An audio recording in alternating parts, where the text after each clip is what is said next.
McCracken, Johnny, Universal Adjustment Bureau. Well, dear Santa Claus. Huh? All I want for Christmas is $1 million, a new convertible, a bevy of beautiful blondes, 2 redheads. I'm glad you're talking to Santa Claus instead of me. What's your problem, Pat? Plain old-fashioned greed. Greed? Plus a no-good Samaritan. You want to go to work on it? What's the fee look like on this one? I can always use a few extra bucks this time of year. As who can't. But you know something? What's that? When you find out what this is all about, Johnny, well, believe it or not, even you may suddenly decide to make like one of Santa's helpers. Oh, now wait a minute. If that means no fee. Come on over. Let's talk about it, huh? Yeah, I think I'd better.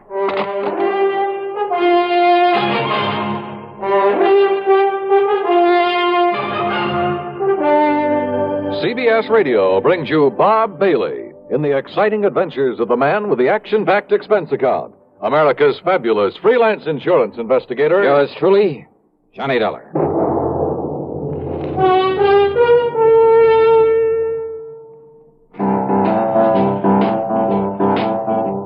Talk about best-selling records. Here's a familiar tune about America's best-selling filter cigarette, Winston.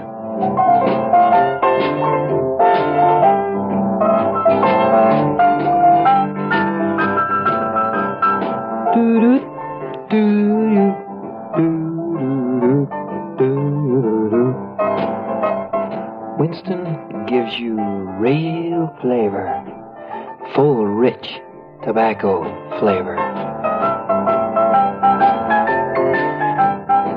And you know, that's because only Winston has filter blend up front. Choice, flavorful tobaccos, specially selected and specially processed for filter smoking. No wonder Winston tastes good, like a cigarette should. Smoke Winston. And now, Act One of yours truly, Johnny Dollar.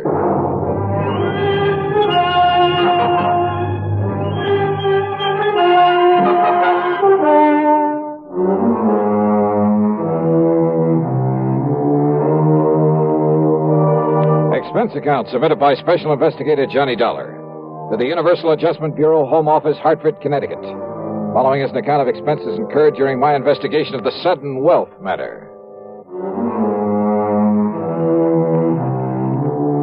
Pat McCracken trying to chisel me out of a fee? Well, there was one way to find out.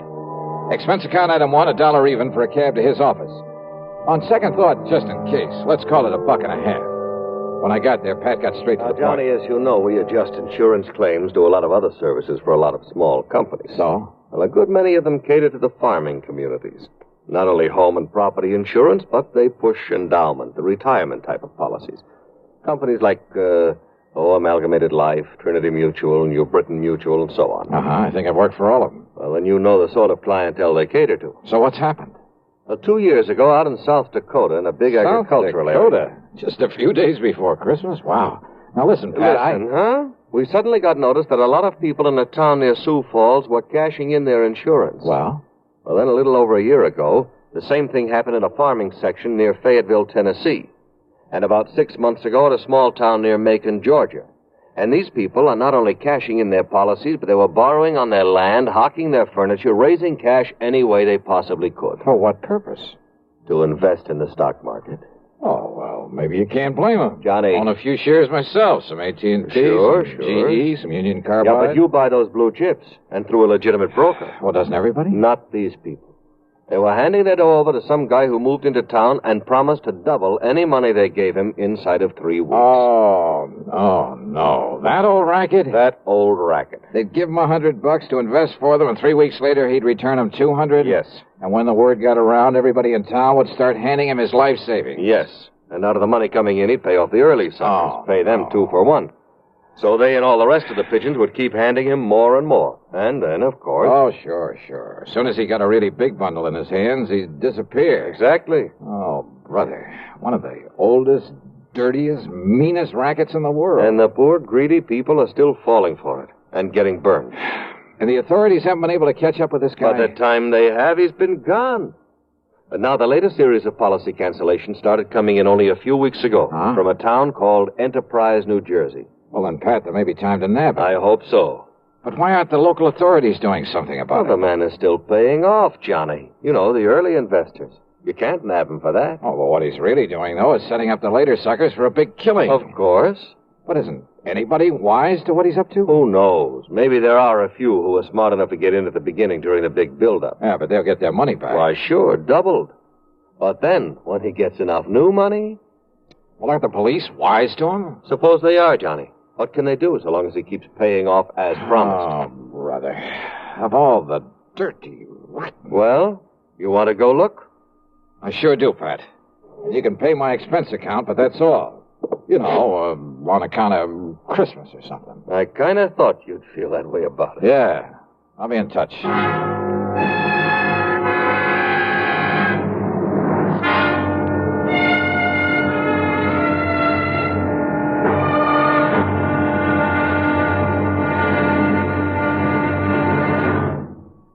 Take your teenagers, give them a Stereo One portable by Columbia, and there's a new sound of pleasure in your home, and a brand new kind of fun.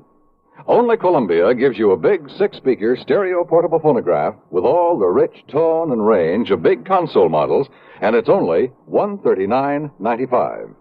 Columbia has a wide selection of portable phonographs, and they're all flawlessly engineered by CBS Electronics. They all play any and all records. 45s, 78s, and the new LP and stereo records, and play them better with true big sound. You just can't buy a better portable than a Stereo One portable phonograph by Columbia. You can't find a better buy either. Portable prices start as low as $39.95. Christmas is the time to give your youngsters a gift they'll get fun and pleasure from all through the year. Time to give them a Stereo One portable phonograph by Columbia. #1 in the wonderful world of sound. And now, Act 2 of yours truly, Johnny Dollar and the Sudden Wealth Matter.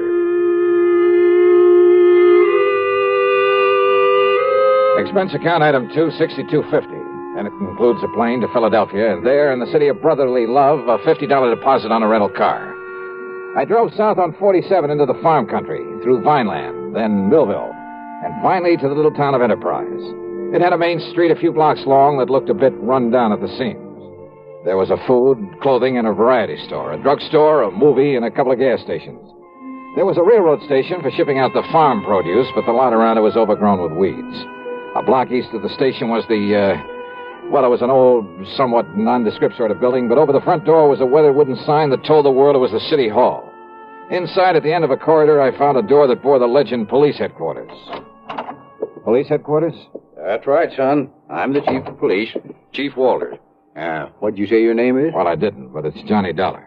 Well, pull up a chair and sit, Mr. Dollar. Okay, thanks. Yeah. Now, what can I do for you? Chief Walters, I'm an insurance investigator. Huh? Oh, sure, Johnny. Sure, I know all about you. I hear all about them cases you investigate on the radio. Yeah, I catch it on WCAU in Philadelphia. Good. Well, now listen, I hope you didn't bother coming down here just on account of I took some cash out of my policy. You did? Well, tell you the truth, Johnny, a lot of people did. Oh, you know how it is. Something special comes along you can use, some extra cash. Oh, but now don't you give it a second thought. Oh, why do you say that? Well, a few more weeks from now, the folks in this town will be buying up more insurance than ever. They'll be buying more of everything. Uh-huh. You mind telling me why? Well, because we'll all have a lot more money, that's why. In spite of what Mr. Lowry says. Oh, was Mr. Lowry? Oh, he runs that piddling paper. You know, the Gazette. What he says about what, Chief? Well, I'll tell you this, Johnny. He puts any of them things that he says about Mr. Morgan in his paper, the folks won't buy it anymore. Morgan? John D. Morgan. Yeah, he's the man that's putting this town on its feet again, now that the farmer's dropped off. John D. Morgan. One of his grandpappy's relatives on his mother's side was a Rockefeller, and another one was a Morgan. Big financiers, just like he is. Uh-huh. Yeah, see, he belongs to that New York Stock Exchange. He told you that? That he did, son. Well, then I have a sneaking suspicion he's the man I came down here to see. I would if I was you. Why, Johnny, when he come here, Jerry Chisholm gave him $20 to invest for him. 3 weeks, and he give Jerry back 40. Yeah, I've heard about this. And then the widow Pasquale gave him 25. So, 3 weeks later, he gave her 50 back. Yes, sir. So now she's going to dig up some more to invest. Well, just like everybody else in town, including me. Uh-huh.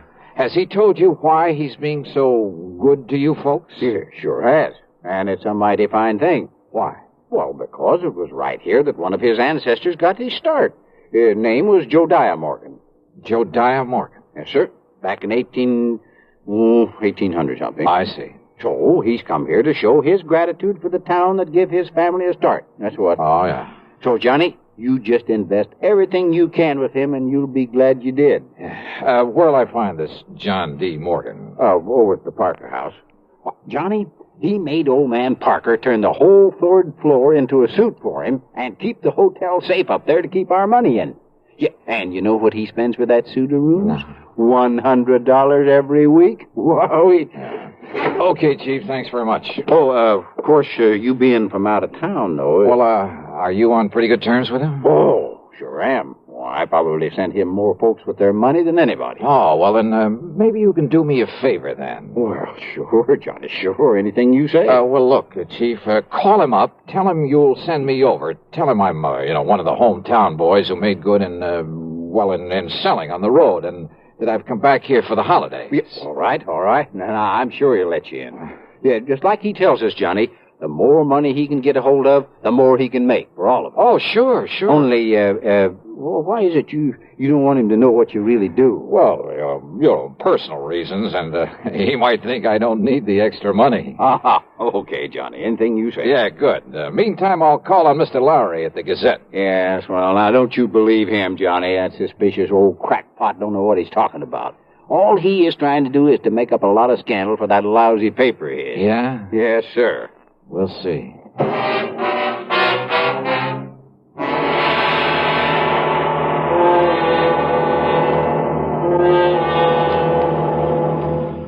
Act 3 of yours truly, Johnny Dollar, in a moment. Meet star Stuart Irwin. Nothing's worse for an actor than a nasty cold. To feel better quickly, I take wonderful 4-way cold tablets. The fast way to relieve cold distress. Right. Tests of all the leading cold tablets proved 4-way fastest acting.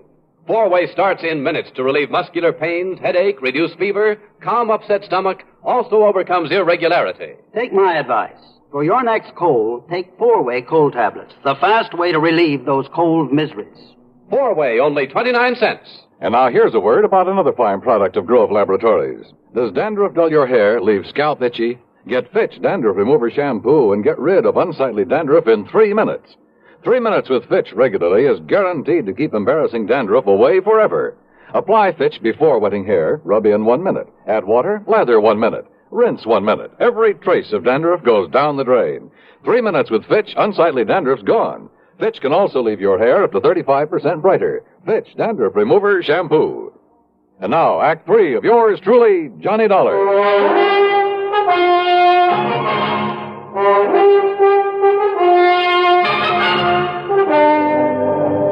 Believe me, I've tried to pound some sense into their heads, Mr. Dollar, but they won't listen to me. If I print something about that shyster in my paper, they won't buy it. It's unbelievable. All they do is keep handing over more of their hard-earned money to us. Oh, sure, but they're getting it back, aren't they, Mr. Lowry, plus a handsome profit? Sure they are, those who gave him money over 3 weeks ago. So what do they do then? They go out and beg and borrow some more and give that to him. You just can't raise it. So he keeps taking in more than he's paying out? 10 times as much, every day. But as soon as he's got hold of every cent these people can cough up for him, well, you know. Oh, yeah. Oh, if only I could get some action around here. Get him locked up in jail. Yeah, but how can you as long as he's paying out on the original investments? You have no case against him. I know. Why, he'd sue for false arrest and have you over a barrel. Of course. Oh, the suckers would rally to his side and you couldn't prove a thing on him. I know. You simply can't touch him, Mr. Lowry, until he makes a break for it. Yes, but who knows when he'll try it. If he's clever enough to do what he's doing, and with the stupid one-man police force in this town... Wait a minute. Yes? There's one way of knowing when he'll try to duck out of here. How? By giving him the necessary encouragement. The only encouragement you could give to a man like him would be in the form of money. That's right. Now, look, I got a plan, Mr. Lowry. It'll take your complete cooperation. And it may take the use of some of your money. My money? It's a chance, but the one chance we have. Now, that's carrying things a little too far. Hey, look. Are you on my side or his? Well, you know the answer to that. Okay. Then our job right now is to convince him that we're on his side. What? Yeah, sure. The only thing that'll make this John D. Morgan pack up and leave is more money. Well, of course. When he gets all he can out of the people. So listen to me, please.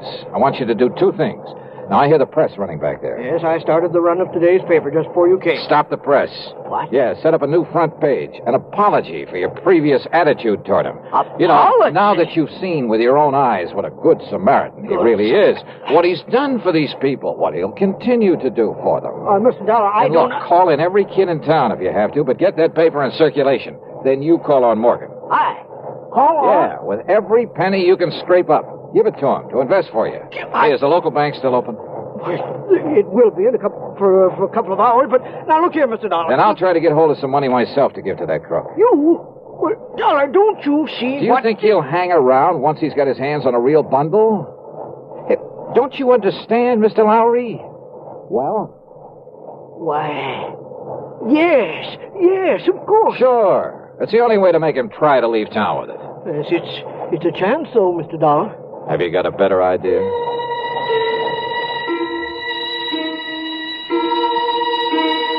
While Mr. Lowry set up a new front page and got the paper back in the press, I went over to the city hall.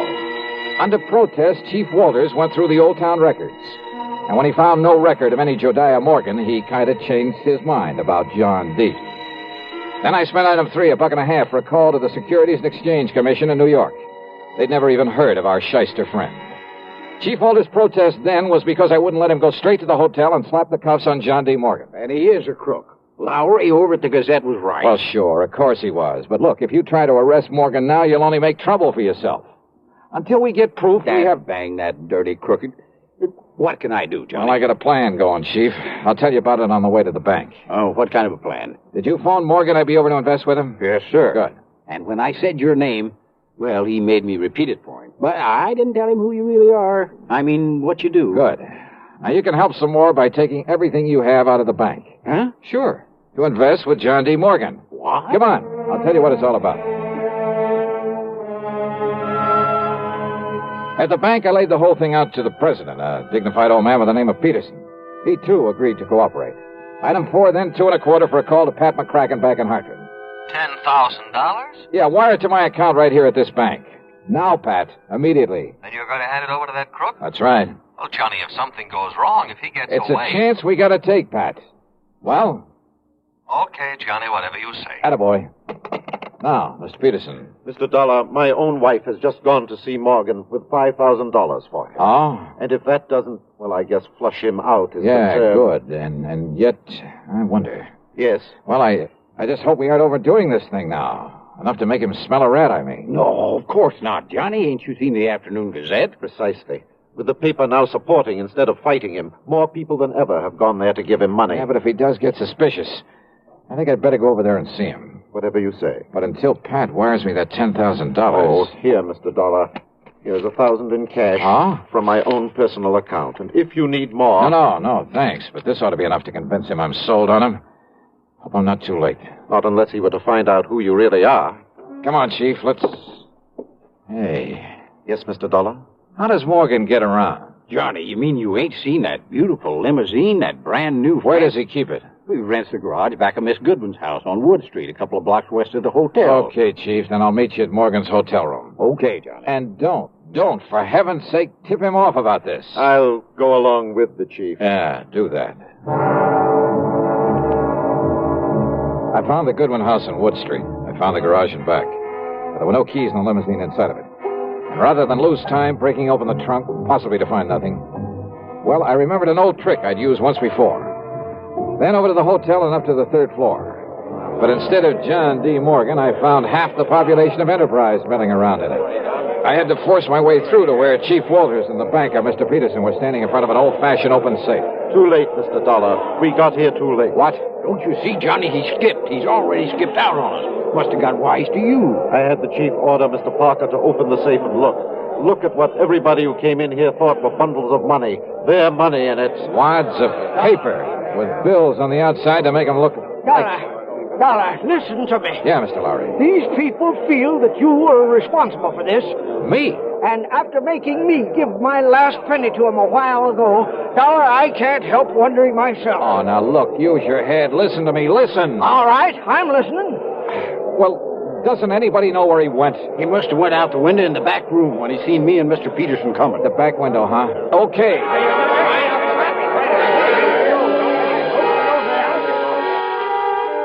The very eagerness of that crowd to stop me was the only thing that let me get away and safely down the fire escape. For they jammed so tightly into that back room, into the window itself, that it was a long, precious second before the slow, clumsy old police chief could start down after me. I tore on over to the garage again. And there, sitting in the car, was John D. Morgan. One hand on the starter key, the other with a Colt 38 leveled at my head. You, huh? I might have known you'd done something to my car when I saw you leaving this garage for the hotel a few minutes ago, Dollar. Yeah, that's right, Morgan. I took the rotor off the distributor. Then put it back quickly, or so help me, Dollar. Sorry, old man. It stays right here in my pocket. And you give me no choice. I'll have to kill you and take it away. Wait a minute, Morgan. Look out there on the street. Oh, those people. Yeah, that's right. And I don't think they like you anymore. You see their faces? Not very pleasant looking, are they? Oh, no, let me... Oh, help me. They'll kill me. Maybe.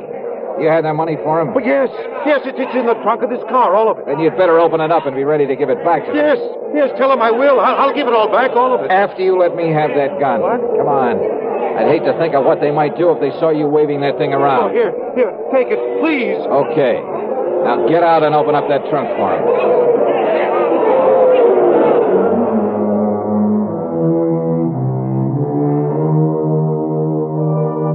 That mob, slowly, menacingly moving in on us, was something I won't forget for a long, long time. Matter of fact, it was Morgan tossing out the money, shrieking out a confession, promising to pay them all back, that saved me from them.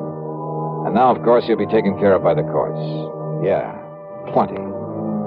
Expense account total less the $50 deposit on my rental car, $38.25. Yours truly, Johnny Dollar.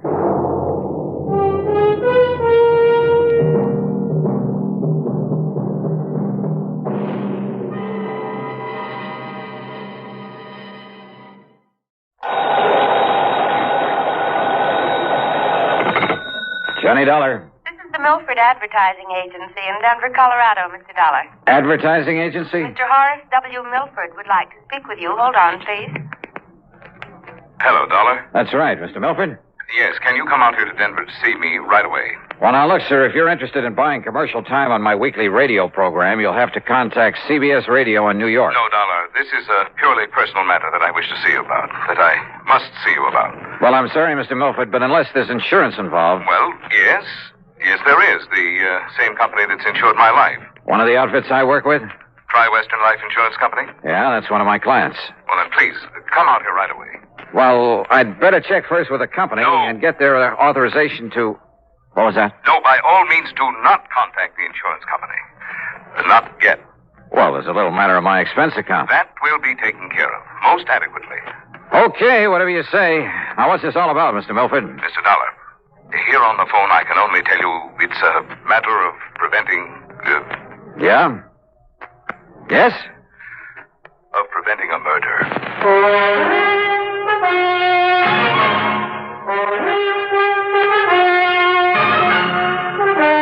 CBS Radio brings you Bob Bailey in the exciting adventures of the man with the action-packed expense account, America's fabulous freelance insurance investigator. Yours truly, Johnny Dollar. And now, Act One of yours truly, Johnny Dollar.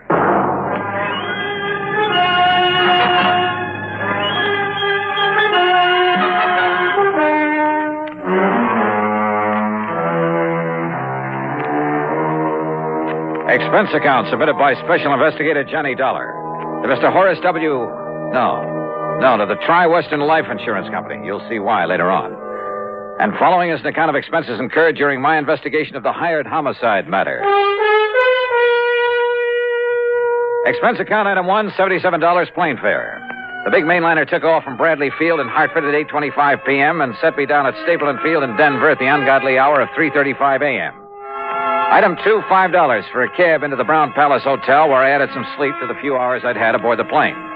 Breakfast was item 3, $1.50. And then I walked over to the office of the Milford Advertising Agency on California Street. Horace W. Milford was tall, gray-haired, and with a very dignified bearing. He got to the point immediately, and yet in a kind of roundabout way. Mr. Dollar, I must emphasize that this whole thing must be completely confidential. Oh? Well, now that depends. I will pay you well, very well. You sound as though there might be something illegal about whatever it is you want me to do. I can only hope that you can prevent something illegal from happening. Something terribly wrong. You mentioned murder. I said prevent a murder. Whose, Mr. Milford? Yours? I'll be as brief as possible, Mr. Dollar. Time is of the essence. But first, you must know some background. Right ahead, sir. Since my wife passed away some years ago, this advertising business and my daughter Claire have been my sole interests in life. How old is Claire? She was 27 on her last... now listen, please. I'm listening. I built this business by myself. Until 2 years ago, I made all the client contacts, planned the campaigns, wrote the copy. I bought the space and radio time, everything. And then Tony came along. Tony? Anthony Ferringer. He's my son-in-law. And he works for you, Mr. Milford? Out of pity for a young man who seemed to be struggling to make his way in the world, I gave him a job. Oh. And then by way of repaying me, I thought, he brought the Bonar Electronics account to this office. Bonar Electronics Corporation. Yeah, I've heard of them. Pretty big outfit, I understand. It means annual billings of some $2 million to us. That's a sizable advertising account. Now, the point is, well, he told me later, that his means of getting it were somewhat unorthodox. Unethical is a better word. No, how do you mean? He told me that he had something on officers of the Bonar organization, that he'd threatened exposure and ruinous scandal if he weren't permitted to handle their advertising here. Well, now that doesn't seem possible with a big But company. thanks largely to my own efforts and ideas, we have established them as one of the most important companies in their field. Don't ever underestimate the value of advertising, huh? Yes, to the public as well as to the company. Yeah. Well, now, Mr. Once Milford... I took over the account, young Tony was content to sit around, collect his salary and a big commission and do nothing. Nothing, that is, but constantly remind me that he had brought the business here. I see. But, Now... Mr. Dollar, were the account suddenly to go to some other agency, it would ruin me. Oh, how so? Buying this building, setting up the organization adequately to service such an account cost me everything I had. I'm not a young man anymore. Well, is somebody else gunning for Bonar Electronics? Oh, far worse than that. Mr. Dollar. Now, wait a minute, please. I'm afraid we've got far away from the subject of murder that you talked Mr. Dollar, about. far worse than his simply falling down on the job is the fact that Tony Ferringer, against my will, mind you, because I knew him well enough not to trust him, courted and eloped with my daughter. Well, now, and Mr. it wasn't because he loved her, believe me. It was only a further step in a plan to get his hands on this advertising business of mine. You're sure of that? He had the nerve, the audacity to say so himself. I can see him now, sitting right there where you are, with a smirk on his face, blandly telling me that now that he'd lost her, he'd have to resort to other tactics. Oh, wait a minute. That he'd have to take this important account away from me by opening his own agency, and that I couldn't stop him. Wait a minute, please. You said lost her. What did you mean by that? Because of his duplicity, what he'd done to me. Because of the miserable way he treated and tortured her. Claire, my daughter, my only child. Claire took her own life. Oh, I'm sorry. Oh, the shock of it almost killed me, Dollar. Tony Ferringer was bringing my whole life crashing and crushing down upon my head. I hated him. With every fiber of my being, I was beside myself. I could see only one thing left for me to do. Milford, please, but if then, you're leading up to then what my I think clients you at are. Bonar came to me 2 days ago, and they told me they realized what had happened and why. And they assured me there was nothing Tony could do or say that would hurt them and that they would stand by me. Well, that straightened me out, Mr. Dollar. It made me realize that killing Tony, there was no point, no use in it. Well, I'm glad of that, sir. But then I'm afraid I don't see why you sent for me. Because it was too late. What? Because I had already hired a man, a professional killer. To murder him? Yes. Well, then, good heavens, man, call him off. I can't. Sure, get in touch with him and... What do you mean you can't? There's no possible way for me to reach him, contact him. Until after he's murdered Tony Ferringer.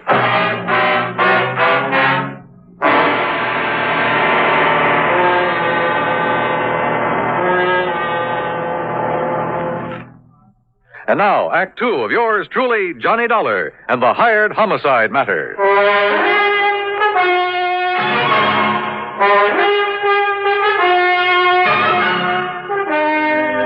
Now, wait a minute, Mr. Milford. You mean there's no way to reach this hired killer to call him off, to tell him not to murder Tony Ferringer? No, none whatever. But look here, you can't just Mr. Dollar, when the only thing I wanted in life was to see him dead for all the terrible things he did to me and to my daughter, I went about arranging it very carefully. How? By means I don't need to go into here, I finally established a contact in the in the underworld here in Denver. Sort of a stool pigeon, I suppose you'd call him. A man named Eric Blinker. Yeah? For a price, Blinker had the killer contact me at my home. Do you know the name of this killer? Well, he only told me that if he felt it necessary to phone me or to contact me in any way before the job was done, he would identify himself as Blackie. Oh, great. Then the only thing you can do is contact this Eric Blinker again. No. Tell him to call off Blackie. Have Blackie get in touch with you. No, Mr. What do you mean, no? Eric Blinker's body was found floating down the Platte River yesterday afternoon, just before I called you. Oh, but don't you see, Mr. Dollar? Unless we can somehow contact this Blackie, he'll go ahead with the murder. The murder I arranged. It must not happen. All right, how much do you know about Blackie? What does he look like? I don't know. But you just finished telling me that he called on you to make arrangements for the killing. He came to my home at night. He insisted on talking to me from outside a window where I couldn't see him. I couldn't see him. All right, did you give him any money? $5,000 in cash. Marked? Huh? Marked bills? No. Oh, fine. Well, he said that if any of the money was marked in any way, that he would know about it and that he wouldn't hesitate to kill me. All right. When was he to do the job? He would only say by the end of the week. And this is Friday. This is Friday. And you can't give me anything to go on to find this man, Blackie? Nothing, unless he calls. Well, if that happens, you don't need me. Mr. Milford. Yes? Have you told Tony Ferringer anything of this? Good heavens, Dollar, you don't know the man. Can't you see what would surely happen if I did? He would bleed me for everything I have. Me, accessory to a plot to murder him. Don't you see what that means? Yeah, sure I do. And if you were to call in the police, it would be just as... Oh, yeah, Mr. Milford, you've really stuck your neck in a noose.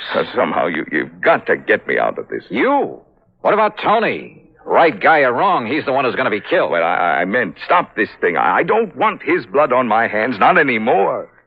Somehow you've got to stop this killing. Oh, yeah, sure, great. But how? You got any good ideas?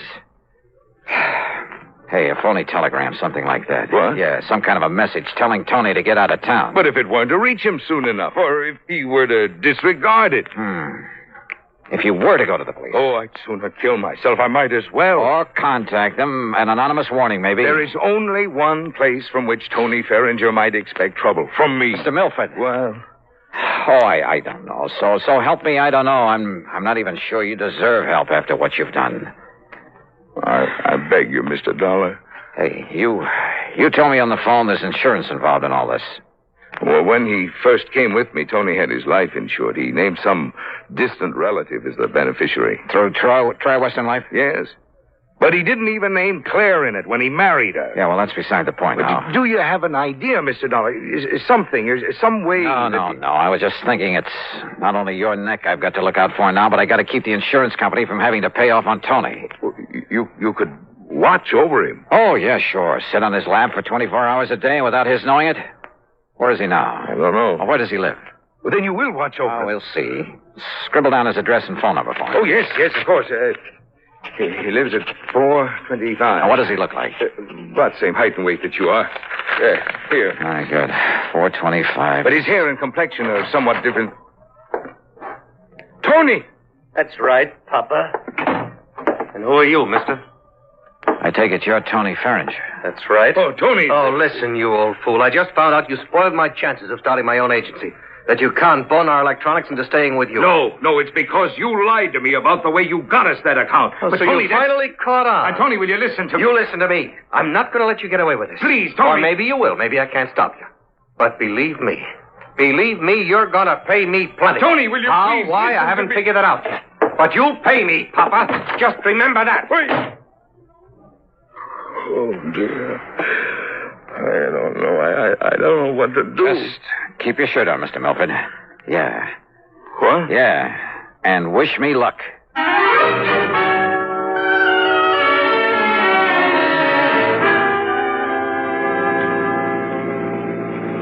Item 2, $5 for a taxi that followed Tony Ferringer's car to a residential section east of town.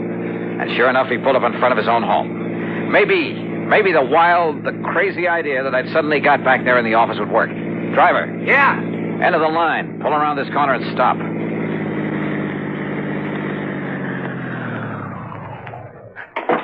All right, here's a 5 spot. Stick around for a while.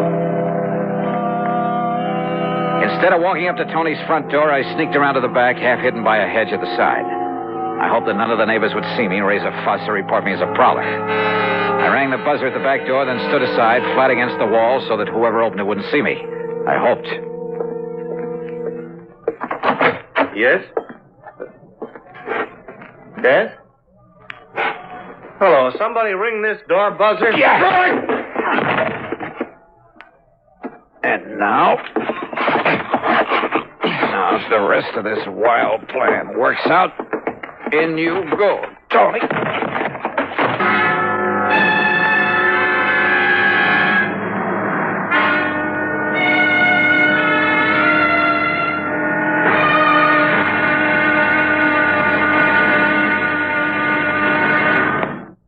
And now, Act 3 of yours truly, Johnny Dollar.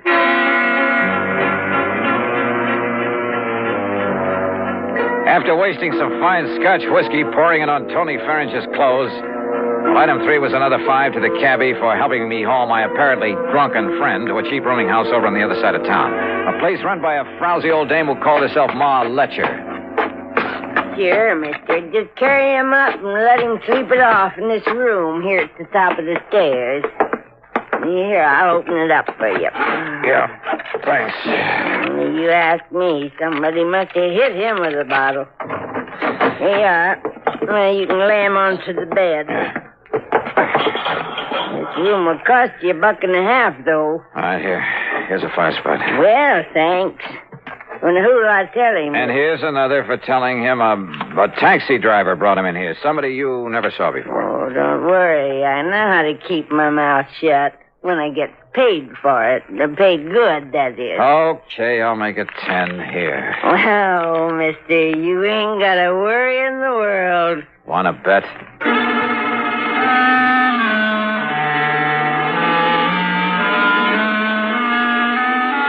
Item 4, $1.10 for another cab back to Tony Farringer's house. Again, hoping none of the neighbors would see me, I let myself in the back door with a key I'd taken out of his pocket. I figured all I could do now was sit around and wait until the killer showed up. But as I walked through the doorway into the living room... Just hold it. And don't turn around, mister. Hands up high. Blackie? That's right, Blackie. Well, carrying a gun, huh? No, don't turn around. Just walk over to that bench now and sit down. The piano bench. There, in front of you. Now, look, if you think I'm Tony Farringer... Sit down. Now, keep facing that way. Well, I suppose I haven't got much choice. I know you're not Tony, but you know who I am. That means you know what I was hired for. That means you know too much. All right, now listen, Blackie. Face front. I was afraid Eric Blinker might talk, but I didn't dump him in the river soon enough. And listen. I'm listening. You think I won't get Tony? Well, you're wrong. I saw you take him into that crummy rooming house. I saw what you did to him, too. He won't be moving out of there for a while. That means I have plenty of time. Hey, Blackie, so, listen. mister, I hate to do a killing without getting paid for it. But as long as you know so much, well, I'm afraid you don't give me much choice, do you? Are you talking for your own amusement? I'm giving you a chance to say your prayers, if you still know how. Hey, Blackie, look, Face we can... front. Well, what difference does it make? What? If I should see you, I mean. If you're going to kill me... Let's just say I prefer it this way. Are you ready? Are you kidding? You think you're going to get away with this? I'm absolutely sure of it. And I asked you, Do you think I'd come here looking for you without taking precautions? I think you've said enough. Now, do you feel this gun in the back of your head? I could tell by his voice that he stood directly behind me. I put my right heel tightly against the leg of the piano bench. And then as I felt the cold muzzle of his gun against the back of my head, I suddenly dropped to the floor, kicking the bench against his legs.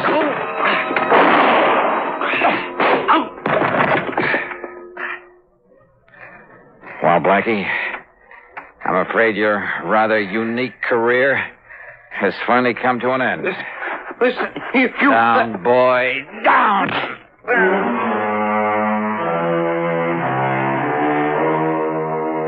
Nailing Blackie for the murder of Eric the Stoolie made it easy for me to keep Mr. Milford out of the picture completely. Nor did Blackie talk. Some code of the underworld, I guess. As for the expense account, well, in view of the fee that was handed to me, you can forget it. Tony Farringer, incidentally, never did quite know what happened to him. Now, will somebody please give me a nice, clean case to work on? Yours truly, Johnny Dollar.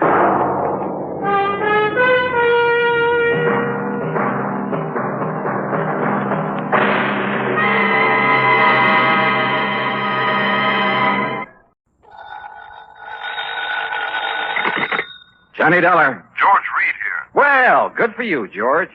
What? I can use an assignment about now. Who's in trouble this time? John Patrick O'Shea. Never heard of him. He's retired and lives here in Hartford. He's been confined to a wheelchair for the past couple of years. Now, what's happened to him? At 11 o'clock last night, someone broke into his home and gave him a terrible beating. Oh? Probably would have killed him if his next-door neighbor hadn't barged in, scared the assailant away. Want to give me his address? I'll run over and see him. Better still, why don't you pick me up here at the office and we'll both go over there. Sure, whatever you say. You see, Johnny, I myself am somewhat involved in this thing. You? Yes. Well, why don't you come on over here? Yeah. Okay, George. I'll see you in a couple of minutes.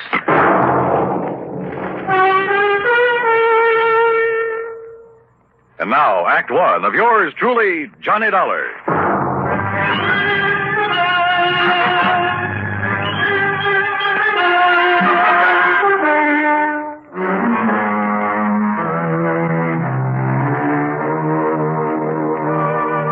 Expense account submitted by Special Investigator Johnny Dollar. To Floyd's of England, North American Office, Hartford, Connecticut. Following is an account of expenses incurred during my investigation of the wrong man matter.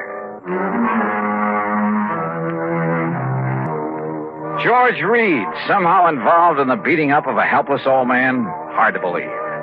But I grabbed a taxi, that's item one, $1.20, and met him in his office. Then, using his car, we drove east on Maple Drive. Yes, Harry Marshall. He's the young male nurse who's been taking care of Mr. O'Shea these past couple of years, Johnny, ever since the old man lost the use of his legs and started living in a wheelchair. I see. Last night, Mr. O'Shea sent Marshall over to see me regarding a change in his life insurance policy. What kind of a change, George? Well, O'Shea's nearest relative is a ne'er-do-well nephew, a boy of 25 or so who lives up in Boston. Beneficiary of the old man's policy? No. You see, Mr. O'Shea doesn't have much money, only a small pension and the residue of whatever he was able to collect on the accident to his legs. So? Just what he's been paying Marshall for taking care of him, I don't know. But I doubt if it's very much. Nevertheless, Marshall has devoted himself entirely and unselfishly to the old man. So to make up for the lack of fancy wages, Mr. O'Shea bought some insurance and named Harry Marshall as the beneficiary. Exactly. But Marshall felt that O'Shea ought to make some provision for his nephew, whether he liked him or not. After all, his only living relative. Well, this Marshall sounds like a pretty unusual fellow. He is. He's a very fine chap, Johnny. Anyhow, he came over to my house last night to tell me he'd finally persuaded Mr. O'Shea to change his policy. To cut in this worthless nephew? Yes. What time did he get there and tell you this? He didn't. That is, the poor fellow must have waited for a couple of hours. What do you mean? Well, my wife and I were out. We'd gone to the movies. She insisted on seeing the second feature. A horrible picture, by the way. So we didn't get home until nearly 11:30. Now, here. I found this note in the door. Mr. Reed, sorry to have missed you, but it's after 11 now, so I think I'd better get back to Mr. O'Shea. Please call me in the morning. I believe I have convinced him that he should name Walter in his insurance. That refers to Walter Berry, the nephew. Hope you and Mrs. Reed enjoyed the movie. Respectfully, Harry Marshall. So, by the time Marshall got back home, the old man had been attacked and his neighbor had called in the police. First thing this morning, Marshall phoned me. Now, here we are, Johnny.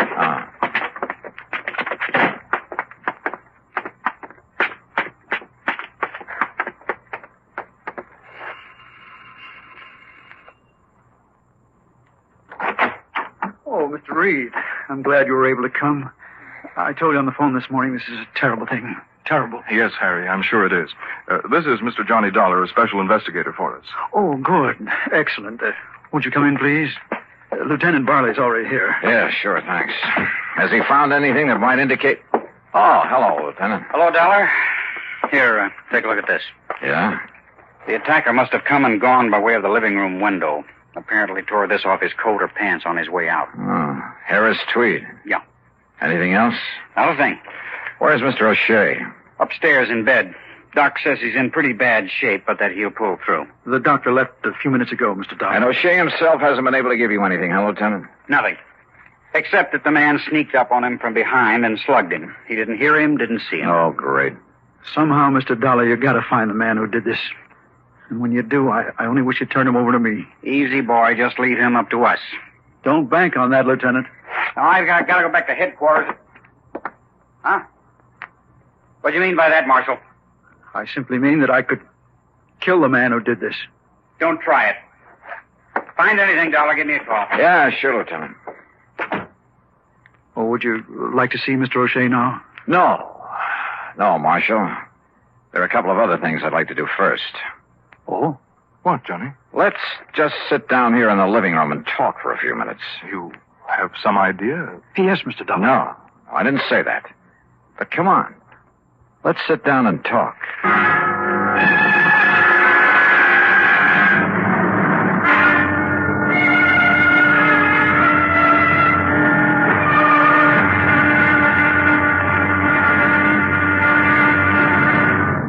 Act two of yours truly, Johnny Dollar, in a moment. In the history of America, the inventor has had a place of importance equal to that of statesmen and other national leaders. Indeed, our inventors, many of them mechanics, craftsmen, or even thoughtful tinkerers, have strongly influenced our destiny. They have contributed greatly to our amazing development from a barren outpost of civilization to the foremost industrial nation in the world. Incidentally, when we think of great inventions, it's natural to think of involved mechanisms like the McCormick Reaper, the sewing machine, or the phonograph. However, some inventions are so simple, one wonders why they weren't thought of centuries before. An invention in this category is, of all things, the universal, all-important safety pin. This was the invention of Walter Hunt, who lived in New York in the first century. Between 1832 and 1859, he created and patented more original and worthwhile inventions than any man in the country. A revolver, a repeating rifle, and a bullet with a metal cartridge containing its own explosive charge. But of all his simple inventions, the safety pin is the most useful. It was patented in 1849, and he gave the patent to a draftsman in discharge of a very small debt. Somehow there must be a way. And now, Act two of yours truly, Johnny Dollar, and the Wrong Man Matter.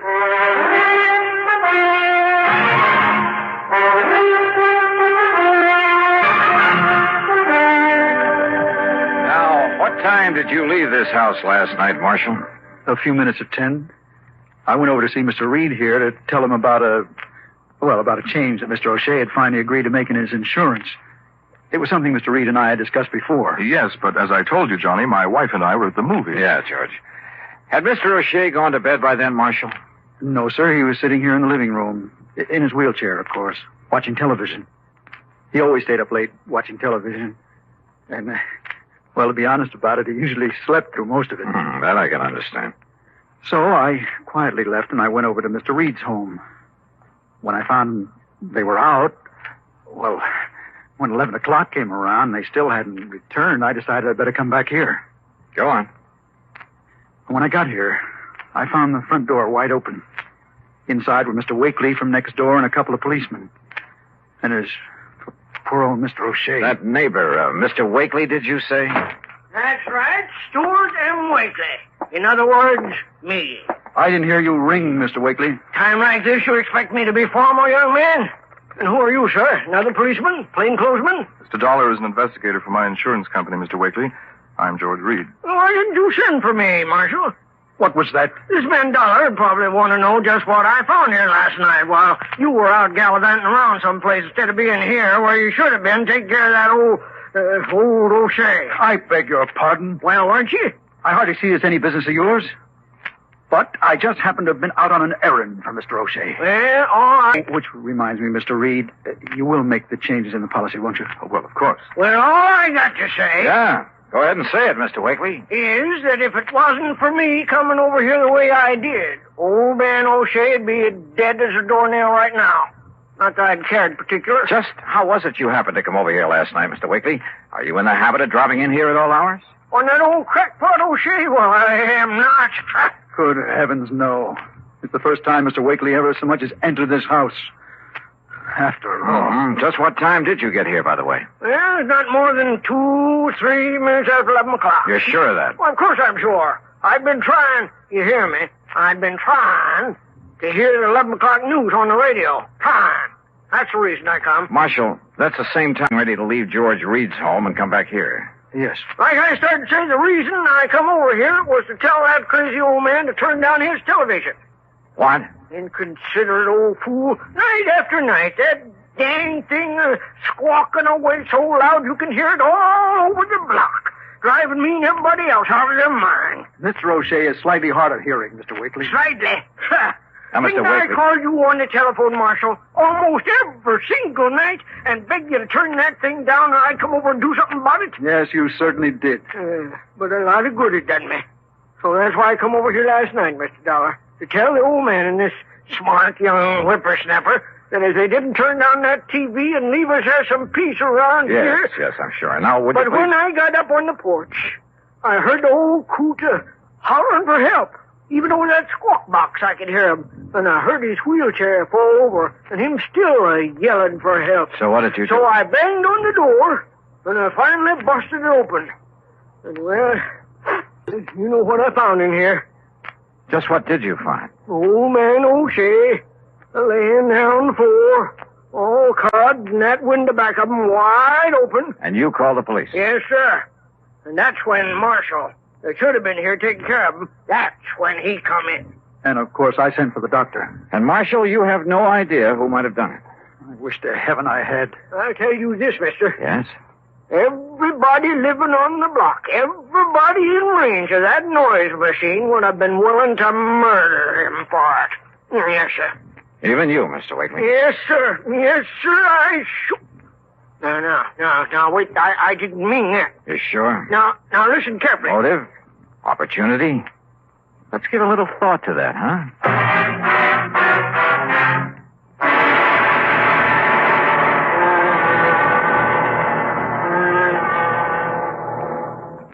We'll return to Johnny Dollar in a moment.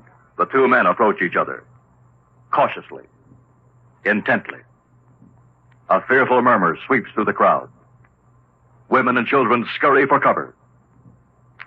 The two men stop about 30 paces apart.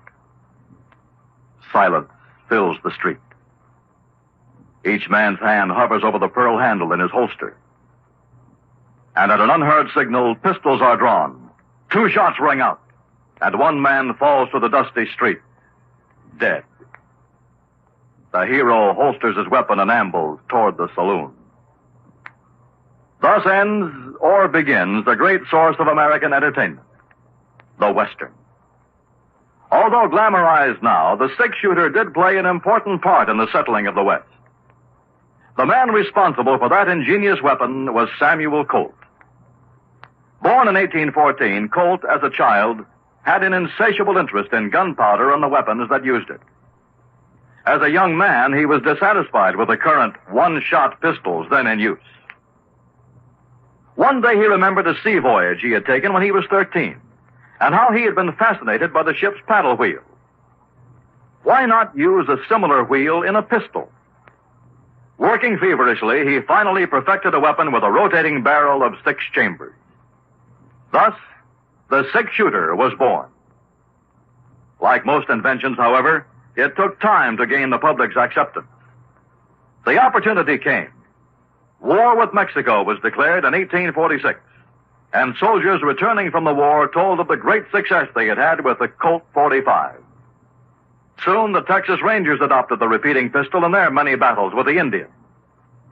Samuel Colt, an inspired American with the philosophy that somehow there must be a way. Let's find it.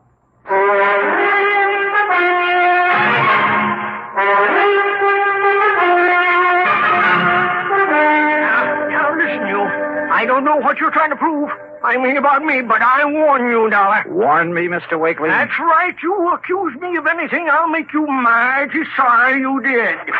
You see what I mean? Johnny. Good heavens. Oh, no, wait a minute. Have you got a license for that thing, Mr. Wakely? You bet I have, ever since I was a bank messenger. And if you think I wouldn't use it to protect myself... Or to quiet an old man who was disturbing you? Stop talking like that. But then when you realized you'd gone too far... Shut up! Okay.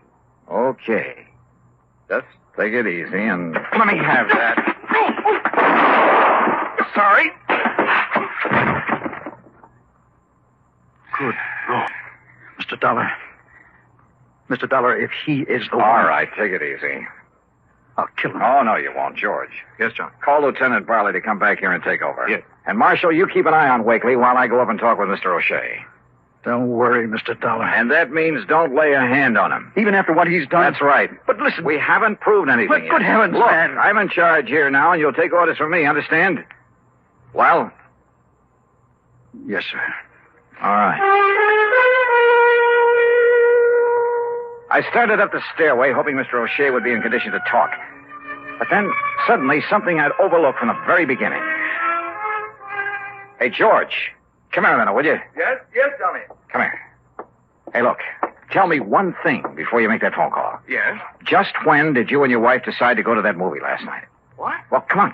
Well, it was after dinner. We had no other plans. We weren't expecting any... Now, what does that mean? Plenty, George, plenty.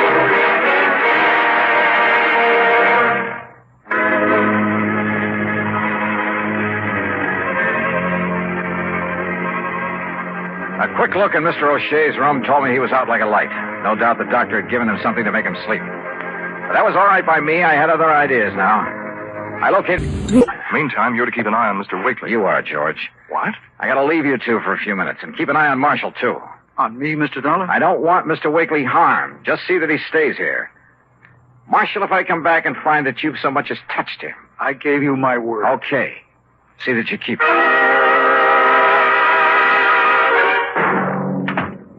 Why, yes, Mr. Marshall keeps the room for himself right upstairs. Good. Then if you don't... Clean-cut young man, ain't he? Is he? Don't use the room very much, though. Yeah, well, if Just you'll... a place for him to relax and be alone by himself now and then. Yeah. You know, after having to spend all the rest of his time nursing that old man he works for. Take me up to his room, please, will you? Well, now, I don't know. All right, here, my credentials. Hey? Johnny Dollar? Yes. Special investigator? Yes, that's right. Let's go, please. You mean he's in trouble, Mr. Dollar? I didn't say that. Oh, well, I'm glad you didn't. Harry Marshall's a mighty nice young man, devoting all his time to that Mr. O'Shea. Yeah. Not every young fellow these days. Now, here we are. Where does he keep his clothes? Hey? Oh, we're right Oh, yes, over... here it is. We don't keep very many. Say, now, that's a nice-looking one. Harris tweed, ain't it? Yeah. But now, look, see? Yeah, I see. Ask me. He should have had that mended. Ask me, it's his ways he should have mended. What?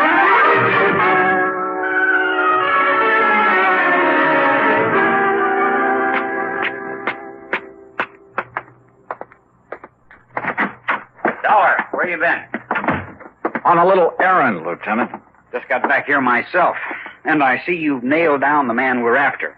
I mean, nailed him down. Wakely's still out cold. Oh, I just started to tell the lieutenant what went on here, Mr. Dollar. I must say I wouldn't have suspected him. Well, I guess there's no question, is there, Mr. Yeah. Huh? Oh, I see you found the coat that was torn when he escaped out the window. Where'd you find it? In a little rooming house over on South Elm. I see. Well, I don't. Marshal, your suggestion that Mr. O'Shea had another beneficiary to his policy was real smart. A worthless nephew. That way, even if your plan failed, not too much of the money would be diverted away from you. His plan, Johnny. But of course, if Mr. O'Shea were to die or be murdered before the change was made in the policy, why, nobody in the world would think to suspect you. You don't think young Marshall was in this, too? It was a one-man job, Lieutenant. Fortunately, it failed. Because of Mr. Wakely. Huh? Yeah, you better call a doctor, George. I'm afraid I must have hit Mr. Wakely pretty hard. Now, look here, Dollar. Tell me, Mr. Dollar. What, well, I guess the expression is tipped you off. Marshall? You must have been waiting for your opportunity very patiently, Marshal. You must have checked on George Reed very carefully to make sure he wouldn't be home when you called on him to establish your alibi. Will somebody please tell me? Now, look, Johnny, how is he to know that my wife and I were out to a movie last night? I didn't tell him where we'd been until he phoned this morning. But the note he left on your front door said... Pretty stupid of me, wasn't it? Yeah. Got a pair of handcuffs, Lieutenant? I sure have. They won't be necessary. Congratulations, Mr. Dollar.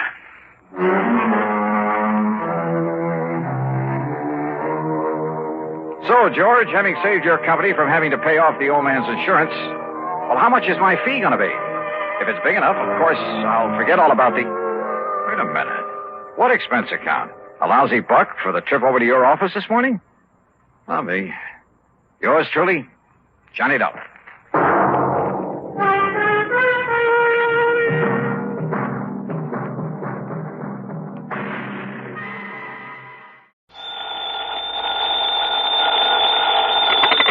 Johnny Dollar. Earl Poorman, Johnny, down here in Sarasota. Earl, you're a dog. What? A couple of weeks ago, when you dragged me down there to Florida, I thought you were going to take me out in the Gulf for some of those kingfish. Well, now, Johnny, Instead, we ended up fishing a body out of the bayou. What, you don't think I planned that? Oh, no, I was only kidding. But if you're calling me about going down there for some fishing this time, well, are you? Well, maybe we can get out in the Gulf while you're down here. While I'm down there for what? To find out what's happened to a policyholder of ours. Uh-oh. Another one of those mysterious disappearance things? No. I want you to find out, if you can, whether it was suicide or murder. Oh. I'll grab the first plane I can.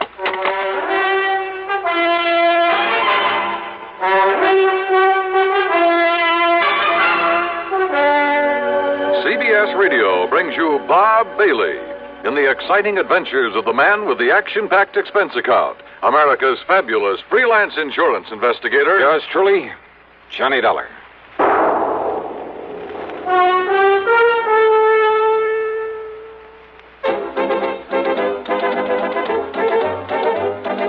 Winston tastes good like a cigarette should.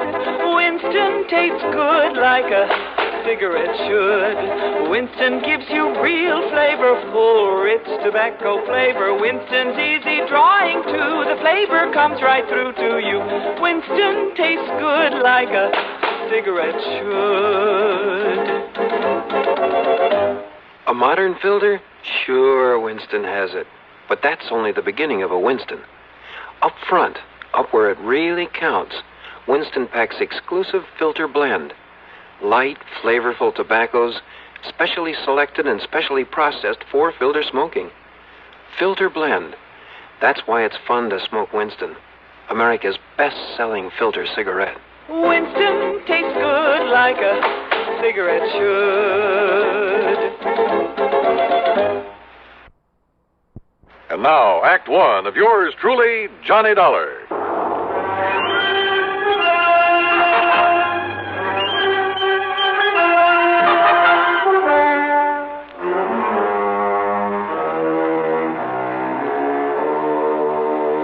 Expense account submitted by Special Investigator Johnny Dollar to the Sarasota, Florida office of Tri-State Life and Casualty Insurance Company. Following is an account of expenses incurred during my investigation of the fancy Bridgework matter.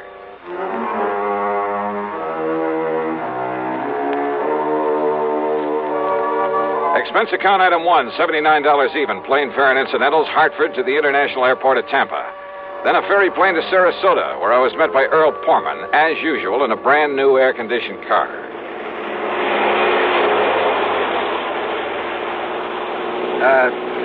You know something, Johnny? If I'd had any sense, I'd have met you in Tampa. Oh? Why do you say that, Earl? Well, because this murder, if it really was a murder, occurred on the Sunshine Skyway Bridge, about 28 or 29 miles north of town. Yeah, I wondered why we were heading north on the Tamiami Trail. But you say if it was murder. Well, if it was suicide, Johnny, if you can prove it, well, it'll take the company off the hook for some $40,000. Who was the victim, the insured? A worthless tin-horn gambler by the name of Alfie Garber. Tin-horn, huh? What? Well, he must have had something to pay the premium on $40,000 worth of insurance. He paid exactly one of those premiums, Johnny. Well, what happened? You remember the dog racing track south of town? Yeah, my pocketbook still carries a couple of scars from it. Well, Alfie's been losing his shirt out there night after night. He's not only borrowed everything he can get his hands on, moved into a third-rate motel, but well, he sold most of his wife's jewelry. They've been practically living on handouts. police think maybe he's responsible for a couple of robberies around town, but they haven't been able to prove anything.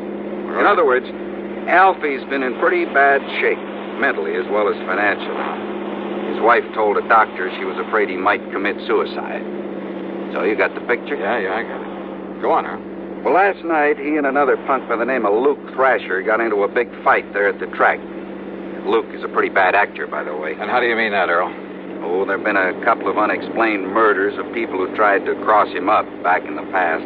By unexplained, you mean they couldn't pin them on him? Exactly. Oh, here now, we're on the Sunshine Skyway Bridge. Yeah, well, what'd they fight about? Seems Alfie had welched on a bet, a big one. And Luke told him if he didn't get out of town, he'd kill him. So? 3 or 4 o'clock this morning, Alfie's wife was at police headquarters asking him to please find her missing husband. He hadn't come home from the track. No message from him, nothing. Is she the beneficiary of this policy? Yeah, she is. And Johnny, she's just about as worthless a character as her husband. Todd Swam down at the Chamber of Commerce has been trying to figure some legitimate way to get them both out of Sarasota. Well, is there any reason to think Alfie didn't take the hint and just leave town? He was pretty scared of Luke Thrasher, made no bones about it. And you ask me, he had reason to be. So, when she reported him missing, the police hauled Luke off to the clink. Figured he'd carried out his threat, huh? Until this morning, just before I called you. Oh, what happened? Now here we are, coming to the center span of this bridge. Yeah, I see, yeah. Well, look, what made the police change their mind? Highest span of any bridge in the state, Johnny. So I've heard. But, look, you didn't answer my question. Bridge is 15 miles long and over 100 feet high up there. Yeah, I see that. Several suicides off this thing, Well, Johnny. what has that got to do with Alfie Garber? You see the police car parked just ahead? Wow. Reason they're looking things over is because that car in front of theirs is Alfie Garber's, right where he left it. And they figure he took the jump. A fishing boat down below found his hat and his jacket floating around in the bay. Oh, well, that doesn't prove suicide, Earl. Doesn't prove murder, either. Keep moving there, mister. Keep moving. Hi, Lieutenant. What? Oh, you, Mr. Foreman. I kind of thought you'd be out here for a look at things. Lieutenant Dodge, this is Johnny Dollar. He's a special investigator. Sure, Mr. Dahl. I'm glad to see you again. Yeah, hiya, Lieutenant. Well, looks like now we got something to work on around here. You will work with us, won't you? Why not? Well, wait a minute. What did you mean, Lieutenant? Mr. Foreman, we haven't found the body yet, but the evidence, mostly a torn piece of shirt and some blood we found here on one of the girders. Blood?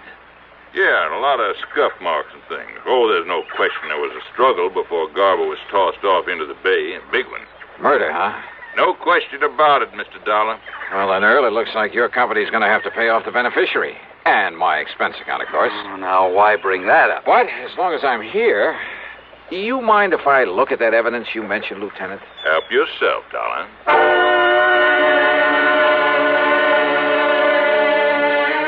So I did.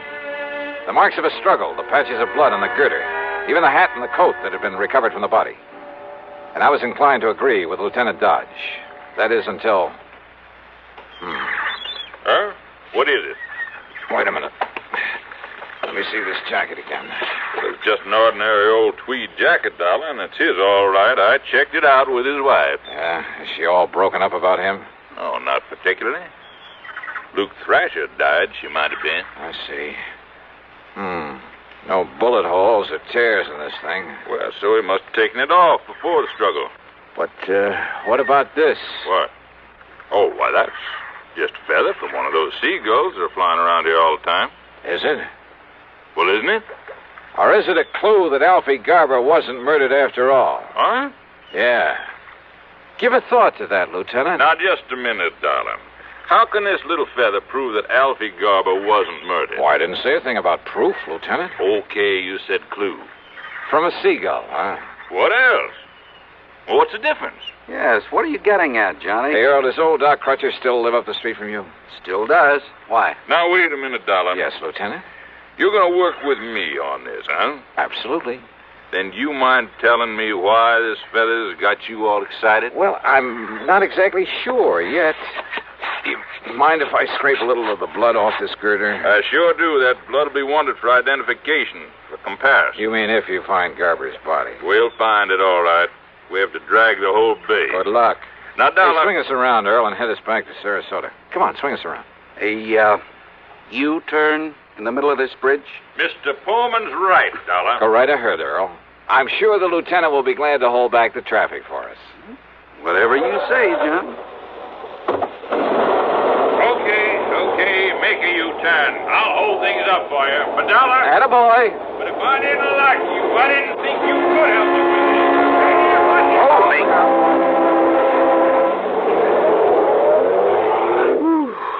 I thought he was going to hold up traffic for us. Yeah. Well, if he isn't any better at solving murders, he is going to need help on this case. Huh? Well, I thought you didn't think it was murder. Of course, it's only a hunch, Earl. Because of that silly little feather you found? But if that came from a seagull, I'll eat my shirt. Look, will you please tell me what you're up to? After Dr. Crutcher looks over this sample of blood the lieutenant so kindly provided. Drive on, Earl.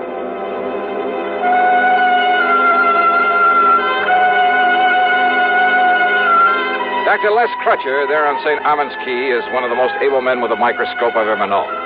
He poured us a couple of drinks, took the blood sample, and retired to the tiny laboratory there at the back of his house. Then, after about 15 minutes... Now, Johnny, listen to me. Relax, Earl, relax, and enjoy your drink. We may have to do some traveling around when the doc gets through with that specimen. Well, like where? If my hunch is right, that is. Well, Doc, what'd you find out? Johnny, putting that under a lens took me back to the old days before I got my MD, when I thought I was going to spend the rest of my life as a veterinarian. Chicken blood, huh? What? That's right. Though whatever made you think it was... Well, then that feather was a chicken feather? I kind of thought maybe it was, Earl. Now I'm sure. Well, then Alfie Garber wasn't murdered at all. Those marks of a struggle, the blood up there on that bridge, his hat and his coat, they were just planted there. Alfie planted them there. Which means the police can forget their earlier suicide theory, too, doesn't it? Right. Alfie staged the whole thing to make it look like murder so his wife could collect his insurance. Kind of looks that way, doesn't it? So all his wife has to do is collect the insurance, then meet him somewhere, and they'll be $40,000 richer. At least that's what she thinks. Only she's wrong. They're both wrong. Right, Johnny? One sure way to prove it out, Earl. Yes? How? Sure. Find Alfie Garber.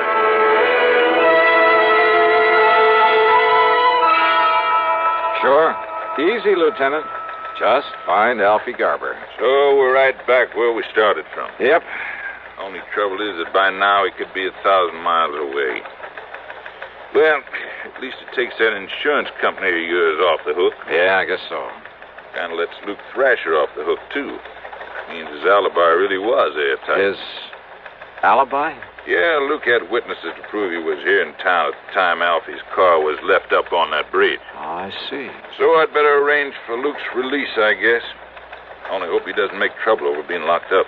Well, now, those kinds seldom do, Lieutenant. They're usually smart enough to try to keep peace with you boys. He is a smart one, all right. Maybe if I butter him up a bit. Hey, look. I borrowed one of Earl Pullman's cars. When you let Luke Thrasher out, tell him there's a car and chauffeur waiting to take him anywhere he wants to go. Okay, Johnny. Thanks. As I drove Luke to his little motel out south of town near the track, I hoped he might come up with some kind of a lead on Alfie Garber. After all, he followed the same route year after year, made the same contacts. But I didn't get much help from him. Quite the contrary. Dollar, if I knew where to look for that punk, I might go after him myself. Oh? Why, Luke? I could kill that cheap little Welcher. Only, what's your interest in him? His attempt to defraud an insurance company? Oh. Slow down. Sure. What are you, anyway? I'm a special investigator for the insurance Stop company. the car, Dollar. What? I said stop the car. What's the matter, Luke? Private investigator, huh? That's right. That means you're a cop, and me, I don't like cops, public, private, any kind. So keep away from me, Dollar, if you want to stay healthy. Oh? Yeah. Listen, Dollar. I'm listening. You ever hear that maybe I killed a couple of guys one time and got away with it? I heard. What about it, Luke? Just remember that, Dollar. Just remember that. Act 2 of yours truly, Johnny Dollar, in a moment. Meet star Stuart Irwin. Nothing's worse for an actor than a nasty cold. To feel better quickly, I take wonderful 4-way cold tablets. The fast way to relieve cold distress. Right. Tests of all the leading cold tablets proved 4-way fastest acting.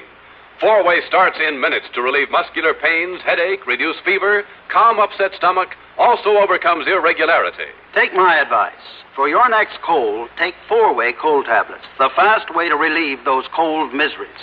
4-way, only 29 cents. Now, here's a word about another fine product of Grove Laboratories. To get rid of embarrassing dandruff in 3 minutes, change to Fitch Dandruff Remover Shampoo. 3 minutes with Fitch regularly is guaranteed to keep unsightly dandruff away forever. Apply Fitch before wetting hair, rub in 1 minute. Add water, lather 1 minute. Then rinse 1 minute. Every trace of dandruff goes down the drain. 3 minutes with Fitch and embarrassing dandruff's gone. At the same time, Fitch can brighten hair up to 35%. Get Fitch Dandruff Remover Shampoo today. And now, Act 2 of yours truly, Johnny Dollar, and the fancy Bridgework Matters.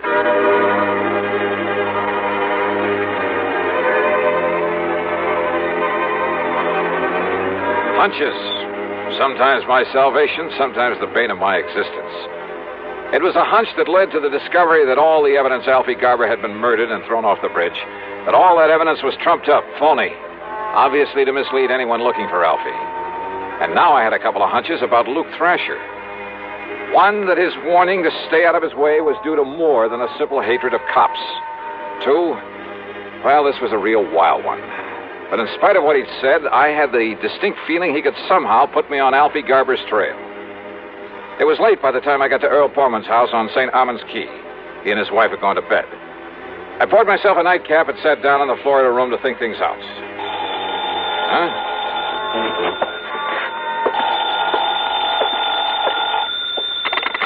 Hello? Earl, is Johnny Dollar there with you? Who's that? Oh, Johnny? Yeah. Well, this is Doc Crutcher. Oh. Listen, there was something about that blood specimen you brought me, that chicken blood. Yeah? I wasn't sure at the time, so I put it back under the microscope. And I found traces in it of a trypanosomus virus. Very seldom found here in the South. So what about it, Doc? So I checked with some of the local vets to see if any of them knew whose poultry flock might have it around here. I thought such information might be of help to you. You were so right. And, Johnny, that chicken could only have come from the farm of Andrew Palucci out on Bee Ridge Road. Good for you, Doc. Mr. Palucci is about to have a late visitor.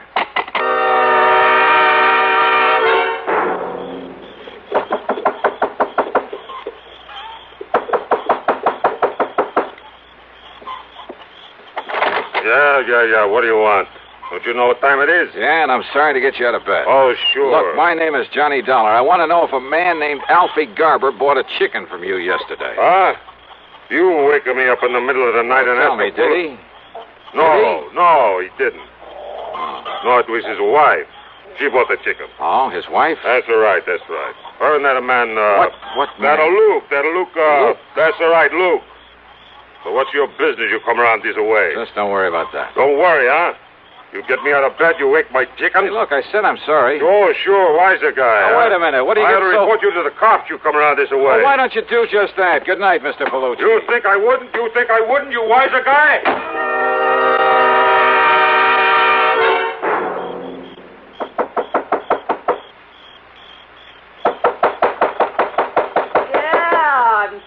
I'm coming.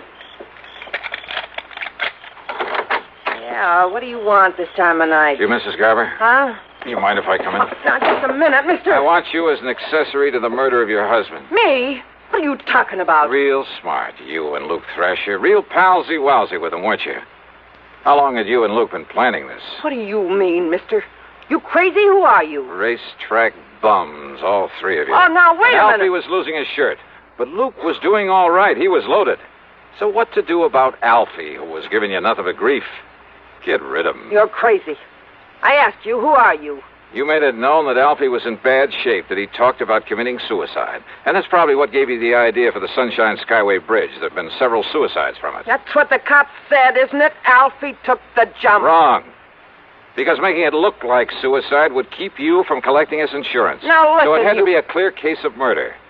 That's why you spilled the chicken blood around when you left his car up there. You, Mrs. Garber, yeah, you. After making sure that Luke Thrasher had an alibi, could prove he was in town at the time you left the car on the bridge. You're making a crazy guess. that's all. Oh, pretty good guess, isn't it?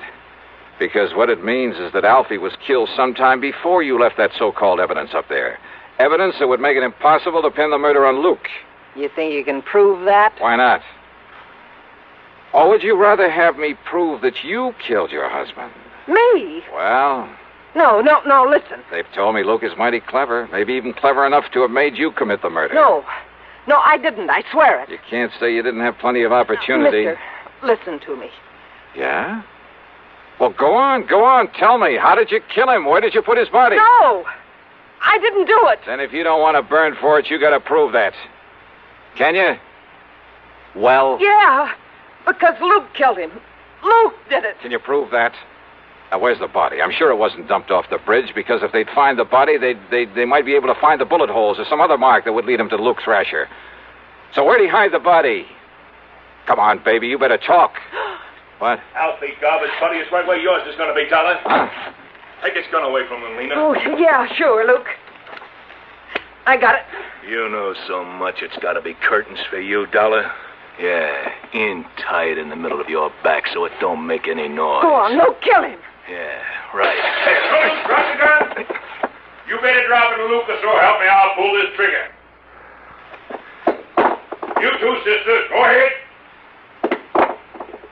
All right, you want to pick him up, Johnny? Indeed I do, Lieutenant. Okay, now you two up against the wall. Hands up high and against the wall. That's the stuff, Johnny. And just what brought you around here? A complaint by one of our citizens. Seems that one Andy Palucci owns a poultry farm. Well, he was a little bit annoyed by the way you got him out of bed a while ago, just to find out that these two bought a chicken from him yesterday. So he called us up to report you. Just like you suggested to him. Bless Andy Palucci. Now, if you'll just help me climb in this window, I'll take care of these two for you.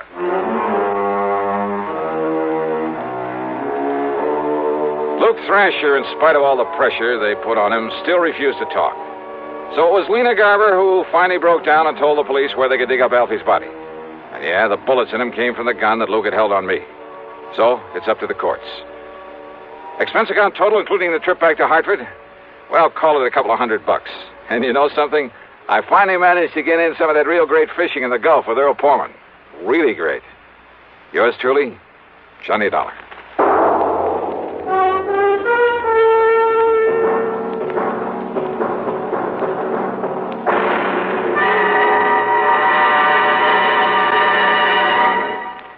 Our star will return in just a moment. Constipation is something people don't talk about much, but it can be a problem for anyone, even doctors. And when constipation occurs, it's interesting to see just what doctors consider important about a laxative they might use or recommend. Well, a majority of the doctors we heard from had this to say. A laxative should be effective, gentle, as close to natural acting as possible, and a medicine that can be used with complete confidence. Now, X-Lax has been popular with many doctors and millions of people over the years because pleasant-tasting chocolated X-Lax is effective. Overnight, it helps you toward your normal regularity. X-Lax is gentle. Next morning, it gives you the closest thing to natural action. And that's why many doctors and millions of people use X-Lax with complete confidence. X-Lax, the laxative that helps you toward your normal regularity, gently, overnight. Is X-Lax in your medicine cabinet? Now, here is our star to tell you about next week's story. Next week, the wrong man matter. A case with a real twist at the end of it. Join us, won't you?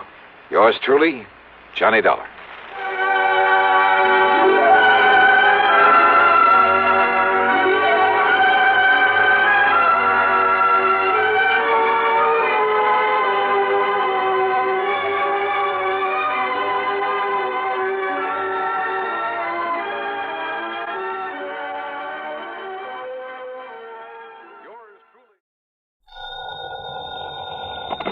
Johnny Dollar. Earl Porman, Johnny, down here in Sarasota. Earl, so how's the insurance business down in Florida these days, to say nothing of the fishing? Well, why don't you come down here and find out for yourself? But now listen. I'm listening. You remember how my home is situated out here on St. Armand's Key? Well, sure, I ought to. I've been there often enough. It's near the end of a long bayou that comes in from Sarasota Bay. Yeah, and the bayou is lined with expensive homes, private docks, and it's full of mullets, sea trout, sheep's head, flounder. So what about it? Johnny, what would you think if I told you I'd sold a man $50,000 worth of straight life insurance? Well, I think you were just doing your normal... Huh? Did you call to talk fishing or business? Listen, will you? Okay. What would I think if you sold a man a $50,000 policy? And? And then, 3 days later, just this morning, as a matter of fact, found his body floating under my dock. Oh. Okay, Earl. I think I'd better grab the first plane I can. That's what I think. And not to go fishing.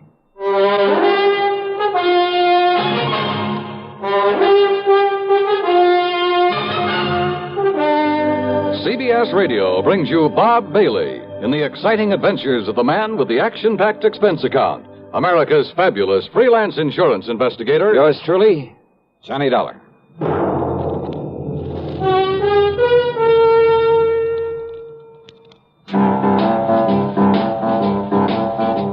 Talk about best-selling records. Here's a familiar tune about America's best-selling filter cigarette, Winston.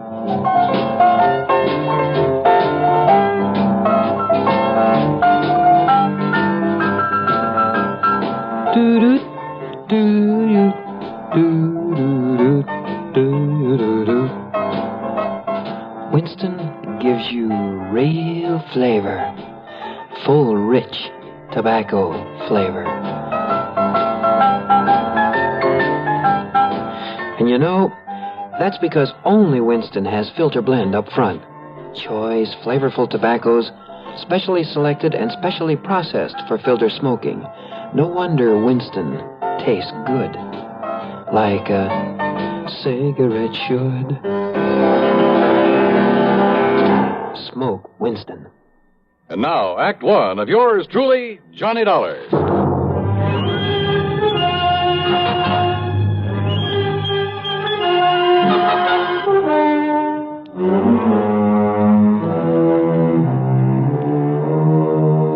Expense account submitted by Special Investigator Johnny Dollar to the Tri-State Life and Casualty Insurance Company, Sarasota office. Following is an account of expenses incurred during my investigation of the Bayou body matter.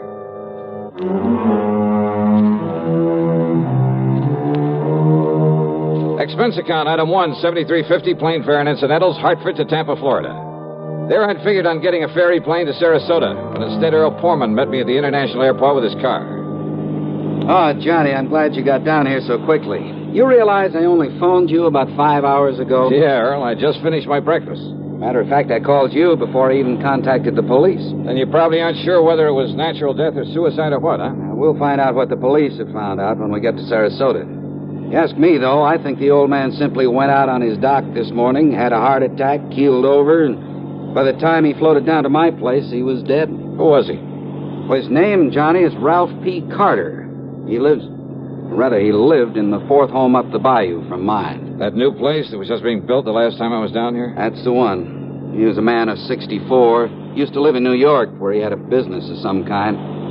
But he had some heart trouble, so he quit and came down here to live and take it easy. Pretty well to do?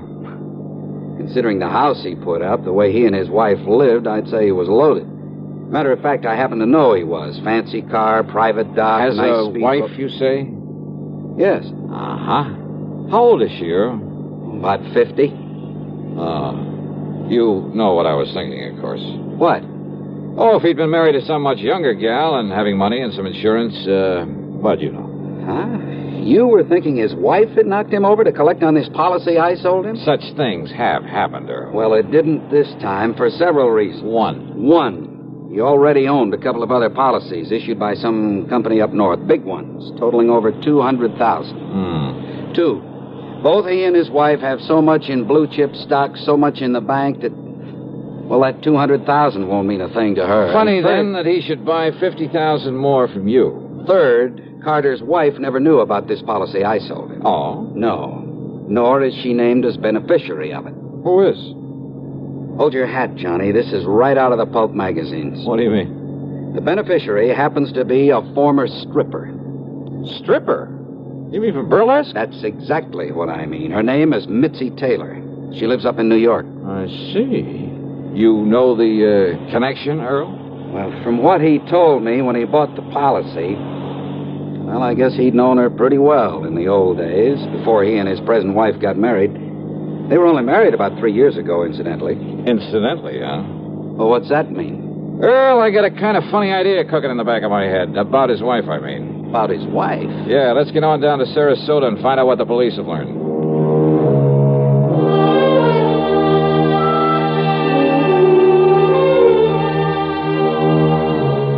The police hadn't wasted any time. After recovering the body from the Bayou, they'd immediately turned it over to the coroner, Dr. Phillips. Sergeant Edwards, who was in charge of the case, made us cool our heels until the coroner could finish his preliminary examinations. But why an autopsy, Sergeant? You mean you suspect foul play, something like that? He was alone. He was unattended when he died, Mr. Pullman. That means an autopsy is mandatory. Oh. Hey, tell me this, Sergeant. Do you yourself have any reason to be suspicious of how Mr. Carter may have died? You don't mind, sir. I'd rather wait until Dr. Phillips is through before we talk about it. Which means you did find something suspicious. I didn't say that, sir. Well, you might just as well have. Did you talk to Mrs. Carter? No, sir. What? It happens she isn't home. Then she doesn't know her husband is dead? Looks that way, doesn't it? Oh, come on. Now, wait a minute. Sergeant, that's a pretty evasive answer. Truth is, Mr. Dollar, it was meant to be. Oh, great, great. Then I can expect a lot of cooperation from this department. All we can possibly give you, sir. When we find out what we have to go on. Yeah. Earl, do you know if Carter had a regular physician? Yeah, Dr. Theo Foote, Johnny. We've checked with him, Mr. Dollar. And? Mr. Carter's heart condition was such that he was ready to go at any moment, and without warning. What if you're suspicious of something else? Have I given you any real reason to be suspicious? Now, look, Sergeant, let's not be... Dr. Phillips. Johnny Dollar. Hiya, Doc. I might have known you'd be called in on this, Johnny. You certainly got down here in a hurry. Mr. Pullman. Hello, Coroner. Did you find out anything, Doctor? You were right, Sergeant. I've got a lot more work to do, of course, before making out my report on this case, but there's no question about it. Mr. Carter died neither from a heart attack nor from drowning. Oh? What did kill him, Doc? He was struck so hard at the base of the skull that death must have been instantaneous. Murder, Johnny. And without question, the murder weapon was the wrought iron poker that you found there in his home. No reason for suspicion, Sergeant? Thanks, Doctor. I'll get out an APB on Mrs. Carter right away. I think you'd better. And, Mr. Dollar, I'm afraid you'll just have to wait around until we pick her up. You, want to bet on that?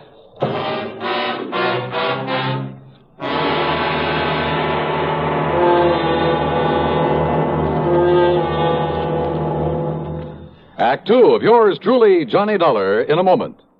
Bonjour, I am Jacques Leroy, expert on the stereophonic phonograph. I will now clear up this whole subject. S'il vous plaît, listen to ordinary stereo. A girl crossing the street.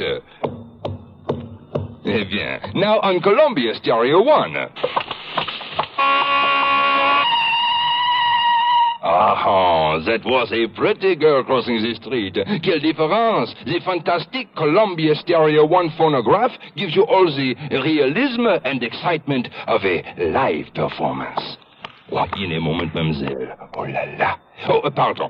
You see, only Columbia has exclusive stereo projection. Not just a few separated speakers, I know, but multiple speakers that send interlocking circles of sound through every inch of a room. See the Columbia phonograph, man, tout de suite. Columbia Stereo 1 portable start at $39.95. Consoles from $129.95. Attendez, ma chérie! Wait for me! And now, Act two of yours truly, Johnny Dollar and the Bayou Body Matter.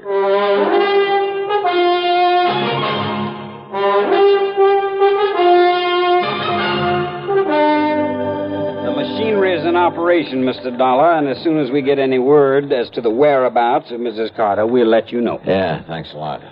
Earl, just how much did you know about Carter and his wife? Well, you know how it is, Johnny. There was some talk about their not getting along too well, but... I've thoroughly investigated, Mr. Dollar. They fought like cats and dogs. Well, now, I wouldn't go so far as to say that. At times, that is. At times. According to the people next door, they had quite an argument just last night. Oh? At one time, according to these people, she hollered at him, "I could kill you, Ralph. I could kill you." Yeah, well, that's not proof that she did. No? Then why would she say it? Haven't you ever told somebody you'd like to kill him? Well, saying I'd like to, or saying I could or would are two different things. And look here, sir. If she didn't do it, then why would she hightail it out of town early this morning? Oh, those neighbors reported that she did? Yes, sir. She drove away from their place at approximately the same time as the coroner says he was killed. Well, let's face it, Johnny. The sergeant must be right. She must have done it. No question about it, Mr. Dollar. But why? What could her motive have been? Who knows? Could have been most anything. Now that we know there was friction between them... And what about his money? She stands to be worth an awful lot with him out of the way. And don't you forget for 1 minute she's much younger than he was. Not only that, but she's a nice, healthy, attractive woman, too. And he, with his heart condition, well, he was probably just a millstone around her neck. Makes sense, Johnny. Sure it does. Did you or the coroner find any fingerprints on that poker that was used on him? No, sir. But there was some lint from a pair of cotton gloves on it. All right, then. Johnny. All right. I've seen Mrs. Carter many times. She prides herself on her dress. She can afford to. And I've never seen her outside that house without a hat and without a pair of gloves.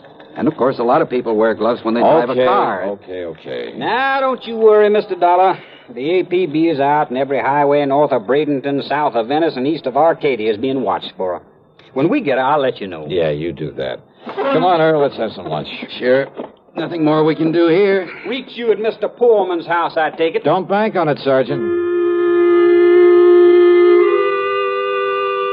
So Earl drove me to his home on St. Armand's Key, and by then I was beginning to wish I'd made the trip to Florida solely for purposes of fishing the blue waters of the Gulf with him.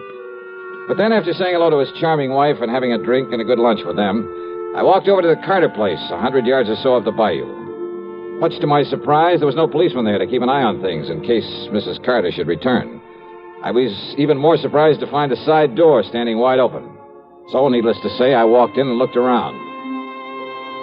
One of the first things that caught my eye in a den off the living room was a desk. It was locked, but I managed to pry it open without too much difficulty.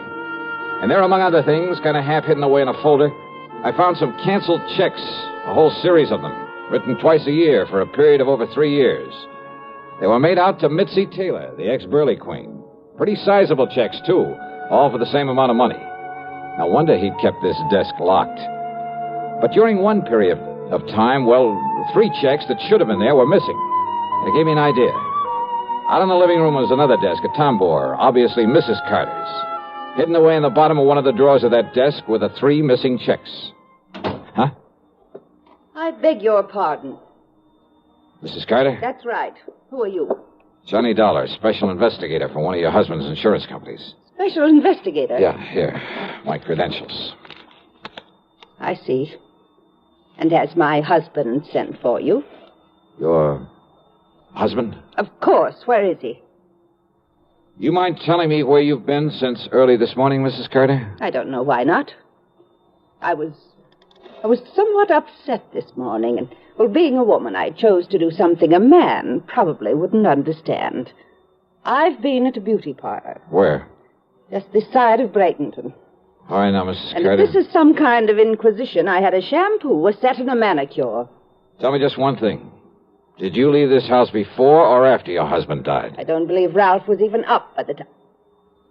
Ralph, dead. His body was found in the bayou this morning. Or did you know that? Oh, I am shocked, Mr. Dollar. Terribly shocked. I am not sorry. Go on, Mrs. Carter. I married Ralph 3 years ago. It was my second marriage. My first husband, though very wealthy, was a... I don't know why I'm telling you this. Go on, please. I thought that Ralph, because he was older than I, would... Well, I thought that with my money he'd be content to settle down to the quiet sort of home life I'd always... Don't you see, it was only for my money that he married me. The only woman he ever cared about, whom he continued to support with my money, was a horrible... See, you've been through my desk. Yes. I'd known about her for some time, Mr. Dollar. But yesterday, when I found those checks in his desk... Would you call them motive for murder, Mrs. Carter? I told him I would divorce him. I told him last night. I'm afraid it was quite a scene, but I...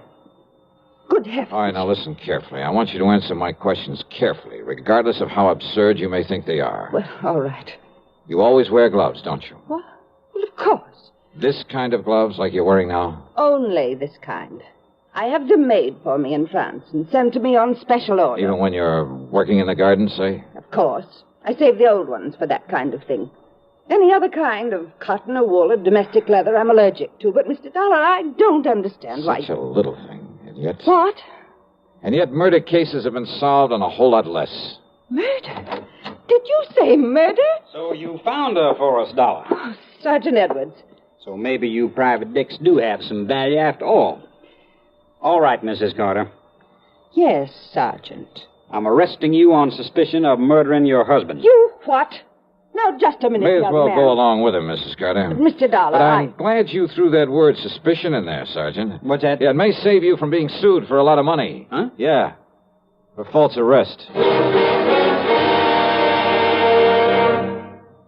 Act 3 of yours truly, Johnny Dollar, in a moment. Welcome, recording star Mel Torme. It's terrible trying to sing with a bad cold. So I always take 4-way cold tablets to relieve cold miseries fast. Good idea. Tests of all the leading cold tablets proved 4-way fastest acting. 4-way starts in minutes to relieve muscular pains, headache, reduce fever, calm upset stomach, also overcomes irregularity. When you catch cold, try my way. Take 4-way cold tablets. The fast way to relieve cold distress and feel better quickly. 4-way, only 29 cents. Now here's a word about another fine product of Grove Laboratories. Had dandruff for years? Now get rid of it in 3 minutes with Fitch Dandruff Remover Shampoo. 3 minutes with Fitch regularly is guaranteed to keep unsightly dandruff away forever. Apply Fitch before wetting hair, rub in 1 minute. Add water, lather 1 minute. Then rinse 1 minute. Every trace of dandruff goes down the drain. 3 minutes with Fitch, embarrassing dandruff's gone. Fitch can also leave hair up to 35% brighter. Get Fitch Dandruff Remover Shampoo today. And now, Act 3 of yours truly, Johnny Dollar. After getting the address of Missy Taylor from him, I persuaded Earl Palmer to drive me in a hurry to the airport up at Tampa. Item 2, 6795, plane fare to New York. It was very late by the time I arrived there, but item 3, $6 for a taxi to the neighborhood of Mitzi's apartment. Item 4, 10 cents for a phone call. And then I crossed my fingers. This was hardly the scientific approach to the solution of a murder case. I wouldn't get to first base if I had to identify myself over the phone. But she gave me a break. Hello? Mitzi? Yeah, that's right. This is... Louis? Yeah, Louis. What's the matter with you? Why are you talking like that? Gotta keep my voice down. Listen, didn't I tell you not to call me from down there in Florida? Come right back here. Louis, are you back here in New York already? Took a plane. Did you take care of Ralph Carter? Don't worry, baby. It'll be in all the papers. Okay. And come on over here and I'll pay you off. Sure. But then you're to clear out. You're to get out of this town as far away from me as you can. Sure. Okay. Come on over. Yeah, a real break. Now it was up to me to take the fullest possible advantage of it. Item 5, another dime for another phone call, this time to Lieutenant Randy Singer at the 18th Precinct. No question about it, Johnny. Old man Carter must have known that sooner or later his wife would catch on to all the money he's been giving his dame. Right. And maybe he was getting tired of sending out those checks. Right. So to get off the hook and still provide for Mitzi, he named her as beneficiary to a $50,000 insurance policy. Sure, his wife would know about it after he died, but she wouldn't be able to do anything about it. Yeah, but little Mitzi just couldn't wait, huh? Now, look, I don't anticipate any trouble with her, Randy, but if you're going to be around for a while, well, after I've wrapped it all up, I'll call you to come over and make the arrest, huh? Seems to me you have got it all wrapped up. Sit tight, Randy, and I'll call you.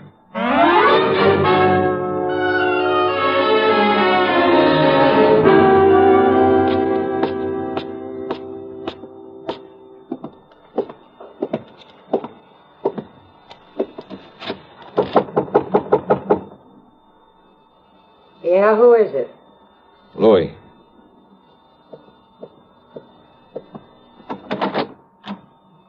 Louis, huh? Do you mind if I come in, Mitzi? Now, who are you? Johnny Dollar, special investigator. Yeah? For who? The company that issued that $50,000 policy you are not going to collect on. You know something, Johnny? That's where you're wrong. Oh, you think so? Did you see Ralph Carter's body floating around in that bayou down there in Florida? I'm afraid I didn't. Well, you should have, Johnny. Because they'd know what you're going to look like floating down the dirty East River. Sorry, Mitzi, but, hey, wait a minute. How did you know Carter's body was thrown into the bayou? You took too long getting over here, Johnny, after that phony phone call. Come on in, Louie. Take care of him. What? One move for a gun and I blow your head off, mister. Go ahead, Mitzi. Take his gun away. Okay, I've got it. Now keep it on him while I take him apart so we can feed the fish out in that river. No, wait a minute. Huh? We'd like to close the door to the corridor so that... What? That's right, Mitzi. Don't bother. Cops! The cops! Drop it, Louie!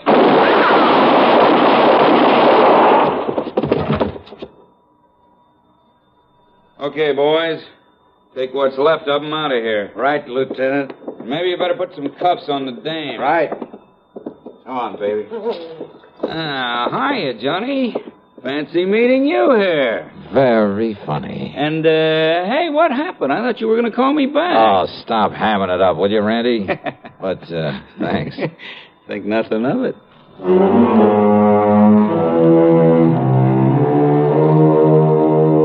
Louis managed to survive, and I understand that the way he shut off his mouth in the hospital, well, I understand he pretty much cinched the case against both himself and Mitzi. So, expense account total, including a big midnight supper for Randy and myself and a train back to Hartford, $168.65. Yours truly, Johnny Dollar.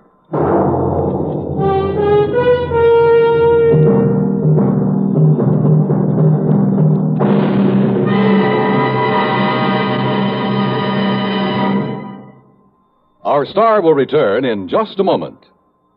This is the cold season. What do medical authorities say about the common cold? Doctors tell us there is no known drug which will cure a cold. There are effective medications for treating complications, accompanying or following a cold. If you've been taking sensible precautions and still have one cold after another, it's best to see your doctor. And here's more good advice. When you have a cold and need a laxative, that's the time to rely on gentle X-Lax. Pleasant-tasting, chocolated X-Lax helps you toward your normal regularity gently overnight. X-Lax gets along with any cold remedies you may be taking, and X-Lax works where nature wants, in the lower tract, not the stomach. Taken at bedtime, X-Lax won't disturb sleep, gives you the closest thing to natural action the next morning. You're well on your way toward your normal regularity, without upset or discomfort. So when you have a cold and need a laxative, take X-Lax, the laxative you can use with complete confidence. X-Lax helps you toward your normal regularity gently overnight. X-Lax. Now, here's our star to tell you about next week's story. Well, next week I take another trip to Florida, and I still don't get a chance to go fishing. Instead, a lesson in how not to commit a murder. Join us, won't you? Yours truly, Johnny Dollar.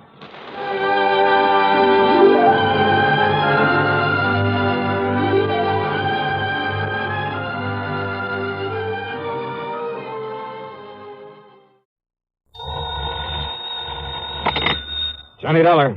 John, this is Harry Branson at Philadelphia Mutual Liability and Casualty Insurance Company. Well, it's about time, Harry. How come I haven't heard from you lately? Fortunately, we've had no problems recently. That is, nothing requiring investigation. Until now, huh? Oh, well, yes. So what's the trouble? Arson? Mayhem? Murder? John, it may be all of them. Unless you're able to put a stop to what's going on. Sounds interesting. Who's involved in all this? And don't tell me you've been selling insurance to some gangster. Well, as a matter of fact, he is. What? An ex-gangster. At least he was known to have been mixed up with gangsters for several years. Who? Bertie Larson. Larson, huh? Well, at least the name sounds appropriate. So tell me what he's... Wait a minute.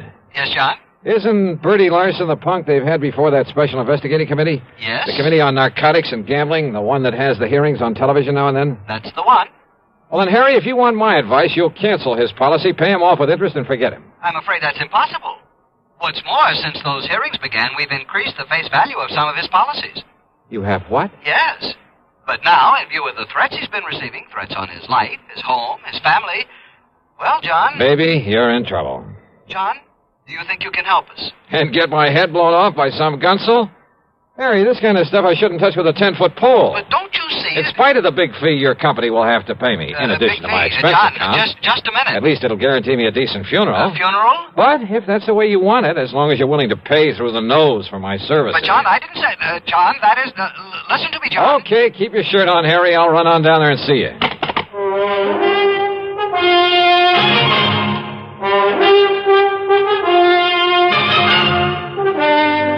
CBS Radio brings you Bob Bailey in the exciting adventures of the man with the action-packed expense account, America's fabulous freelance insurance investigator. Yours truly, Johnny Dollar.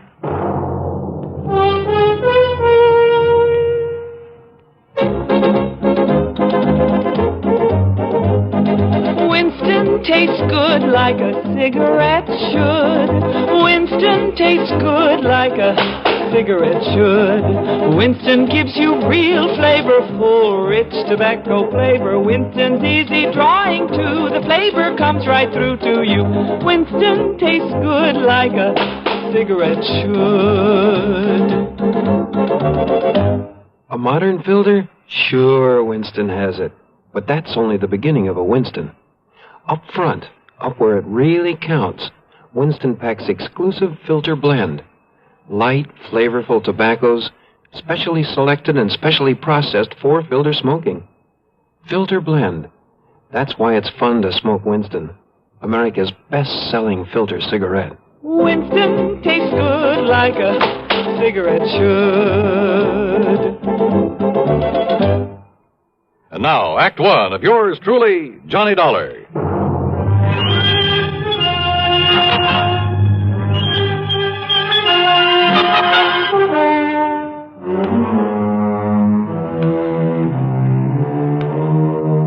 Expense account submitted by Special Investigator Johnny Dollar to the Philadelphia Mutual Liability and Casualty Insurance Company. Following is the account of expenses incurred during my investigation of the Larson arson matter.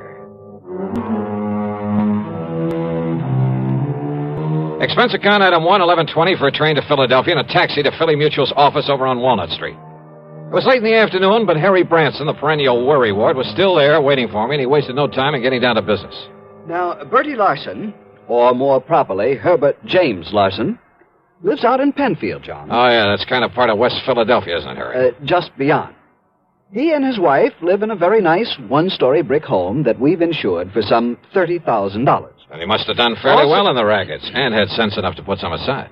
Also, John, we've insured his personal property, furniture, clothes, all the things in the house and so on, for some $20,000. No kidding. And didn't you say you've increased some of his insurance lately? To the figures I just mentioned. In the beginning, he was underinsured, but the policies provided for the increase at his option, provided, Yeah, of well, course, that's all right. You don't need to go into provided, detail. of course, that in no event should stipulated coverage exceed actual appraised valuation. Yeah, well, now, Harry, in if you... accordance with paragraphs A, B, and G of Article 21 of our standard comprehensive policy. Harry... Oh, yes, John. Also, his life is insured with us for $20,000. Making a total of $70,000. $70,000, yes. So if everything goes, including Bertie himself, somebody's liable to collect plenty. Exactly. Okay, who's the beneficiary? His wife, Nora. I see. And now you say that somebody's been threatening him. Oh, yes. Ever since he agreed to appear before this investigating committee. Uh-huh. What kind of threats? Over the telephone, he tells me, warning him that if he continues to testify, well, they haven't directly threatened his life, as I understand it, but they might as well have. And then last week... Wait a sec, Harry. Haven't the police been in on this? Oh, yes, they have. And for a while, they kept some men stationed about his place. So, naturally, nothing happened. But last week, John, when he returned from one of the hearings, he phoned me and said that he'd found a can of gasoline standing on his front doorstep. Ah, just a hint, huh, of what might happen if he doesn't clam up. Yeah, that's an old-style gang warning. Yes, a very obvious threat to burn up his home. But he's continued to appear at the hearings? Yes. And if he's killed off by these people, if his home is burned out from under him... By what people, Harry? Has he any idea who might be behind this monkey business? Well, of course. It must be someone who was involved with him in narcotics and illegal gambling at one time or another. But he doesn't know exactly who. Not specifically. He says he never recognized the voice on the phone, and, of course, it was probably well disguised. Do you suppose he's still involved in the rackets? Oh, apparently not, or we'd never have sold him insurance. But then who can be sure? The point is, John, that if anything does happen to him, or to that home of his, the company will have to pay out sizable sums of money. Yeah. Naturally, we don't want to do that. No. And if he can be protected properly, well, John, that's why I telephoned to you. Yeah, but Harry, the kind of protection you seem to want for him is something for the police to provide. John, I am convinced that the protection they are giving Bertie Larson is wholly inadequate. You told them so? I most certainly have. But they simply refuse to listen to me. Well, that is why I called you. Oh, I'm sorry, Harry, but it seems to me that... Well, Okay, give me his address. Tell me who the police contact is, and I'll see what I can do for you. I dropped my bags at the Bellevue Stratford. Then, having missed my lunch, I spent item 2, 5 1/4 for a drink and some early dinner. Item 3, $50 deposit on a rental car, and I headed out through West Philadelphia to the address in Penfield. As Harriet said, it was a nice place, not large, but neat and modern, sitting at the end of a new street. Apparently, there was no one home. I looked around to see if there was a patrolman watching over the place. No one. Nothing. And the street itself was deserted. I was just about to swing around and head for police headquarters when I noticed a thin streak of light from one of the rear windows in spite of the drawn shades. Yeah, I suppose I'll learn one of these days not to be so curious.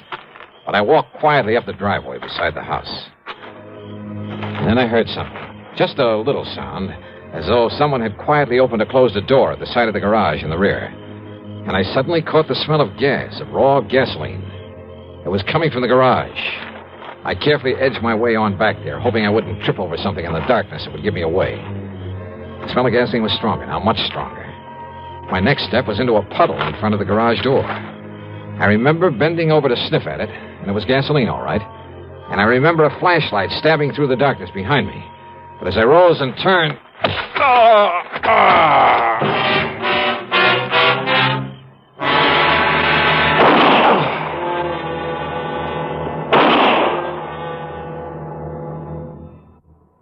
Act 2 of yours truly, Johnny Dollar, in a moment. Question: where will you find the leading stars of the entertainment world? Answer, right here on CBS Radio. Gary Moore, Arthur Godfrey, Andy Griffith, Bob and Ray, Art Linkletter, Amos and Andy, and more. The gang's all here. You'll also find the New York Philharmonic and the Metropolitan Opera back on the air. Remember, the star's address, CBS Radio. And now, Act 2 of yours truly, Johnny Dollar, and the Larson Arson matter.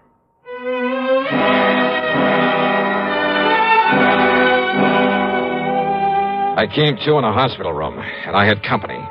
One of them was in a blue uniform with brass buttons with the stripes of a sergeant on his sleeves. So you decided to come back to the land of the living, huh? The other was a man of about 40, big, beefy. And in spite of his rather flashy clothes, he looked as though he hadn't shaved his fat, truculent face for a couple of days.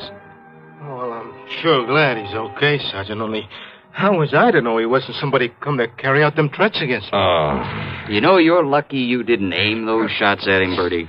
Me actually try and kill somebody, Sergeant? Like I told you, I know the noise would bring on the nearest flatfoot. Bertie, huh? Yeah. Gee, Mr. Dollar. Now, you just take it easy, Dollar. Bertie nearly broke your head when he found you prowling around his home a while ago. Oh, brother, you're telling me. But I didn't know, Dollar. I didn't know who you was till me and a cop went through your pockets and seen your identification. Okay, now look. And I come home and seen you sneaking around and had gasoline all over my garage like somebody was going to put a torch to it. Okay, Bertie. So you can't blame me for slugging. Yeah, now, but Bertie. I'm sure sorry I did it, Dollar. Dollar, the hospital bill's on me, so live it up, huh? Oh, yeah, sure. Okay, now, Bertie. Dollar's going to be all right, so you go along, huh? I'll check with you later. Oh, yeah, sure. Okay. Oh, I'm going up in the country to make sure my wife's all right. Up in the country? Yeah, up in the Catskills with a couple of relatives, Mac and Josie. Oh, you don't think I'd leave her stay around here with those people on the phone saying they're going to burn me out if I don't stop yapping at that committee? And you don't know who it is making the threats, huh? I sure wished I did. Okay, run along now, Bertie. No, wait, please. Well, what is it, Dollar? Well, I'd like to talk to Bertie some more. Well, sure. No, not until the medics say you're all right and let you out of here. And besides, I want to talk to you myself. Now, go along, Bertie. Yeah, sure. All right, now look, Sergeant. Just stay flat on the bed, Dollar. And now you're lucky Bertie didn't kill you. And I can't say I would have blamed him. Why didn't you come to me before trying to contact him? I could have given you all the information you need about this case. Now look, Sergeant. Not only have saved you a lot of trouble, but kept you from getting banged on the head. Okay. All you private dicks are alike. Now listen, will you? As for that nosy guy over at your insurance company who's been bothering me 3 and 4 times a day, well, now I've got 2 of you to keep from upsetting the apple cart. What's that supposed to mean? Bertie Larson isn't the man this investigating committee's after. What? Of course not. He's strictly small time. And he hasn't even been that since he served a stretch on a burglary arson rap. What about the narcotics and gambling that's under investigation? He was never any more than a messenger boy for the big shots. Well, then what's the importance of these hearings? Now, don't you see, if the committee can hold him up as a guy who talks and doesn't get hurt by him, well, it'll help them flush out some of the others. And who knows, maybe some of his information might have a little value, and he'd be glad to give it. Yeah? Why? Bertie's been trying to run a used car business. Legitimate, or is it cover-up for something else? Legitimate. You're sure of that? Dollar, that stupid punk has been so scared since he got out of the clink. Yep. And listen. I'm listening. The publicity that he's been getting from the hearings, because of cooperating with the committee, why, it's practically made a public hero out of him. Who knows? Maybe it'll help his business enough to get him out of the red for once. That's why he's singing like a canary, probably making half of it up just to keep his name in the paper. Well, what about the threats he's been getting? You know something? We've only got his word about those threats. For all we know, he's making them up himself. Maybe. Oh, all right. So what if some of his old pals are calling him up, telling him to lay off, huh? If they try anything foolish, we'll nab them. Matter of fact, there are a few of those guys around here we'd just love to have something on. So maybe all this will flush him out for us. Or get Bertie killed? Ask me. I don't think anybody'd even bother to rub him out. I hope you're right, Sergeant. Sure.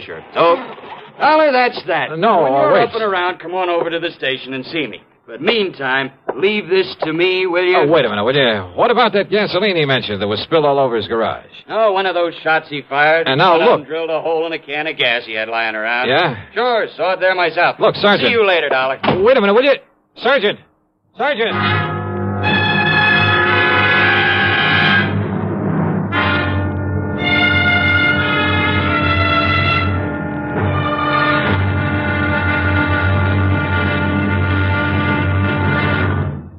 Act 3 of yours truly, Johnny Dollar, in a moment. Here's Hollywood star Mona Freeman. Who feels like acting with a miserable cold? I relieve cold distress the fast way with 4-way cold tablets. Yes, tests of all the leading cold tablets proved 4-way fastest acting. Amazing 4-way starts in minutes to relieve muscular pains and headache, reduce fever, calm upset stomach, also overcomes irregularity. When a cold strikes, do what I do. Take 4-way cold tablets. It's the fast way to relieve nasty cold distress and feel better quickly. 4-way, only 29 cents. Now, here's a word about another fine product of Grove Laboratories. Had dandruff for years? Now get rid of it in 3 minutes with Fitch Dandruff Remover Shampoo. 3 minutes with Fitch regularly is guaranteed to keep unsightly dandruff away forever. Apply Fitch before wetting hair, rub in 1 minute. Add water, lather 1 minute. Then rinse 1 minute. Every trace of dandruff goes down the drain. 3 minutes with Fitch, embarrassing dandruff's gone.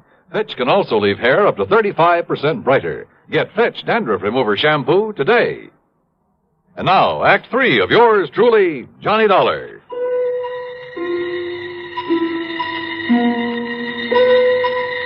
There was something all wrong about the whole setup. I'd smelled the gasoline around that garage before Bertie Larson had slugged me. And what about the can of gasoline he said was left on his doorstep as a warning? Like somebody'd burn him out if he kept on testifying before the Special Investigating Committee. Were the police overlooking that? And then, suddenly, I began to smell a rat, a big one. Don't ask me why. I climbed rather painfully out of the hospital bed, put on my clothes, and pulled the corny trick of going out by way of the fire escape. Luck was with me. The police had left my rental car in the hospital parking lot. I spent on them $4.50 and a bar and a grill for a slug of brandy and some hot black coffee. But I was still feeling pretty rocky, so I took my time driving out to Bertie Larson's place again. As I stepped out of the car, I noticed a light coming from an open window at the rear and a big sedan back in front of the garage, the trunk of it wide open. Bertie's, or the car of someone who'd come to put the torch to his home. I didn't have to wait long for an answer.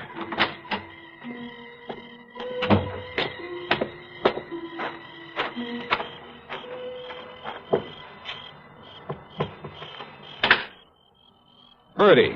Huh? Going up in the country, huh, to see your wife? Oh, Dollar. Yeah, that's right. Oh, say, listen, Dollar. It's lucky you come by here. Is it? Lucky for you or for me? Oh, no, listen, I come by to pick up some things, to haul up to my wife. You know what happens? Yeah? When I pulls up in the driveway, there's some guy running away out back. So I yells him to stop, but he keeps on going, and it's so dark I can't see where to throw a shot. And And listen. I'm listening. Then I smell gasoline. It's coming from inside the house. So I unlock the door and go in, and you know what I find in there? Go on, Bertie. Come on. Come on inside, Dollar. I'll show you. Oh, it's lucky I come by here. That's all I gotta say. Hey, wait a minute. Were you figuring on moving out of here? Huh? What do you mean? Well, now, don't tell me this is all the furniture you keep in this place. Of course not. I sent a lot up to Josie and Mac from while my wife is staying with them. What if the place burned down? You wouldn't hesitate to collect insurance on all the furnishings, would you? You're trying to be funny, Dollar. Now, look. Look here in my den. You see? You see where somebody dumped gas all over the rug? Lay them celluloid strips and out over the windowsill so as you could put a match to it from the outside? Yeah, I see, Bertie. Well, it's a guy I seen running away from here who was going to burn me out. You see how he broke in by forcing the screen on that window? I see where this screen was bashed out from the inside. What'd you say? And I fail to see any footprints in the flower bed below it. No wonder you served a term for arson, among other things. Huh? Oh, listen. I mean the sloppy setup you made here. What are you talking about? You've been losing your shirt in the used car business. So it looked like you might have to take a chance at the rackets again. Are you out of your mind? But then this investigating committee came along. Talking freely before them gave you an excuse to claim you were getting threats. Oh, now, listen. You filled up the insurance on this place to the limit. Then gave out the tale about gasoline left on your doorstep as a warning. Oh, listen. All of it. So that when your house went up in flames, everybody would think it was set by the mythical person who was supposed to be making the threats. You're crazy. Meantime, of course, you've carefully emptied the place of anything valuable. In storage with these pals of yours, Josie and Mac, up in the Catskills, if any such people really exist. Listen. This home and the garage would probably be nothing but ashes right now if I hadn't come along earlier. Could have killed you then, Dollar, so Kill maybe me. I'd better... I think you were just a lousy shot. Yeah? But when all that noise brought the police and you found out who I am, why, sure, you could use me to help build up your case for whenever you decided to fire this place. You thought. But it didn't work, Bertie, because... Oh, no, you don't. Come on, put your hand up. Come on, over your head. Reach, Bertie. No, listen. Can't even pull a gun quickly, can you? You don't need to, Dollar. Oh, what? Don't move. I'm right in back of you. Drop the gun. Kill him. Yeah, Nora. Kill him. We'll fire the joint and get up in a country where Josie and Mac will swear we've been with him all the time. Yeah, Bertie. Yeah, that's what we'll do. And listen, we'll strip this guy after you knock him off. They'll find his bones after the fire, and they'll think it's me. That's another $20,000 of insurance to collect. No, Bertie. What? I'm leaving both of you here. You gone crazy? After this nice setup, I'd be crazy if I didn't take all I could get out of it. You ready, Bertie? Oh, Laura, listen! All right, Dollar, now it's you. Drop it, Nora. Where'd you come from, you dirty...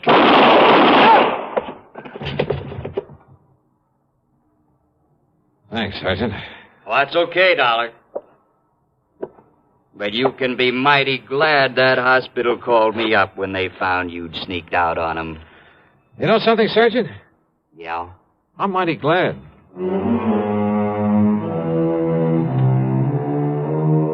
Expense account total, including my hospital bill, my room at the Bellevue, and a couple of meals, plus, of course, the trip back to Hartford, $79.75. Remarks? Why bother? From here on in, it's up to the company and the police to straighten things out. Yours truly, Johnny Dollar.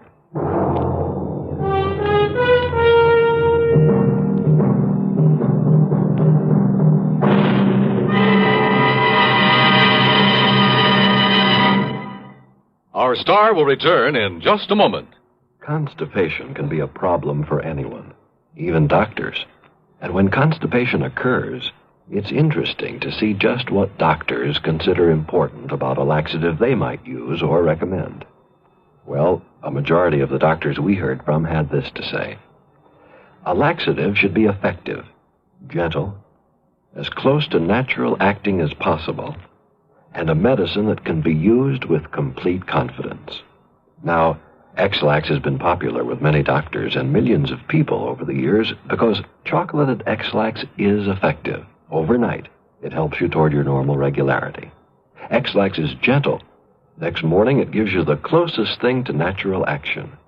And that's why many doctors and millions of people use X-Lax with complete confidence. X-Lax, the laxative that helps you toward your normal regularity gently. Overnight. Is X-Lax in your medicine cabinet? Now here is our star to tell you about next week's story. Next week, Sarasota, Florida. A body floating in a bayou. And one too many suspects. Join us, won't you? Yours truly, Johnny Dollar.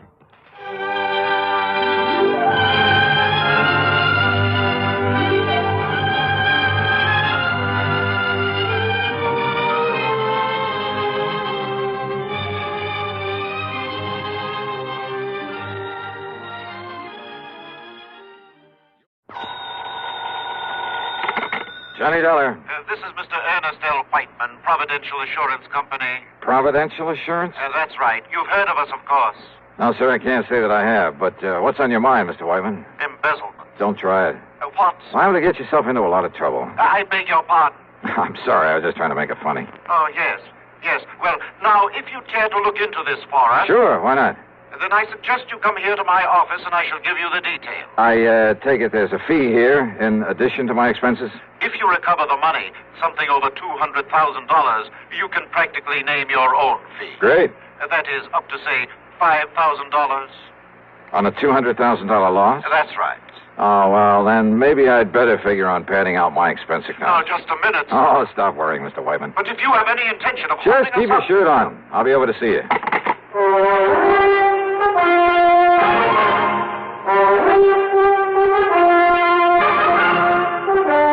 CBS Radio brings you Bob Bailey in the exciting adventures of the man with the action-packed expense account, America's fabulous freelance insurance investigator. Yours truly, Johnny Dollar.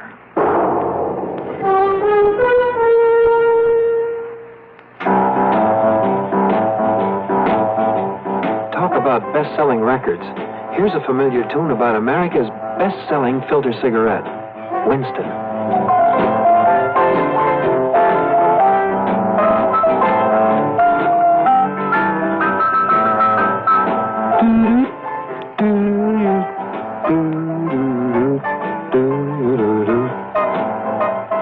Winston gives you real flavor, full, rich tobacco flavor. And you know, that's because only Winston has filter blend up front. Choice, flavorful tobaccos, specially selected and specially processed for filter smoking. No wonder Winston tastes good, like a cigarette should. Smoke Winston. And now, Act One of yours truly, Johnny Dollar.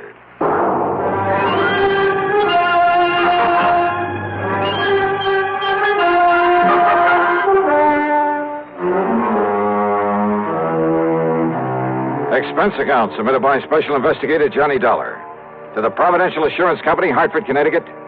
Now, at this point, I don't know if it's the Home Office or not. Anyhow, following is an account of expenses incurred during my investigation of the Hand of Providential matter.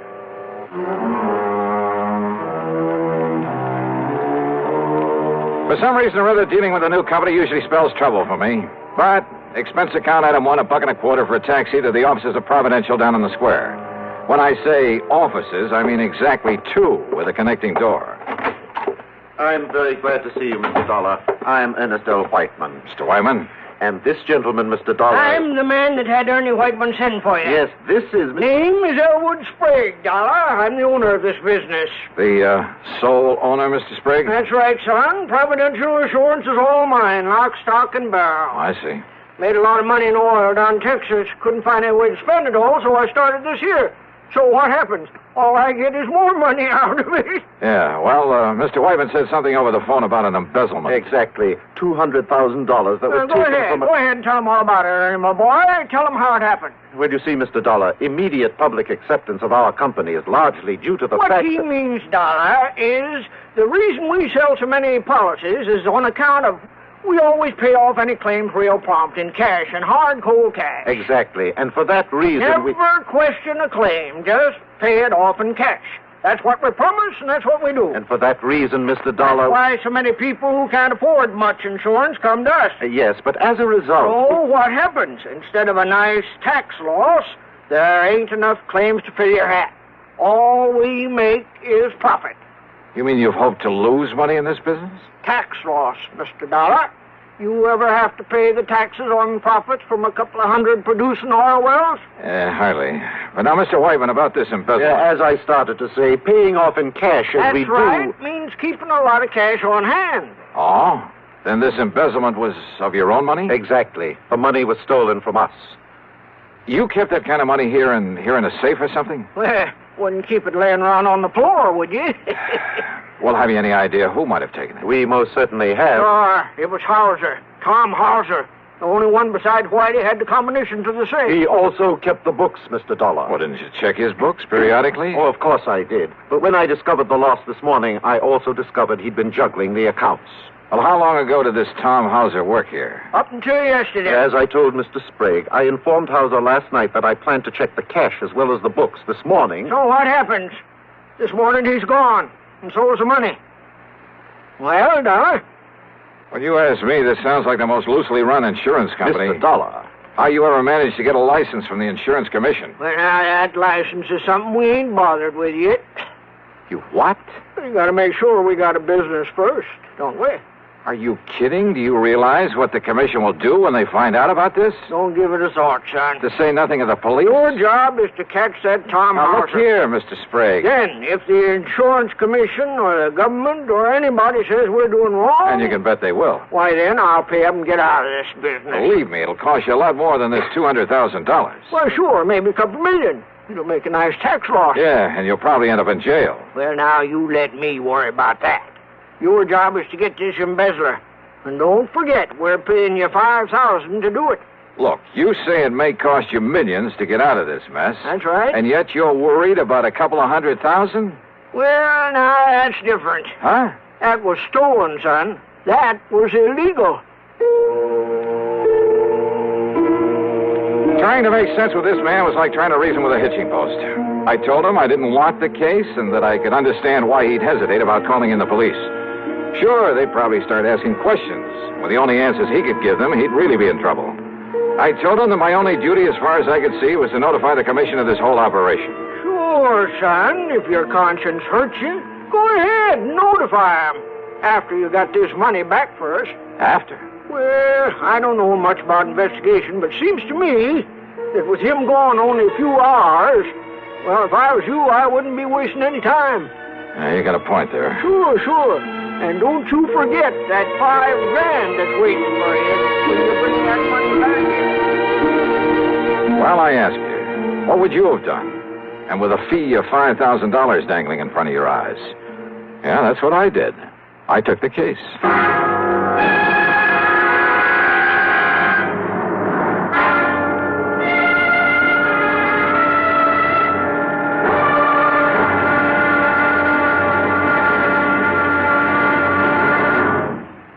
Act 2 of yours truly, Johnny Dollar, in a moment. Higginbotham here. We will now commence our lesson in stereophonic reproduction. Listen to the call of the spotted bill snicker on ordinary stereo. Now then, on a Columbia Stereo 1 phonograph. Obvious difference, what? The Columbia stereophonic system really causes all others to blush, for it is not composed of just a few separated speakers. Columbia is the originator and exclusive purveyor of stereo projection. Only Columbia fills every inch of a room with real, lifelike sound. Now, when I was bird-watching with the Duchess of... But let that pass. You simply must hear the Stereo 1 phonograph by Columbia. Ask your Columbia phonograph dealer for a demonstration. And, chaps, portables are priced as low as $39.95. Consoles commence at $129.95. Lost that bird. And now, Act 2 of yours truly, Johnny Dollar, and the Hand of Providential Matter. Oh, Hoping the insurance commission wouldn't hang me if they ever found out I'd taken an assignment from this outfit, I decided to check the last known whereabouts of the embezzler, the bookkeeper who'd stolen some $200,000 from them. After getting his description and his address from Mr. Sprague, I spent item 2, $1.85, for a taxi to a dingy rooming house on the north side of town. At the front door, I was met by a frowsy old maid wearing a rather slovenly blue housecoat. She looked like she'd just gotten out of bed, and her stringy black hair was up in paper curlers. Special investigator, huh? That's right. Here, my credentials. Johnny Dollar, freelance. Well, Mr. Tom Hauser ain't here right now. I know. Have you any idea where he might be? I seen him leaving bag and baggage late last night. Guess he's gone on a trip somewheres. I was sitting by the front window having a can of beer before I went to bed, and I seen him get in his car and drive off. Yeah, well, just let me have the key to his room. Are you sure that's all right unless you got some kind of a warrant? Yeah, I'm sure. The key, please. Well, I ain't had a chance to clean his room up yet today. Don't do it. Don't touch a thing of his until I tell you to. Oh, well, now look, dearie. Just let me have the key. And here's a 5-spot for your trouble. Oh. Well, now, you're what I'd call a real gent. And here's the key. It's the first apartment on the right, top of the stairs. Yeah, thanks. Something wrong, Mr. Dollar? Did Mr. Hauser do something he oughtn't have done? What do you mean? What are you talking about? Hey, I had to come back here, pick up my stuff. So he isn't here. Yeah, don't worry about the split. I'll meet you like I said. Yeah, then we'll take care of it. All right. I'm leaving it right away. Neither Johnny Dolan or anybody else will ever... Hey, what? Well, if he does, I'll be ready for him. So come on now, hang up. Let me get out of here. Stop worrying, pal. I can take care of him and anybody else. Quietly as possible, I slipped the key into the door. I had some difficulty turning it, but finally heard the lock slip. Then I started slowly turning the knob. And then, well, I'm not quite sure exactly what did happen, except the door was suddenly pulled open so quickly that... Okay, baby. Oh. You want some more? What's the idea hanging around outside? Wait a minute. You must be Dollar. Yeah, Johnny Dollar. Then, baby, I'm gonna make sure you never get up again. Never!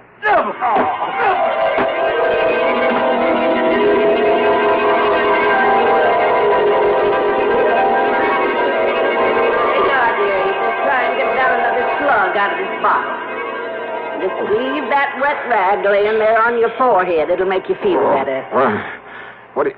Oh, holy... Yeah. You just stay there on the floor until you feel better. Where'd he go? Oh, dearie. Who done this to you? You didn't you see him? I heard a big noise up here, and when I run up the stairs, he must have heard me and run away. You was just laying here bleeding this way. That window. What's outside that window? Only the fire escape. Look, dearie. Yeah? Busted table lamp. This must have been what... Don't touch it. What? No, I'll wrap it in my handkerchief and... But who could have come here and done this to you? I can't imagine. Well, I can. Tom Hauser. Item 3, $1.20 for a cab to police headquarters. Anybody but Sergeant Ed Wilson would have asked a lot of questions that I didn't feel like answering. Ed simply took the lamp, told one of the boys in the lab to check, and if he found any prints on it, to classify them, then send a teletype to Washington. Item 4, $1 even for a cab to my apartment. After a long, cool shower, I felt somewhat better. I just got back into my clothes when the phone rang. Johnny Dollar. Ed Wilson, Johnny. Those prints on that lamp. Yeah, Ed. Thomas Harker, alias Tim Hosker, alias Tommy Hauser, alias just about everything else you can think of. Johnny, that boy is one of the 10 most wanted. No kidding. And for everything from safe-cracking to murder. You got any kind of a lead on him? Only that rooming house where he slugged me. Then he may be 100 miles away by now. I wouldn't bank on it. So, Ed... Yeah? You'd better put out that good old dragnet. Oh, don't worry, Johnny. But listen, just remember one thing about him. Like what? If that boy thinks you recognize him... I didn't even get a look at him. Maybe he doesn't know that. And if he finds out he didn't kill you, Johnny... Well? He'll be back to finish the job.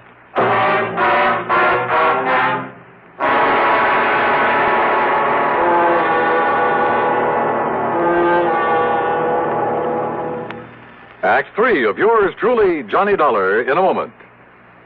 Here's Hollywood star Mona Freeman. Who feels like acting with a miserable cold? I relieve cold distress the fast way with 4-way cold tablets. Yes, tests of all the leading cold tablets proved 4-way fastest acting.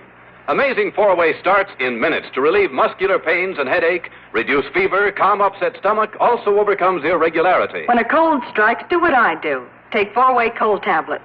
It's the fast way to relieve nasty cold distress and feel better quickly. 4-way, only 29 cents. Now, here's a word about another fine product of Grove Laboratories. Does dandruff dull your hair, leave scalp itchy?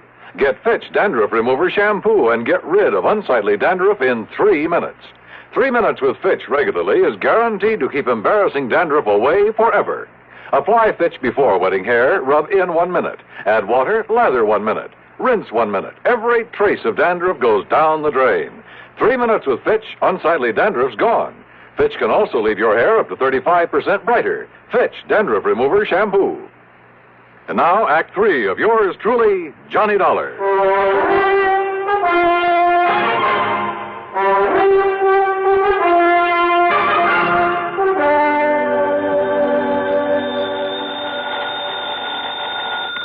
Yeah.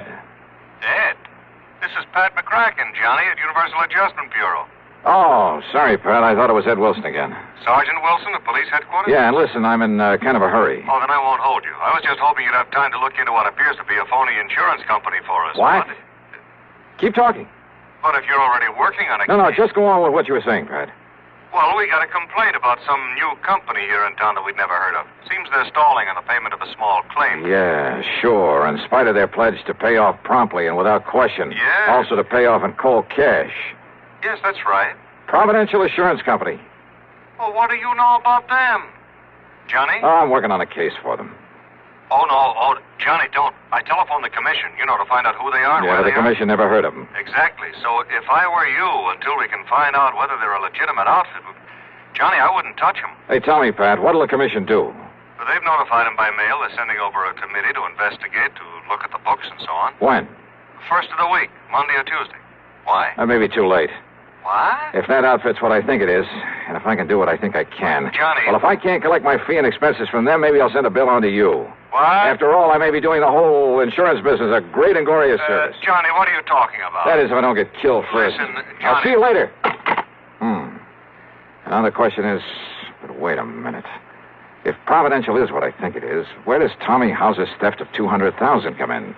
If he was working for them. Well, why did they call me in? Johnny Dollar. Hello. This here is Elwood Sprague. Oh, yeah, Mr. Sprague. I wasn't sure I'd find you in. Yeah, I think I can understand that.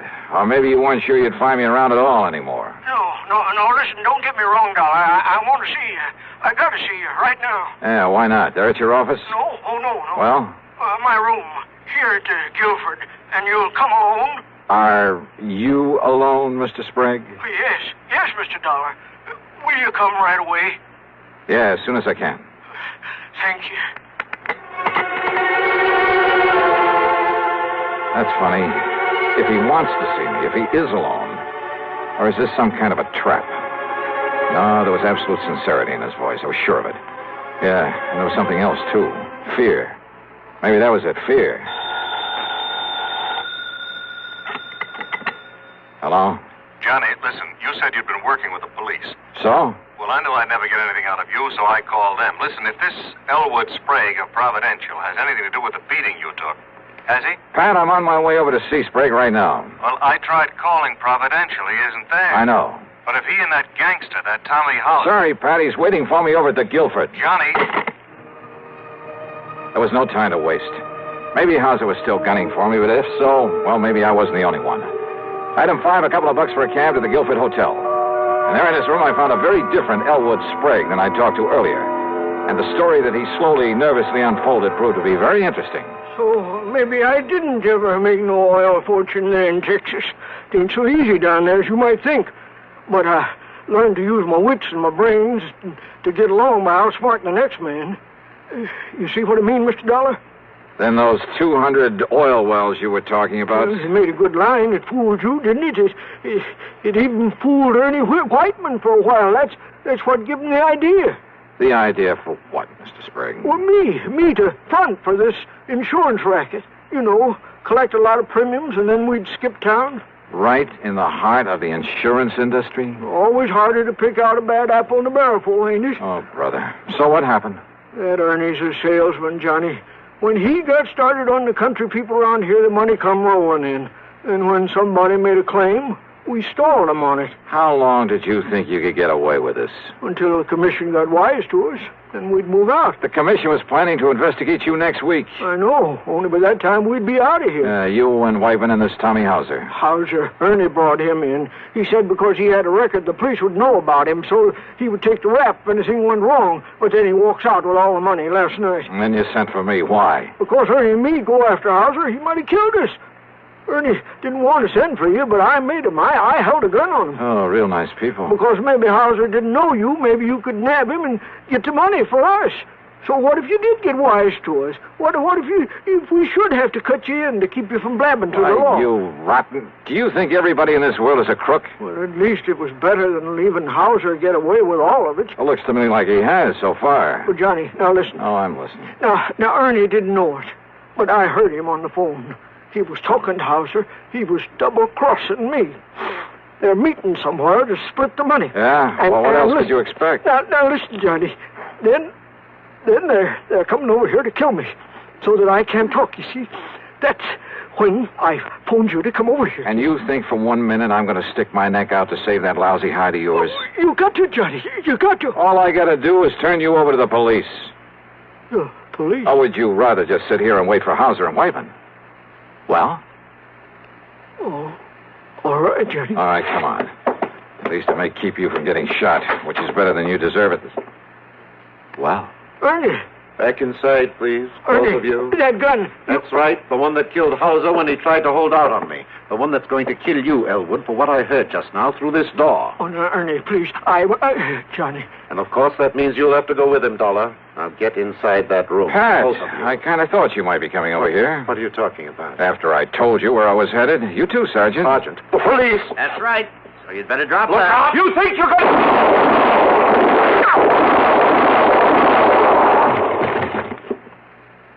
Well, Johnny? Well, thanks, Ed. You too, Pat. Oh, and Ed. Yeah, Johnny.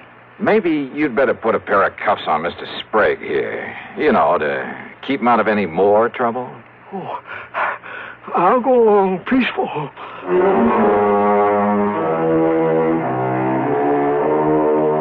So the big fat fee that was promised doesn't get paid to me after all. And I'm sure I may as well forget the expense account for a change. But you know something? It doesn't matter. Because the important thing was to have had some small part in wiping out this dirty racket. Me? I feel good. Yours truly, Johnny Dollar.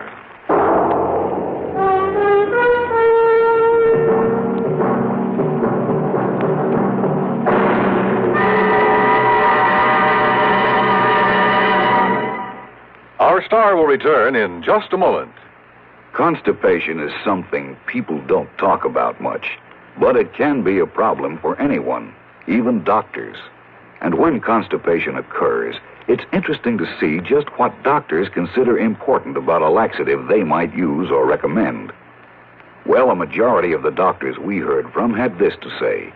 A laxative should be effective, gentle, as close to natural acting as possible, and a medicine that can be used with complete confidence.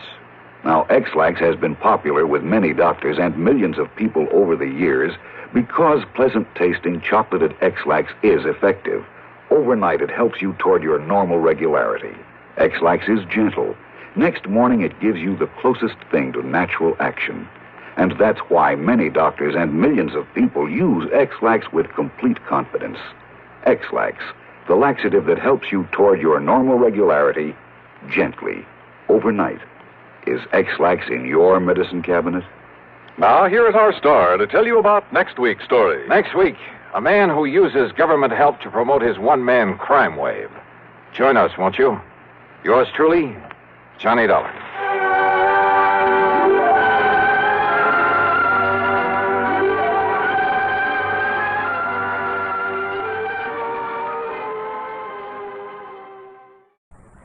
It's time now for Johnny Dollar. All right. Well, hiya, George. I've been wondering when you were going to come up with another wild one for me. That is not the case this time, John. John? Tell me, how is your, have you had a security clearance lately? Well, sure, in connection with that rocket fuel case I handled. Good. But, now what's this all about? Well, I can hardly discuss it with you over the phone. Oh, top secret, huh? Top secret, and of tremendous importance. Okay, George. I'll run over and see you.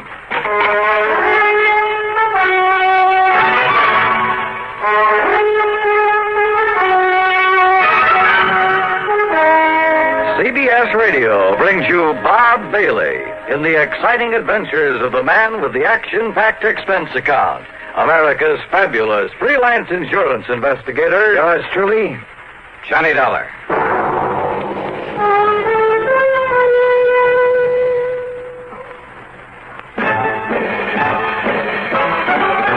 Are you smoking more now, but enjoying it less?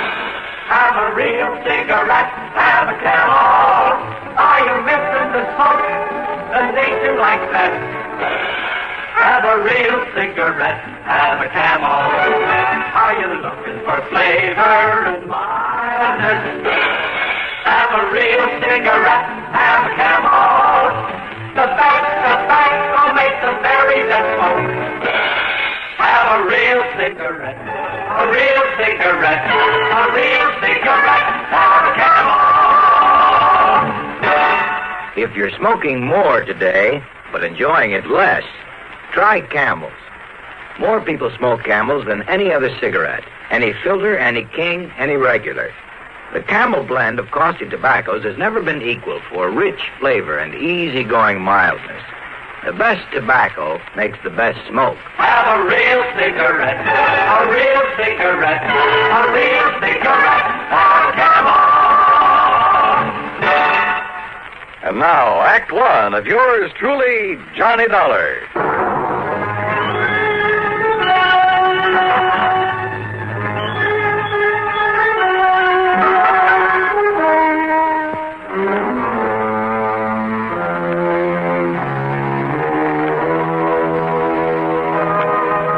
Expense account submitted by Special Investigator Johnny Dollar to Floyd's of England, North American Office, Hartford, Connecticut. Following is an account of expenses incurred during my investigation of the missing missile matter.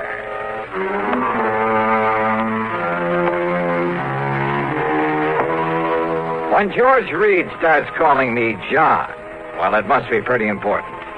So expense account item 1, $1.25 for a taxi over to the square on the office of Floyd's of England. We'll use this rather isolated office in the back so as not to be disturbed. Yeah, okay. Or overheard. Now, if I seem to be somewhat vague about this whole thing, I assure you it's only because of my own rather limited knowledge of... Well, sit down, Joe. Oh, yeah, sure. Well, you can hardly expect me to investigate something unless I know what it's all about. Well, John, out on the West Coast... Oh, come off this John stuff, will you? I'm sorry, Johnny. But now listen. Yeah, shoot. Out near Los Angeles, in North Hollywood to be exact, is a small plant that operates as the Smithwick Paint Remover Company. Oh, what's so all-fired mysterious about that? Not one drop of anything even faintly resembling paint remover has ever been put out by them. Huh? Actually, that name is only a blind, a cover-up. Yeah? For what? An outfit that might better be called the Smithwick Missile Development Company. Government stuff, huh? Johnny, they have no official connection with our government whatsoever. But unofficially? That's the sort of question we never ask. So far as anyone knows, our government simply doesn't recognize them, gives them no support, financial or otherwise. So far as anyone knows. Which means they receive no protection from Uncle Sam either. So Floyd's of England writes the insurance? Precisely. Under orders from our top brass. Well, what's happened out there? What's the trouble? Johnny, it appears from what Smithwick told me on the phone that one of their missiles is missing. Oh, well then. What? Yes. Oh, now look, George, I heard of a guy who mislaid a bass drum once and somebody who had an elephant stolen. Johnny. Oh, one of those missiles? Oh, wait. Hey, maybe he was talking about one that got lost in outer space. But then why send for me? They have nothing whatsoever to do with the firing of those things. But don't you... A small plant out there, did you say? Yes. Oh, then it simply doesn't make sense. Now, George, Johnny, all I know is what Dr. Smithwick told me over the phone. I agreed to have you go out there immediately. He'll be waiting for you there whenever you get there. Well? Okay, George, whatever you say.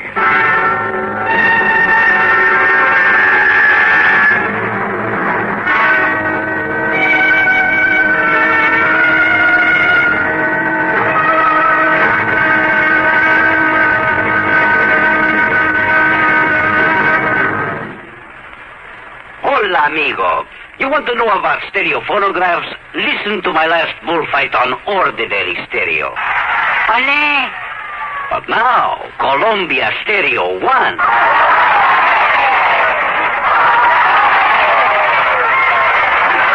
There is a corrida de toros. Real lifelike, magnifica. There is such a big difference in stereo phonographs. With most, all you get is a couple of speakers shooting in different directions. But with Columbia, hombre, you get fantastic stereo projection. What it does is to send circles of sound sweeping through every inch of a room. You are surrounded with live sound, live feeling, live passion. Ole! Ole! How they cheered me. Ask your Columbia phonograph dealer to demonstrate Stereo 1 by Columbia. Prices start as low as $39.95 for portables, $129.95 for consoles. El picador! Who let that bull out? And now, Act 2 of yours truly, Johnny Dollar and the Missing Missile Matter. Expense account item 2, $8 for a plane to New York. Item 3, $176 1/4 for a 707 to Los Angeles. I arrived about 6 p.m. Pacific time. Item 4, $50 deposit on a rental car, and I drove to North Hollywood, to the so-called Smithwick Paint Remover Company. As I walked into the reception room at the front, a good-looking blonde hurriedly closed the door in back of her that led to a huge room full of desks and drawing boards, but no people. Yes, sir. Oh, my name is Dollar, Johnny Dollar, and I'm here. Johnny Dollar, the insurance investigator. Gee. My name's Gloria, Johnny. Gloria Snowden. Snowden? Will you just call me Gloria, huh? Why not? But look, I've come to see Dr. Smithwick. He... Oh, that's too bad, Johnny. He isn't here. Is what? Well, he left very suddenly late this morning for Washington or someplace, I guess. Oh, no, that's funny. After asking He for asked me me to be to be sure and stay here until you came, and... Oh, gee, I didn't think it was really going to be you, Johnny. He just said Mr. Dollar would be arriving, But anyhow, when he makes these sudden trips, he's always back here first thing in the morning, and I'm sure he wants to see you. So my. Funny, though. What? What, Johnny? Well, I suppose I'd better get something to eat and find myself a place to sleep. Oh, gee, I'm hungry, too. And it's all your fault, Johnny, because I had to wait around for you. Well, then the least I can do is take you out to dinner, okay? Oh, gee, yeah. And I'm free all evening, too, Johnny. Great. We'll do the town. Now, is there a hotel or a motel around here where I can hang my hat? Oh, gee, I don't... Well, there's the Paradise Motel over on North Sherman Way. It's kind of a smallish place. On North Sherman Way. 1131. Then just let me drop off my luggage, shower and shave, and I'll pick you up. Where do you live, Gloria? Oh, I'll just wait here for you. I have a couple of things I ought to do before I leave. Okay, whatever you say. And you don't mind taking me to dinner, I mean? Are you kidding?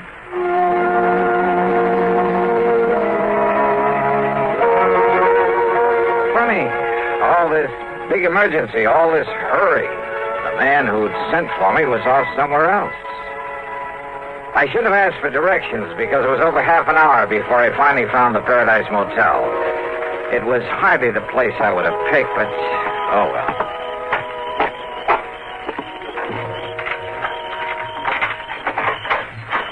Yeah, here you are, Mr. Dollar. Number 7. Okay. This be satisfactory? Yeah, sure. Because if it ain't, I got other vacancies. No, this will be all right. Anything you want, I'll be in the office. Well, I could sure use a few ice cubes. Oh, brought your own jug, huh? Have them for you in the jiffy. Good. Now, let's see. Shirts will go in here, I guess. Huh? That's about the fastest service I ever heard of. Mister, you certainly don't waste any... Hello? Somebody out here looking for...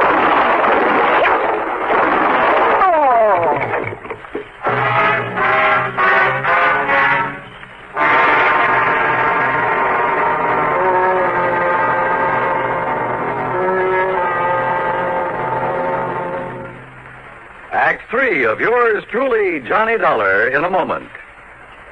Welcome, recording star Mel Torme. It's terrible trying to sing with a bad cold. So I always take 4-way cold tablets to relieve cold miseries fast. Good idea. Tests of all the leading cold tablets proved 4-way fastest acting. 4-way starts in minutes to relieve muscular pains, headache, reduce fever, calm upset stomach, also overcomes irregularity. When you catch cold, try my way. Take 4-way cold tablets. A fast way to relieve cold distress and feel better quickly. 4-way, only 29 cents. Now, here's a word about another fine product of Grove Laboratories. To get rid of embarrassing dandruff in 3 minutes, change to Fitch Dandruff Remover Shampoo. 3 minutes with Fitch regularly is guaranteed to keep unsightly dandruff away forever. Apply Fitch before wetting hair, rub in 1 minute. Add water, lather 1 minute. Then rinse 1 minute. Every trace of dandruff goes down the drain. 3 minutes with Fitch and embarrassing dandruff's gone. At the same time, Fitch can brighten hair up to 35%. Get Fitch Dandruff Remover Shampoo today. And now, Act 3 of yours truly, Johnny Dollar.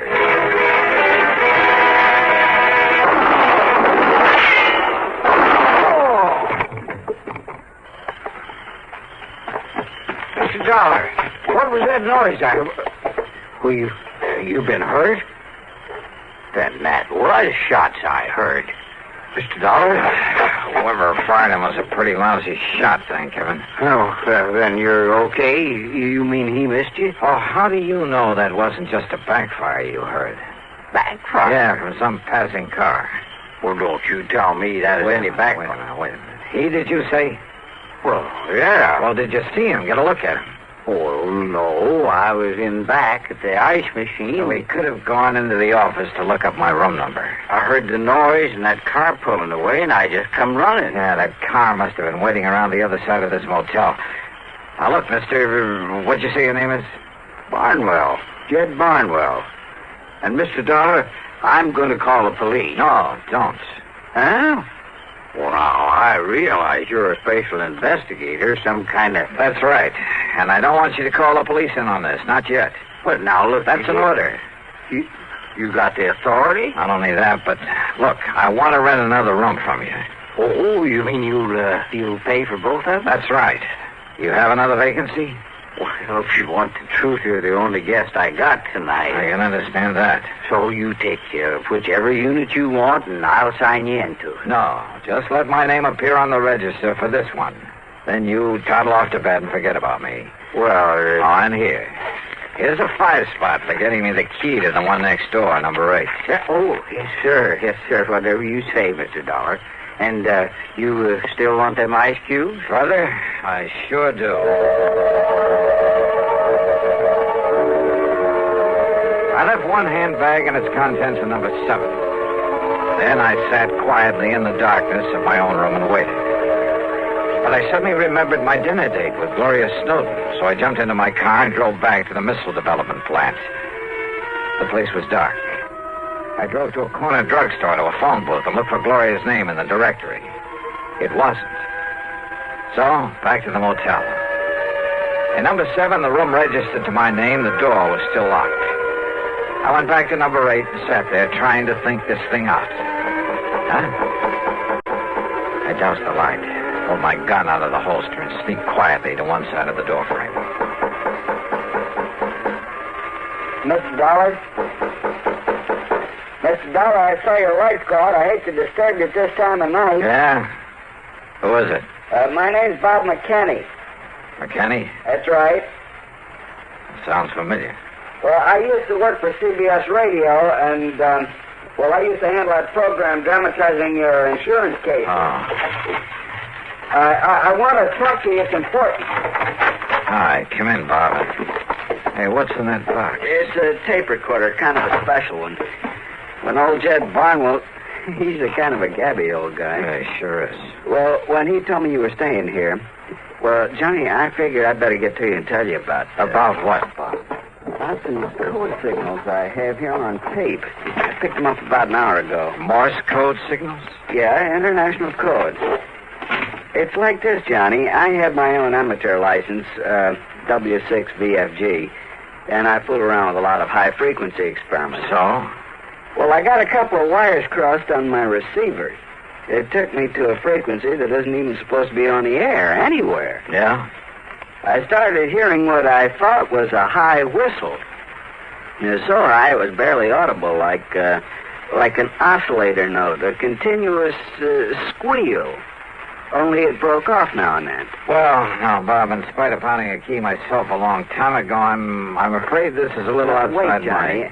I've also been experimenting with this tape recorder, running the tape and recording at about 5 feet a second instead of 7.5 inches a second. Yeah, well, no, excuse me, but listen, please. Okay, I'm listening. I recorded that squeak, running the tape real fast, and then I played it back slowly. You know what it was, Johnny? All right. It was ultra-high-speed transmission, code transmission. Oh?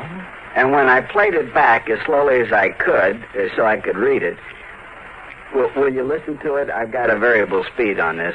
Can you read international code? Go ahead, Bob. Turn it on. Yeah.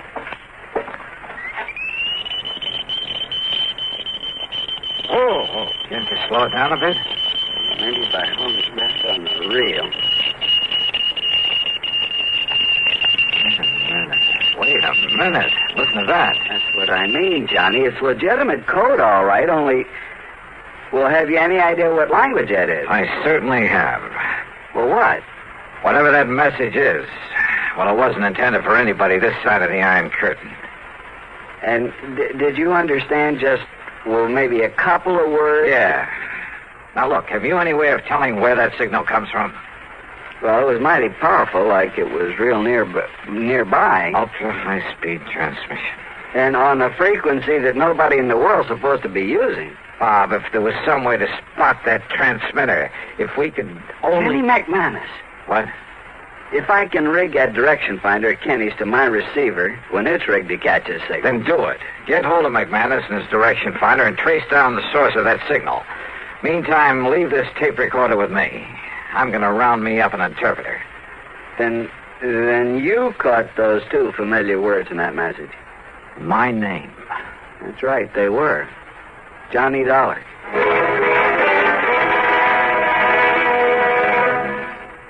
Act 4 of yours truly, Johnny Dollar, in a moment. And now, here's a message from the watchmakers of Switzerland. Swiss vacation, Swiss vacation. Win a fabulous vacation for two in beautiful Switzerland. Enter the Swiss Vacation Contest. It's easy. Nothing to buy. Pick up a free entry blank at a jewelry store or other store that sells quality watches. Then in 25 words or less, complete this statement.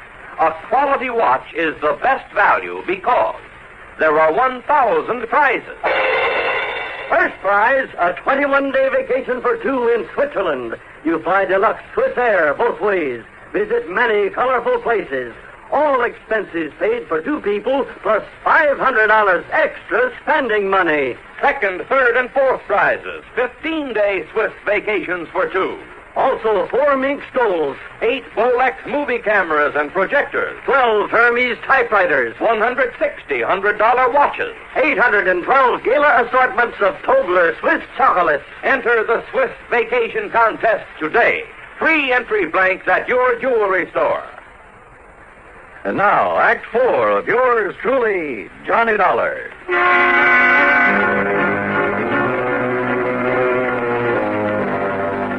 Two familiar words and that high-speed code message that Bob McKinney had intercepted. So high speed it sounded like a continuous squeal, until we played back the recording slowly and recognized it for what it really was. A secret message in that foreign language. Those two words were my own name, Johnny Dollar. My one good police contact there on the West Coast was Lieutenant Harry Golden of the Homicide Squad.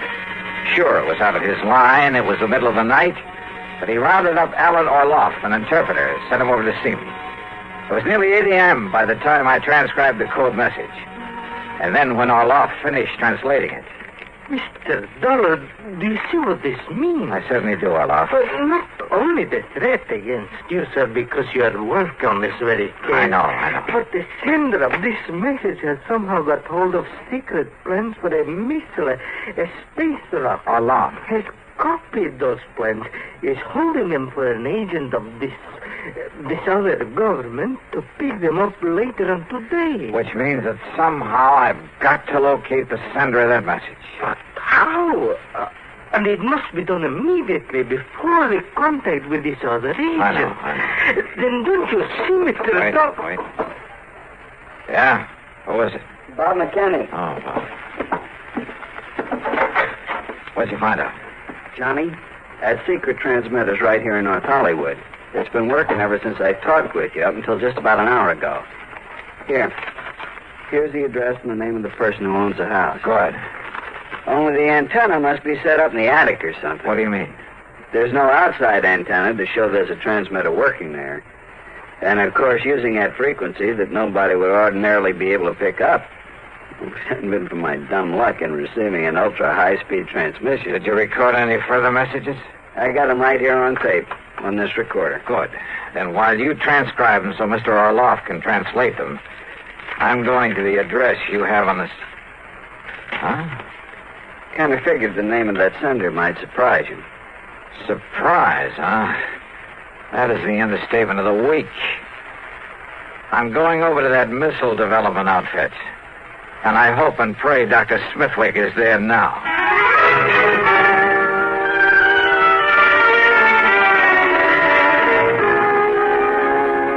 So perhaps I was wrong, Mr. Dollar. After all, I'm a scientist, not a file clerk. But I was certain the plans for that missile were missing from the vault just before I was hurriedly called to Washington. Dr. Smithwick. Contrary to our usual policy, I asked the government to send some men here to investigate. They'll probably arrive here shortly. Doctor. Yet now on my return, I find the plans intact in their proper place. Oh, those plans were stolen, all right. And for the benefit of one of the big foreign powers. What?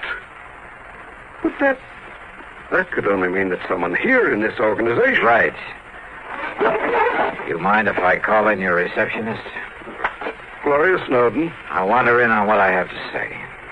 You mean to say you tell that stupid little girl about this? You think I need to? Well, Dollar, it's because of her lack of intelligence that it's safe to have her about. Any bets?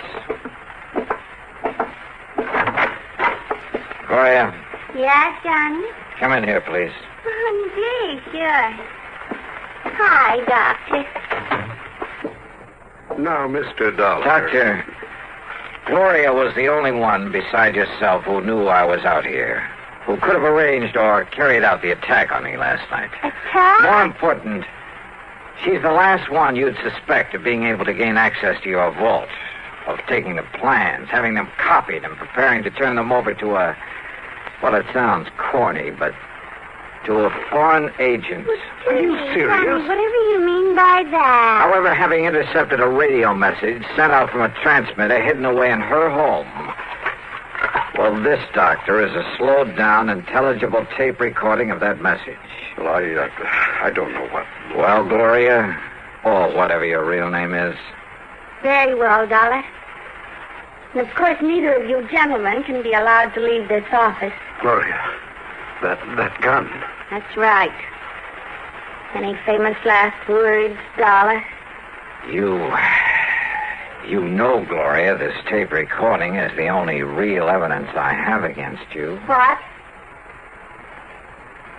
So what? So here. Maybe you'd like to have it. Oh, no, you...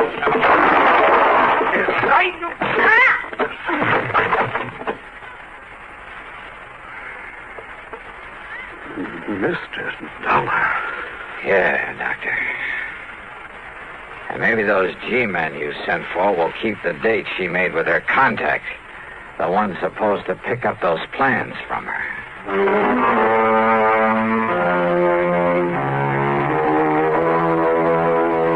The government boys were more than glad to take over, and I hope they can find some way to reward Bob McKinney, who really solved this case. Expense account total, including the trip back to... wait a minute. Forget it. In so good a cause, it was the least I could do. Yours truly, Johnny Dollar.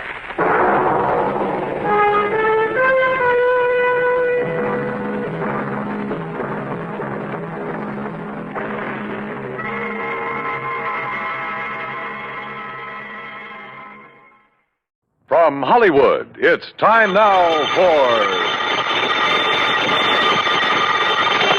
Johnny Dollar. Earl Poorman. Hi, Earl. How are things down in sunny Florida? How soon can you come down here, Johnny? You got troubles? Yes, over a $2,000 insurance claim. Oh, now wait, Earl. How can you justify my fee and expense account on a claim as small as that? Johnny. Yeah? The responsibilities of an insurance company sometimes involve far more than just collecting premiums and paying off on claims. Well, sure. Keeping your clients happy, a little good old public service now and That's then. right. Even a little attention to our national security. Sure. But on such a small policy, I still don't see how you can justify national security. Yes, Johnny.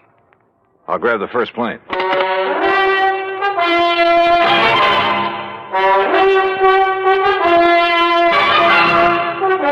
Bob Bailey in the exciting adventures of the man with the action-packed expense account.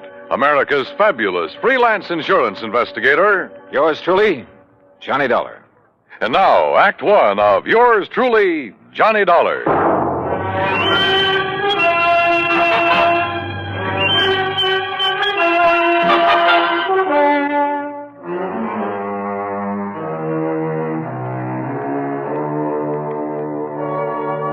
Expense account submitted by Special Investigator Johnny Dollar to Tri-State Life and Casualty Insurance Company, Sarasota, Florida.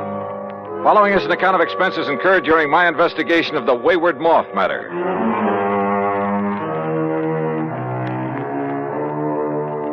Expense account item 1, 9620, plane fare and incidentals, Hartford, Connecticut to Sarasota, Florida. There I was met at the airport by my old friend and fishing pal, Earl Poorman, and we drove on into town. You, like my new car, Johnny?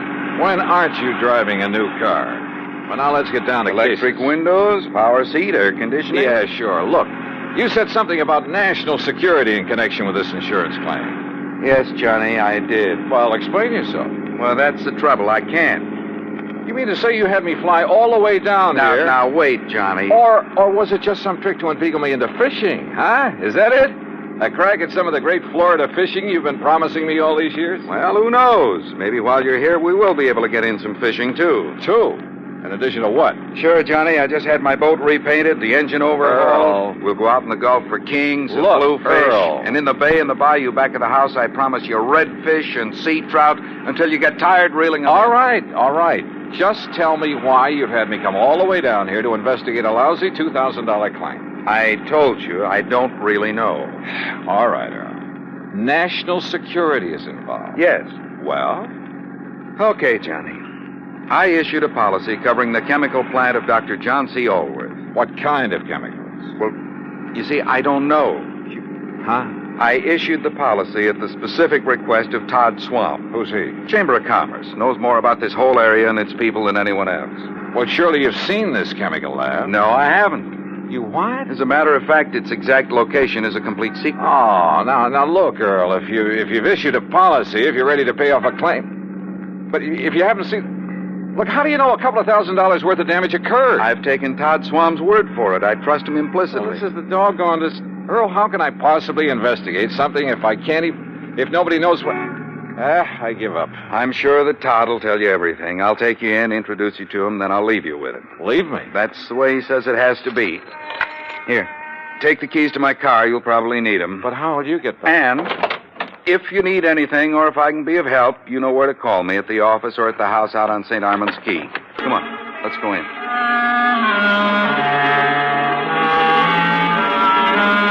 Todd Swam is a young, pleasant, aggressive sort of chap. Serious, alert, perceptive. He thanked Earl for bringing me, then led me alone into his private office.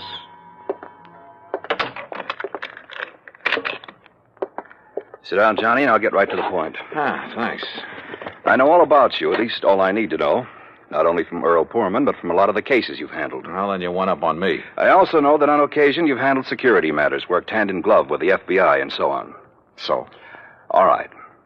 My job here is not only to promote Sarasota, tell the world what a nice place it is to live, nice people, good homes, ideal climate. Great fishing. Yes, fishing, boating, just about everything. Okay, I'm sold. But what about this Dr. John Allworth? My job is also to be of whatever service I can to the people of the city. All right. Dr. Allworth has lived here for years. Chemist, retired. Until recently, that is. Well, go on. Now, in his small laboratory, carefully hidden in the swamps of the Everglades, for security reasons, Dr. Allworth is producing an important rocket fuel ingredient. Oh? For use at one of the testing centers here in Florida. Cape Canaveral? He and his assistant work entirely alone, for obvious reasons. Look, Earl says there's been some damage at his place. That's why I asked him to have you come down. But only a couple of $1,000s worth. That is beside the point, Johnny. I think it's a case of sabotage. But if nobody's even permitted to know where the place is... And if you're ready, we'll go out there right away, okay? Right.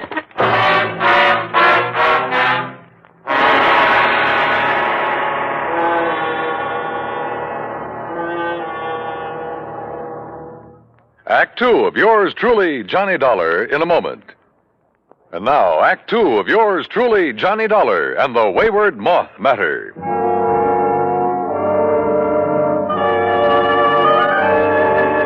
Todd Swam, manager of the Sarasota Chamber of Commerce, suggested we use 2 cars, so I got behind the wheel of the one Earl Poorman had left for me and followed him. We drove south on Highway 41 through Fort Myers, then swung left on Route 82 into the Everglades, and finally into the Big Cypress Swamp Country. A few miles further south, I'm not permitted to say how many, we left the main road for a pair of wagon tracks leading into the swampy jungle. We stopped in a little clearing. From a small shack on the edge of a bayou, a tall, husky Indian emerged. He lowered his high-powered rifle as he recognized Todd Swam and walked over to where we'd parked. You bring a man, Mr. Todd. Ben Osceola, this is Mr. Johnny Dollar. Hi, Ben. How do you do, Mr. Johnny? Ben, he's to be let through here anytime he wants. Very well, Mr. Todd. Have you the airboat ready for us? All ready. Back of my house. Good. Come on, Johnny.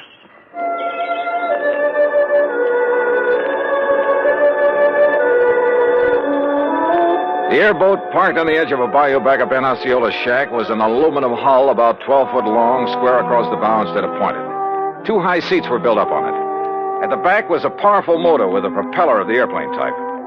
Todd Swam and I climbed onto the precarious little seats, and we took off. And brother, I mean took off. What a ride. The airboat half planed, half skipped over the shallow water of the bayou. Perched up over the hull itself, I kept waiting for us to flip. After a quarter mile or so, we came on a vast plain of soggy, grassy marshland, splotched here and there with patches of clear water. Now and then, on half-submerged logs, big turtles quickly drew in their heads as we approached. More than once, a huge alligator gave us the beady eye, then quietly sank below the surface of a shallow pool. Plenty of rattlers and cottonmouths around here, too. Thanks a lot. Finally, we pulled up to an acre or so of brush and trees that looked almost like an island in the middle of the swamp. On it sat a long, low building made of concrete block. This is the place, Johnny. Unless you'd like to ride around a bit more. No, thanks.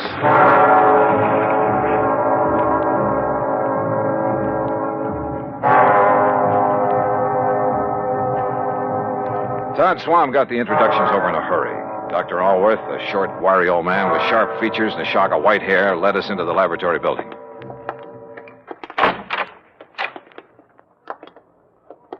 No, Mr. Dollar, not in there. Oh. No one is permitted in the laboratory except myself and my assistant. Oh, I'm sorry, Doctor. You lead the way. About your assistant, Dr. Allworth. It was in the vault that the accident occurred. It was an accident. Of course it was. Who would possibly want to... Plenty of people, Doctor, and you know it. It may sound corny, but this whole country has enough enemy agents. You speak as though we were at war, Todd. Well, we're certainly in a Cold War. And speaking of agents... A moment, please, gentlemen, while I work the combination of this lock. This vault looks big enough for a bank. In it, I keep two things, Mr. Dollar. The finished rocket fuel component. Yeah? And the delicate apparatus with which I complete the final secret stage of its production. Apparatus no one but myself has ever seen. And you're letting us see it? Well, the accident has rendered it completely unrecognizable. I still haven't learned what happened here, you know. Matter of fact, I haven't either, Johnny. But I certainly have my suspicions. Doctor. There we are. No, don't go in. Well, The substance on the floor is so corrosive that... Well, look. You can see how the legs of that heavy metal table have completely corroded. Left nothing but a pile of splintered metal and rust. The rocket fuel did that? Now, there, in the corner at your left, are the rotting, tangled remains of the apparatus I mentioned. The apparatus the insurance money will replace so I can make up for valuable time lost. Doctor, I tell you, it was no accident. What happened, Mr. Dollar, is that the heavy glass flagon containing the finished rocket fuel additive... Glass, Doctor? A very special glass, over an inch thick. The flagon containing about 5 liters of it was on that marble slab there in the middle of the floor, ready to be crated and shipped to its destination. I see. I had completed processing it night before last. Early yesterday morning, for some reason I have not been able to determine, the flagon exploded. Well, I'll bet I can find a reason. Where's that assistant of yours? Leon? Yes, Leon Salkoff. Salkoff? Yes, Johnny. A man doing secret work for the rocket missile project hires an assistant with a name like that. No, Todd. Leon Salkoff. Doctor, there was a famous, well, I should say infamous character by the name of Salkoff during the last war, a young chemist. Yes, Mr. Dollar. Mixed up in a couple of industrial bomb plots. And if this is the same man... It is the same man. Well, then, good heavens. Exactly what I think. No. You're both wrong. This man was cleared in the war trials. Well, what difference does that make? I say a leopard can't change his spots. But don't you see that not even he knows the combination to this vault? Some other way to get in? Those little windows up there? 8 inches square and 2 inches thick. And you're sure there's nothing in your process that would cause the bottle to explode? Oh, I have checked and rechecked it. Where was Leon Salkoff when it happened, and where is he now? Well, he went to Fort Myers for supplies early this morning. He should be back. My guess is that he kept right on going. Yeah, Todd, I'm inclined to agree with you. Because, Doctor, if what you've told us is true, well, somehow, someone must have got to this stuff. How high are those little windows above the ground outside? Oh, about 5 feet. Then a gun, perhaps, aimed in through a window. But they are all in place and unbroken. Well, any reason why one of them couldn't be removed from the outside, then replaced? Well, I don't know. I'm going to see. I'll be right back.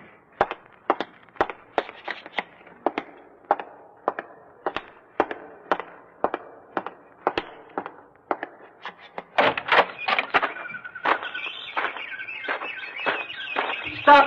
Don't move! What? Do not move, mister. Or I will shoot you right through the heart. Act 3 of yours truly, Johnny Dollar, in a moment. And now, Act 3 of yours truly, Johnny Dollar, and the Wayward Moth matter.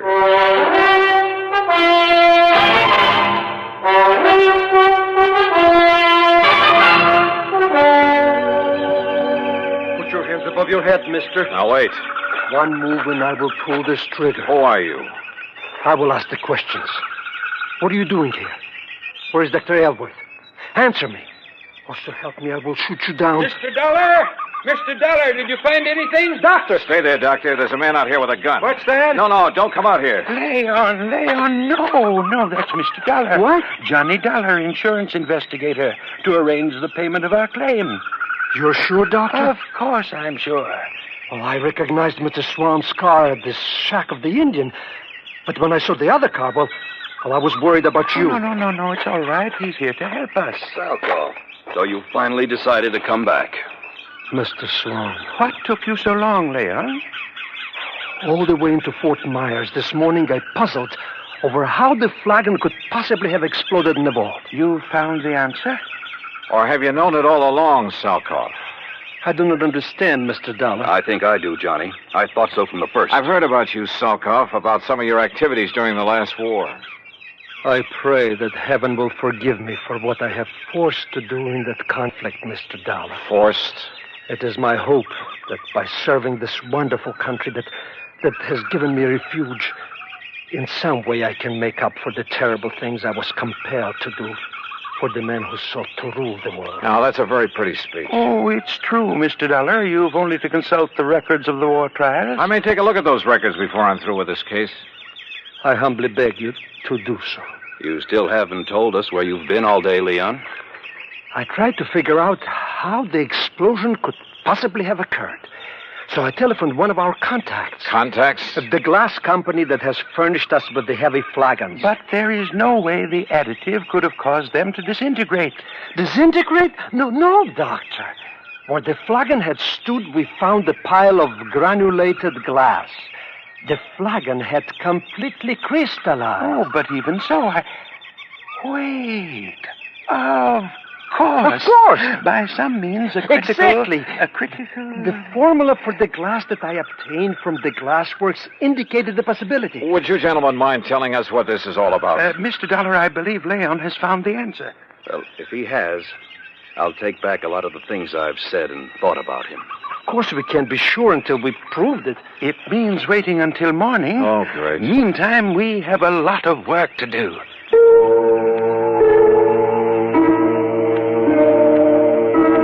We spent most of the night working like dogs, swabbing out the vault with a powerful neutralizing solution. Then, early in the morning, the four of us gathered in the vault. A flagon like the first one was placed on the marble slab in the middle of the floor. We sat around and waited. A long time. Then I noticed something. The rays of the sun, coming through one of the tiny, thick windows. The light was focused, as though through a magnifying glass. Slowly, the powerful searing pinpoint of light worked its way over to the flagon. Dr. Alworth rose and held a piece of paper where the rays converged. It burst into flame. There! Now you can see the tremendous heat generated at this point. Yes, and on the flagon itself. Exactly. The tempered thick glass wall of the bottle, tempered perhaps to a highly critical degree. But to crystallize, Doctor, the way the other one did? Leon, I still don't believe it. Well, many things will cause glass to crystallize. Vibrations of many kinds. You've heard, I'm sure, of the tenor who shatters a goblet by the power, the vibrations of his voice. But light vibrations? Oh, Doctor. Of course, it should have occurred by now. If it's going to at all. Oh, the temperature of that bottle must be terrific. The pressure building up in the glass itself. I don't understand. Still, the angle of the sun is slightly different each day. Or an imperceptible flaw in the one that exploded. Oh, sure. Well, perhaps the other had some outside stimulus to act as a trigger. A sudden draft, perhaps. Oh, any little thing. Excuses, Leon. You're stalling.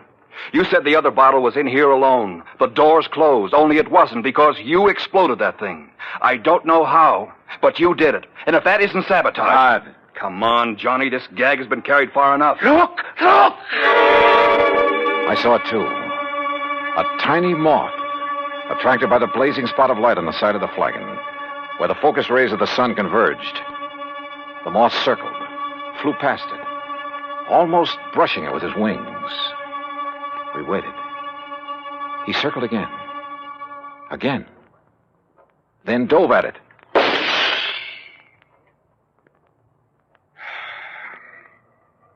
Well, Todd. Yes. Leon, I apologize.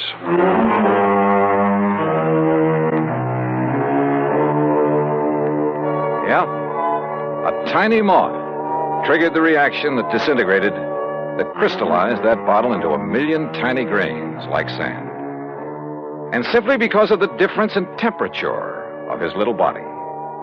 Seems impossible, but it happened. Expense account total, including the trip back to Hartford, $204 even. Remarks? Pay up this claim in a hurry, will you? The more help we can give to people like Dr. Alworth and Leon Salkoff, the better. Yours truly, Johnny Dollar.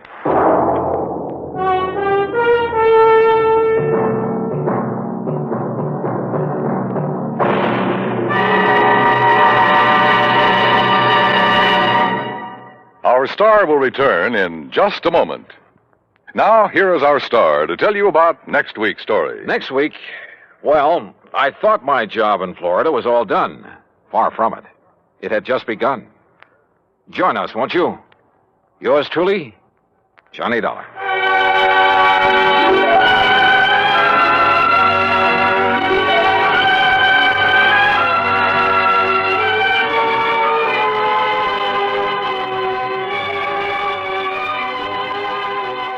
Yours truly, Johnny Dollar, starring Bob Bailey, originates in Hollywood. From Hollywood, it's time now for Johnny Dollar. Bert Major, Johnny. Masters Insurance and Trust. Oh, hi, Bert. You know anything about spacemen? Never saw any, if that's what you mean. Neither have I. But I know somebody who thinks he's been contacted by them. Oh, sure. I have some whimsical friends, too. Not funny, Johnny.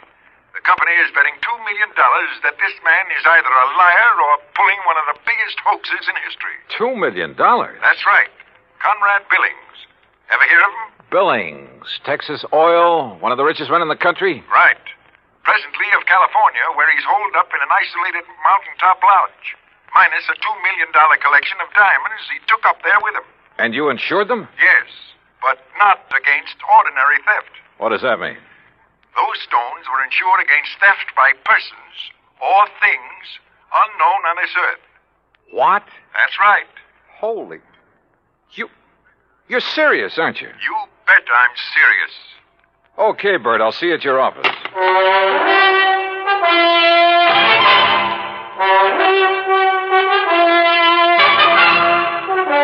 Bob Bailey in the exciting adventures of the man with the action-packed expense account, America's fabulous freelance insurance investigator. Yours truly, Johnny Dollar. And now, Act One of Yours Truly, Johnny Dollar.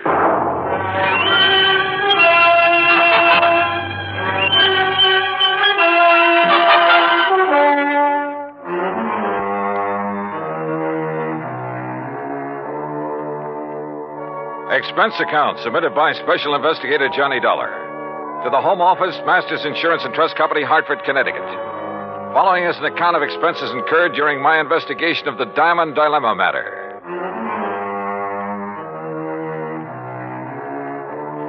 Expense account item 1, $3.20 for a taxi to the office of Bert Major. I've known Bert a long time, and he's been in and out of too many deals, big and little, to get excited over nothing. But he was excited now. This whole thing is incredible, Johnny. Fantastic.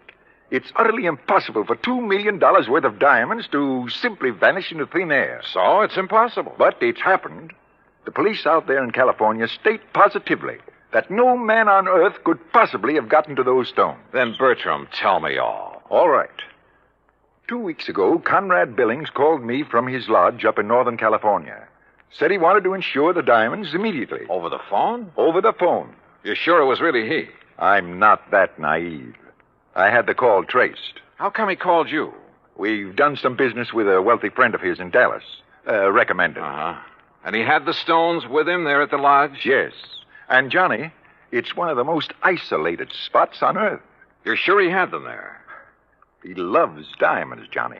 Almost to the point of obsession. He plays with them like a kid plays with marbles. Lord knows he can afford to. So you insured $2 million worth of diamond marbles over the phone? I did. And you say you weren't naive. Oh, look, a remote lodge, an eccentric old man, some expensive baubles. A rank amateur could get at him. You haven't listened to me, Johnny. You've missed the point entirely. I wouldn't care if he left the diamonds lying out on his front doorstep. I insured those diamonds solely against theft by persons or things unknown on this earth. That's the exact wording of the policy. And now they're gone? Yes. So, someone took them? Prove it. What? Someone, and not something. Now, why would anybody in his right mind want to insure against theft by other than people? I asked myself that question. My answer was that a billionaire in active command of his business empire must be of sound mind. And if he wants to satisfy a whim and is willing to pay for it, why should my company refuse his money? You think maybe he has an obsession about flying saucers and the people or things who fly them? Who knows? Or what knows? Johnny, you've got to go out there and make some sense out of all this. Who are the contacts so far? The head of his San Francisco office, Norton Shields. The chief of police in Lakeview, about 30 miles from Billings Lodge, and the insured. Okay, I'll call you, Bert, but not from Mars. Expense account item 2, $280, deluxe flight with trimmings, Hartford to San Francisco. A pea soup fog was rolling up Market Street, and it was 2 a.m. when I finally got to the office of Billings Enterprises and met Norton Shields. He was wide awake, sharp, about 35. Yes, Mr. Dollar, I've been in charge of Billings' West Coast operation for 10 years, with time out for Korea. Pretty young for such a responsibility. Billings hired me because I know the oil business. I learned it young. Uh-huh. You like him? You don't have to like a man just because you work for him. He's shrewd and knows how to make money. But he has foibles. Yes, he has foibles. Diamonds. Have you ever seen them? Sure. Where? Oh, here in the office, at the lodge where he is now, at his home. You're certain he took them up to that lodge? 3 weeks ago tonight, they were spread out right here on this desk. He put them one by one in a chamois bag, put the bag in his pocket. I walked into his car, and he was driven straight to the lodge. All right. What about the flying saucers, the spacemen, or whatever it is? No, that's a new one. I learned of it when Mr. Major Call disclosed the terms of the insurance. And the fact that the diamonds had been, that they were gone. You haven't talked this over with Billings himself? No, I haven't. Don't you think you should? Why? If he wants me, he'll call me. How do I get to this lodge? I have a company plane and pilot ready to fly you to Clear Lake in the morning. You'll be met there by a car and driver. Anything else you want, call me.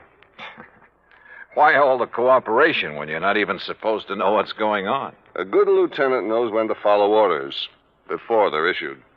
You're registered at the Mark Hopkins. You better get some sleep. Yeah, I may need it.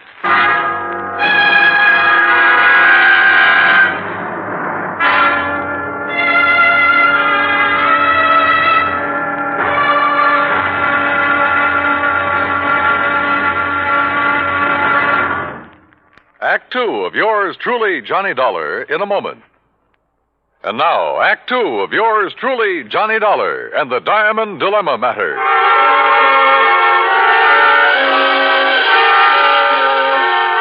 The company plane turned out to be a plush two-engine amphibian waiting for me at a private dock near the Golden Gate Bridge.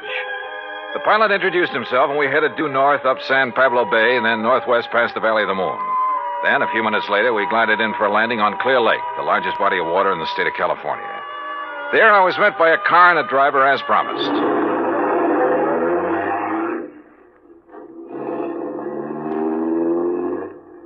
How far is it to Mr. Billings' lodge, driver? About 30 miles. What do you do when Mr. Billings isn't here? Wait for him. Do you, live at the lodge? Nobody does. Just Mr. Billings. No caretakers, housekeepers, anything like that? Just Mr. Billings. Well, surely there must be someone to look after. Look, mister, I'm hired to drive a car. I do it. And that's all. The car twisted and turned through some lush country, then left the highway and climbed a narrow mountain road with signs every couple of hundred yards marked private in big letters. After several miles of this, during which we passed through a couple of gates that had to be opened manually, we came to a high steel wire gate with equally high fencing stretching out in either direction. A small redwood blockhouse squatted inside. The driver made a U-turn, stopped in front of this gate, then reached around and opened the door. This is it, mister. This is it? Yep. Okay, if you say so. But if this is a millionaire's idea... Hey, wait a minute!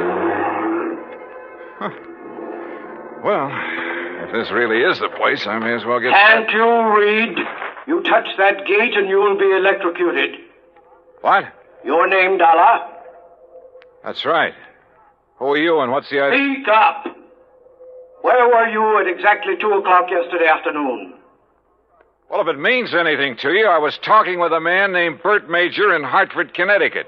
Come in. The big gate swung open, and I gingerly walked through it, as per instruction from the loudspeaker nestled in the wall of the Redwood blockhouse. You drive, don't you? Yes. Then get in that car you see there and follow the road. The car referred to by the voice was parked against the blockhouse on the far side. I did as I was told.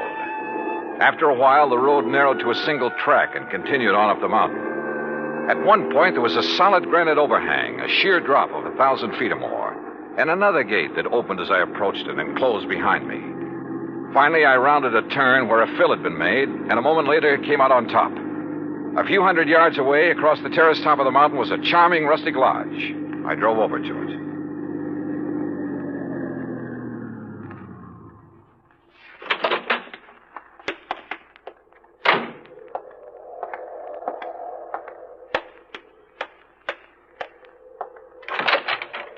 Good morning, Mr. Dollar. Mr. Billings? Come in, come in. Hearing about this man was strange enough. Seeing him was even more of a shock. About 5'2", flashing gray eyes, bullet bald. He was wearing a baggy old jacket that hung nearly to his knees. This way. I want you to see my view of the lakes below. Well? Beautiful. What was that? I said beautiful. Yes, it is. Now, Mr. Major has informed you of the insurance on my diamonds, which disappeared 2 nights ago. Yes, sir. He told me that... Speak up! He told me you insured $2 million worth of diamonds against theft by persons or things unknown on this earth. Exactly. And I wish to collect from your company on that basis. Well, Tell me, where did you keep them? Right here on this table in front of the window, right here. You mean to say you didn't lock up such valuable property? Mr. Dollar, let me show you something. Look here, on my control panel. Do you recall the series of gates you passed through after leaving the main road? Yeah, very well. Well, by means of my electronic devices, I followed your progress every inch of the way. Well, I'll be darned. I watched your arrival at the main gate on this video screen. Ingenious, eh? That's putting it mildly. What did you say? I say that's putting it mildly. Yes. As I'm sure you noticed, this mountaintop is completely encircled by a 12-foot electrified fence. Between it and the inner fence is a maze of photoelectric cells. This panel controls floodlights with which I can cover every inch of ground between the two fences. These viewers are geared to the floodlights. All of this equipment is automatically activated on contact. In short, Mr. Dollar, I can detect and follow any person or thing which moves through or between these two fences. Anyone who knows electricity could cut your fences and come right on up the road. I did not say this mountaintop was impregnable. I said no one could reach it without my knowledge. Why did you take out such limited insurance on your diamonds, Mr. Billings? I've made my money by leaving nothing, absolutely nothing, to chance. Now that man has projected objects into outer space, it is reasonable to assume that other planets may be ahead of us in technical endeavors. Diamonds would be of tremendous value to an unknown civilization. Well, look, how do I know this is not just an elaborate scheme to collect $2 million? A fair question, Mr. Dollar. What would prevent you from hiding those diamonds somewhere on this mountain? I should consider that question an affront to my integrity, but under the circumstances I do not. I simply defy you to find them. Then what's your explanation of their disappearance? I have none. And unless you find one, I intend to collect from your company under the terms of the policy. Mr. Major mentioned the chief of police in Lakeview. Do you mind if I talk to him? Andy Prentice? Not at all. I have a direct phone to his office and he's home. Would you care to talk to him now? No, thanks. But I would like to use your car. By all means. I'll open the gates for you on your way down. Just one point. There must be no publicity on this matter. Understood? Mr. Billings, if I can't prove that your diamonds were taken by a person, those space cats are going to get a lot of publicity. Act 3 of yours truly, Johnny Dollar, in a moment. And now, Act 3 of yours truly, Johnny Dollar, and the Diamond Dilemma matter. While I drove down the mountain with gates electronically opening and closing behind me, I did some thinking. Billings had bought and paid for his privacy at tremendous cost. I couldn't see any loopholes in the setup. Yet, the diamonds had disappeared. 45 minutes later, I pulled up in front of the police station in Lakeview. Obviously, I was expected by the chief of police, Andy Prentice. Hello, Mr. Dollar. My name's Prentice. Mind if I join you? No, hop in. Just cruise down by the lake. I'm sure you want this to be a private conversation, too. Good idea. Well, what's your opinion on the diamonds? Well, I don't know who took them, but I'll tell you one thing. I don't believe it was some thing or somebody from outer space. Well, how would you get through all those electrified fences, photoelectric cells, floodlights, and closed-circuit viewers? Yeah. Well, what's your opinion? I'm as practical and logical as the next fella. If a human being couldn't get to Mr. Billings without his knowledge, and he'd call me the moment somebody tried, well... Oh, sure. Spaceman. Well, what else? I noticed one thing, Chief. He's a little hard of hearing and doesn't wear a hearing aid. He doesn't need one. Just turns up the volume on all that electronic stuff he has around him. Well, suppose someone parachuted onto the top of that mountain. How would he get out? Man could dig under those fences. That would leave evidence, and I've been over every inch of the ground. I've even thought of the expert pole vaulter idea. No sign. Nothing makes any sense. Yeah, I see what you mean. How about a ride in Billings' private plane? I'd like to take a look at that mountain from the air. I don't know what good it'll do you, but I'll go along. Well, maybe there are spacemen. But I still don't believe it.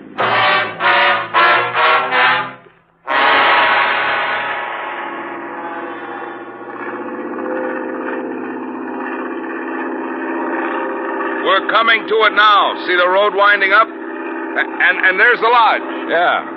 I asked the pilot to circle around the top as close as the air pockets will permit. Good. Chief, have the pilot drop down just below the top and steer a course between the two fences all the way around. Whatever you say. Oh, pilot! For the next few minutes, I studied the top of that mountain from all possible angles. The road leading up to it, the terraces, the lodge itself. Suddenly, an idea hit me. And a few minutes later, I left a somewhat puzzled chief of police at the landing dock on Clear Lake. An hour later, I was explaining who I was and what I wanted to do to a somewhat incredulous captain of police at San Francisco's International Airport. I finally convinced him I wasn't out of my mind, and he reluctantly agreed to cooperate. Then, about dusk, I found myself exactly where I wanted to be, on top of Billings Mountain, calmly walking toward the lodge.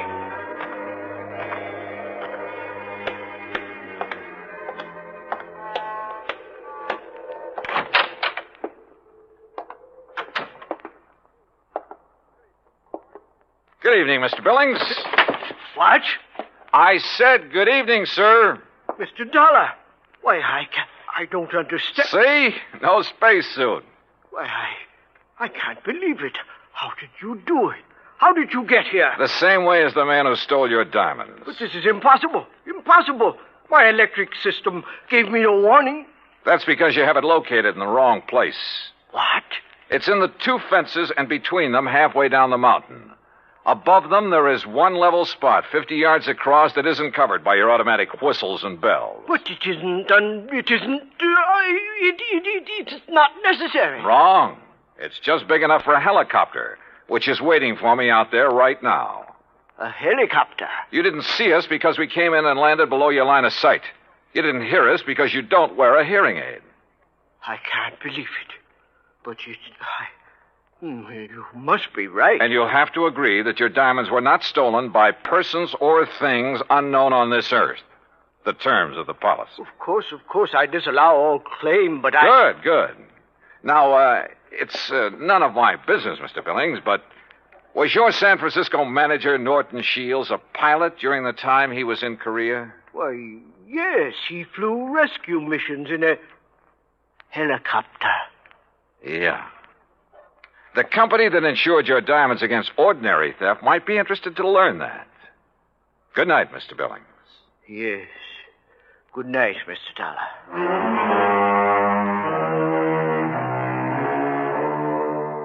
You know, in some ways, I felt sorry for him. He'd spent millions of dollars to insure his diamonds and his privacy.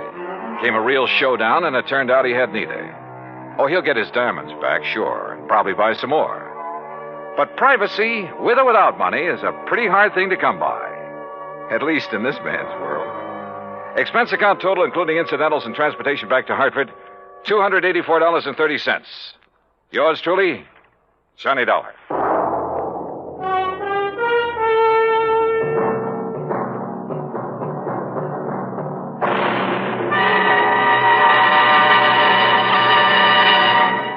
Our star will return in just a moment.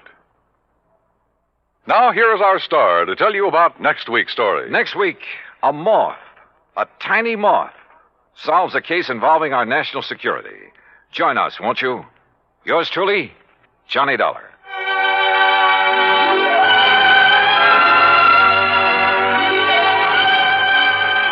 Yours truly, Johnny Dollar, starring Bob Bailey, originates in Hollywood and is produced and directed by Jack Johnstone. Today's story was written by Alan Botsey. Time now for Johnny Dollar. George Reed, Johnny, at Floyd's of England. How are you, George? Do you by any chance remember Durango, Laramie, Dalhart? From that place out in Oklahoma with the crazy name of Bum Spung? That's right. Now, Johnny... How could I ever forget him? And more to the point, has he ever forgiven you? Forgiven me? After all, you were the one who accused him of passing counterfeit money. Well, I know. All he did was wash and starch and iron a few $100 bills to make them look nice and new and crisp. I'm quite frank to admit I was entirely wrong about him that time. Hey, tell me, does he still pay his premiums in brand new money and in person? Yes, and that's what has me worried. How do you mean? Well, he wrote me some time ago and said he'd be here on the 10th of last month to pay his regular $4,500 premium. The 10th of last... Well, that's nearly 6 weeks ago. Exactly. And he hasn't appeared. Well, did you write or wire him to see what's holding him up? I got no answer. Johnny, I think something's happened to him. After all, with the way he flashes money around, it's a wonder somebody hasn't knocked him off long before this. George, if anything's happened to old Durango, Laramie, Dalhart. Yeah, I thought you'd feel that way about it. Yeah. I'll let you know what I find out when I get to, if you'll pardon the expression, Bum Spung.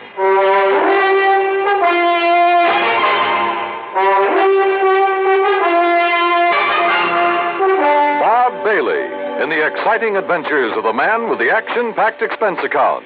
America's fabulous freelance insurance investigator. Yours truly, Johnny Dollar. And now, Act One of Yours Truly, Johnny Dollar.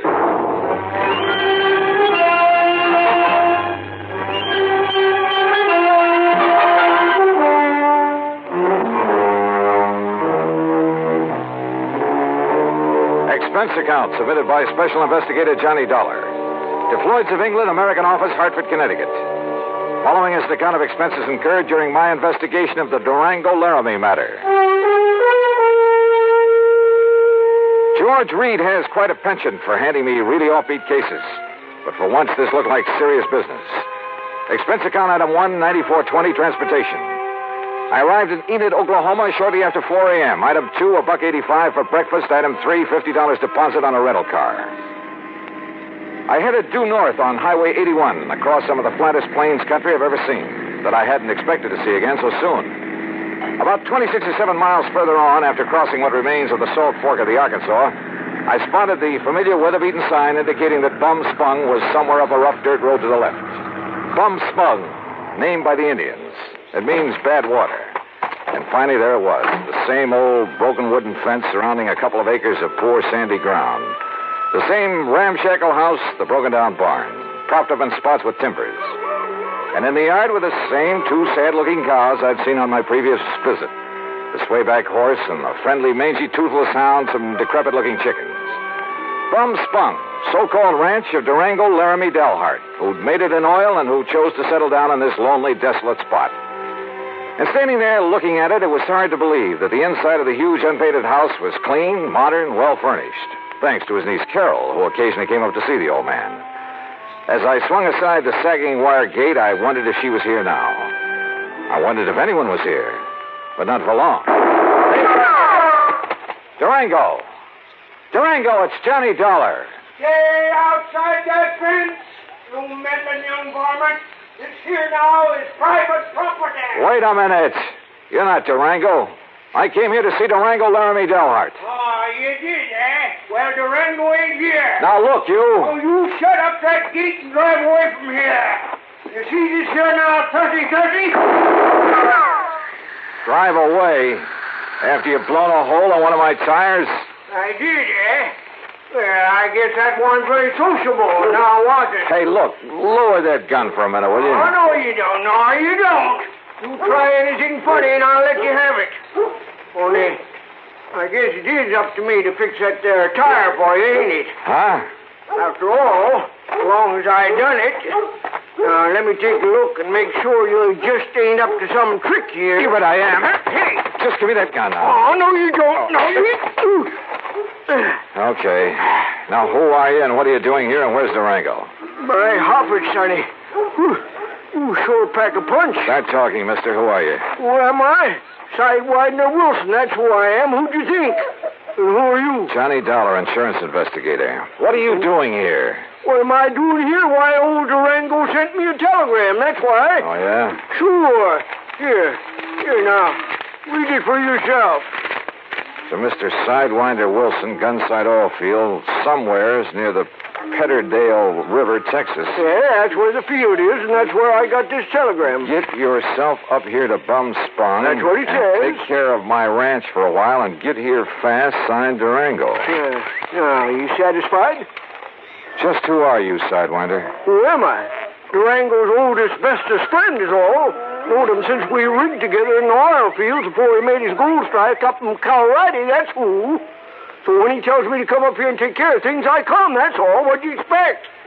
But now look here, Johnny, is what you say your name is? Johnny Dollar. Yeah, well, there's something I don't like about Durango's going away this time. What do you mean? What I mean? Well, I mean the way he must have left in a powerful hurry, that's what. You know Durango pretty good? Pretty good. Well, can you see him leaving this nice house of his'n with all the doors and windows unlocked? He wasn't here when you arrived? No, sir. He'd already went away. And can you see him leaving no food around for the cattle and Methuselah and Primrose? Methuselah and Primrose? What is this? The horse and this nice old dog here. And what about the tractor? Just sitting out there in the field, plows down halfway up a furrow. What are you getting at, Sidewinder? What am I getting at? I'm saying he must have left in an awful hurry, that's all. And if you ask me, there's something funny about it, and I don't mean funny, ha-ha. Yeah, I think you got something there. You see, he was due in Hartford, Connecticut over 6 weeks ago. Pay up on his insurance, huh? That's right. All loaded down with brand new money, I bet. Probably. Yeah, I've told that crazy old coyote 1,000 times that he oughtn't to go traipsing all over the country with all that money in his kick. Johnny, if he ain't showed up the way he was supposed, it just means one solitary single thing. Like what, Sidewinder? Like what? Well, like somebody's waylaid and bushwhacked him for his money, that's what. Yeah, I'm afraid so. But, Sidewinder, I sure hope you're wrong. Johnny, I sure hope I'm wrong. Act 2 of yours truly, Johnny Dollar, in a moment. And now for another episode in the life of Sergeant Donald Bellwether, my husband.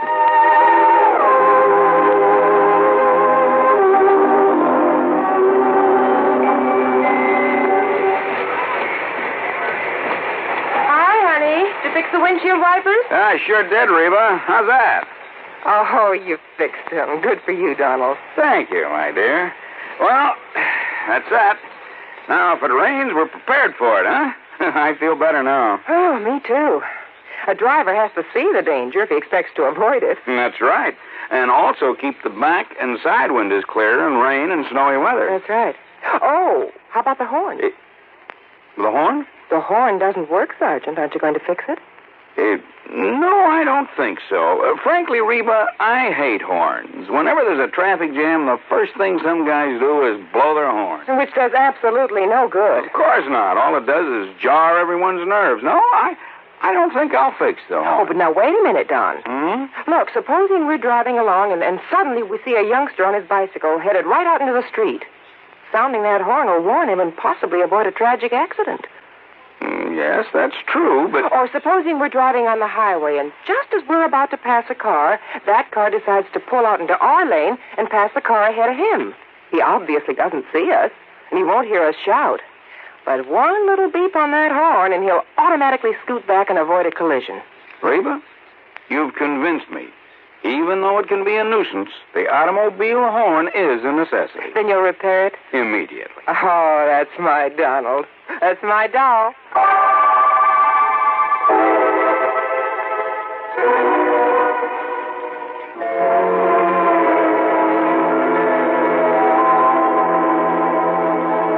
And now, Act Two of yours truly, Johnny Dollar, and the Durango Laramie matter.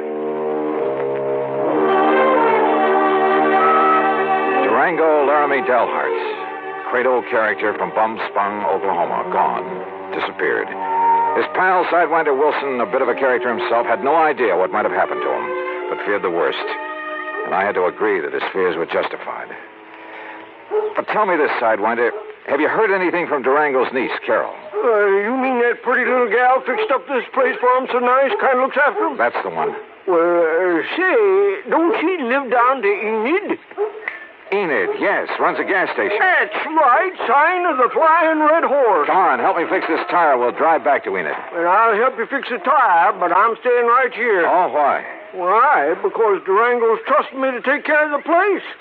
And if he does turn up, God willing, I'll be here to have him get in touch with you. Okay, now let's get this tire fixed. No, wait. Look. Huh? See that fancy convertible coming up the road? I not only saw the convertible, but more important, who was in it, who pulled up alongside the fence and stepped out. She was 23 or 4, a tall, slim brunette wearing a neatly tailored skirt, a tight-fitting silk blouse. Neat, trim. She looked like she'd just stepped out of Charles of the Ritz. Well, I'll be dog-breasted, Johnny. Carol, how are you? You couldn't resist my fatal charms. I couldn't stay away.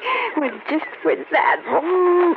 Whoa, now, wait a minute. What's the matter with you? You don't like that? Oh, no, come here, gal. Now, Johnny, Yeah? Carol? Oh, Johnny. Gee, I've missed you. Oh, you shut up, Sidewinder. Johnny. By coming, by gory, Durango could see Durango. Oh, yeah. Carol, listen to me. You gonna propose, Johnny? Where's Durango? Have you heard anything from him since he left here 6 weeks ago? He went to Hartford. But he hasn't arrived there. Oh, now don't you start worrying none about old Uncle Durango or anything else. You sure, Johnny? I'm sure. That crazy old goop setting out across the country with over $50,000 in money in his pants. He ought to know better than to... Oh, Johnny, do you think something's happened to him? You ask me, I think somebody's killed him for that money. Oh, no. You haven't heard from him since he left? Only a postcard from Chicago where he stayed overnight at some fancy hotel. And, Johnny, that wasn't like him. What do you mean? Oh, it was before he went straight to Hartford. That real estate man was from Chicago, Carol. What real estate man? Oh, he used to come out here looking for people with oil money. Tried to get Durango to invest in real estate, Florida, New England. Well, what did his postcard say? Nothing, really. Just that he was staying overnight.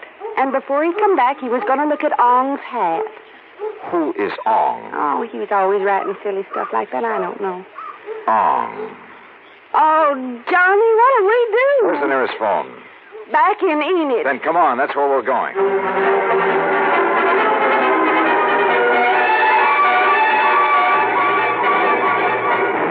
In Enid, I put in a long-distance call to Phil Avery, an old friend at International Press Service, in the hope that if Durango's body had been picked up anywhere in the country, the news files would have some note of it. Durango, Laramie, Dalhart? That's a man's name? Yeah, Phil. Does it mean anything to you? I'll say this, Johnny. If a name like that had ever come in over the wires, I'd certainly remembered it. But it hasn't. Not to my knowledge. Incidentally, what's this all about? Oh, he left here loaded with cash. Now he's disappeared. No clues? Only that he's planned to see some guy named Ong. Ong? For some crazy reason, he's interested in Ong's hat. Well, that's about as silly as... Ong's hat, did you say? Oh, no. You mean that rings a bell? Are you kidding? Of course it does. Oh, no. Phil. Phil. Phil, listen, will you? This may be a matter of life or death. Phil.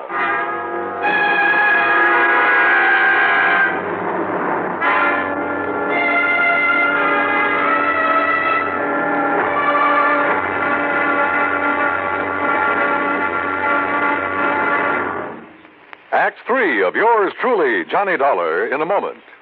And now for another episode in the life of Sergeant Donald Bellwether, my husband.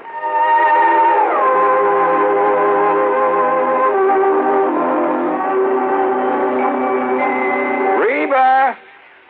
Reba! What is it, Donald? Confounded Reba, I can't find the fountain pen. I've looked all through this desk. Here it is, dear. Here it is. You must have used it as a marker when you were reading this book. Let's see, there's great literary classic, Six-Gun Showdown at Powder River Gulch. All right, never mind about my reading habits. Just look at the coverage we're going to get with this new auto accident policy. Let's see. We have collision. $50 deductible. Fire, theft, public liability, property damage, medical benefits. In other words, we have complete coverage. That's right. Of course, it's going to cost us money. I'm sending the company a check right now.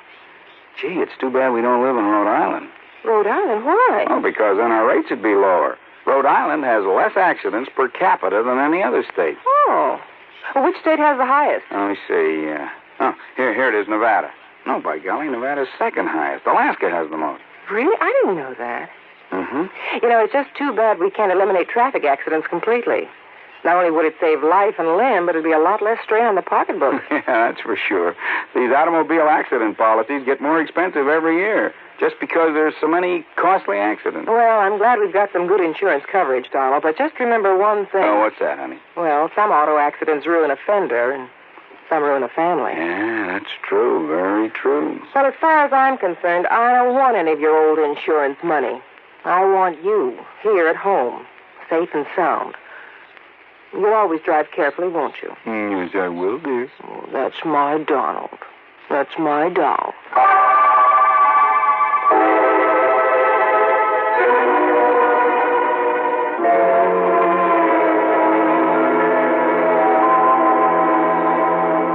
And now, Act 3 of yours truly, Johnny Dollar, and the Durango Laramie matter.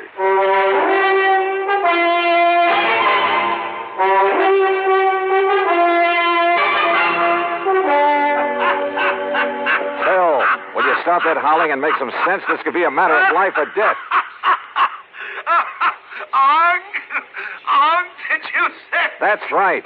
You know who he is. Ong, oh, no. Do you know him? No, I don't know the Ong, but I know what it is. Huh? Ong's hat, New Jersey. What? Sure. down in the pine and cranberry bog country. Down near Mount Holly, south of Trenton. Are you serious? Of course I'm serious. Johnny. Okay, Phil. Sure, that's where the big Okay, move. Phil, thanks. Johnny, I found the car to that real estate promoter from Chicago. Good. We'll take the first flight we can get out of Tulsa. Come on, Carol, we're on our way. Expense account item 16480, plane fare and incidentals. In Chicago, we stopped over long enough to pay a brief, unpleasant visit with one J. Harry Cramlin, real estate promoter, at his office just off the loop. So, what if I did sell this Dale Hard character some land over in New Jersey? What's it to you? You trying to cut in on a good thing? How much did you sell him, Mr. Cramlin? Oh, a little over $35,000 worth. But now if you... What was it, a lot of worthless swampland? He didn't seem to think so, after the glowing report I gave him. But why did he buy it? Because the old fool thinks there's oil on it. Cramlin, if you've taken Durango... Now, ain't that a name? Durango Laramie Dalhart. If he's been chipped in this deal, well, you better duck the next time you see me coming. You threatening me? About a cash, perfectly legal deal? Oh, I'm sure it was legal. But oil in South Jersey. Cramlin, my warning still goes. The next leg of our flight took us to Philadelphia. There I rented another car. That's $50 deposit, item 5. We drove across the Delaware River and picked up Route 537 around Holly. There we stopped for a sandwich and a Coke. That's item 6. And there a passing glance at a newspaper headline stopped me in my tracks. Something about a big oil development at... Yeah, you guessed it. At Ong's Hat. We burned up Highway 530 to Pemberton, then hit a sandy back road that led deep into the pine and scrub oak. Finally, suddenly, we came to a clearing. And there must have been 100 cars, expensive ones, some of them chauffeured limousines, and people milling about, haranguing each other, shouting each other down. And right in the middle of the crowd, a tall, angular man in blue jeans and a 10-gallon hat. Durango. Johnny! There he is! Durango! And then I saw something else on the edge of the clearing. 2 brand-new towering oil derricks. Come on, Johnny, let's get him away from that mob. Not only was he cheated by that shyster real estate operator into thinking he was buying oil land, but he's thrown more money away building those derricks. Oh, Johnny. Oh, that mob is probably trying to sell him enough rigging and pumps and equipment to fleece him royally. 10 to 1, somebody in that crowd's offered him the Brooklyn Bridge to boot. Then we gotta stop him. If only I'd run the shooting Hey, iron. Durango's seen us.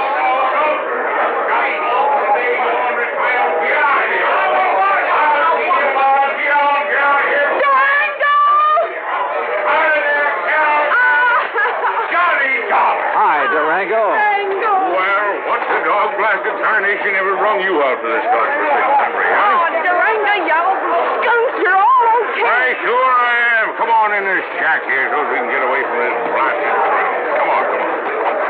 You look here, Johnny. What are you doing with my little Carol, huh? I'll tell you, Durango. You sneak out to Enid behind my back and hitch up with her? All right, get on in there now where we can have some peace. Here, sit down where you can. All right, now, you young rascals. Is that what you done? Gone and got married? Well, of course not, you old goot. Oh, well, doggone it, that's what I was hoping for. Oh, goot. Well, don't you give me that, gal. I know how you was talking ever since Johnny come out to Bum-Spung last year. Durango, you shut What'd you up. say? I'm afraid this trip is on business, Durango. Business? With a pretty gal like Carol here?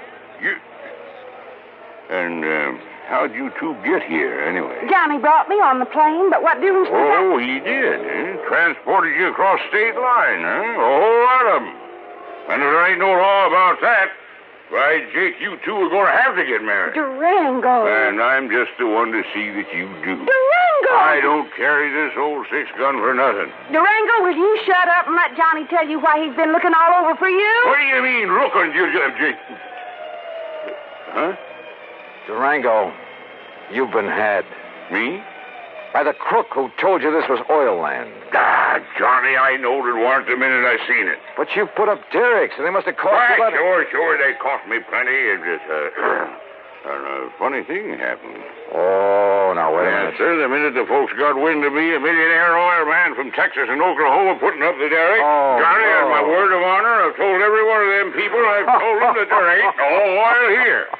You mean you Yes, won't? sir, I've told them till I was blue in the face. Durango. But would that stop them? That wouldn't stop them from wanting to buy this land away from me, no, sir. And you've been selling it? Why, sure. I told them it was no good, but I just couldn't stop them. And so far, I've come out a mite over $65,000 to the good. Wait a minute, I say. Yeah? Johnny Dollar, are you here to buy a piece of my land or to marry my little Carol here? Oh, now, Durango. Believe you me, it better be both. Now, how about it?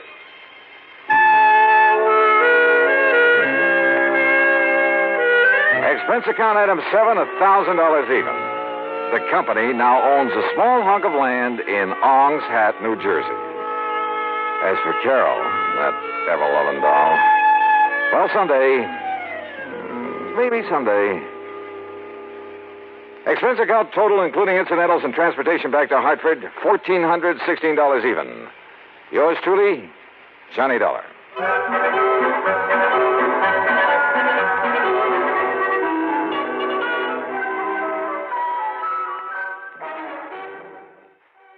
From Hollywood, it's time now for Johnny Dollar. Johnny, this is Vincent Price. I'm calling from Hollywood. Oh, sure. My name's Shirley Temple. Now, who is it and what? Really, Vincent Price? Do I sound like Mickey Rooney? Well, no. But now, tell me, Mr. Price. Now, look, the name is Vincent. Okay, Vincent. What can I do for you? Johnny, I have a little problem in connection with one of my paintings insured for $100,000. $100,000? You call that a little problem? This painting has suddenly disappeared. Oh, I see. What's the insurance company?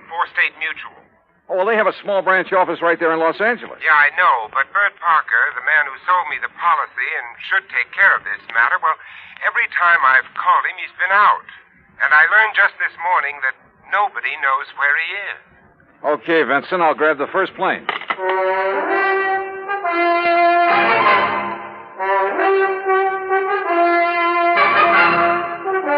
Bob Bailey in the exciting adventures of the man with the action-packed expense account. America's fabulous freelance insurance investigator. Yours truly, Johnny Dollar. And now, Act One of yours truly, Johnny Dollar.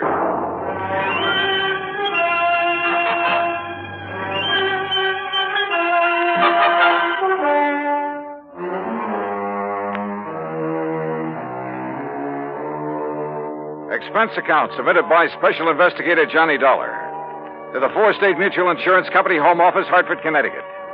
Following is an account of expenses incurred during my investigation of the Price of Fame matter.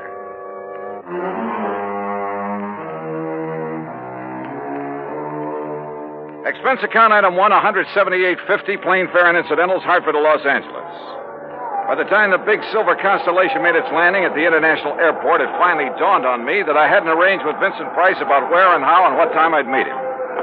But as I picked up my luggage, I discovered a hungry-looking crowd of autograph hounds milling about the tall, gracious man I was looking at. Oh, sure. I'm glad to.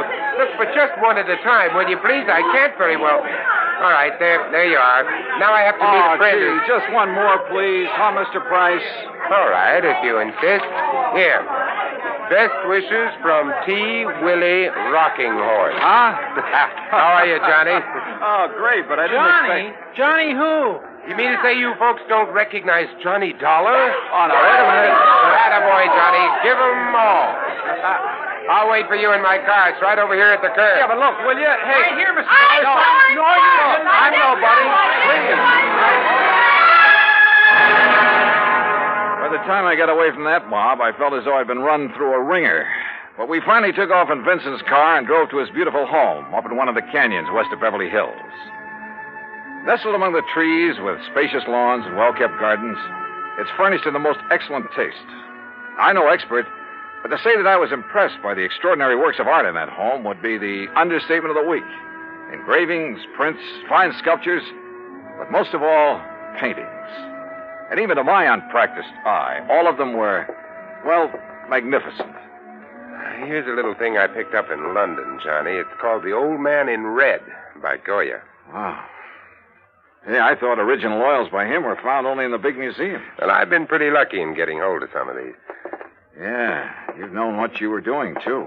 You like this one? It's called Fright. It was painted by Kenneth McManus. Uh-huh. Beautiful. Beautiful. Like all the rest of them. Thanks. How about this one here at the end? Night Wind by, I'm sorry, Vincent, I can't make out that name. You don't have this one lighted like the rest. No, that's to maintain its somber mood, Johnny. Oh. And that's what made it possible for the substitution of this copy to go undetected.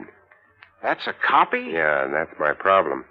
The $100,000 Night Wind by Jean-Baptiste has been stolen. This was left in its place. Oh, I see. It's not a bad copy, probably worth a couple of $100, but it's hardly a genuine Baptiste.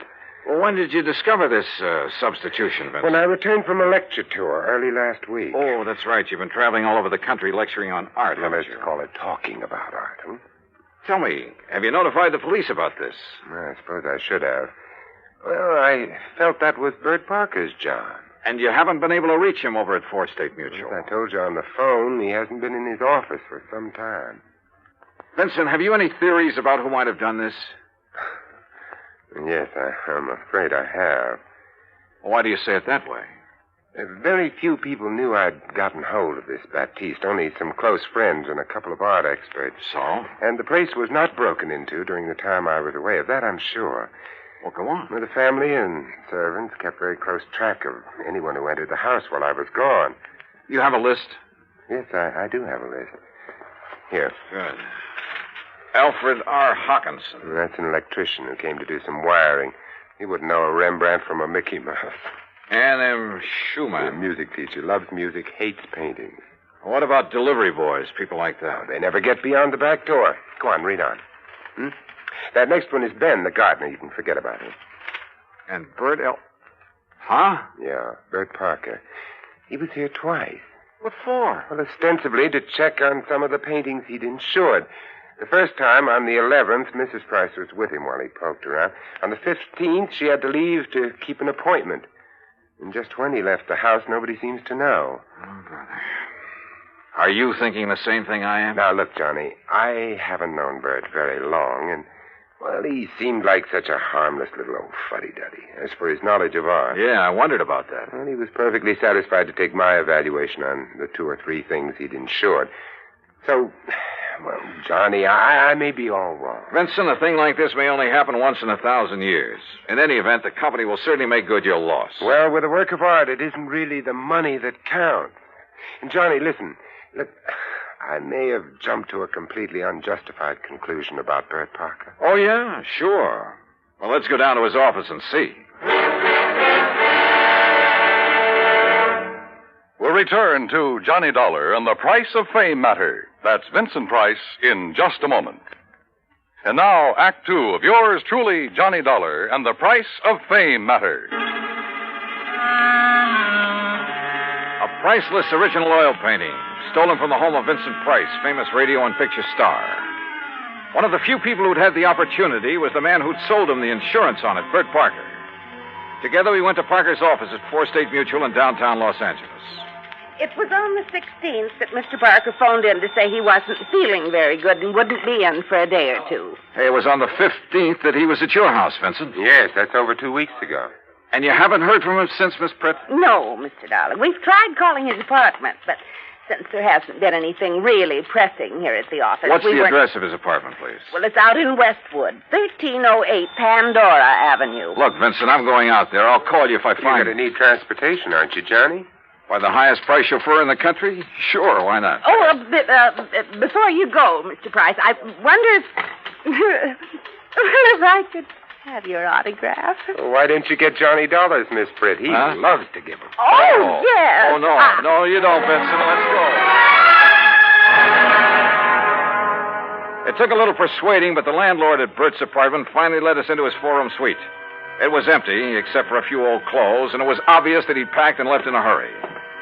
I rummaged around in the closets, tables, bureau, for a clue as to where he might have gone, and came up with nothing. You give up, Johnny? Yeah, Vincent, I'm afraid so. I poked around that desk some more after you'd finished with it and found this wedged in behind a drawer. Oh? Travel folder. Paris. Yeah, it looks real fresh, too. Minor Travel Agency, Beverly Hills. Well, what do you think?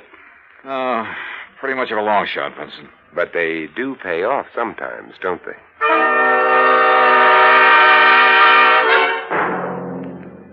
Planned the trip for myself, yes, sir. First class all the way. What was the departure date, Mr. Miner? 16th, first class, straight to Paris. Oh, brother. Paris is a pretty big place. Did you make any arrangements for him for after he got there? Only for when he arrived. Reservations at the Louvois.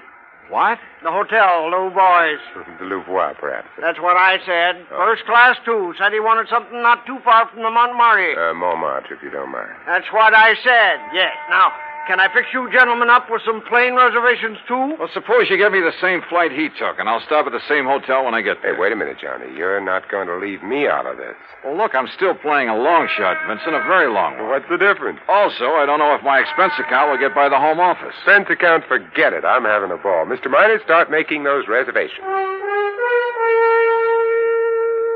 Expense account item 2, $984 for the plane to Paris. Well, it turned out to be the most interesting flight I've ever made because of the company of Vincent Price. An amazing conversationalist, he could talk about anything, including art. And he has a tremendous sense of humor. So, as he put it, we had a ball from the time we took off in L.A. till the time we set down in Le Bourget. Item 3, 5:20 American, taxi into the Hotel Louvois, where the manager was, somewhat helpful. Mais oui. The Monsieur Parker leave us but only 2 days ago, after some slight misunderstanding about l'addition, the deal. Yeah, you mean he was running out of money? Monsieur, I did not say that. But that's what you meant, isn't it? You know where he spent his time around here? But of course. His business, he say, took him constantly to Montmartre. Where in Montmartre? Who is to know? That's like saying somewhere in Brooklyn. Brooklyn?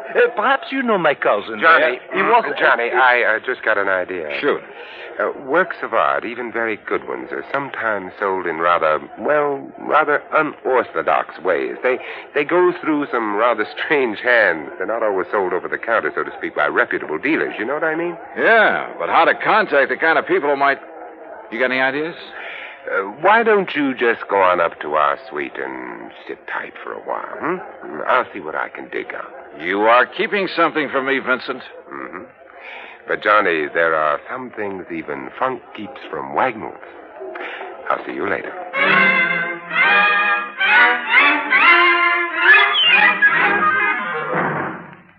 Act 3 of yours truly, Johnny Dollar, in a moment.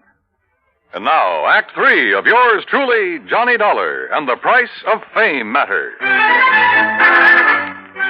All of gay, romantic Paris just outside the door, and time on my hands.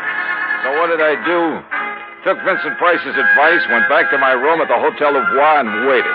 2, 3, 4 hours. Finally, shortly after 8 p.m., Vincent came in bearing a couple of packages. Sorry to have made you wait, Johnny, but I think I'm on the trail of something. Looks to me like you've been on a shopping spree. Props, Johnny, for you. Have you found out where Bert Parker is? No, but I think you will. Here, try this on. Huh? What's this all about? A 10-gallon hat? Yeah, I had to guess at your size. Where in Paris did you find this? Try it on. Oh, what am I supposed to be, a refugee from Texas? Exactly. You made it in oil wells. Your name is Matthew. Huh? You're over here to see the sights, all the wild nightlife you've heard about, the Folie Bergère, Rue Blondel, Place Pigalle. Here, try on this shirt. Oh, brother.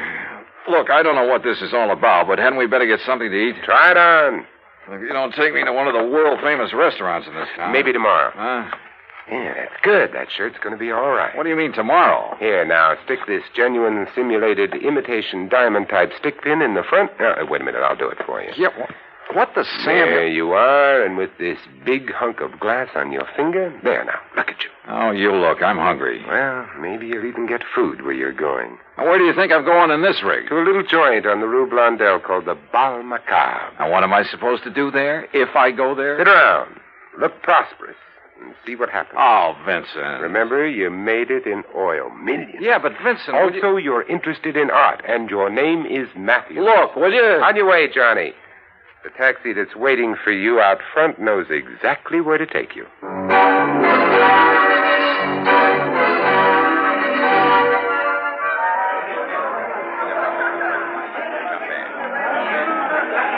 Bal Macabre was really a joint. It was dirty, and the people packed like sardines in it were dirty, too. Characters who made a business of being characters. And everybody screamed at everybody else. Except, that is, for the wormy little man who sidled up to the postage stamp-sized table on which my glass and a bottle of wine were balanced. Pardon. You are Mr. Matthews, are you not? That's right. From Texas, no? Oh, yes, sir, partner. The great and glorious state of Texas. Sit down and pour yourself a glass of this here red ale. Who are you? They call me La Chagrin. What's that mean? Well, they're what you call the gray cat. Hey, that's cuter than the name of my old friend Coyote Bill. Well, do you enjoy the Paris nightlife? You know something? I'm getting fed up with it. Yeah, I think I'll just buy me a couple of nice pictures and go on back home. What kind of pictures, monsieur? Well, good ones. Oil pictures. Like that Mona Lisa I seen at the Louvre. You know, good ones, I mean. Well, like a Jean-Baptiste, perhaps? You mean you know where a man could get a hold of a genuine one of them? Well, for a price, of course. Well, listen, I got money and I'll spend it. Well, I offered them $500,000 for that Mona Lisa, but they turned me down. But if I could get a hold of a genuine Baptiste, well, partner, you just name the price. Oh, well, I'll make no promises, mon ami. But I do have a friend. And for a slight consideration... Name your price and take me to it. I will be waiting for you at the corner with the taxi. That is what you call okay? Okay. I shall be waiting. I'll be there, partner. You bet I will. And I'd certainly like to know how Vincent set this up.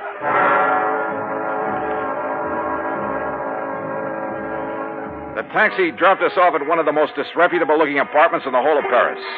My friend, who called himself the Gray Cat, looked carefully around before entering the front door. Then we climbed 4 flights of a dark, musty stairway. No, remember, my friend, you are not to pay the price he asks at first. If you like, I will make the arrangements for you. Now, that would be right friendly of you, partner. But how would you come out on this? Well, all I ask, monsieur, is 10% of what you pay. And maybe a little extra from him for bringing me up here? Oh, monsieur. Oh, now, don't give me that, partner. I've been around. I'm wise to how you fellas operate. But if I can get a hold of a real, genuine Baptiste... You will see.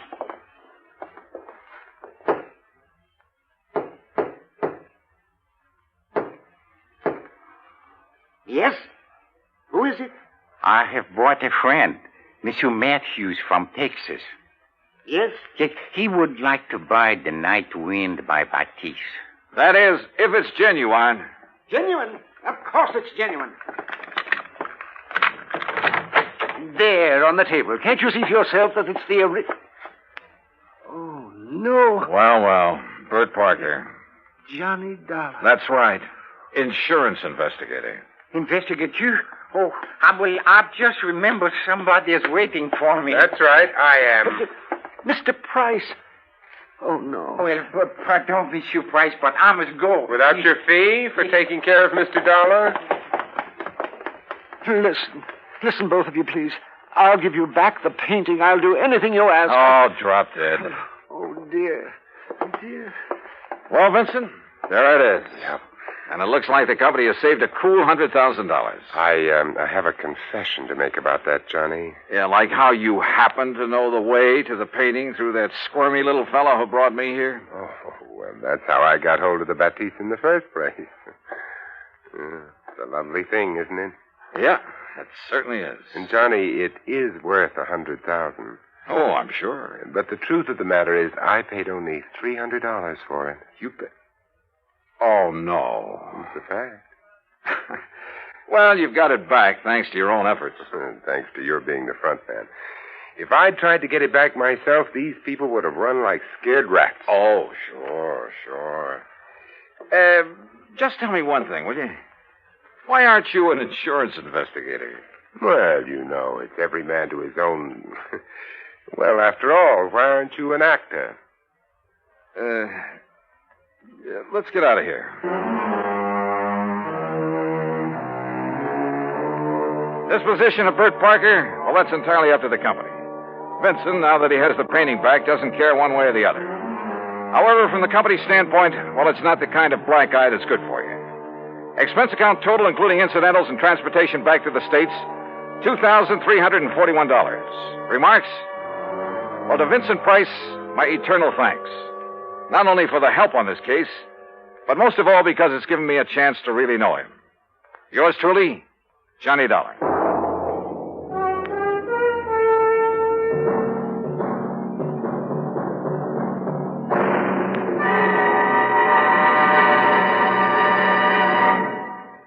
Our star will return in just a moment.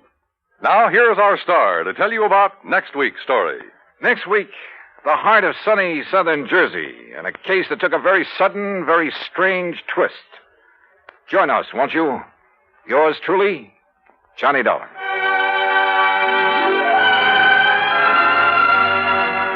Yours truly, Johnny Dollar, starring Bob Bailey, originates in Hollywood and is produced and directed by Jack Johnstone, who also wrote today's... From Hollywood, it's time now for... Johnny Dollar. Pat McCracken, Johnny, Universal Adjustment Bureau. Hi, Pat. What's on your mind? Ever heard of A, B, and C? Well, yeah, back in the first grade. Oh, look, I'm not talking about the alphabet. I'm talking about an advertising agency. Oh, well, what about it? Well, the A stands for Appleton. Alfred Appleton, 55 years old, and Eastern Trust has his life insured for $100,000. So?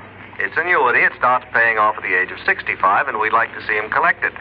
Looks like somebody else has different ideas. What do you mean? He thinks somebody's trying to kill him. I see. You want me to run down to New York and talk to him? Well, he's up at his weekend place now, about 100 miles up the coast, overlooking the sea at Skeleton Point. You can talk to him there. Skeleton Point. Now, that's a cheerful name. I know. Johnny, make sure it stays just a name.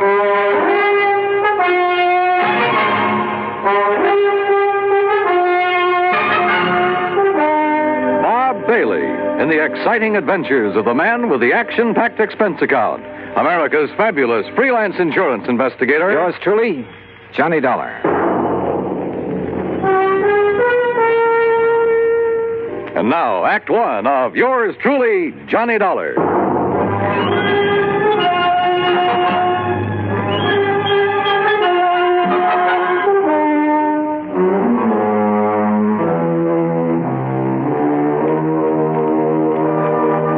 Expense account submitted by Special Investigator Johnny Dollar to the Eastern Trust and Insurance Company, Hartford, Connecticut.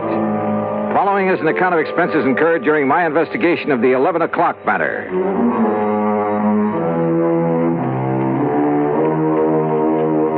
Expense account item 1, $8.40, gas and mileage on my car to Skeleton Point through a drenching rainstorm.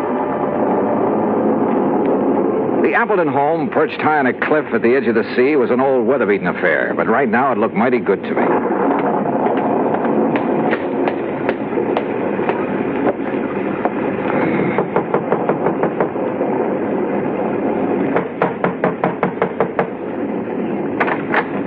Yes? Is this Mr. Appleton's house? This is the Gregory house. Oh, I'm sorry. Mr. Appleton only leases this house. Oh, I see. Well, is he at home? I believe he's expecting me. You're Mr. Dollar? Yes. I'm Mrs. Gregory, the housekeeper. Come in. Mrs. Gregory had a strong, determined face and dark, metallic, piercing eyes. She took my coat and pointed to a door across the entry hall. I was conscious of her eyes following me as I entered the library to find two men seated in front of an open fire. Johnny Dollar? Yes, sir. I'm Al F. Appleton. This is my attorney, Grant Hillman. Well, how are you, Mr. Dollar? Well, a little damp, Mr. Hillman. Oh, yeah, here. Sit down to the fire, dry out. Oh, thanks. Ooh, feels good. And slightly warmer than the welcome the housekeeper gave you, I imagine. Mrs. Gregory? Well, she did seem a little reserved. She's a widow, owns his house. But I love the place, so... anyway, I'm glad you came. I understand there's been some sort of attempt on your life, Mr. Appleton. Well... Mr. Appleton has received several, crank notes lately. We thought it wise to take what precautions we could. Have you notified the police, Mr. Hillman? No, I vetoed the idea, Johnny. Oh, why, Mr. Appleton? I didn't want that kind of publicity right now. My advertising agency's right in the middle of landing a fat new account. Your agency is A, B, and C. That's right. Who are B and C? C is nobody. Tom Baker and I liked the idea of ABC, but we didn't have any other partners, so C just stands for company. Oh, this Tom Baker is your only partner, then? He was. There's some question as to whether he still is. I don't follow you. Al, I don't think there's any need to go into that now. I guess you're right, Grant. Anyway, I don't want to accuse Tom of anything until I've had a chance to go over the books this weekend. Al, did I hear someone at the door a moment? This is Johnny Dollar, Laura. Mr. Dollar, my wife. Oh, I see. How do you do, Mr. Dollar? Mrs. Appleton? Dollar, the crank letters Al has been getting are up in my room. I'll bring them down. Okay, Mr. Hillman. You'll stay overnight with us, won't you, Johnny? Now, haven't you imposed on Mr. Dollar enough, dear? Perhaps he has business back in the city. Nonsense. And with that storm out there, I'll have Mrs. Gregory make a room for him. Well, would you like a drink, Mr. Dollar? No, thanks. Mrs. Appleton, you seemed rather surprised when you saw me here. Oh, did I? Almost as though you were expecting someone else. Someone else? Why, no, I wasn't expecting anyone in particular. Well, perhaps I just... Wait, hold it. What's the matter? That flash of lightning, there's someone outside that window. Oh, no, you must be wrong. Stay right here. I grabbed my coat and went out into the storm. Because of the prowler, sure. But also because of Laura Appleton. Because she'd been staring at that same window, shaking her head quickly as though warning someone. But outside in the downpour, in the mud, I could see no one, no footprints. Finally, I went back inside, to the phone in the entry hall to call the local police. But the phone was dead. Maybe the storm had knocked down the lines. Yeah. Or maybe someone just wanted to make sure we'd have a nice, cozy weekend, undisturbed. And my hunch was, it might be too cozy for comfort. Act 2 of yours truly, Johnny Dollar, in a moment. And now for another episode in the life of Sergeant Donald Bellwether, my husband.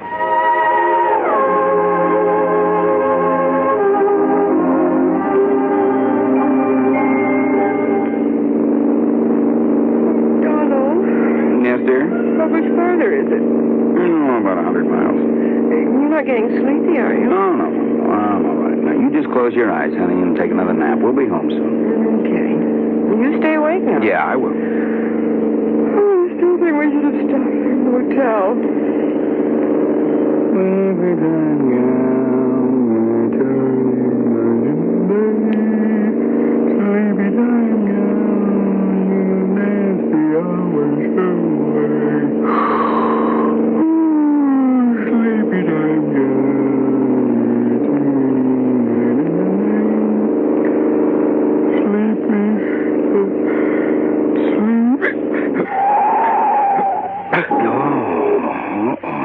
Enough of that. Donald?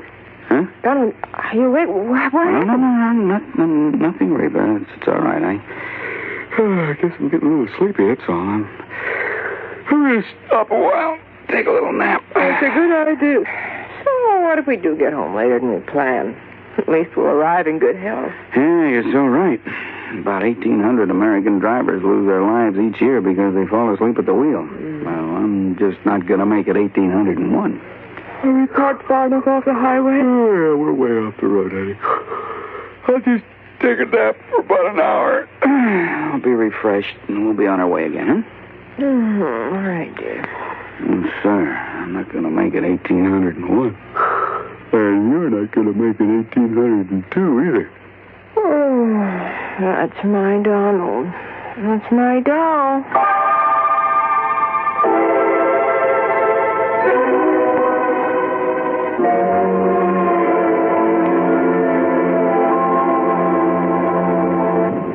And now, Act 2 of yours truly, Johnny Dollar, and the 11 o'clock matter.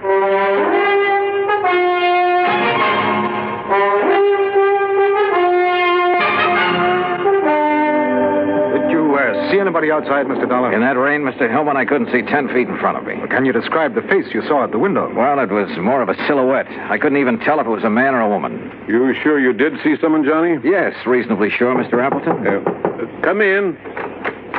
Your partner is here, Mr. Appleton. Tom Baker? Hello, Al. I thought I'd surprise you. I tried to call you earlier, but your phone was out. Well, this is a surprise. Well, I'd like you to meet Johnny Dollar. Hi. Tom, you're soaking wet. My car hit a big puddle about half a mile down the road and quit on me. I had to walk the rest of the way. Did you just now get here, Mr. Baker?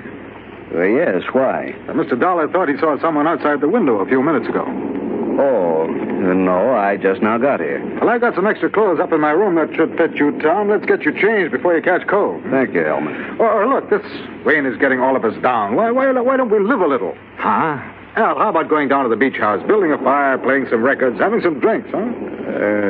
Yeah, it might be a good idea. Where's the beach house? Down near the bottom of the cliff with a beach. It's real nice. But in this weather? Oh, there's a stairway leading down. Yes, why don't we go down there? I'm getting the creeps just sitting around here like this.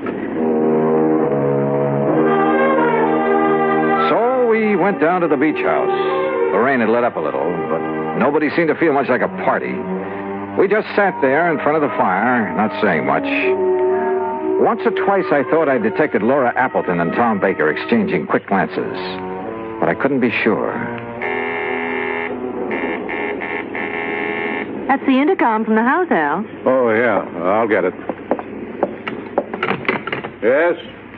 Oh, yes, Mr. Gregory. You can go on to bed. We won't be needing you anymore tonight. You know, bed sounds like a good idea. Oh, it's almost 11 and I'm beat, so if you'll excuse me. Oh, sure. Well, why don't we all... Could we have our talk now? Okay, Tom, if you insist. Laura, why don't you fix us another drink? All right, Al. How about you, Mr. Dollar? Yeah, I'm with you, Hellman. Let's go on up to the house.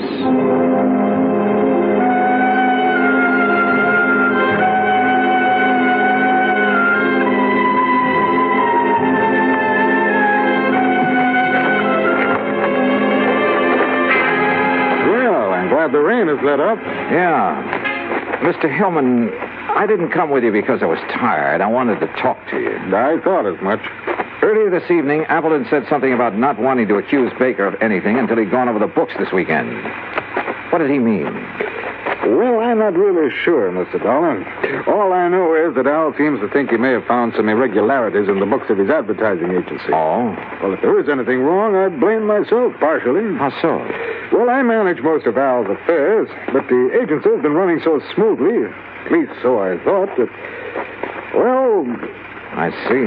That's going to change as of right now. I didn't come up to go to bed either. I'm going to work on those books. Ought to take me about an hour.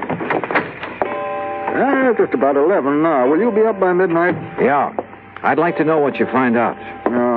Where's that light switch? I never could remember. Dollar. What is it? There's somebody else in here. Look out. What? Oh!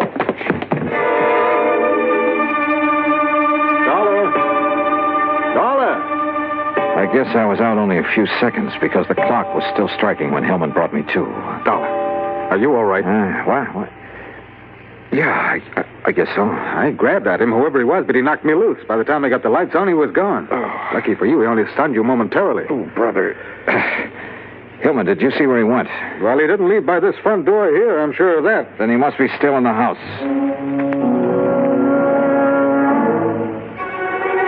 We worked our way through the house room by room. Finally, 10 minutes later, we stood by an open window in a back room. Well, there's our answer. He went out this window. Yeah. What is it? What's the matter? What? Oh, Mrs. Gregory. Yeah, Mr. Dollar was attacked by a prowler. A prowler? What?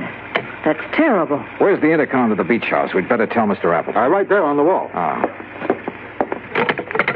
This button here? Yes.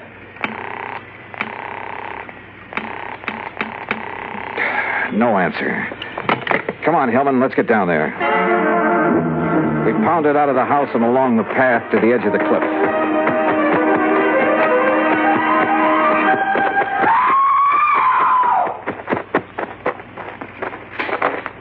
Then we found her, Laura, standing at the top of the wooden stairway. One section of the railing was broken away. We looked over the cliff. There was a body lying on the rocks down below. It was Al Appleton.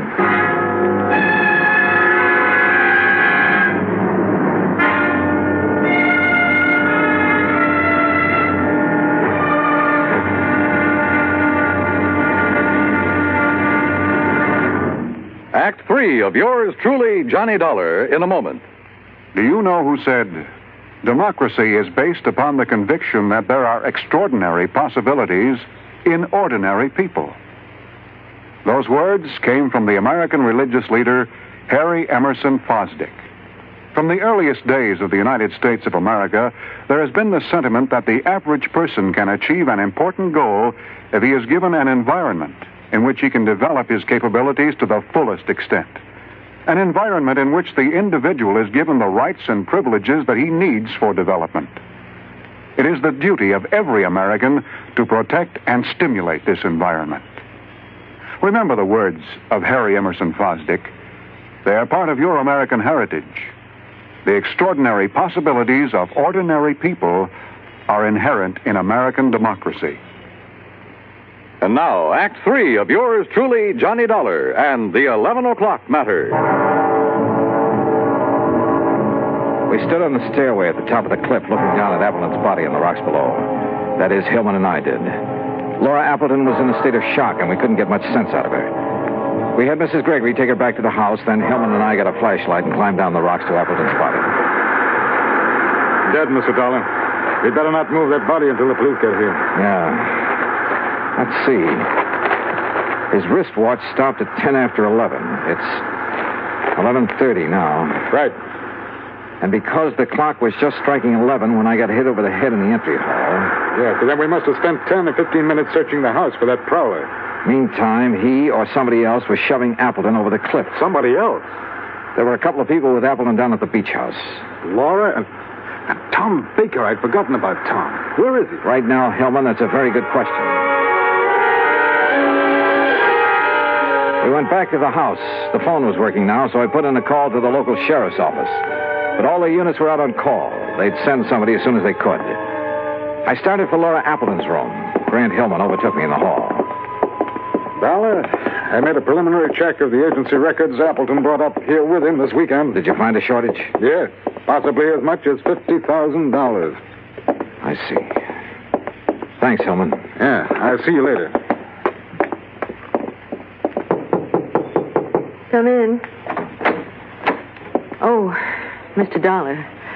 I'm feeling better now. I'm sorry to bother you with questions, Mrs. Appleton, but I'm afraid I have no choice. Yes, I understand. I want you to tell me exactly what happened. Well, I'll try. After you and Grant Hillman left the beach house, my husband and Tom Baker and I sat there a few minutes, and then Tom left. I see. Then, a couple of minutes later, somebody from the house called my husband on the intercom, so he left me. What time was that? A few minutes after 11, I guess. Uh-huh. What happened then? I sat there a few minutes longer. Then I just didn't feel like sitting there alone, so I started up the stairway. When I got to the top, I saw that the rail had been broken away. I looked over the edge. Okay. Mrs. Appleton, why did Tom Baker come here this evening? I don't know. I think you do. What? You tried to warn him when I saw his face at the window earlier. His face? And the two of you kept exchanging glances all evening. I know you're wrong. Listen, Grant Hillman's in a position to know something about your husband's business affairs, isn't he? Well, of course. Why? Your husband suspected a shortage. Hillman confirmed it a few minutes ago after going over the records. Oh, but surely you don't think that Tom Baker Baker was your husband's partner. Maybe he came up here to try to square things with him. Was that it? No. Oh, all right. Tom did come up here to talk to my husband. What about? I was going to ask for a divorce. To marry Tom Baker? Oh, I know it sounds sordid now after what's happened, but it wasn't that way at all. Tom and I wanted everything in the open. We wanted to tell Al. But I didn't realize that you and Grant were going to be here this weekend. That's why I tried to signal Tom not to come in. Go on. Down at the beach house, he wanted to talk to Al, but, well, I guess he couldn't bring himself to it. That's why he went for a walk. And you haven't seen him since? No. Oh, Mr. Dollar, I know my story doesn't sound very convincing, but if you're trying to suggest that either Tom or I killed my husband... Yeah? Dollar, could I see you a minute? Oh, sure. I'll talk with you later, Mrs. Appleton. What is it, Hellman? Tom Baker just walked in. Baker? Yes, I thought you'd want to talk to him. I sure do. Well, look, Mrs. Appleton claims somebody called her husband at the beach house on the intercom a few minutes after 11. If so, that's what lured him up to the top of the stairway. A few minutes after 11. Well, that's when you and I were searching the house. We ended up at the intercom last, though. Somebody could have had time to make that call. Now, wait a minute. Mrs. Gregory was near that room when we got to it. Yeah, I know. Why don't you question her, Hellman, while I see what I can get out of Baker? For the fifth time, Dollar, I didn't have anything to do with it. I went for a walk on the beach. I didn't even know Appleton was dead until Grant Hillman told me a few minutes ago. I'm telling you the truth. Yeah, well, I'm afraid we'll have to let the police decide that, Baker. Sheriff Station, Maloney. Hello, Johnny Dollar at the Appleton place. I'm still waiting for one of your units. Oh, yeah, we're sorry, Mr. Dollar. We've had a lot of calls on account of the storm. Well, you're not the man I talked to when I called before. No, that was Harris. He went off duty at 1. He left me a message about your call, and we'll have somebody up there within 15 minutes. Okay, thanks. That's funny. Well, Mrs. Gregory denies making that call on the intercom, Dollar. Huh? Oh, yeah, okay, Helen. Well, what's the matter? Something that sergeant said over the phone. Hey, wait a minute. What time have you got? Why, 10 minutes of 1. Yeah? That's what my watch says, too. But according to the sergeant, it was after 1. I checked the big clock in the entry hall and the one in the living room. They both agreed with my watch, 10 minutes of 1. I slipped outside, unlocked my car door, and looked at the clock on the dashboard. It read 10 after 1. When I felt a gun in my back, I realized I'd come up with the answer a little too late. It's a pity, Dollar. I thought I had a foolproof idea, but I hadn't figured on your locking the car. So it was you hit me over the head when the clock was striking 11. Who called Appleton at the beach house, lured him up the stairway, and shoved him over. Then came back and reset my watch and the clock so I'd hear it still chiming 11 when you brought me to. I thought I'd only been out a few seconds. Actually, it was 15 minutes. Yes, but you're the only one who knows. Now get in the car. We're leaving. I started to get in, then kicked at the car door behind me. It swung and knocked Hillman off balance. Before he could recover, I nailed it. Oh! By the time he came to, the sheriff's patrol had arrived. And Hillman, you know, he wasn't one bit happy to see them.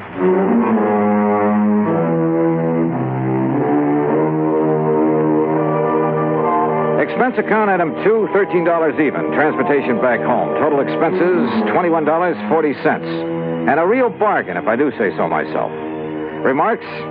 Hillman's motive was money, of course. It was he who'd taken the $50,000 from Appleton's agency. Yours truly, Johnny Dollar.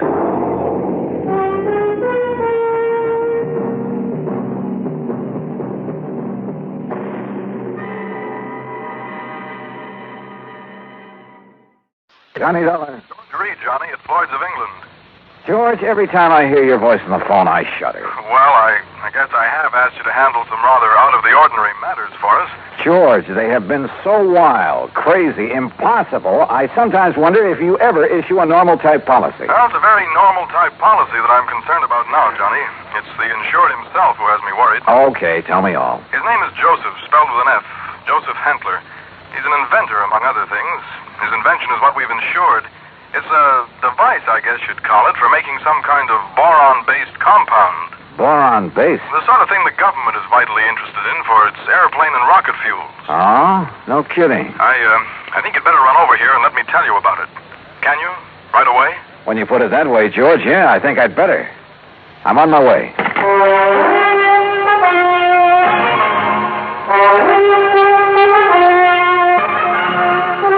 Bob Bailey, in the exciting adventures of the man with the action-packed expense account, America's fabulous freelance insurance investigator. Yours truly, Johnny Dollar.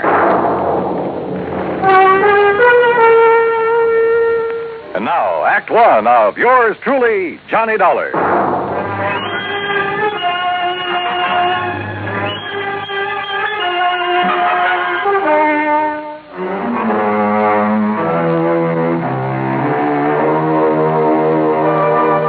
Expense account submitted by Special Investigator Johnny Dollar to Floyd's of England, American Office, Hartford, Connecticut. Following is an account of expenses incurred during my investigation of the Boron 112 matter.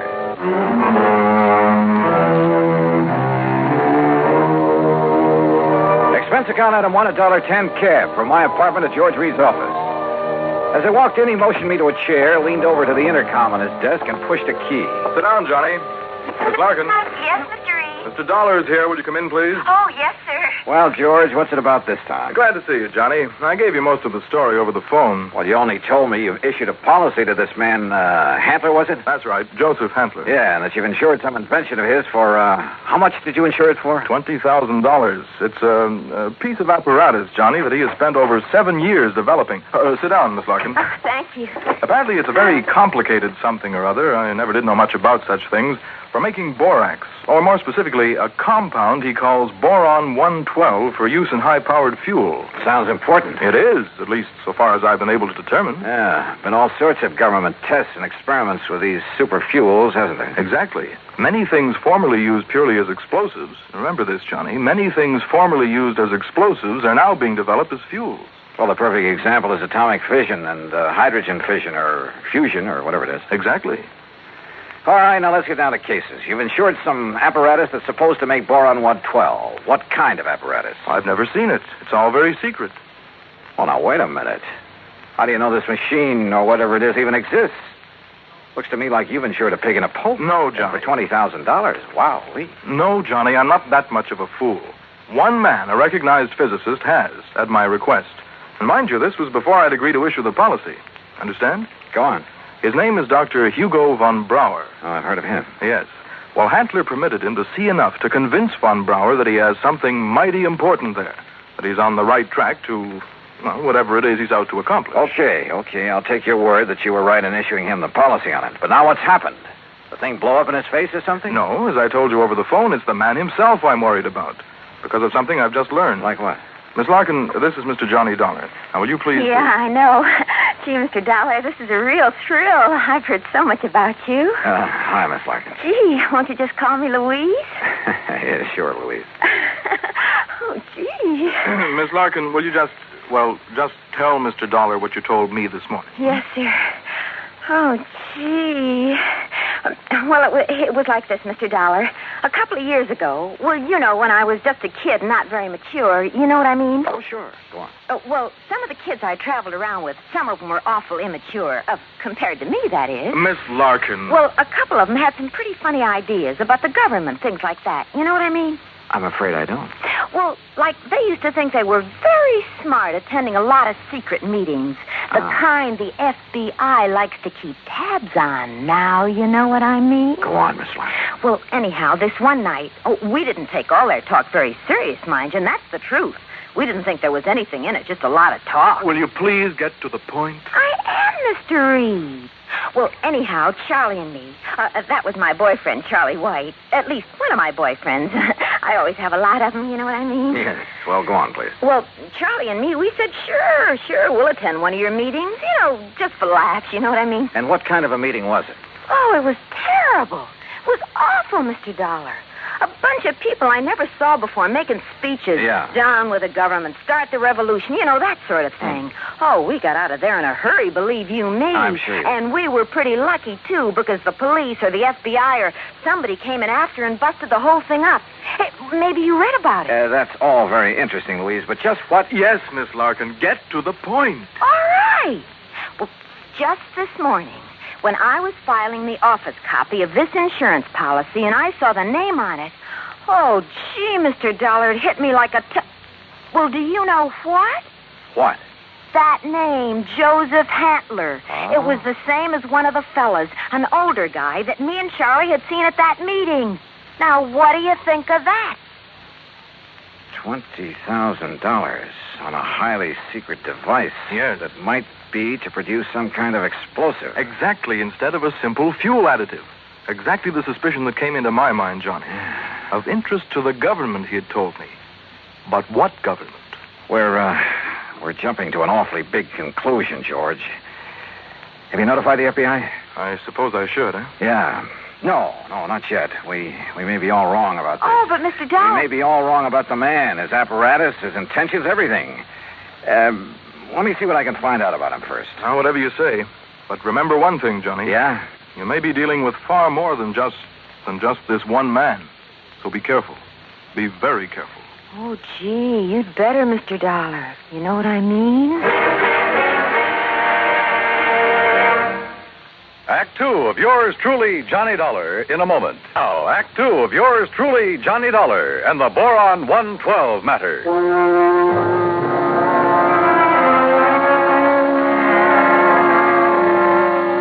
Louise Larkin, secretary to George Reed at Floyd's of England, was certain she would recognize Joseph Hantler, the inventor who had ensured a secret process for making Boron 112. If, that is, he were the same Joseph Hantler she'd met at one time at a meeting of a subversive group. Expense account item $250, deposit on a rental car. In it, Louise and I crossed the Connecticut River to East Hartford, went south to Hockenham on Route 2, then south and east on a seldom used gravel road that took us a few miles to the edge of a stream called the Salmon Branch. There in a little grove of trees, we found a windowless concrete block building, the so-called laboratory of Joseph Hantler.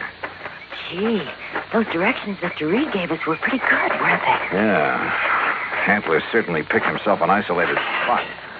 Come on. Boy, this is exciting, isn't it? Now, just remember what I told you. If this is the man you met at that party line meeting, don't appear to recognize him. Just give me a slight nod to say yes or no. Yeah, but what if he recognizes me? Yeah, we'll cross that bridge when we get... Stop! Stop right where you are. Do you not see the signs on the fence? Keep out! Keep out! Yeah, Johnny, it's him. You're sure? Yeah, gee. Where did you hear me? I'd like to talk with you, Mr. Handler. It is Dr. Handler. Who are you? My name is Dollar, insurance investigator. And who is this woman? Just a friend of mine. So, what do you want with me? Well, I want to see the machine, the apparatus that Floyd's of England has insured for you. No, you may not. I'm engaged in highly secret work here. Work that is worthy only of my own great talents as a physicist, chemist, and inventor. Work for the government. Yeah? What government? What are you talking about? The United States government, of course.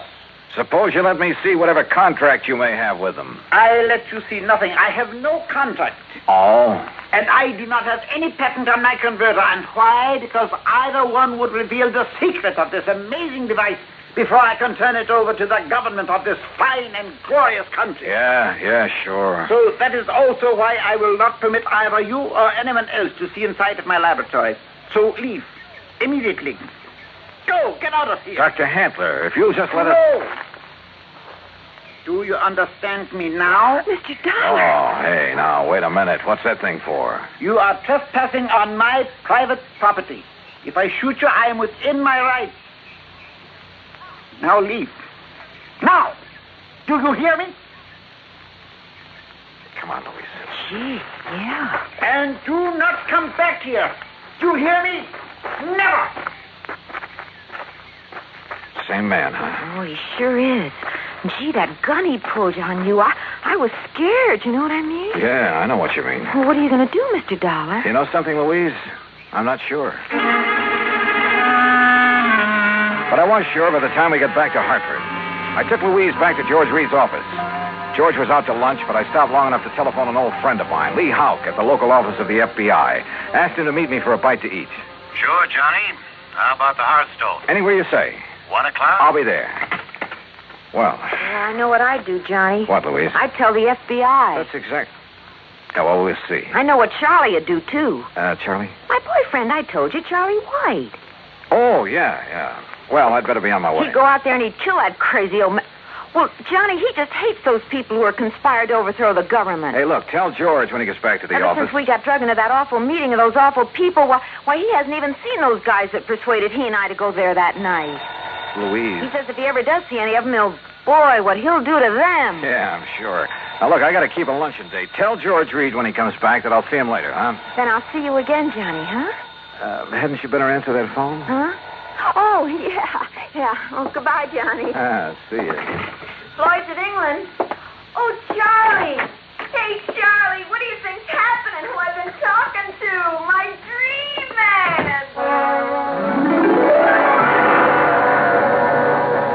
Item 3, 7:20, lunch for Lee Houck and myself. No, Johnny, you're off on the wrong tack. I'll bet on it. What do you mean by that, Lee? And Joseph Handler is just an old crackpot who thinks the world has done him wrong by failing to recognize his fabulous talents as a chemist, physicist, engineer, inventor, anything else he's claimed to be. But if he was attending meetings of a subversive group... A meeting. We know all about that. A lot of innocent people have been sucked in on that sort of thing at one time or another. It doesn't mean that they belong or ever have. You can't blame me for being suspicious, though. Isn't George Reed your contact at Floyd's of England? Yeah. Okay. Even his kind of dumb little secretary, name's Louise Larkin. I know the girl. Even she was at one of those meetings before we cleaned him out of town. Not much gets by you boys. With one of her boyfriends, Charlie somebody or other. He's the kind you have to watch out for, Johnny. Young hothead. An easy recruit for a group like that, huh? More important, the kind who's liable to take the law into his own hands when it comes to fighting back at him. But you're sure old Handler is harmless? Sure.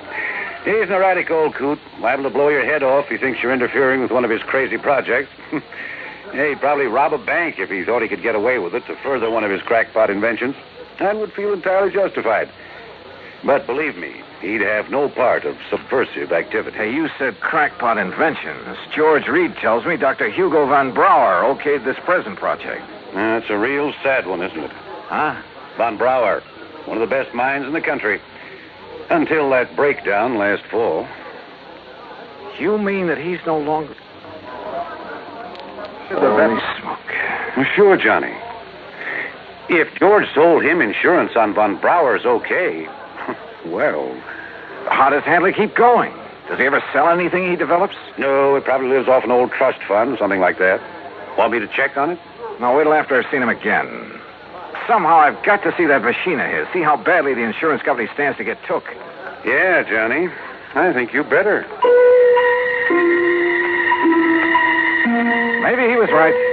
Maybe the idea George Reed and I had cooked up, that the old scientist was working on some kind of bomb or explosive, was... Anyhow, my problem was to find out exactly what he was working on, what the company had blindly insured. So I drove out there again. To keep Handler from barging out with his gun, I blew the horn a couple of times as I pulled up alongside the fence. But there was no response to it. Good. Maybe Handler wasn't there. Maybe I could somehow get into the place, see for myself what was up. But suddenly, from inside the building came a couple of dull thuds. And then the whole thing began to bulge at the seams, began to...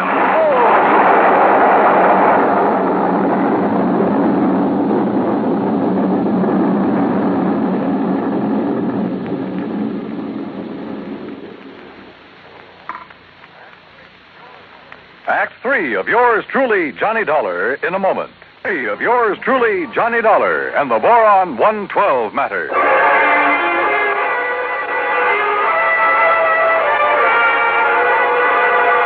Carefully, I dragged myself out from under what was left of my rental car, where the explosion of the laboratory building had blown me. Pushing aside a few chunks of concrete, bits of lumber that had landed on me. And I saw them coming down the road toward me from a car parked in the trees at the side. Louise Larkin, a big, husky football player type who looked as though he could stand a good bath and a shave. Well, served him right. That's all I got to say, Louise. Any guy plotting against the United States, murder's too good for him. Oh, gee, Charlie, it sure looks like he's done for now. He must have went up with the building. Yeah, and it served him right. Oh, gee, there's not a thing left of this lap. Oh. Hello, Louise. Mr. Dollar. Yeah, that's right. And I take it you're Charlie. Yeah. Hiya, Dollar. What do you think of that? You did a pretty good job, didn't you? What? Yes, sirree. Huh? What are you talking about? Was he still inside? Did you murder Dr. Handler, too? Johnny! Now, wait a minute. You think I done that? Oh, no, Johnny. We just got here. Oh, sure. Honest. Charlie was going to have a showdown with him. He was going to drag him out of that place and hand him over to the FBI. Sure. What'd you think? Gee, I was worried about the old man's gun, remember? I remember. But if you think a lousy gun was going to stop me from handing a subversion guy like him over to the... Now, look, you don't mean you think I done this. What would you think? No, I did it. Oh, was it not wonderful? Dr. Handler. Yes, Mr. Dollar, and I want you to meet... So you're still alive, huh? You're okay. I beg your pardon? Well, you won't be for long because I'm going to take you in. I'm going to... Quiet. Mr. Dollar, my good friend, Mr. Dollar. Huh? I want you to meet this gentleman from the commission in Washington. Commission? D.C., Washington. Dr. Bernard Steiner. The Dr. Steiner? Yeah, but of course. I've heard of you, and now it's nice to meet you, Mr. Dollar. This final test, it was proof. It was final, all right. Yes, it was all the proof I need. We observed the buildup of the explosion from the top of yonder hill.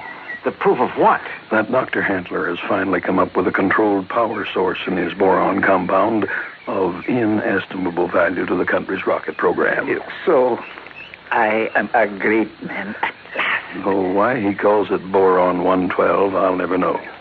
Well, because it was experiment number 112 with my wonderful converter process. What else? Hey, if you're from Washington, mister, I am, young man, and I assure you the government will take over Dr. Handler's process immediately.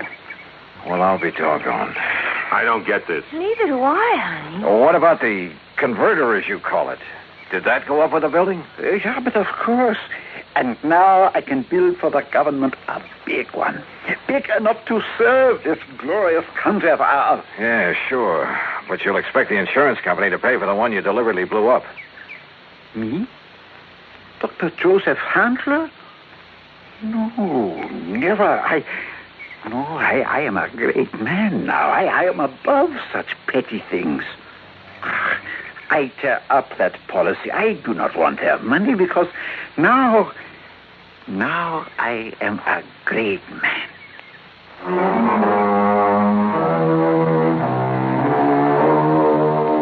right, George. Full report. Payment on the policy is up to you. And if you do pay, at least it's in a good cause. Also, well, I guess you and I have both learned a lesson about jumping to conclusions.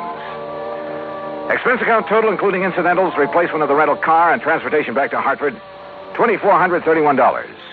Yours truly, Johnny Dollar.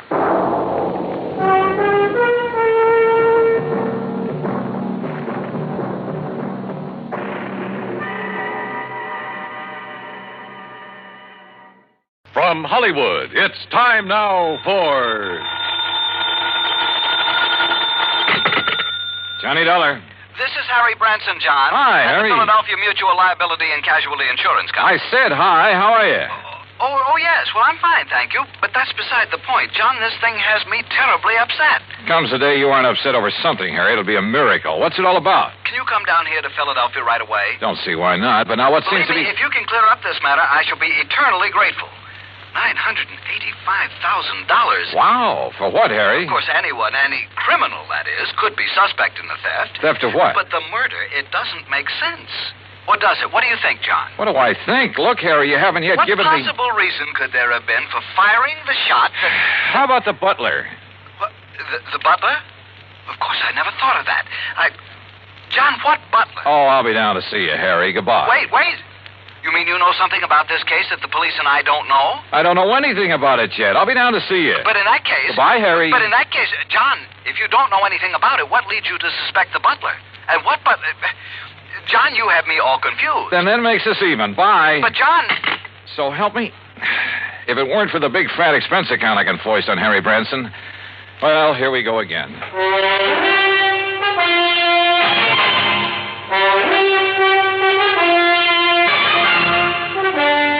Bob Bailey in the exciting adventures of the man with the action-packed expense account. America's fabulous freelance insurance investigator. Yours truly, Johnny Dollar. And now, Act One of Yours Truly, Johnny Dollar.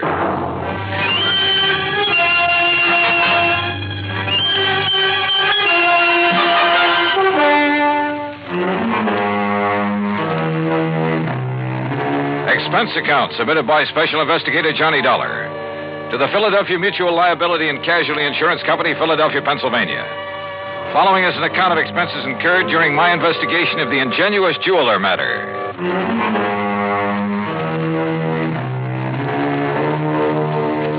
Expense account item 1, $32.70, train fare and incidentals, Hartford, Connecticut to Philadelphia. Cab to Harry Branson's office on Walnut Street. I found him sitting at his desk, his head in his hands.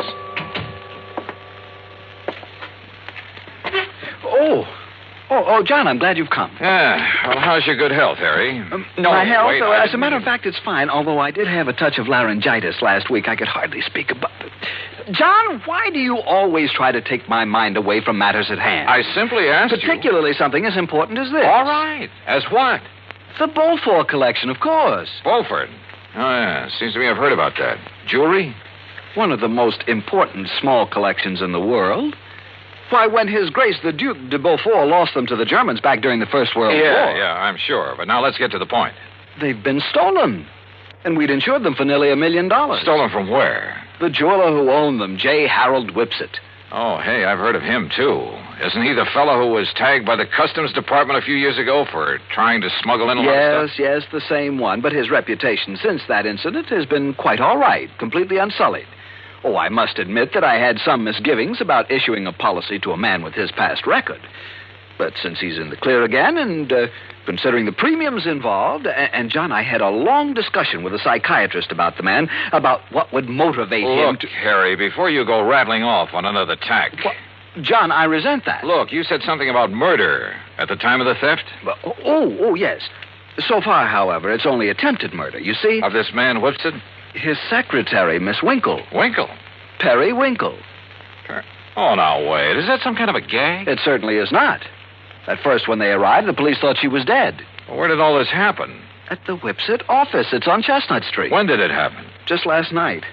Oh, dear, $985,000. And maybe a human life. Well, yes, of course. Now, tell me all you know about it, Harry.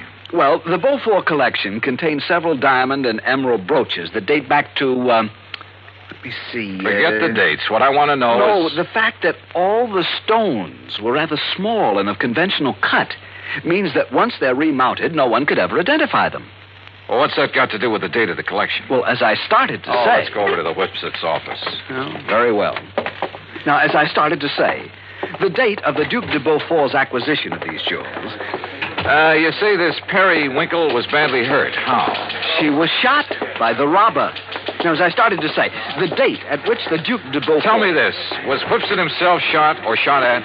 No, and I'm sure he'll tell you all about that when you see him at his office. He's certain to be in this morning. As I started to say, John... John, going down, gentlemen. Yeah, thanks. Come on, Harry. Step in, please. Harry! As I started to say, John... John? Whether I want it or not, during the 9-block taxi ride up Chestnut Street, I got the whole history of the Duc de Beaufort's jewels, from the time of the French Revolution to the present. That cab, by the way, is item 2, $1 even. What I did want to know was more about J. Harold Whipsit. After all, a man who'd once attempted fraud against U.S. Customs. Anyhow, we finally reached his office in the Prosser building. Present was Police Lieutenant Bart Stanley, with whom I'd worked a case 2 years ago. Glad to see you, Johnny. Yeah, same here, Bart. Well, what do you make of it? So far, blanco. Is Whipsit here? One of the boys took him down for some coffee. He needs it after what happened to him last night. The Beaufort jewels, huh? Yeah. Yes, I told Mr. Dollar all about them, Lieutenant. How the robber took nothing else, how the jewels themselves came into being, how back in the 80s... we've got work to do here. Well, after all... Now, look, Bart, this man Whipsit, his reputation in the past... I know exactly what you're going to say. I might have thought the same thing, Johnny, if I hadn't seen exactly what happened. Tell me what did happen. Lieutenant, you look very tired. Yes, Mr. Branson, I am. After all, having been up all night on this thing, suppose I bring Mr. Dollar up to date. Well, sure. Oh, no, you don't. I want to find out now, not next week. John. Go ahead, Bart. Well, Whipsit and his secretary, Perry Winkle... Isn't that a name? Yeah, sure is. Where is she, by the way? Jefferson Hospital. Anyhow, they were here very late last night working on the books. Came a knock on the door. Whipsit opened it. This man barged in with a gun and demanded the Beaufort collection. And? Well, Whipsit argued with him, finally gave in when the guy threatened to shoot him. But Miss Winkle made a dash for the door. The intruder let her have it, held the gun on Whipsit, tore out the telephone line, then locked him in and disappeared. And that's it. Wait a minute. How could he lock Whipsit in his own office? This lock opens from the inside. Mm-hmm. With this, Johnny. What? This little rubber doorstop? That's right. But I don't see... I'll tell you how he did it, and why this little rubber wedge is absolute proof that Whipsit couldn't possibly have rigged this whole deal.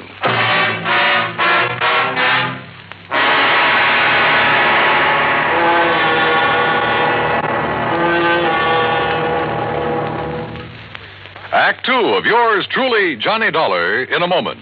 For a long time, people... And now, Act 2 of yours truly, Johnny Dollar, and the Ingenuous jeweler matter.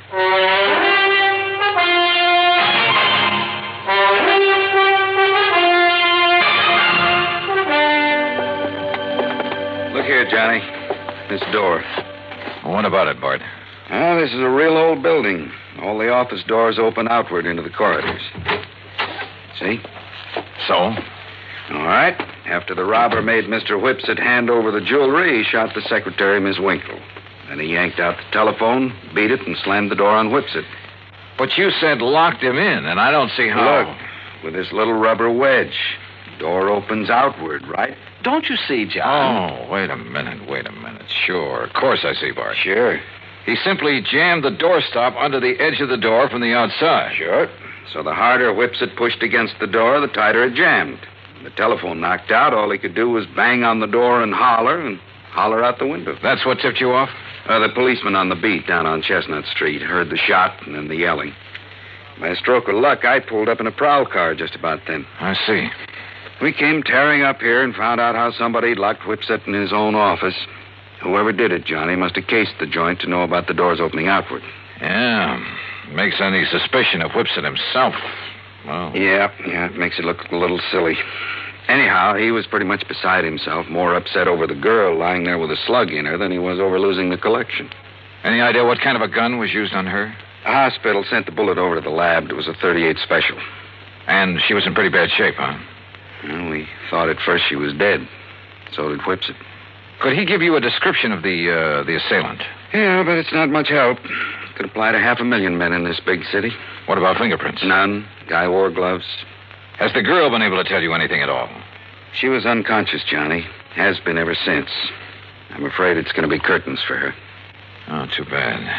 She's over at Jefferson, you say? Yeah, but there's no point in going over there. Even if she came to for only a couple of minutes, she might be able to give us something to go on. What could she tell us that Whipsit hasn't already told us? Well, we're back, Lieutenant. You want Mr. Whipsit to stick around? No, I guess not, Conroy. I took him over to a place I know on Pine Street and poured a couple of stiff drinks in him. He needed them.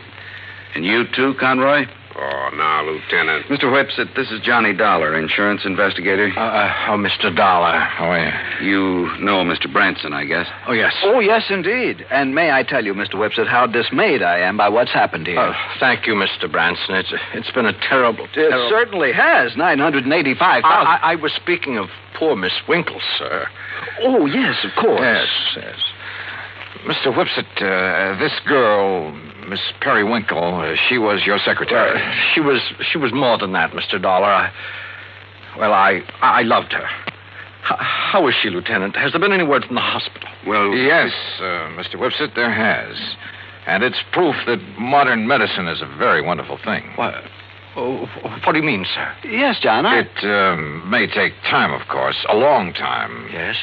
As a matter of fact, she hasn't even regained consciousness yet.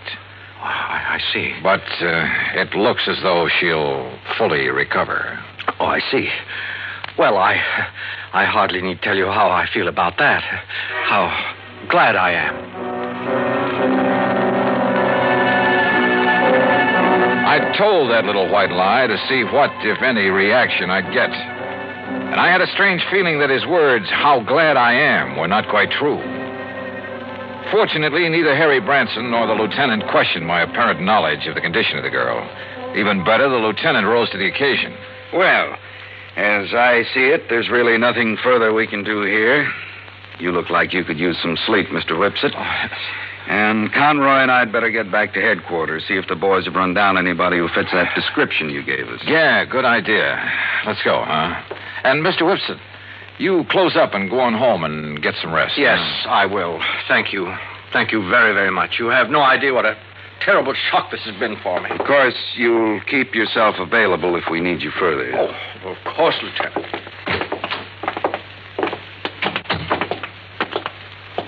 Okay, Johnny.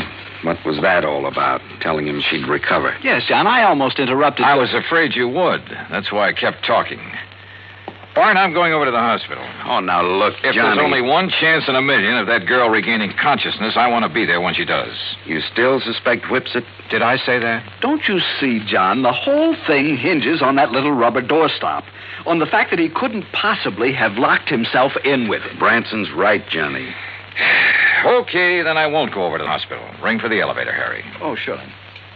John, what will you do? Call him on the phone down in the lobby instead.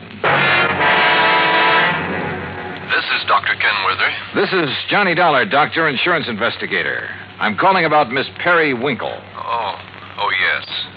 I was about to call the police. She's conscious now? She died, Mr. Dollar. Less than 5 minutes ago.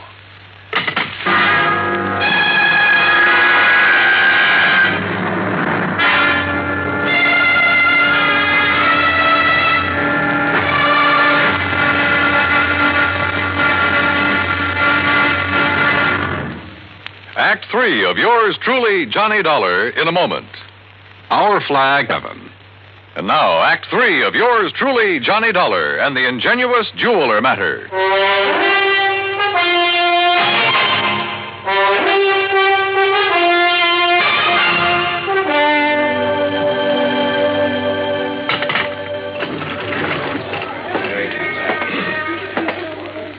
Well, what'd you find out from the hospital, Johnny?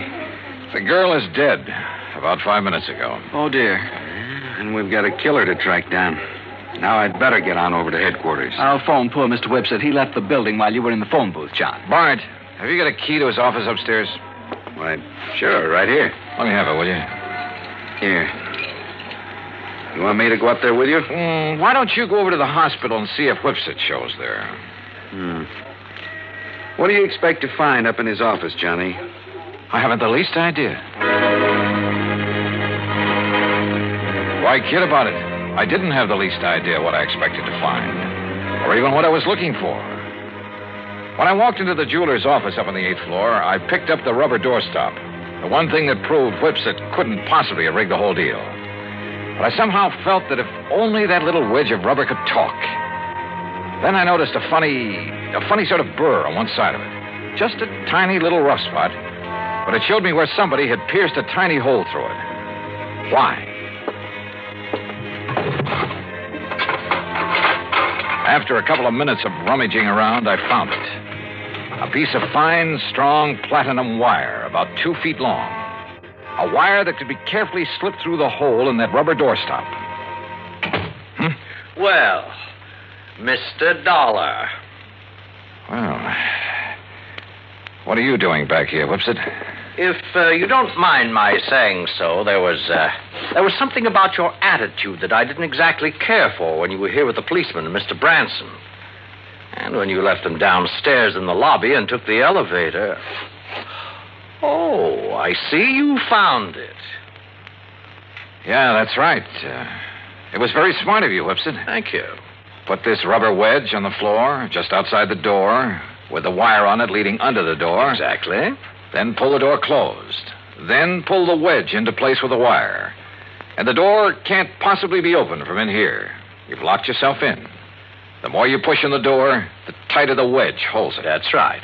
And you don't forget to retrieve the wire by pulling on one end of it. I suppose those are the gloves you wore when you killed Miss Winkle, so you'd leave no prints. Oh, then she's dead. How fortunate for me. And that's the gun you used? Yes. I'm afraid she was rather averse to my breaking down the Beaufort collection, melting down the mountings and secreting the stones at my home. And, of course, claiming the insurance money, but after all, nearly $1 million. Why are you telling me all this? Because, you see, this is also the gun that will kill you. After which I shall lock your body in this office using the doorstop again. It's a rather nice touch, don't you think? Is it? Well, don't you see? It's now a sort of a trademark of the completely unknown thief, the unknown killer of both the girl and you. Oh, now, wait a minute. Do you think if I found out how you did it, the police can't? Did they, even after their lab crew spent the whole night up here? I guess you got a point there. Yes. Now, turn around, Dollar. Turn around. Well? You see, I'm going to have to shove this gun into your back to muffle the sound. Look, Whipsit. Unless you have a better idea. Well, I have. What? Oh, me. Oh, I suppose I might have known this whole thing seemed too easy. All right, Lieutenant. All right, Conroy, wrap him up. Right, Lieutenant. Hands out, Whipsit.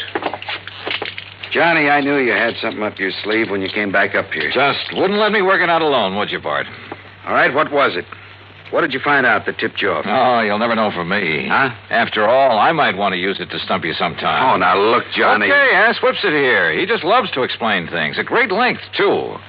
At least it was long enough for you boys to get up here. I know something he's not going to explain his way out of. Let's go, Whipsit.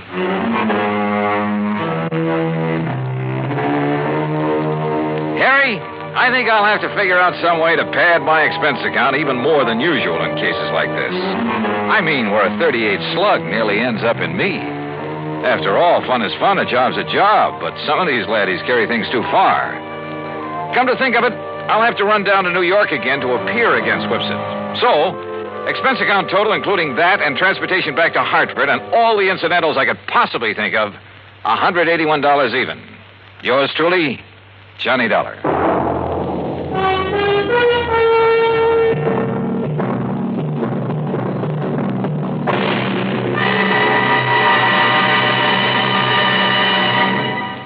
Our star will return in just a moment with the bigger, more everywhere. Now, here is our star to tell you about next week's story. Next week, an inventor. with a device that can either save or wreck our country. Join us, won't you? Yours truly, Johnny Dollar.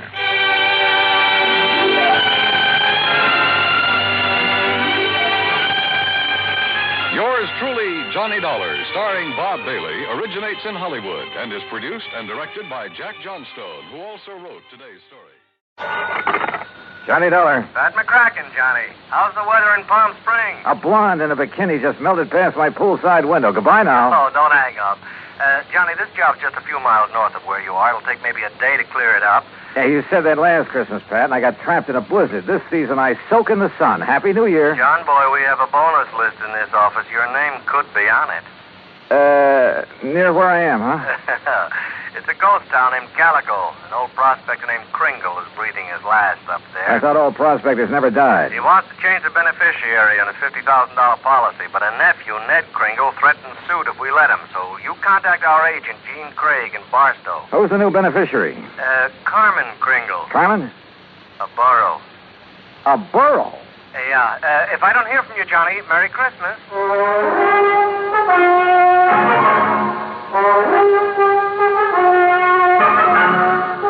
Bob Bailey, in the exciting adventures of the man with the action-packed expense account, America's fabulous freelance insurance investigator. Yours truly, Johnny Dollar. And now, Act One of Yours truly, Johnny Dollar.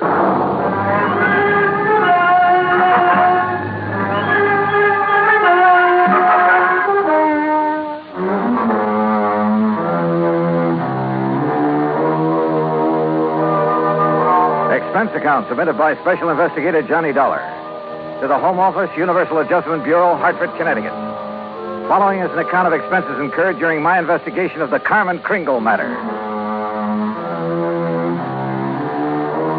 Expense account item 1, $1.40. Telegram to Gene Craig in Barstow telling him where and when to meet me. Item 2, $50 even to Al Sterner for his charter plane to the ghost town of Calico. The guidebook says there's something about desert country that's good for the soul. And in spite of the air bumps, I got a panoramic view of the great Mojave that took my breath away. The sun's setting rays hit the weird mineral stratas of the Calico Range and turned them into a patchwork of beauty. Night comes quickly in this country, and I turned to Al when a Christmas tree cluster of blinking lights appeared under our wings. By way of answer, he put the plane into a glide and set us down on the smooth surface of a dry lake bed.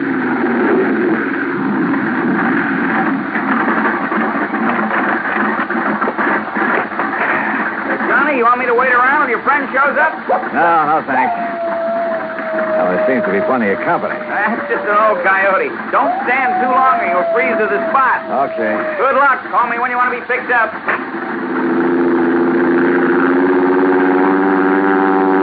I watched Al's plane until it was swallowed by the darkness. Then suddenly I got that feeling in the hair on the back of my neck that I wasn't alone. The moon was up enough to make out shadows, and silhouetted in a circle around me was a strange collection of figures. One of the pack moved toward me. And for a crazy second, I thought I'd bumped into Santa Claus's reindeer. Then a car without lights came rushing at me. The headlights slammed on, and I got a glimpse of a donkey herd scattering into the night. All right, mister. Walk toward me. Slow, with your hands high. I've learned never to argue with a Winchester 94, so I followed orders. I spotted the weaving headlamps of another car approaching and prayed it was the agent, Gene Craig. Close enough, Sonny. I can pop the rattlers off a sidewinder at 60 yards, so don't you make no sudden move. He was maybe 60 with gray sideburns and a frosty goatee. A marshal's badge was pinned to his leather jacket. All right, now, mister. Marshal, that's all right. That's Mr. Dollar. Huh? I was supposed to meet him earlier. I'm awfully sorry, Mr. Dollar. I'm Gene Craig. Huh? I couldn't get here until I drove Doc Spangler up to Chris. He's had another setback, Marshal. Yeah, some darn fool let down a rail on his corral, and Chris Kringle's whole herd got loose. He don't give a chuck for most of them, though, except Carmen. Now he's fretting because she's running wild. Almost had him tracked down when this here fella showed up. If you vouch for him, huh, Gene? You are Johnny Dollar, aren't you? Well, a frozen facsimile. Come on, I'll drive you into Calico. You tell Chris that I'll have his Carmen back in the corral before the moon's full. And, Gene. Yeah, Marshal. Tell the old sourdough to stay alive, will you? We need him around here. Sorry about mistaking you, Mr. Dollar.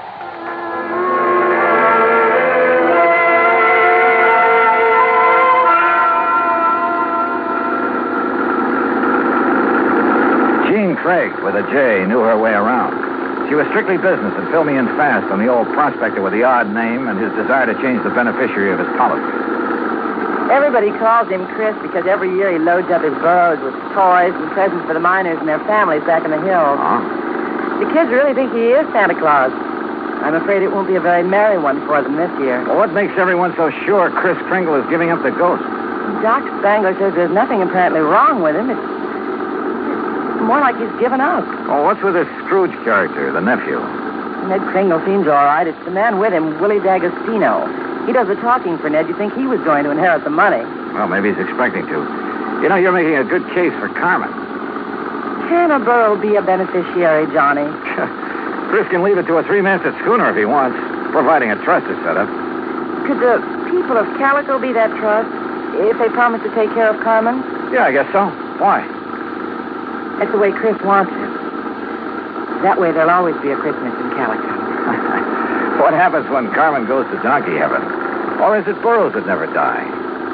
There'll always be burros in Calico, Johnny. And one of them could always be named Carmen.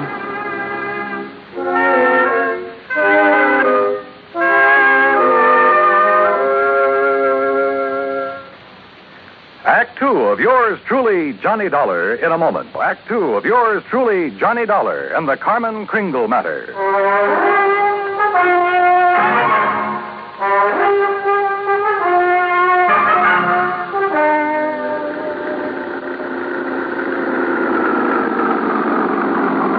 Well, here we are, Johnny. Calico, once the richest silver city in the West. It was unbelievable. Like seeing a page from the past. Walter Knott, famed creator of Knott's Berry Farm and Western historian, had bought the old ghost town's battered remnants and restored it to the way it must have appeared in the wild and fevered days of the Silver Lode. I could make out signs nailed to weathered batten boards that told of a flourishing and colorful past. Joe's Saloon, The Last Chance, Hyena House Hotel, Lane's Mercantile, the Calico Print. High on a hill at the edge of town, people were gathered at the entrance to a cave that was illuminated by hundreds of miners' lamps. Kind of gets you, huh? Almost like it was planned. They're rehearsing for the Christmas Eve pageant. Maybe you can spend Christmas Eve with us, Johnny. You don't have other plans. I have a day with a steam-heated swimming pool. What? Come on. Let's meet the old man. Expense account item 3, $100 for a quart of perfume or a mink scarf, anything to wipe the hurt look off of Jean Craig's face. She led me up the steps to the rickety porch of Chris Kringle's wooden shack. A tall figure carrying a black bag stepped toward us out of the shadows. Jeannie, I'm glad to see you. Will you drive me back to town? Why, certainly, Doc. Oh, this is Mr. Dollar. Hi, son. Hi. Chris, is he still all right? I couldn't say. Been sitting out here waiting for you. You haven't seen the patient? The medical man owes a duty and all that, but I'm too old to talk back to a gun. You mean they wouldn't let you in? Tired of it. Well, I'm not a medical man. Well, please be careful, Johnny. I told you, Strawbone, stay away and leave the old man to... Well, if it ain't little Jeannie, the policy fixer. And who are you, mister? Willie D'Agostino. This is Johnny Dollar. He's from the insurance company to see about changing the policy. Who is it, Wooly? Who are you talking to? Relax, will you, and let him give us some tourist directions back to Barstow. There'll be no policy changing at this late date, mister. Ned Kringle is very bereaved at the imminence of his uncle's demise. Just family admitted at this sad hour, so mosey along, folks. I'll leave the young man to his grief. Your foot is in the door, mister. I don't like your foot, and I don't like you. His hand moved to his shoulder holster, but Jean was standing right beside me. It was Doc who suddenly shouldered past D'Agostino and fled up the stairs that gave him my chance. I kicked the door wide. Threw him off balance. I shoved Jeannie aside, and that was a mistake. Because a million Christmas tree lights blazed up in my skull.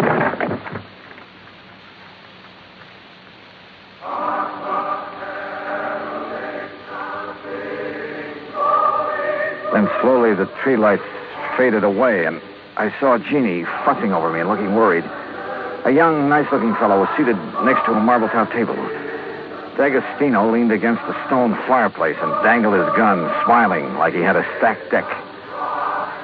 He's all right, Doc? A nasty cut, but no fracture. I know how to pull my punches, Doc. The old man. How is he? No better, no worse. Just lying up there staring at the ceiling. I want to see Chris. I have a right to, Ned. I'm an old friend. Wooly, wouldn't it be okay if Gene just went up? No, let him die in peace. He's past carrying hose season. Wooly, these people have a right. I said no. Now get a hero boy on his feet and shove off. Go on. Come on, Johnny. Help me, Doc. How's it going to feel, Ned? Sharing blood money with a hoodlum. Your uncle paid for that policy with a pick and a shovel. It took a lot of years, a lot of sweat. And he's had your name on that policy ever since you were born. Oh, man, Kringle never saw pay dirt in his life. Ned had given money to live on, paid the premiums on his policy. Chris was always tapping the kid, claiming he had a new find. He was going to mine $1 million. Boy, shut up. The old man's dying. Tell him, Ned. Tell him how the old phony was always taking the bars, making like Santa Claus with the money you give him. Willie, haven't you got a... Tell him to hold on to the money! I know he's been waiting a long time for this. Me, Willie D'Agostino, that's who. Is that true, Ned? Yeah. I thought my uncle would make a strike someday. I honestly thought he'd strike it rich. I know he tried. He did strike it rich, Ned. When he dies, every man, woman, and child in this town will mourn him. He'll live in their hearts. What will people remember about you, Mr. D'Agostino? All right, get out and stay out before I... Willie, this rifle will make a hole in your belly big enough to pass a borax team through. So you just drop that gun. Well, I don't know what the shouting's about, but you're guilty of carrying sidearms. You're threatening violence, Mr. D'Agostino. And ain't nobody does that in Calico, as long as I am the marshal. Now, you better get. Ed Noller, I love you. Don't let Gladys hear that. Well, I'll see how Chris is. Doc, you tell the old buzzard that I got his Carmen back in the corral. Jingle bells and all. Yeah, nice work, Ed. Now, what's holding you, mister? Okay. All right, let's go, Ned. Let the squares have a round, huh? I'm going to stay here, Willie. I want to be here when Chris... Hey, that's a good idea. That way, no fooling around with the will, huh? Smart kid, that Ned. See you at the funeral, huh? I'll go up now. You were wonderful, Marshal. And you too, Johnny. Oh, yeah, sure. I take a nice sock on the head. Say, you folks better come up, too. Chris wants to say something. Oh, wait a second. I forget on this. The corral. Come on.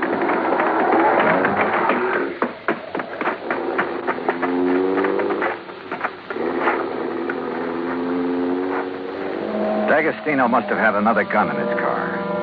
One of the bullets had found the mark he intended. Willie Boy wasn't taking any chances that Carmen Kringle would inherit $50,000.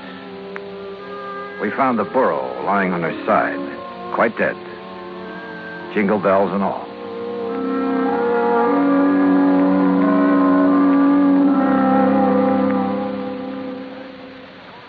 Act 3 of yours truly, Johnny Dollar, in a moment. Oh, Act 3 of yours truly, Johnny Dollar, and the Carmen Kringle matter.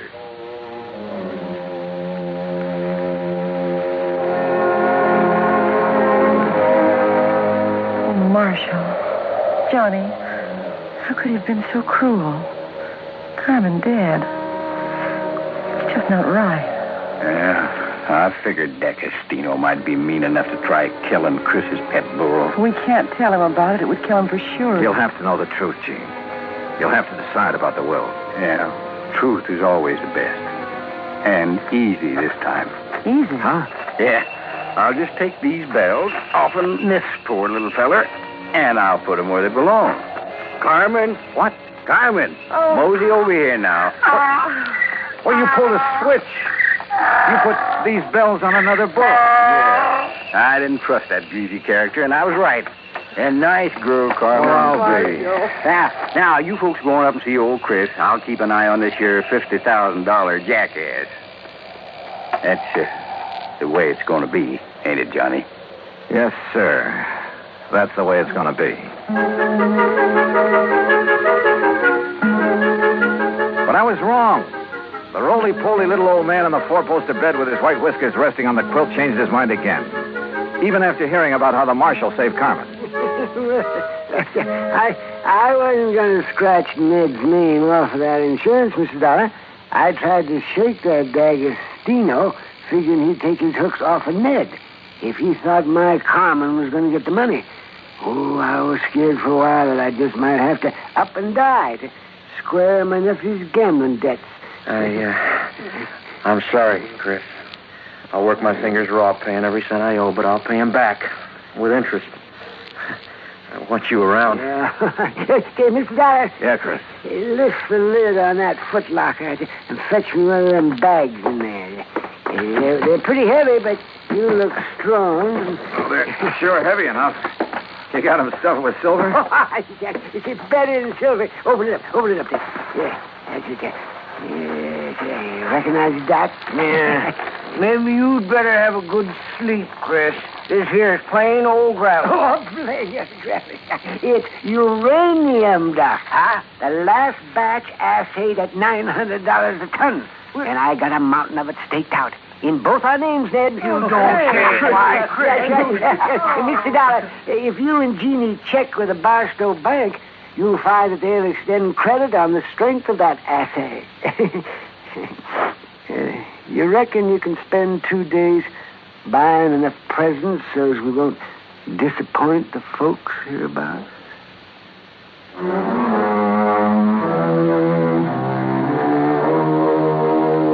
Expense account item 4, $68 even. Telephone calls to 5 principal cities where I thought Willie D'Agostino might be remembered. The police departments had a long list of reasons why they remembered Willie. That was my Christmas present to them. Expense account item 5, another $50. Truck rental to haul the presents we bought for Ned to give away come Christmas morning.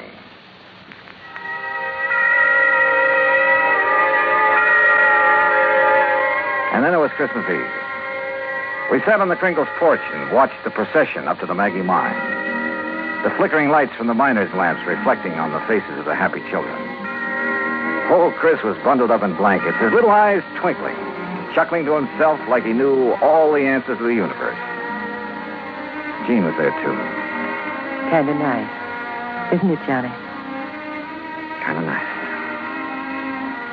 Marshal Ed Noller was one of the wise men in the procession. I recognized the sideburns. And Doc Spangler couldn't hide his height. Oh, he wore an awful beard. Ned Kringle led the burro that carried the Blessed Mother. Yeah, you guessed it. The burro was Carmen Kringle. Expense account total, including return to Palm Springs and incidentals, $229.75. But forget it, Pat. This is the best holiday I ever had. And I was only cold at the start. From all of us to all of you, may this be your very merriest Christmas ever. Yours truly, Johnny Dollar.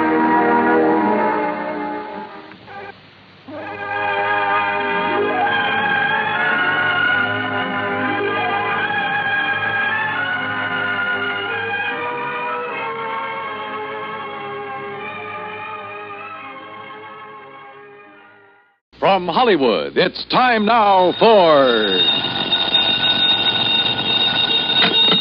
Johnny Dollar. Mr. Dollar, I want you to come over here right away. What's that again? I want you to come over here right away. That's what I thought you said, but who is this and where's here? This is Ellis P. Watkins, Mr. Dollar. You've heard of me, perhaps? Yeah, I think so. Manufacturer, aren't you? Well, at the moment, that seems to be a matter of opinion. Over here is Broad Acres at Fairfield, Connecticut. Would you mind telling me what this is all about, Mr. Watkins? It's very simple. I have $100,000 to give away. Oh? To whom? That is what you are going to tell me, Mr. Dollar. I'll get there as soon as I can.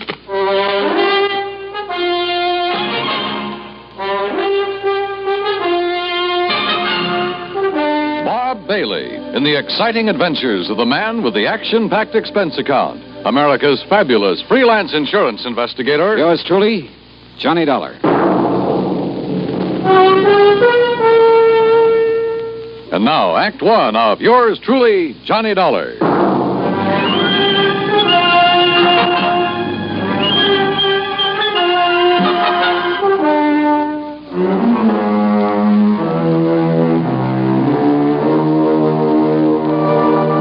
Expense account submitted by Special Investigator Johnny Dollar to the estate of E.P. Watkins, Fairfield, Connecticut.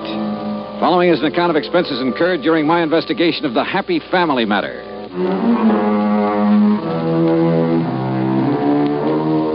Expense account item 1, $1.20 taxi from my apartment to the home office of the Universal Adjustment Bureau and Pat McCracken. Well, didn't take Mr. Watkins long to get in touch with you, Johnny. Yeah, I figured he must have got my name from you, Pat. E.P. Watkins holds a life policy for $100,000. Beneficiary was to have been his wife, but she died several months ago. Now he wants to designate a new beneficiary. You mean he wants me to tell him who the beneficiary should be? That's right. No, thanks. Now, look, You Johnny... look, Pat. I got tangled up in a family matter once before. I still have the scars to prove Johnny... it. Why doesn't Mr. Watkins pick his own beneficiary? Ordinarily he would, but in a case like this, it might take time. So what? From what I can gather, Johnny, Mr. Watkins doesn't have much time left to live. Oh? Okay, Pat. Item 2, $4.30 transportation by car to Broad Acres, the Watkins home in Fairfield. It was a big place, and it was old. I was shown into the library. E.P. Watkins was sitting in front of the fire. I could see that he wasn't well, but there was still a lot of strength in his face. Mr. Dollar, according to the medical authorities, I have somewhere between 1 week and 1 year to live. I'm sorry. I'm not. Oh? My wife is dead. My business is on the verge of collapse, and my children are strangers. Should I be sorry? Well, I don't know. I have 3 possible beneficiaries. A daughter, Sheila, 28 years old. A son, Michael, 26, and another daughter, Elizabeth, 24. Well, why not have all 3 share equally? Mr. Dollar, had I wished to do that, I would not be calling on you. The others will be taken care of elsewhere in the estate, I suppose. There is no estate other than this insurance policy. Oh. Most of it has gone down the drain of an ailing business. The rest will be consumed in estate expenses. I see. Watkins' money should be kept in the Watkins family, as I see it. But I most emphatically wish the money to go to one member and one member only. And the other 2? They're to be left out in the cold, huh? I did not engage you to examine my motives, Mr. Dollar. You have asked me a direct question, and I will give you a direct answer. Yes, I intend, as you put it, to leave the other 2 out in the cold. You say there are 3 of them, Sheila, Michael, Elizabeth. What can you tell me about them? Well, Sheila, who lives with me, she seems to think that she should be managing my affairs instead of I. Uh-huh. Michael seems to prefer the so-called life of an artist to assuming the responsibilities of the name of Watkins. And Elizabeth? Stubborn. Married to one James Lovett, who is quite convinced that he knows infinitely more about business matters than I ever did. Well, you seem to take a pretty dim view of all of them, Mr. Watkins. I do. I do indeed, Mr. Dollar. You know, one little item occurs to me. And what is that? Whichever 2 are left out aren't going to like it very much. Obviously. Which means they're not going to like me very much. Also quite obvious. So I intend to pay you a considerable fee. But you will earn it. Every penny of it. Act 2 of yours truly, Johnny Dollar, in a moment. And now for another episode in the life of Sergeant Donald Bellwether, my husband.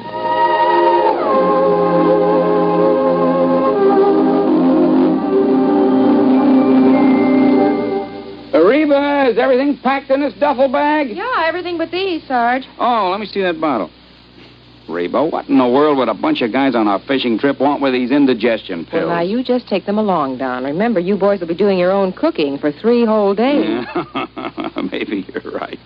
Oh, boy, I can hardly wait to pop some of those freshly caught fish into the pan. There now. Everything's all packed. Yeah, well, we better get going. The fellas will be waiting. Well, I'll walk you to the car. Okay. I'll carry this bag. The rest of the gear's already packed. Here, I'll open the door for you. Oh, thanks, honey. Now, I'll just put this bag in the back seat. Okay. Now, kiss me goodbye right here on the front lawn so the neighbors will know I'm not leaving because we quarreled. Oh, you're so silly. Good luck, dear. Have a wonderful time. You really deserve this fishing trip. Well, is that all you got to say? I mean, you usually tell me to drive carefully, et cetera, et cetera. Well, this time I will not say a word. Oh. Okay, dear. Well, I guess I better be going. Hey, what's this note on the steering wheel? Dear Sergeant, on one holiday last year in the States, speed was a factor in 71% of the accidents. Drinking was a factor in nearly half.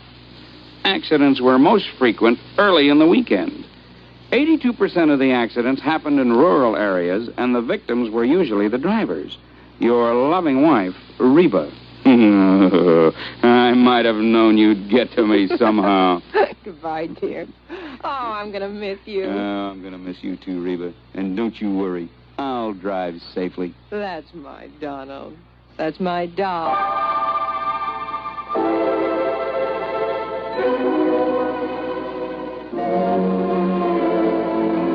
And now, Act Two of yours truly, Johnny Dollar and the Happy Family Matter.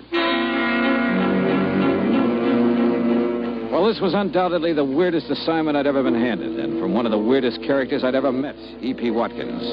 And yet I couldn't help feeling sorry for him. He was really alone. And somewhere along the line, he must have been hurt pretty badly. I left the library and started through the drawing room. Mr. Dollar? I'm Sheila. Oh, yeah. I'd like to talk to you for a moment. Sure, why not? Mr. Dollar, I know what you must think of my father. Oh, do you?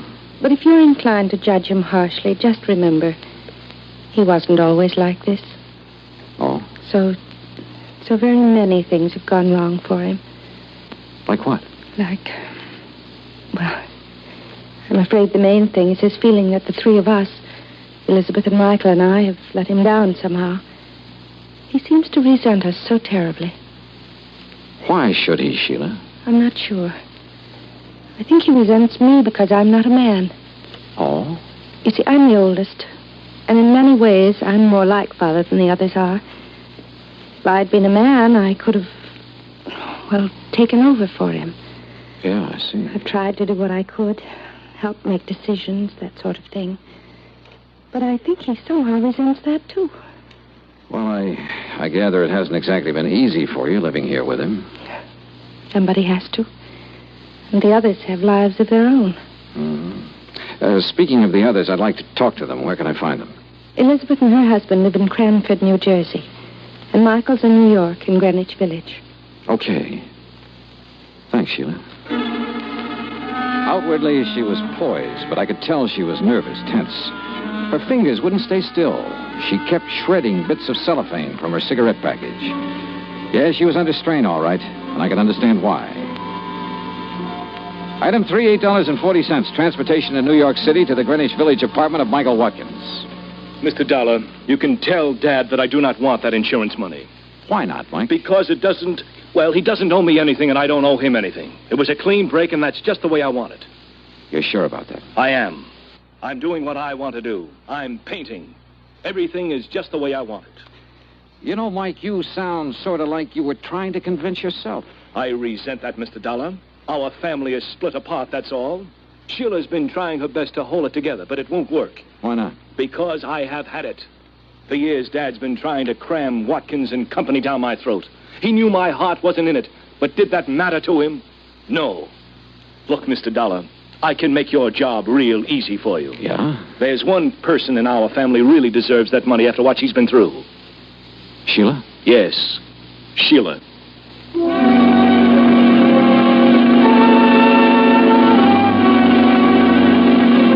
Item 4, $6 even. Transportation to the Lovitz home in Cranford, New Jersey.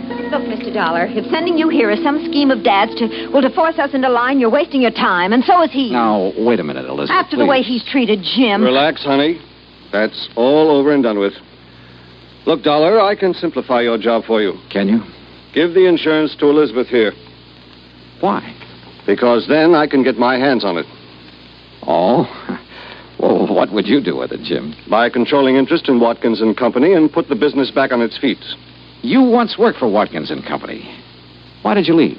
Because he's still running it the way he did 30 years ago. It won't work, and I wouldn't be a part of it. Jim tried, Mr. Dollar. He really did. But Dad wouldn't even listen to him. For years, he tried to get Mike to take over the business. But Mike prefers to be off in Never Never Land painting those lousy pictures of his. Now, Jim. They are lousy, and you know it, Liz. Look, Jim, you say Mr. Watkins didn't give you a chance to put your ideas into effect, huh? No. Finally, things got to the breaking point. Dollar, I sent him a written contract guaranteeing I'd raise the necessary financing. I asked for only 6 months in charge. Contract? But he wouldn't accept your offer, huh? No. Sheila begged him to sign. Finally, he sent word back for me to tear up the contract and get out of the company. I see. Well, Dollar, you've met all three of us now. Who's going to be the beneficiary? Sheila, or Mike, or Elizabeth?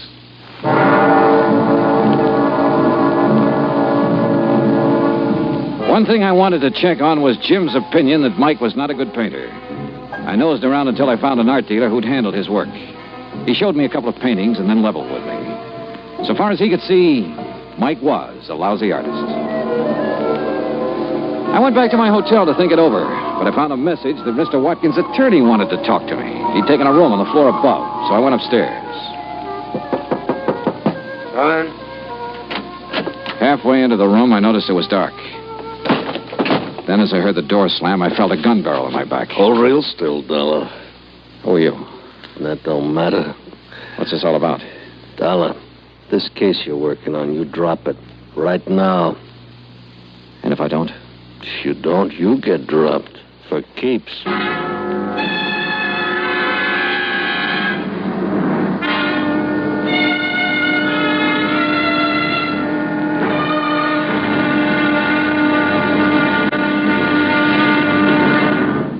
Act 3 of yours truly, Johnny Dollar, in a moment.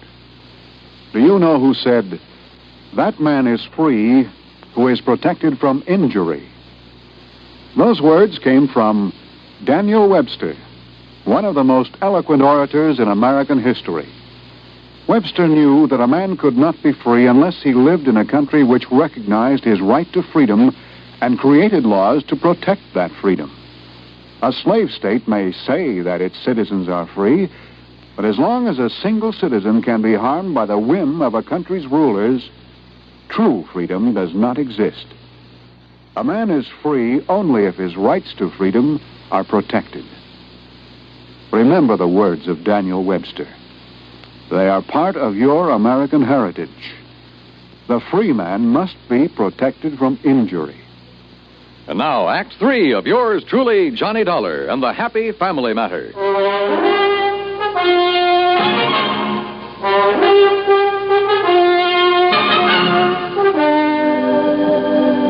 You get the message, Dollar? Sure. I dropped the case or else. Look, you're obviously not Watkins' attorney. The message was just a decoy to get me here. Who hired you to give me this warning? Don't get so nosy, Dollar. You got the warning. It's the main point. Just to make sure you get the message. I'd seen what was coming and ducked, then swung and knocked the gun out of his hand. He gave me a knee in the stomach that flat.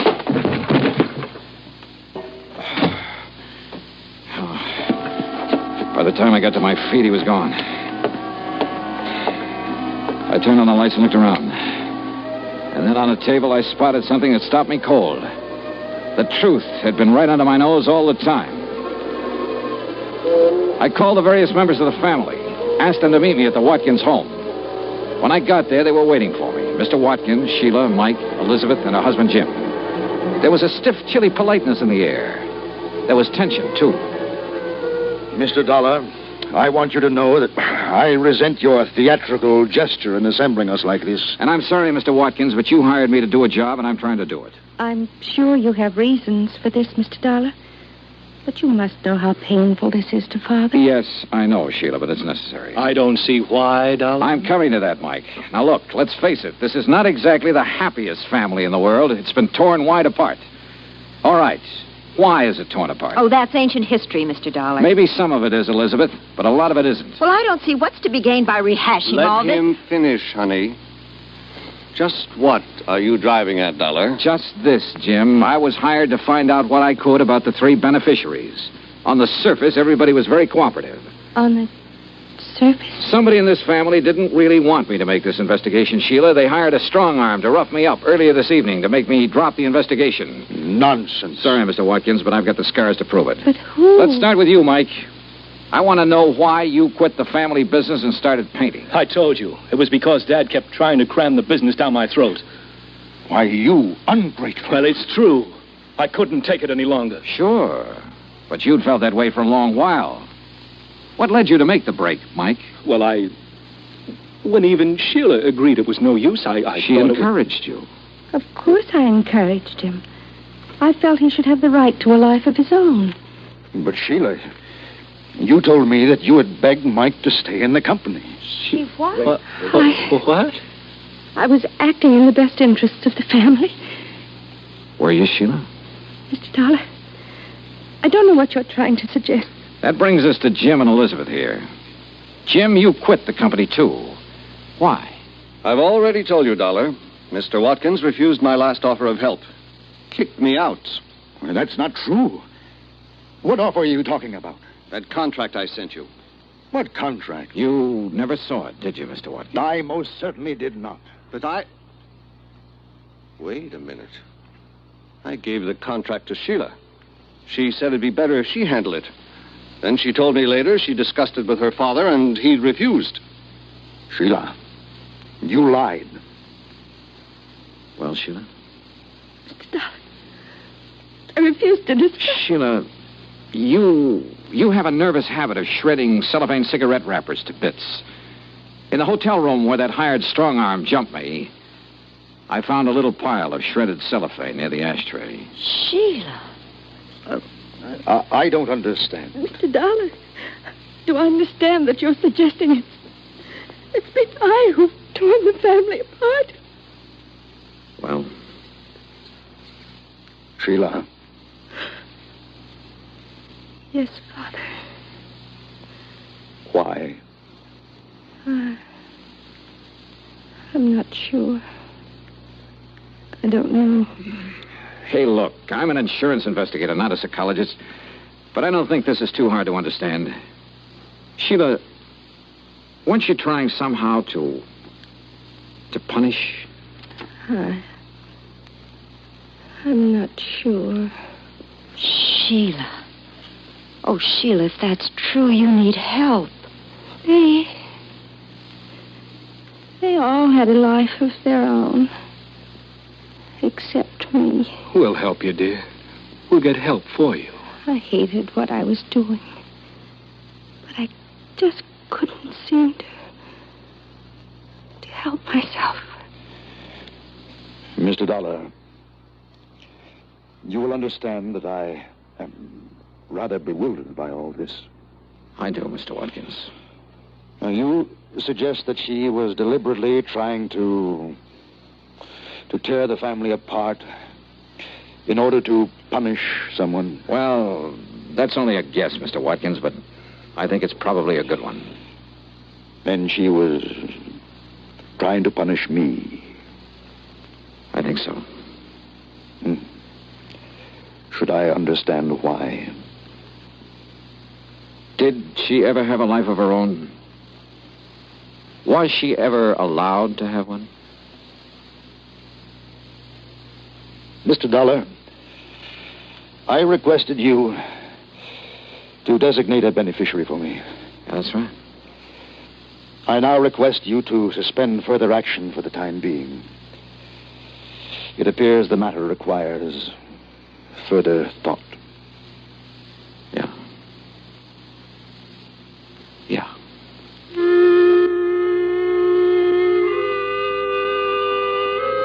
Item 6, $8.50. Transportation and incidentals back home.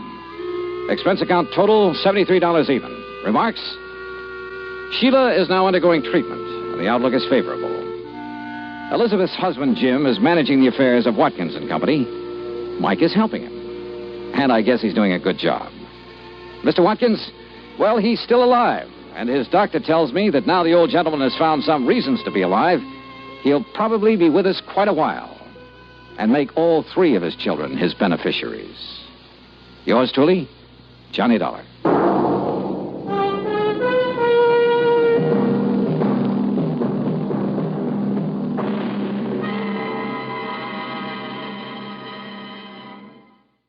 From Hollywood, it's time now for Johnny Dollar. I have your call to Hartford, Connecticut, Mr. Dollar. One moment, please. Thanks, operator. Hello? Pat McCracken. Hi, Pat. Johnny Dollar. Oh, good. Still out on the West Coast, Johnny? Practically. Did you clear up that Kincaid matter? Mailed you the final report 2 days ago. Oh, good. Now sit tight, because I think I'll have another case for you out there. Yeah? Well, I've got one all lined up for myself. I just want to get your okay for an expense account. Oh, that depends. Who holds the policy? Holds several policies with the companies that you serve. Who is he? Or is it a she? Oh, it's a he, all right. The most important client I know. Huh? Who, Johnny? And certainly the one deserving the most attention. Well, who is it? Me, Pat. What? Me.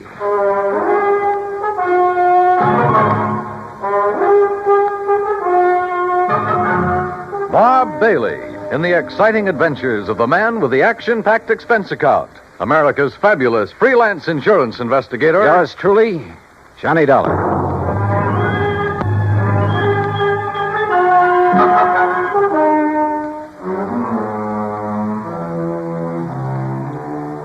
Expense account submitted by Special Investigator Johnny Dollar. To the Universal Adjustment Bureau, Hartford, Connecticut. Attention, Mr. Pat McCracken. Following is an account of expenses incurred during my investigation of and participation in the yours truly matter. Item 1, $34. Transportation and all the incidentals I could think of. Los Angeles to Las Vegas, Nevada. I needed a couple of days of relaxation after that Kincaid affair. Item 2, $31.40 for my room at the Flamingo Hotel, plus 2 fancy meals and a couple of drinks to go with them. Item 3, 85-cent phone call to my old pal Buster Favor down at Lake Mojave Resort on the Colorado River. Sure glad to hear your voice again, Johnny. Coming down here for some fishing? Buster, how did you guess? Big lunker bass are practically jumping into the boat. How big? 3 to 6 pounds. Ah, I did that well on the Flamingo boat yesterday on Lake Mead. And I'll arrange for some bigger ones that stand by and wait for you. Want me to drive over and pick you up? No, I like to be independent, so I'll rent a car here. Well, in that case, wait for me. Huh? I've got to have 3 or 4 days' work done on my car at a garage there in Vegas. So? So I'll drive on up, leave my car, and you and I can come back here together in yours. And when you've had your fill of fishing... Okay, Buster, it's a deal. See you when you get here.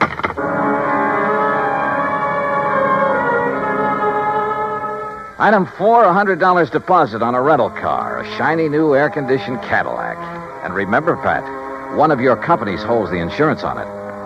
Item 5, $21.70 for drinks and a big dinner with Buster when he arrived. It was quite late when we hit Route 95 for the drive down to Lake Mojave Resort across the desert. It was still hot after the day's high temperature of 118. You driving so fast to keep up the breeze, Johnny? You ought to take it a little easier. They patrol these roads pretty good, you know. Are you kidding? I haven't seen a car in nearly 10 miles. Yeah, and you mightn't see one of those law boys until he's right up on top of you. Oh, Buster, you mean they hide on the side road? No, not hide. They patrol some of them. Hey, where do all those side roads go, Buster? Some of them are a little more than wagon trails. Mostly to old mines, Johnny. Some of them 10, 15, 20 miles away up in the hills. Some of them being worked, some of them just... Now, look. Yeah?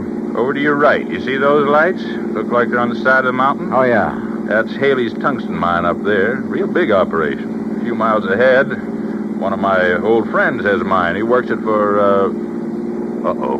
What's the matter? Look in the rear view mirror. I see some other lights. Oh, hey, if you think we're stepping along, that guy behind us is certainly...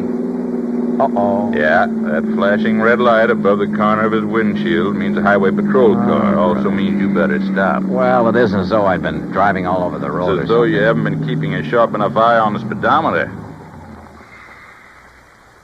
Okay, start thinking up excuses, Johnny, and they'd better be good. No, I'll take it like a man. Shall we get out and greet the minion of the law? No, don't. He might think you're trying to pull something. And those laddies carry guns. Just sit here calmly, eyes front, and try to look innocent. Yeah. All right, boys. Huh? Oh, there's nothing in the back seat, officer. What? Right, mister? Nothing but me. And this. Hey, now, wait a minute. You're not... Hey, Johnny. Yeah. I take it that thing's loaded. That's right. Now get going. You were flashing that red light. Flashlight. Fooled you pretty good, didn't I? You were making like the highway patrol, and man, is that against the law. You think that's bad? Just wait till you see what I've got for you. I'll start her up. Hey, look, mister. Don't argue with a gun, Buster. Yeah. Buster, remember that. And remember it's aimed right at the back of your head. Now get going, you. Sure. Here we go. Whoopee! Watch it, will you? What's the idea of backing up that way? I'm sorry. It's a rental car. I guess I'm not used to it. Well, watch it. Sure, yes, sir. Here now. Take it real slow, buddy, and no funnies, or I'll pull this trigger first and figure it out afterwards. Yes, sir. You're the boss. You bet I am. Well, what happens now? Just keep going straight ahead. When I want you to turn off, I'll tell you. Where do you think you're taking us, mister? Where you guys will be a long, long time getting back to civilization. And by then, I'll be loaded and out of the state. Just a plain stick-up, huh? Yeah, that's right. Modern style. Well, look now. Just because we're driving a big car doesn't mean... If you got dough enough to gamble big money in Vegas and rent a big car, you got enough for me. You and a few others I'll take over before the night's over. Unless you get tagged first. This car will be plenty easy to identify. You'll find this car back where I stopped you. If you ever get there. Oh, brother, I wish I had a good look at that one of yours. Why do you suppose I pulled up behind you and didn't give you a chance to look? Now, let up on that gas. Getting a little nervous? Well, I just want to be sure that if I have to put a hole in the back of your heads, I can get to the wheel before this crate flips over. Pretty smart, aren't you? Yeah. That's why I stay alive and in the chips. Easy now. You see that little side road? Yeah, what about it? Turn off on it. Why not? Hey, Johnny. Yeah? It's the road to old McKinney's mine. Who's? McKinney. He's the one... Look, if you guys want to talk up. I'll quiet you down permanently. Talking about this lousy road is all. Yeah, well, that's why I picked it, buddy. And take it easy. Hit these bumps too fast and this gun's liable to go off. And you wouldn't like that now, would you?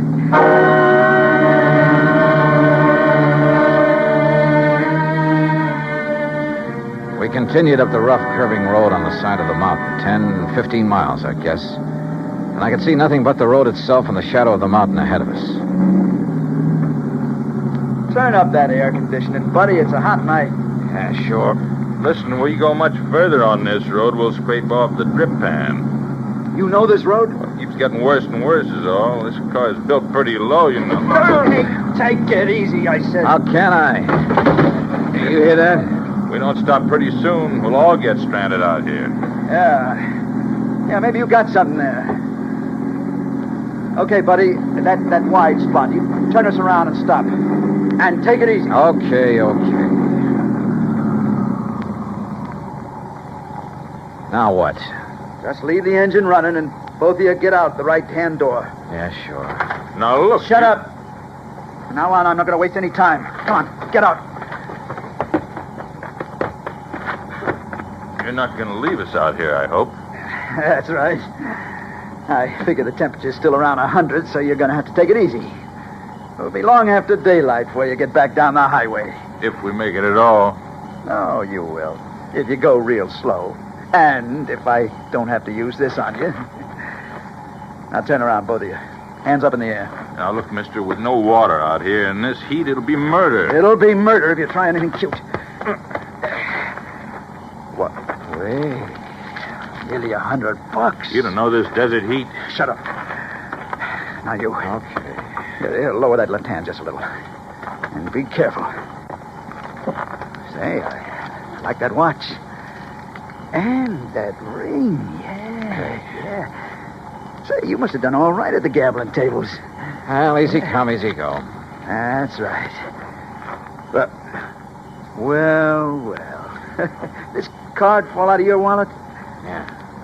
Johnny Dollar, insurance investigator. Oh, boy, that's a laugh. A private dick. Just as big a sucker as anybody else. Yeah, I'm laughing. All right, now, boys. Walk. 10 steps, straight forward. Together. Come on, Buster. No, sir. Now, look, you, if you think that you're going to... Wait a minute, Buster, don't. Oh, no, you don't. Why, you dirty rat. Yeah. One phony move out of you and you're going to get the same. Only right in the back, you hear me? Now you walk. Walk. Keep going. Walk. Walk!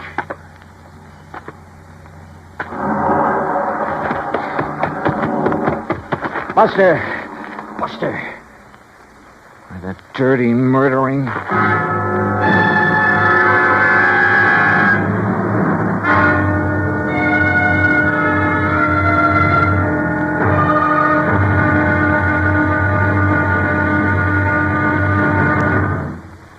Act Two of yours truly, Johnny Dollar, in a moment. While her husband was a captain assigned to a unit of the United States Air Force on the island of Okinawa, Mrs. Carolyn Pesaturo went along, but friends and build greater understanding with other people of other lands. A chance to demonstrate her convictions. Her maid, Kikuko Chibana, invited her to her home. Kikuko's mother intimated that Mrs. Pesaturo had never done a hard day's work in her life, not with a manicure job like that. Well, that did it. Carolyn Pesaturo volunteered to do a full day's work, just like any Okinawan housewife, and be no more tired at the end of the day. Bright and early one day, she found herself in the Chibana home.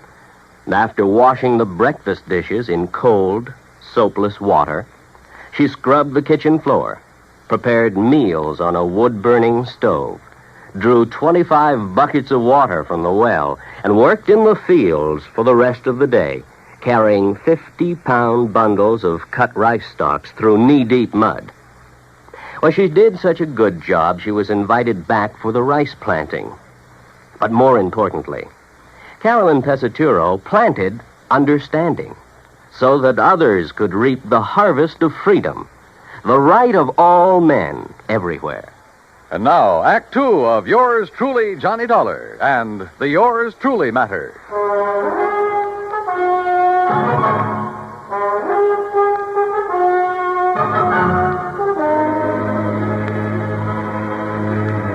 He'd overtaken Buster Favor and me on Highway 95 out in the middle of the Mojave Desert.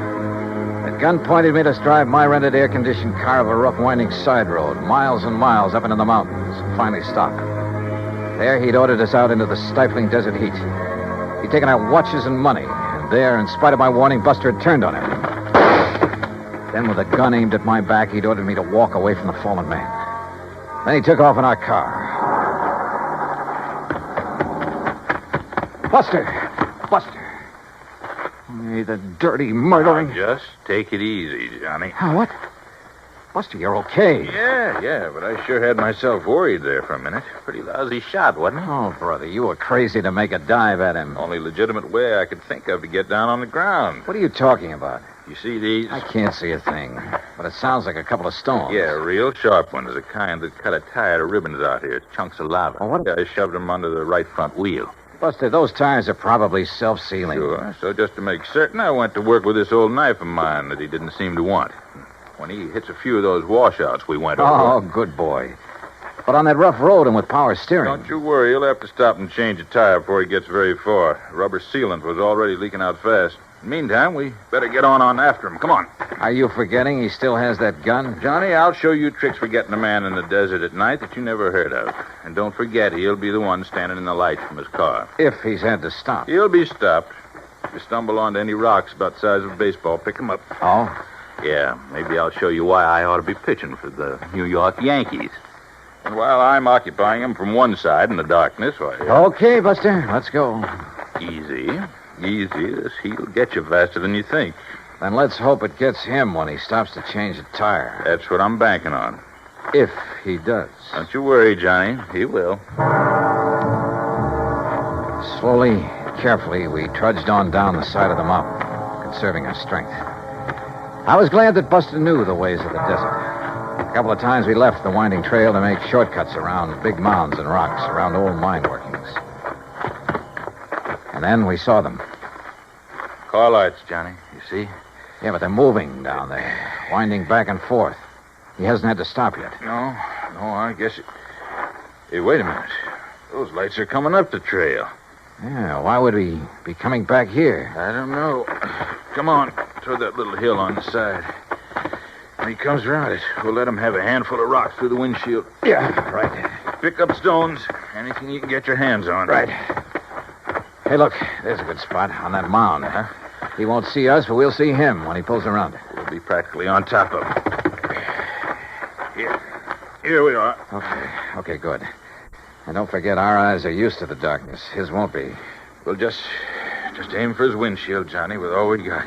But don't forget, he still has that gun. Once we stop him, we'll have the advantage. With a cracked-up windshield, he won't be able to drive, and as long as it stays nice and dark... You listen. Yeah, I am listening. That's no Cadillac. That sure isn't. You think maybe he's nailed somebody else down on the highway and is bringing him up here? He hasn't had time to get halfway down there yet. Well, then who is... Buster, I'm going to jump down and hail him. But if it is him... Have to take that chance. Johnny, wait! That's a Jeep! Hey, stop! Stop! Hey, you, stop, will you, please? Now, what the howling tarnation are you doing out here?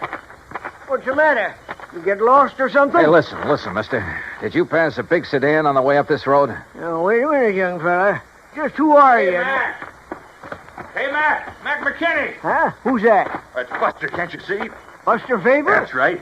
Well, hey, you gone crazy or something? Wandering around out here this time of night? Look, never mind that. I asked you about a car. Did you pass him? Pass him? I helped him out. Just below that last hill. What do you mean? Well, he had a flat tire, so I helped him put on his spare. You what? City dude, having a lot of trouble with the heat, so I give him a hand. Oh, no. And he give me a 10-spot for my trouble. Doggone it, Mac. That guy stole our car and money from us and left us up on the mountain. No kidding. Who's kidding? Well, well, then, maybe I done right at that. What do you mean? Yeah, I've been worrying about it ever since I left him down there. What are you talking about, Mac? Well, I got an instinct. Yeah? The same kind of instinct about everything that I got about finding a gold mine. Buster, don't you tell the government. But I have took over 40,000 worth of ore out of my mine up there since the turn of the year. Yeah, well, go on with whatever it is you were getting at. Yeah, come on. Yeah, well, instinct. Now, you take my gate down at the end of the road. Oh, Mac. That wasn't closed when you come up here, was it? No, come to think of it, I wondered about that. But now, Mac... Usually, when I go into Vegas like tonight, I close it. But you know something? Tonight, I clean forgot. All right, Mac, get to the point, will you please? Well, the point being that I did lock up the gate when I come off the highway just now. Oh? And I clean forgot to tell that fella I locked it after I fixed his tire. Wait a minute, Mac, wait a minute. You mean he can't get back on the highway? He sure can't. And he can't break down that gate? Not without wrecking his car. All right, then. That's what I was worrying about on the way up the hill. All right, now listen. Should I go back on down and let him out or not? Will you listen, Mac, But then I remembered that bulge in his coat pocket like a gun. It was a gun, all right. Yes, sir. And my instinct Mac, told please, me... I don't care what your instinct... Told me I'd better get back to the mine and telephone the county police on account of maybe he'd been prowling around my mine. Look, Mac, you've got a phone at the mine? Son, I got everything up there. Electric... How far is it? On this road, about 3 miles. All right, then listen. But walking across that ridge, not more than a half mile. Good. Can you make it on foot? I ain't been wandering around these hills the past 41 years for nothing. Then, brother, go to it. Huh? Buster and I'll take the Jeep. Well, now, you go up to the mine and call the police. Tell them to set up roadblocks, whatever they want to do. And stop a 1956 Chevy. It's gray and white, license CGJ158. You got that? Sure. CGJ158, a gray and white... Now, look, Mac, I'll pay you for the use of this Jeep. Anything you like. $50, $100. Oh, yeah? He's not kidding, Mac. Huh? You sure? You know him, Buster? His word's as good as mine, better, and he's kind of a lawman. Oh, well. Now, why didn't you So tell get me on that... up there to that mine. Yeah, Fast as please. you can. Will Tell you? the police what happened to us. Give them that description, 1956 Chevy CGJ 158. That's the car the crook is using. Got it. And you then go to it. Right, Buster. Come on, One Buster. more way, Yeah. right? And you better let me drive. Okay, if you want. Okay. Now, hold on to your seat, and I'll show you how one of these things can really take these roads. What do you mean? You've only hit the road every 20 feet so far. Hold on, Johnny. You ain't seen nothing. Buster wasn't kidding. And Mac's old Jeep would have put a mountain goat to shame. To this day, it's a wonder to me how he ever held the thing together. To say nothing of how we managed to stay aboard. You think 90 miles an hour on the open road is a thrill? You should try 20 per on that old wagon trail. Hey, wait a minute. Wait, nothing. We gotta catch up on that guy. No, what I mean is, how'd you ever know the make and license of his car? There wasn't enough light when he stopped us to see a thing. Why do you suppose I put the car into reverse when we started? Huh? Doing that turned on the backup lights. Backup lights? Sure. Gave me a good look at his car in the rearview mirror. Johnny, you're all right. Oh! Hey, how much more of this is there? We ought to get to the gate any minute. The gate? Buster, we ought to be shot. What's the matter? Oh, Mac didn't give us the key to that gate. We'll be locked in as well as that bandit. Well, you don't think he's just going to be sitting there, do you? Oh, yeah, you're right. He'll have to go on to his own car on foot. Which gives us more time, Johnny, to take advantage. Now, look. No, you look. Huh? Oh. Yeah. Either he didn't see the gate or he tried to plow right through it. And look what it did to that nice car. Come on. Okay. Over this way, Buster. What? Stay out of the Jeep's headlights. Circle around. He may still be in that car. Oh, yeah. Yeah, you're right. Okay, we'll take it easy. And pick up a rock or two. I'm way ahead of you, brother. I don't see any sign of him. No.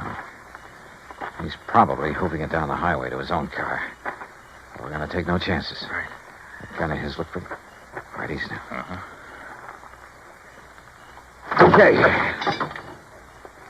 Well, he's gone. Yeah. Oh, brother, what he's done to this car. Somebody's going to pay a pretty penny. The insurance company. But come on. We'd better light out after him. We'll use the Jeep.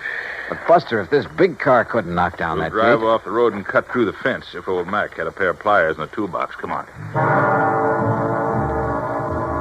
There were pliers in the toolbox, all right. And a pair of wire cutters, too. But it took us longer than it should have to find a place where even the Jeep could navigate through the fence. Finally, though, we got out on the highway.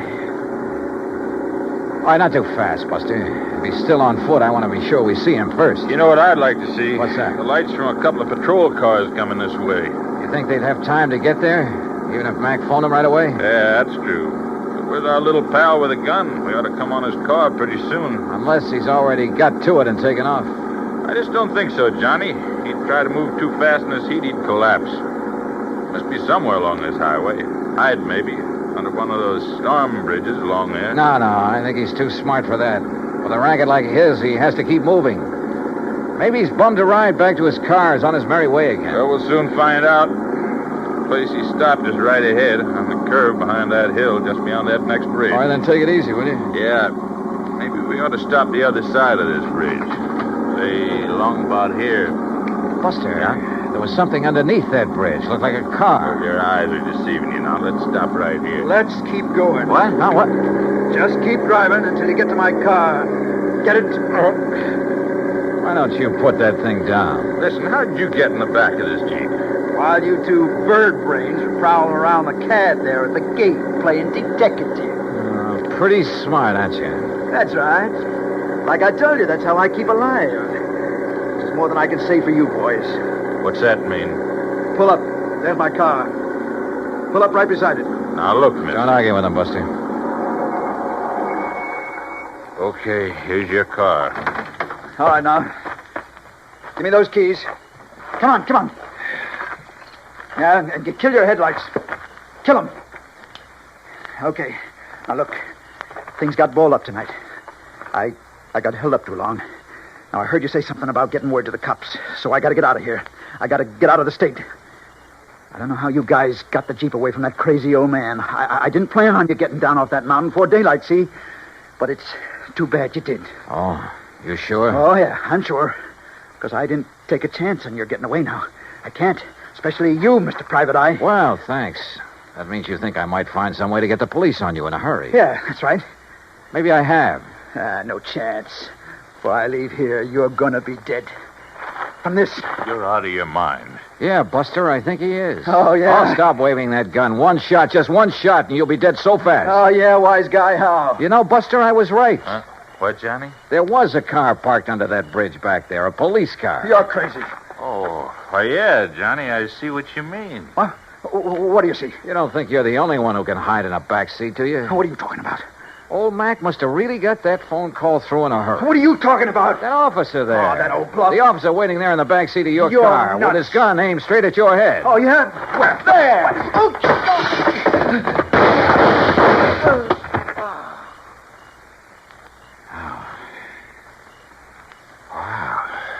Boy, that took a lot of nerve, Johnny, and throwing that rock in his windshield when he turned was just enough. Hey, where'd you get that rock, anyhow? For some silly reason, I'd been hanging on to that rock ever since we started down the side of the mountain. Silly reason, huh? Not by a long shot, no, sir. Oh, and what do you know? Here comes a patrol car. The one you were supposed to see hiding under that bridge. You know something, Buster? I really did think I saw a car under there. Oh, no. No, really, honest. I think I saw it back there. Look very much. Expense account total, hold your hat, Pat, including incidentals and my fare back to Hartford, $528. And that includes $50 to old man McKinney for the use of his Jeep and $81.50 for the repairs to Buster's car by way of thanks for his help. The car rental agency will present you with its own damage claim on the cab. Oh, and of course the windshield on that Chevy will have to be replaced. You see, it was also insured with one of your companies. So, Pat, you can just charge off this case to recovery of that car. Yours truly, Johnny Dollar.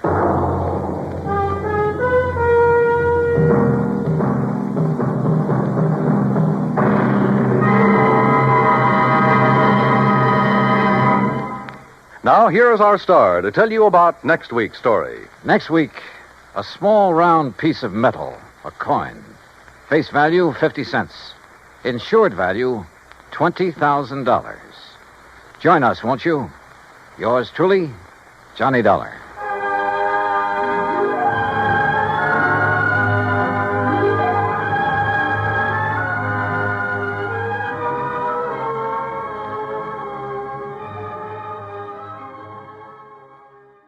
From Hollywood, it's time now for Johnny Dollar. Mr. Dollar, this is Henry Parker with Continental Assurance out in Reno. Well, how are things in Nevada, Mr. Parker? Terrible, sir, just terrible. Well, I'm sorry to hear that. What seems to be... Excuse me, Mr. Dollar. Yeah? There's someone here who would like to speak with you. Oh, who? Give me that. Who do you suppose it is, you sloth-eyed Pinkerton? Sounds to me like a cantankerous old character named Jodiah Gillis. Cantankerous? Why, you miserable... What are you doing in Reno, Mr. Gillis? I tell you when you get here. When I get... Oh, no, now, wait a minute. I can't wait. If I do, he'll be dead and it'll be your fault. Who? A feline friend of mine. A what? Oh, being uncouth like you'd probably call him a cat. Oh, no. Look, Jodiah. Also, he's rich. He's what? Rich, yes, sir. Last week he inherited $60,000. This week somebody's making sure he won't live long enough to spend it.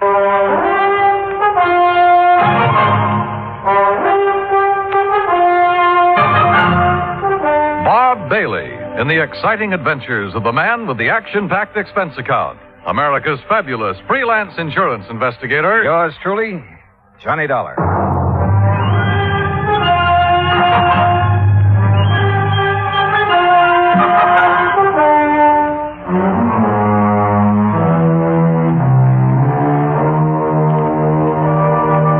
Expense account submitted by Special Investigator Johnny Dollar to the Continental Assurance Company, Reno, Nevada.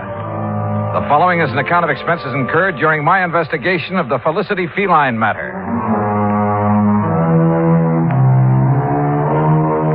Expense account item 1, $164 air transportation, Hartford to Reno. En route, I wondered again what Jodiah Gillis was doing in Nevada. And Reno, he was on the flight deck waiting for my plane, and standing beside him, wearing a dark suit and expression to match, was a tall, cadaverous-looking gentleman. As I started down the ramp, Jediah began calling me. Yeah, there he is. Dollar. Yoo-hoo. Hey, Johnny. Oh, hi. Afternoon, Jediah. Well, you are a sight for sore eyes, boy. Yes, indeed, you are. Johnny, this is my friend and business associate, Henry Parker. Mr. Parker? Oh, I'm certainly glad you've arrived, sir. That's so? Yes, yes. Mr. Gillis has been quite concerned over Felicity. The Felicity? The feline. What do you think you came out here for? Your health? Well, no. Yeah, then give Parker your checks. My checks? So what's the matter with you? The altitude affects your mind? Hand over your claim check so Parker can fetch your luggage. Sure. Here. Yeah. Go on, Parker. Go on. We haven't got all day. Whatever you say, Mr. Gillis. We'll be in the waiting room. You hurry up. Yes, sir. Now, come on, Dollar. Come on. Jediah, before I left Hartford, I tried to check up on this Continental Assurance Company. Nobody ever heard of it. A lot of things those white-bellied clerks in Hartford haven't heard of. But the fact is, Continental ain't exactly worldwide. Oh? In here. No, sir. It ain't nationwide either. Well, just how wide is it? Well, you know how far it is from Winnemucca to Black Butte? No. Good. It's just about that wide. Oh. And Parker is one of their agents, huh? Agents? Parker is the president of the Continental. The president? But you just... I mean... Well, you look peaked, boy. You better sit down. Phew. Jediah, I shouldn't let the man that's paying my salary run after my bag. Pish-tash. Here, take a look at this. It's my new business card. Yeah, go on, read it. Jediah Gillis, chairman of the board, Continental. What? Yes, sir. But Floyd's of England has always carried your policy. Carried, yes, past tense.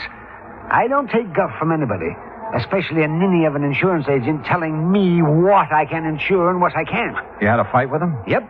My cousin Rachel, she's a sweet girl. She lives in the Belgian Congo. She sent me an African anteater. Now, all I wanted Floyd's to do was insure it for $15,000. And of course they wouldn't. Nope.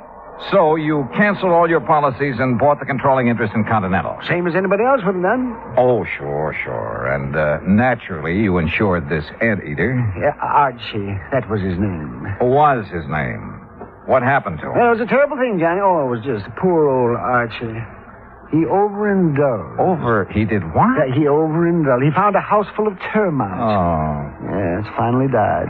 Acute indigestion. Too bad.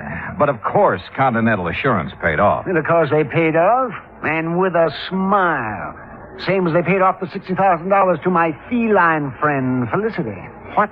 $60,000 to Felicity? What do you think? The $60,000 Felicity inherited from Mrs. Hammermeyer. And who is Mrs... Was.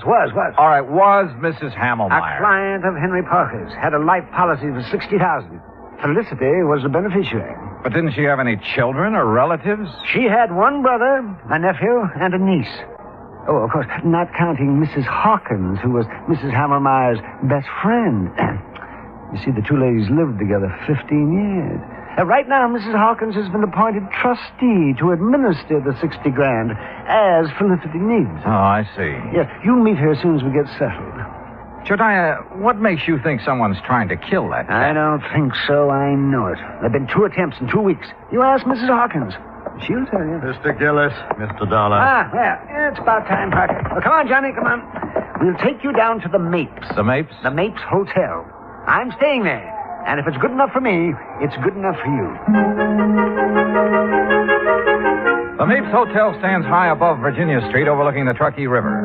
After Gillis checked me in and introduced me to the owner, Mr. Charles Mapes, I unpacked and went with Jediah out to the old Hammelmeyer place where Felicity the cat, Mrs. Hawkins, and the relatives still lived. We rang the old-fashioned doorbell and waited. In a moment, the door was opened by a pasty-faced man of about 28. Yeah? Oh, Mr. Gillis. Yes. Afternoon, Oscar. Mrs. Hawkins in? Ain't she always? Who's he? He's a friend of mine who's also an insurance investigator. An insurance? Name's Johnny Dollar. Johnny, this is Oscar Emmett, the late Mrs. Hammermeyer's nephew. Hi. I suppose you're here about that lousy cat. That's right. Come on in. I'll tell the old lady you're here. You know where the living room is at, don't you, Mr. Oh, indeed I do. Oh, friendly sort of character. Oscar's like the rest of the Emmets. They just can't stand seeing Felicity eat steak when they got to have tuna casserole. In here, Dollar. All right.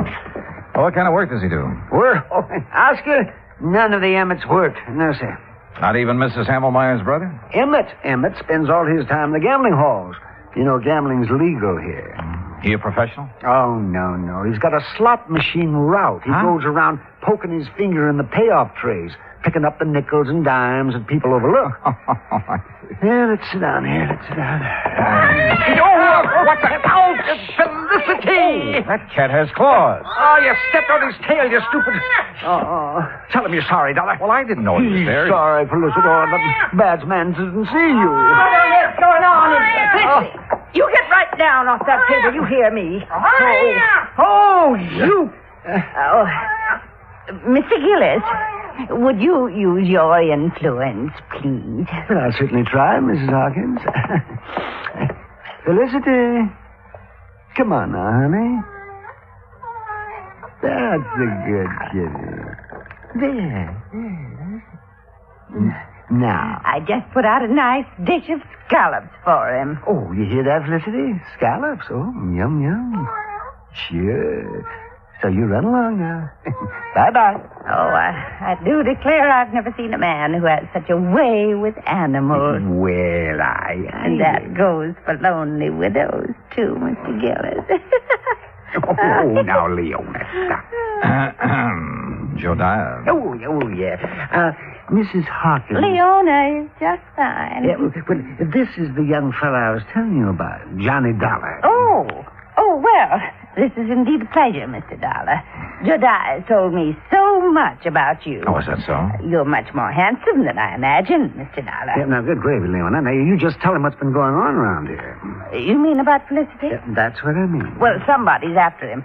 Trying to kill him. Tell me, has an actual attempt been made on his life? Wednesday night, a week ago. I let him out just before I went to bed, like always. He'd been out about an hour when it started to pour. And knowing Felicity hates to get wet, I opened the front door to call him. Well, just as he was crossing the street, I heard this big car start up, and it zoomed straight for Felicity. Whoever was driving it almost turned over, trying to hit him. You didn't get a good look at the driver, huh? I didn't get any kind of a look. It was too dark. What about the car? What make was it?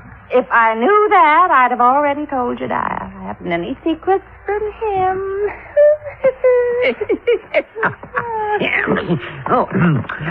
Tell him about last Thursday, Leona. Felicity was poisoned. That's what the vet said. Somebody put arsenic in his lobster. Lobster? Oh, yes, he just loves it. According to the instructions Mrs. Hammelmeyer left, he's to have lobster once a week, steak 3 times, and boiled chicken every Sunday. I see. Yes, and as long as I take care of him and obey her instructions, I can live here rent-free, same as her kin, the Emmets. Same as them. Mr. Gillis, just who gets Felicity's money in case he dies? The Emmett family? We aren't sure. Oh, why's that? Because Mrs. Hammermeyer left a sealed envelope to be opened only in the event of Felicity's death. Oh, the Emmets will get all that's left, Mr. Dollar, I'm sure of it. No, Leon. You mustn't look on the dark side. Well, I did rub Mildred's, Mrs. Hammelmeyer's back and bunions for a good many years. Did her marketing. Saw she got her medicine on time. I do hope she appreciated it. She did, Leona. You see. You dear, sweet man. Hello? Anybody home? Where is everybody? We're in the living room. Yes, I figured they'd start flocking in. Now it's dinner time.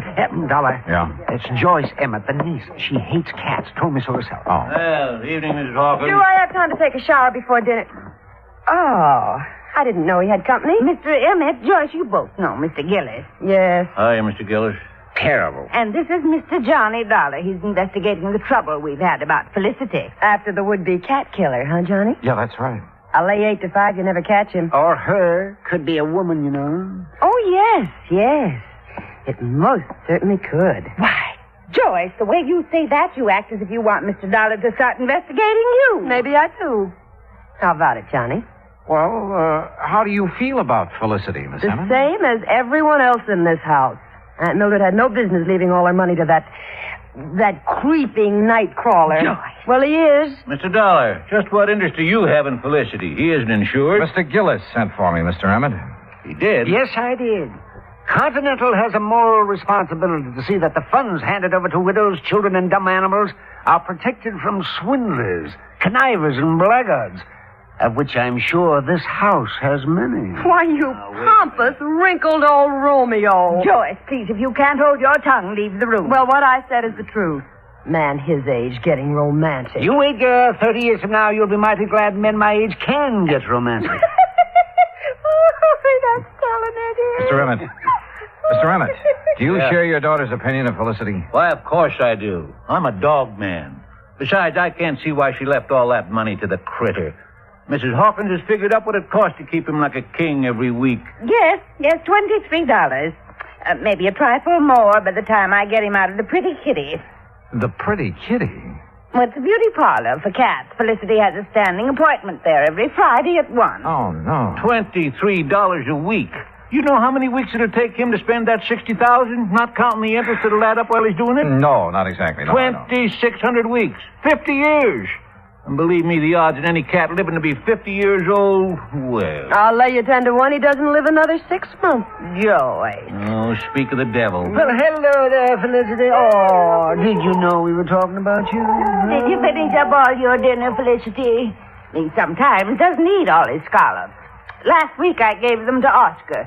Oh, it's disgusting. Well, look at him. He thinks he owns us. What do you mean, thinks?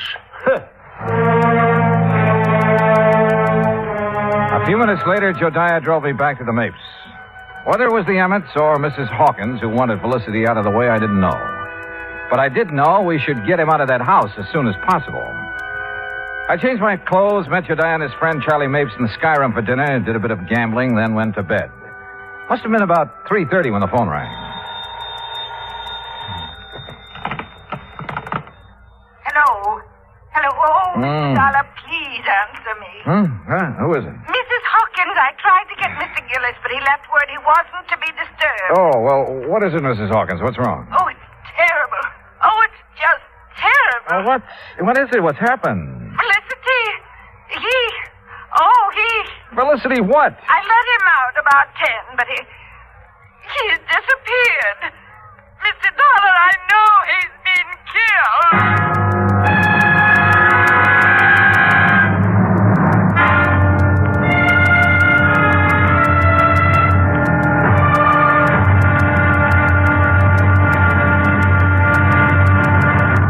Act Two of yours truly, Johnny Dollar, in a moment.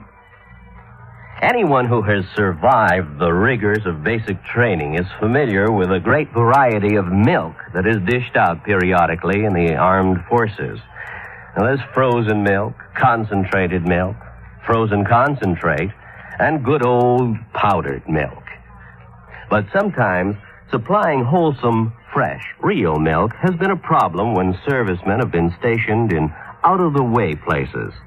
The United States Air Force came across that problem some time ago in the island of Terceira in the Azores, those Portuguese islands that dot an eastern portion of the Atlantic Ocean. The air base there was considered powdered milk country for a long time. Although cattle have played an important role in the economy of the island of Terceira, the herd was badly inbred and milk production was very low. Modern milk processing was not a part of the picture. And with the help of Portuguese veterinarians, the men in the United States Air Force unit worked out a free breeding service by using a small herd of milk cows acquired in England, and the cattle there at Terceira improved. Then a complete pasteurizing, homogenizing, sterilizing, bottling, refrigeration plant was flown in from the United States. As soon as this activity got underway, milk production began to climb steadily, and thirsty Air Force men and civilians were soon buying and drinking the new fresh milk. When economy of the island began to rise rapidly, the people were happy and grateful.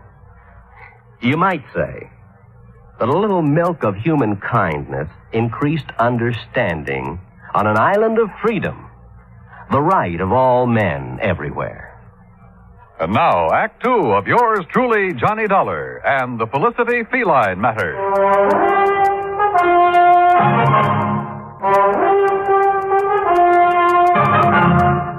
few minutes later, Jediah Gillis and I were at the old Hammelmeyer home. Joyce and her father, along with Mrs. Hawkins, were waiting for us. Oscar Emmett was nowhere to be found. He's the one, Johnny. Yes, sir, that shifty critter. That Oscar. He stole Felicity and is going to do him in. Ah, that poor Felicity. Oh, for heaven's sake, Mr. Gillis, pull yourself together. Oscar could be downtown having a run of luck, Mr. Dollar. Well, if he's gambling this time of night, he shouldn't be too hard to find. Mrs. Hawkins. Yes. When did you first realize Felicity was missing? Why, about an hour ago, I guess it was. I woke up and remembered he was still outside, so I came down and called him. Yeah? Always before, ever since he was a little kitten, he's come back home for me. But tonight, well, he's just nowhere to be found. What time did you let him out? About 10:30, same time as I always do. Were you at home then, Joyce? No, she wasn't. I had a real good day yesterday, collected almost $4, so I took her to a movie. A movie? That's a likely story if I ever heard one. It happens to be the truth, Mr. Gillis. What'd you see? Come on, tell me. It was an old one about a giant gorilla. That's right. Oh, I'll bet. Jediah, if anything has happened to poor Felicity, will we... Well, how much time will we be given before we have to move out of this house? Well, that's up to the court, but I'd say a couple of weeks. That's all? Oh, my. Well, it's all they deserve. My. All except you, my dear. Well, Johnny, you've been unusually quiet. What do you think? I think we'll take in the late spots, Jediah. See how our luck's running. We started at the Mapes and went down Virginia Street, stopping in at every gambling casino, hoping we'd find Oscar Emmett. Finally, we found him at one of the roulette wheels in Harold's Club. And in front of him was a large stack of chips. Take your bets, ladies and gentlemen. There's a couple of seats around here, gents. No, thanks. We'll just watch our friend. And a very lucky friend he is, too. Put these on 32 and these on... Good morning, Oscar. What? Well, what are you two doing here? We've been looking for you. That's so? What for? You know what for, you catnapper? What'd you do with Felicity? That cat. You know any other Felicity? You no good loafer? All bets are down. No, wait a minute. I wanted these chips on 13 black. Hurry, all bets are down. What? Now see what you two made me do. If that 13 hits, Well, what do you want to see me about? We told you. Felicity. You know where he is? How would I know? Where have you been since 10:30 this evening? All around town. How long have you been here? Long enough. Look out now. 13, odd, and black. Why, you see what you two clowns cost me? Taking my mind off what I'm doing. Now get out of my way. I'm cashing in. You're not doing nothing to answer our questions, Mr. Oscar Emmett. You hear me? Oh, yeah. Oh, hey, wait a minute. Just a minute, Oscar. Hold back. Jediah, are you all right? Yes, I guess a fine bodyguard you'd make. Mr. Gillis, I'm sorry. I didn't really mean to hit you. Well, you sure did. Yes, sir. But here, let me help you up. Are you sure you're all right, Jediah? Yes, if I could just sit here a minute, I'll be fine. Okay, folks, it's all over. Let's get back to our business. I want to come over here a second, Dollar. If you say so. That crazy old fool. I didn't really mean to hit him so hard, but well, you know how it is sometimes. That was the best run of luck I had this year. Well, don't worry about Jediah. He sometimes forgets he's not as young as he used to be. You can say that again. Boy, the way he's been letting that Mrs. Hawkins make a fool out of him. How do you mean? Oh, you know. Telling him how much she's in love with him, how nice it'll be after they're married, you know. You heard her say this? Sure. You see, my room's on the first floor just off the parlor. And I can't help but hear what's going on. Uh-huh. Well, what makes you think Mrs. Hawkins isn't sincere? Because she's been given the same line to Mr. Emmett. Oh. Only she really loves him. Oh, yes, sir. Sometimes he argues with her, and she breaks out crying. Now, that's something no woman like her could fake. Yeah. Maybe you're right. I didn't tell Jediah what I'd learned from Oscar. At least not then. The wind had already been taken out of his sails. So I took him back to the Mapes. I made sure he was going to be all right. Then I returned to the old Hammelmeyer house. Joyce, Mr. Emmett, and Mrs. Hawkins were out in the yard hunting for Felicity. Hi, Johnny. Well, how yourself? We've got some coffee inside if you're interested. Coffee? Sure. But have you found any sign of Felicity? Not yet. Poor Miss Hawkins, she's about to go out of her mind. Uh-huh. Did you find Oscar last night? Yeah. He's been having a session downtown at a roulette table. That's what I thought. Johnny? What will happen if we don't find Felicity?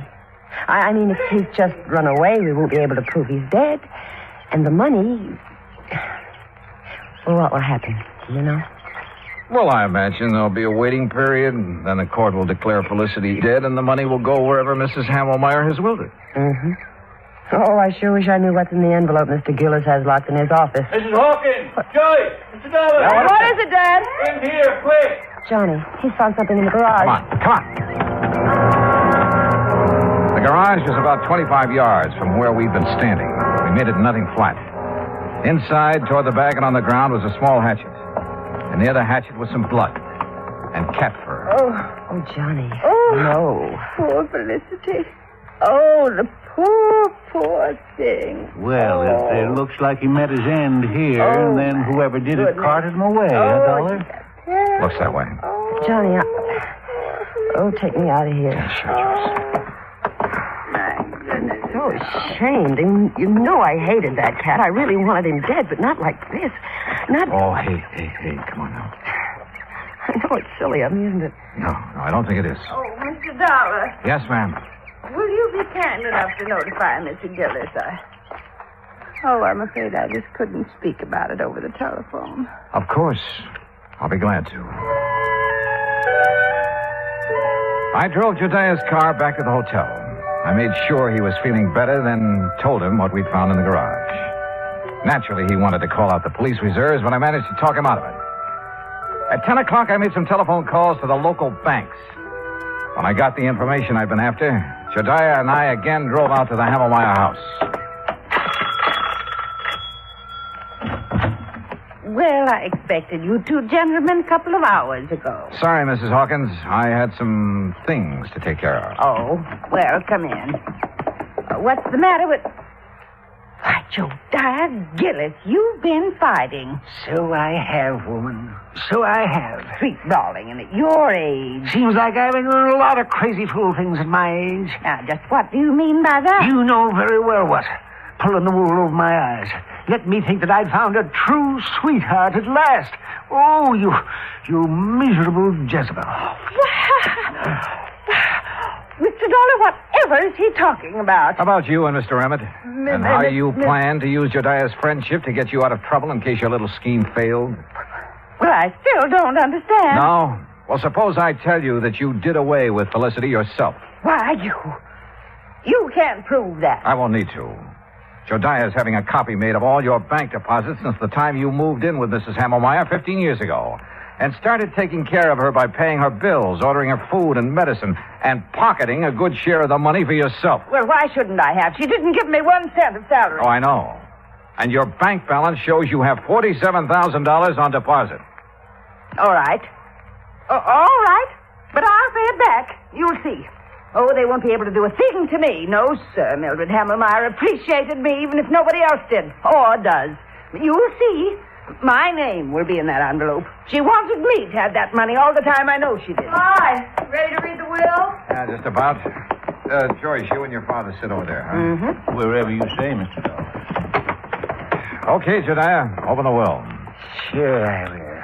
But if it does give the money to... Jediah. Well, Mrs. Hamelmeyer should spin in her grave if it does. Read it if you dare, You old goat, you miserable female woman.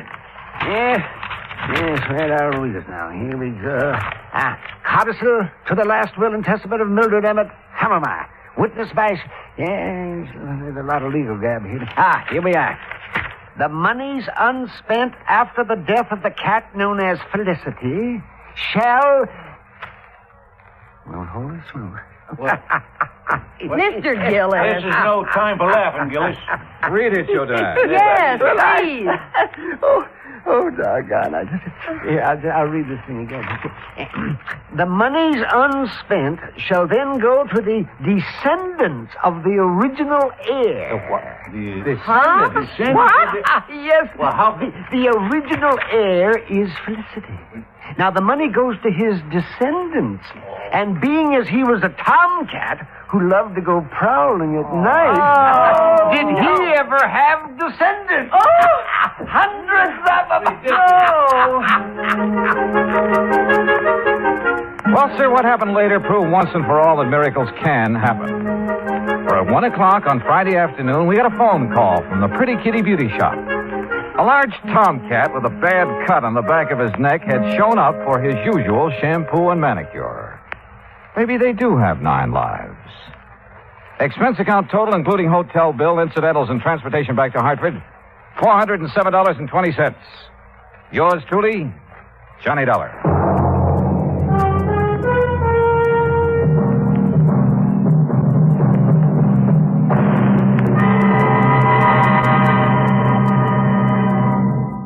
Now, here is our star to tell you about next week's story. Next week, an actor who talked nothing but Shakespeare and who talked himself into his grave. Join us, won't you? Yours truly, Johnny Dollar.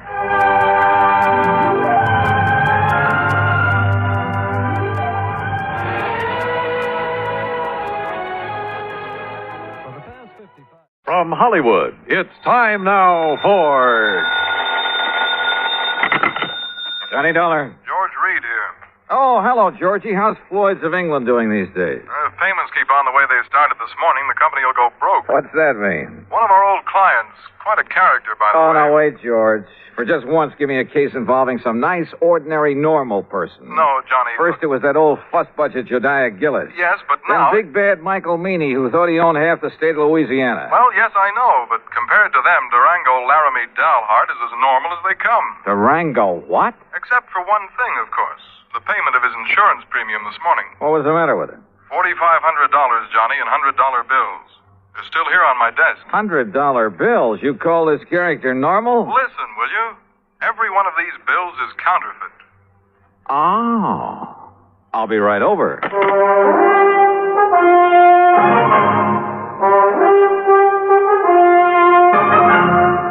Bob Bailey in the exciting adventures of the man with the action-packed expense account. America's fabulous freelance insurance investigator. Yours truly, Johnny Dollar.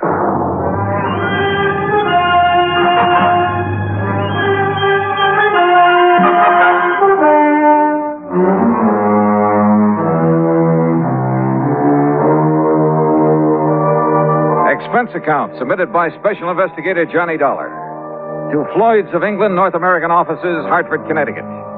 Following is an account of expenses incurred during my investigation of the funny money matter. Expense account item 1, $1 even, taxi from my apartment to George Reed's office. I found him sitting, staring grimly at a pile of paper money spread around on the top of his desk. Well, there they are, Johnny. 45 $100 bills, and every one of them as phony as I've ever seen. Look at them. Yeah, I see what you mean. Whoever turned these out didn't even have sense enough to use the proper kind of ink. Yeah, it looks like he must have diluted it. Yeah. Have you ever seen such washed-out-looking money in all your life? Good tough paper, though, just like the real McCoy. Yes, real crisp and new. But, Johnny, look at those colors. Even the black isn't really black. Yeah. You'd think they'd at least have tried to wrinkle them up a bit and dirty them. Yeah. This is the most obviously flagrant... What are you looking at, Johnny? Oh, this is unusual. For counterfeit, that is. What? Well, they've all been printed up with different serial numbers. See? Here. And here. Huh? How about that? Pretty smart. Funny, isn't it? The thing that usually makes this stuff easy to spot is the same number on all the bills. Sure. And whoever made these was clever enough to think of that. Had sense enough to use good paper, too. Uh-huh. But he certainly slipped up when it came to the color and quality of the ink. As for the press work... Well, I don't pretend to know much about phony money, George. Who needs to? And heavens knows I don't see too many $100 bills. But to me, this engraving looks just about perfect. That's just what I'm saying. Perfect plates, sense enough to change the numbers, good paper. Yet look at the result. Yeah. Has he ever tried anything like this before? What? Durango? Yeah, and just for the sake of the record, what is his real name? That's it. Durango Laramie Dalhart. Oh, I can't believe it. And the answer to your first question is no. Durango is as honest as the day is long. Well, maybe you mean he was. Well, maybe. But if so, I want to know why. There'd have to be a mighty good reason, believe me. Running out of dough is the best one I can think of. But he's always had plenty. After all, $4,500 to spend on insurance year after year. Just who is he? And where is he? He lives on a ranch in Oklahoma. What kind of a ranch? I don't know. But it must be awfully big. Where in Oklahoma? A place called Bum Spung. Bum Spung? Yes. Oh, now look, George. This whole thing is beginning to get a little too thick. Durango, Bum Spung, Laramie Dalhart, whatever it is. Look, counterfeit money is for the Secret Service for her, so why don't you just put in a phone call to them and let them carry the ball? No. Why? Because of Durango. I simply can't believe he'd deliberately hand over a lot of phony money. He's been paying on that policy for years. Always in cash? Always in cash. Crisp, new, legitimate $100 bills. Up till now. Were you here when he left these? No. Now, look, Johnny, if somebody is trying to take him, it's up to us to protect him. Oh, that's a big if, George, from where I stand. Johnny, we've always tried to give more personal service to our clients than some of the other companies. Look, I want you to investigate this thing for us, without Durango knowing, of course, on a fee plus expense account basis. Oh, an extra fee? That's not usual, George. With you, it is. You know as well as I do, the padding that goes on your expense account is plenty fee for anybody. Oh, George, you cut me to the quick. All right, where is where is Mr. Dalhart now? Back in Bum Spung, Oklahoma. Or at least on the way. But I thought he just left this money this morning. Every year he follows the same pattern. Comes east for a fling. You know, New York and all the nightclubs, that sort of thing. Then, just before leaving, he drops in here, makes his premium payment, and is gone. So? George, I still think you should have called in the Secret Service. But I'll take this on for just one reason. What's that? I want to find out what kind of a place could ever deserve the name of Bum Spung. Since George had already arranged for plane travel as far as Enid, Oklahoma, item 2 is a mere $8.55 for incidentals along the way.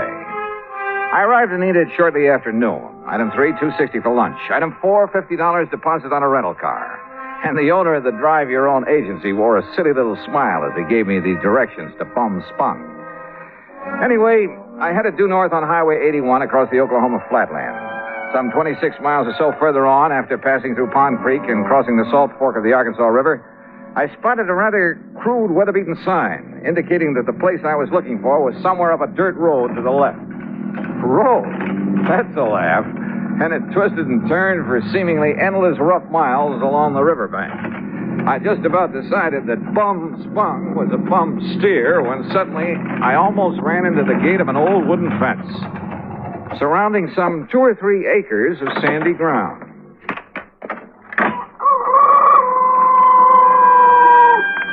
And there they were. A huge, ramshackle, unpainted building that passed for a house.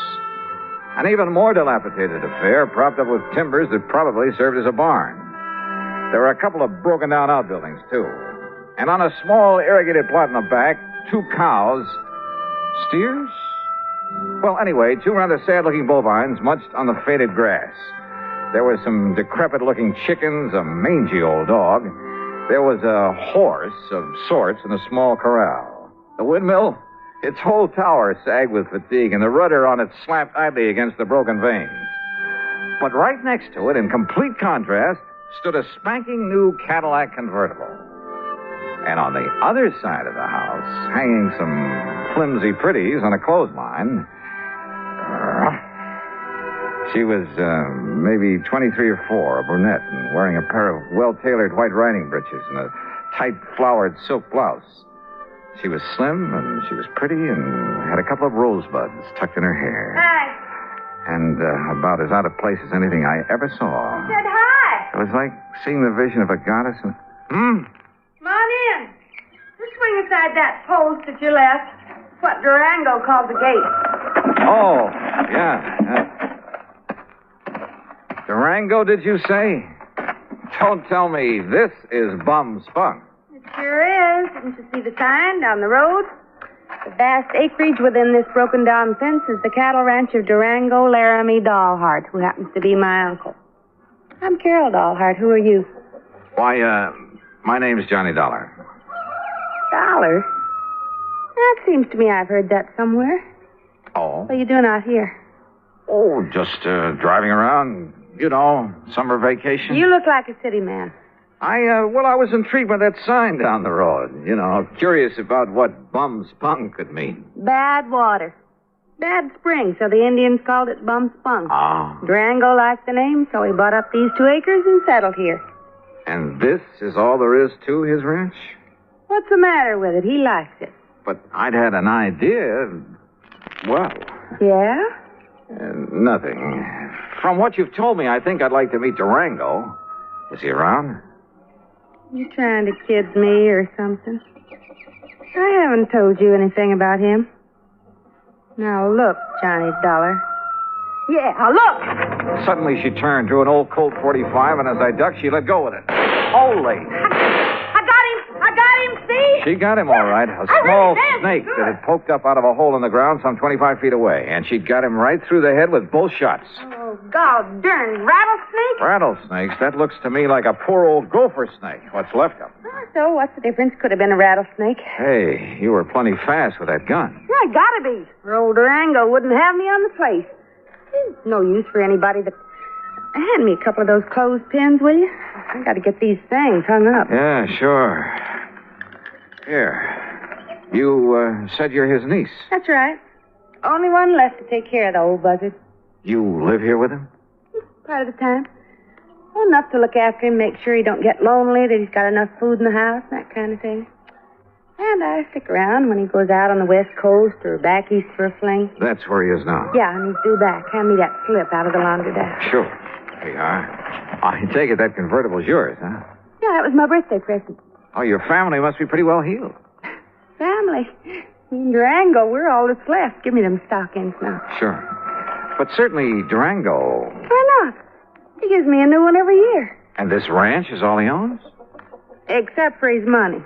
Says he has a barrel of it. Well, he must have. Or else, Or else, what?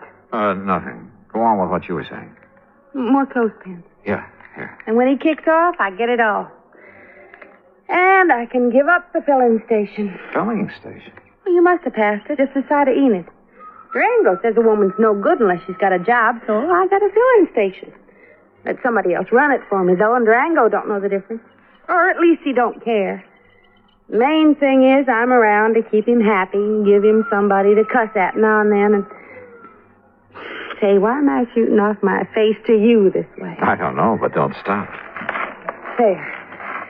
Them clothes will be dry in an hour, and if you're still here, you can help me take them down again. Okay. Carry that basket for me, and I'll give you a cool drink in the house. Hey, great.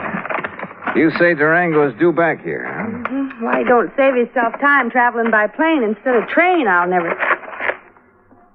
Johnny, if you're just around here on vacation, I'll eat my shirt. Why'd you come here? And don't give me any guff. All right, come on. Pour me that drink and I'll tell you. Now, I'll tell you. If you're here to pull something on... Oh! What's it? Son of a dog blasted gopher. Oh, Easy now. Don't you easy now, me. I busted my ankle. Oh, it's just a little sprain. Here, arm over my shoulder. Okay. Dang fool that I was to kill that gopher snake back there. Oh, Johnny, it hurts. Then I'll carry you. Oh, that's better. And hey, boy, you got muscles. Huh? What the? Well, take me over to the sofa. What's the matter, Johnny? What stopped me was the inside of the ramshackle old house. Clean, modern, well-furnished. Even the kitchen with its gleaming porcelain, electric range, huge refrigerator, and freezer. Modern in every way. Well, don't just stand there staring. Get some water, hot and cold for this ankle. While you're at it, pour us a drink at the bar over there in the corner. I could use a good, stiff snort.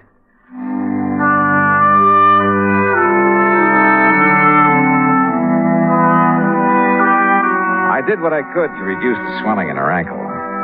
But by the time I'd taped it up and she was snoozing comfortably on the sofa, it was getting dark. So I hied myself into the well-stocked kitchen to see what I could scratch up to eat. And I'll be honest about it, with this mighty attractive patient on my hands, I'd completely forgotten about my mission in these parts, the investigation of one Durango Laramie dollheart. I wasn't allowed to forget it long, though. As I opened and was about to reach into the ample freezer... Stop right there, you. Huh? There's only one way to deal with a thieving, stealing, dirty varmint like you. Now, wait a minute. Put that thing down. And that, partner, is this way. Holy, no. Hey, no, you're out of your... No!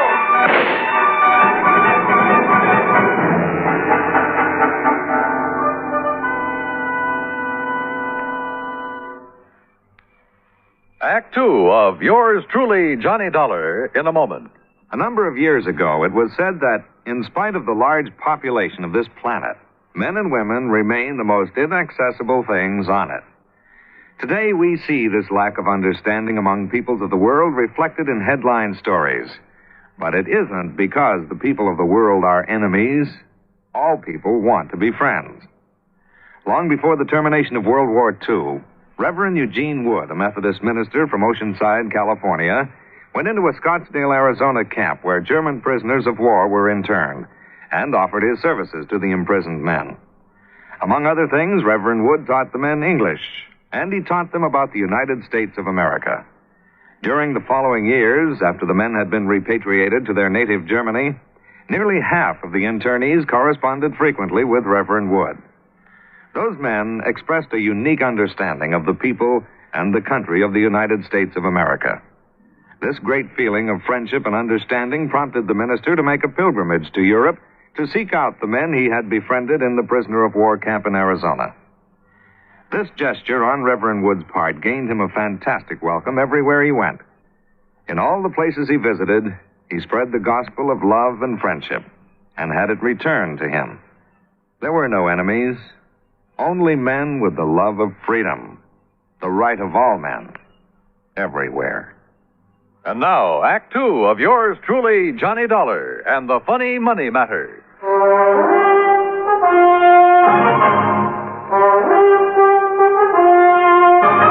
Robbing my house here, you thief. Now, wait a minute. Not my old Durango's around. Durango, you old maverick! Watch it. Cut out that shooting while I'm trying to sleep. Ain't had a chance like this in years. Well, you cut it out. Quit it! Cut it out, I say! Enough. Me, too. Take a swing at me, will you? Right. Holy Moses. Okay. Yeah, and here's your gun. Keep it in your pocket where it belongs. Sure. Now, what was the big idea? Well, whenever you bring one of these fancy boyfriends of yours around to my house, I got a right to have a little fun with them, ain't it? Fun? Is this your idea of fun? Crazy gall darn fun. Look what you did to the stove. You blowed it full of holes. Yeah, the old wood stove would have held up. Here, buy yourself another one. There's $500 nice new dollars. Hey, wait, let me see Now, what about those. that window and the jars on the shelf? Okay, here. You should have saw him when I started throwing that lid all around him. Sure. Here, Johnny, let me wipe off some of that jam that fell on your head. Johnny? Johnny who? Johnny Dollar. And I take it you're Durango Laramie Dollheart. Nah, sure am. Fastest shot in the country, too. My pa learned how in Durango, my ma learned how in Laramie, and I'm better than both of them was. Only thing is, I get no chance to show off no more. Durango, you crazy idiot. What's the idea? No harm, man, no harm. Yeah, take a slug of this. You forget all about it. I'll get a glass. Glass, a man drinks out of the bottle. Go ahead, Johnny. Oh, well, thanks. Bad enough a he-man has to live around all this feminine fripsy and lace curtains and rugs all over the floor and You know, stuff. Dad, blame well, you like the way I fixed up this old dumpy ears, Durango. Yeah. Now, wait a minute. Look, you two. Yeah, you know dang well a man gets tired just sitting around, no matter how pretty it is. Why else do you suppose I got to get away every now and then to San Francisco or New York or some of them places where they got some noise and excitement? Is that right, Johnny Dollar? Just leave him out of this. Why? What's he doing here, anyhow? Well, Durango, I'll tell you why. Because he's just driving around on his vacation, and he happened to get to the end of the road, and I made him come in. That's why. Thanks, Carol. You got any objections? Now, I'll say this. He's got a lot more get-up and guts than most of the boys you bring around here. That larrup on the chin he give me is... Yeah, well, I'm sorry about that, Durango. Sorry for what? Because you didn't act like some of them lily-livered kids she brings around and run for home? No, sir, boy, you're all right. Carol, what the Sam Hill you got on your foot? Well, it's high time you noticed. Well, what happened to it? I like to have busted my ankle in a gopher hole, and if it hadn't been for Johnny, I'd still be laying out in the yard howling with pain. Yeah, me, I'd seen that happen. I thought she'd broke her leg. I'd liable to took her out and shot her. But Johnny, boy, you done a real good job on my little ticket. Here, honey, I have to get back on the sofa. No, now, let Johnny. He's a lot gentler. And besides, well, I kind of like him. You hear that, Johnny? You better look out when a pretty girl starts talking to you like that. You're sure fixing to get lassoed and thrown. Well, I can think of a lot worse things. Durango, you just shut up and fix us up some victuals. We're hungry. Yeah, sure. No sooner than I get back here and some woman starts giving me orders. Take it easy now, Carol. Oh, I don't need help. I'm feeling fine now. I just wanted to talk to you. Hey, you should have stayed on that sofa. What, missed all the fun? Fun? You too? You know. Oh, thanks. Hey, sit beside me, Johnny. Well, sure. Why not? Now, none of that mush stuff. That isn't what I meant. Oh, I can't say as I'd mind it with you, Johnny. Well, now, if that isn't an invitation, Hey, get some nice steaks, a couple of chops, maybe some pancakes and beans to fill you up. Be all right? Just make it good and take your time. Or shall I do it? Yeah, woman, I can cook better than you any time. Oh. Well? Johnny, before you start that... What's the matter with some lights in there, you kids? It's getting dark. Oh. Just mind your own affairs. And I warn you, Johnny, you better watch out for yourself. Yeah, I'll risk it, Durango. You don't, want the light, do you, Carol? You know what I want? What? I don't know why you come out here to bum spun. Can't they wait?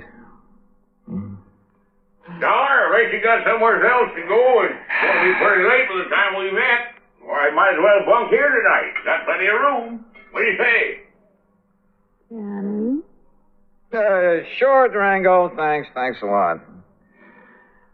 No, Carol. You haven't answered my question, Johnny. Tomorrow. I'll tell you tomorrow when we can be alone. Aren't we alone now? Oh, not as much as I wish we were. You're a mighty cute guy, Johnny. Oh, you don't know me, Carol. I'm really just an old wolf. Oh, I don't believe it. I don't know. Just one of the roses fell out of my hair. There it is. With buds of roses in her hair and kisses on her mouth. What's that? Pretty? Just a line from an old poem. I have the roses in my hair. What about the rest? Why don't you find out? You kids want to bell down on the jug while you're waiting? Oh, why don't you tend to your cooking? Johnny?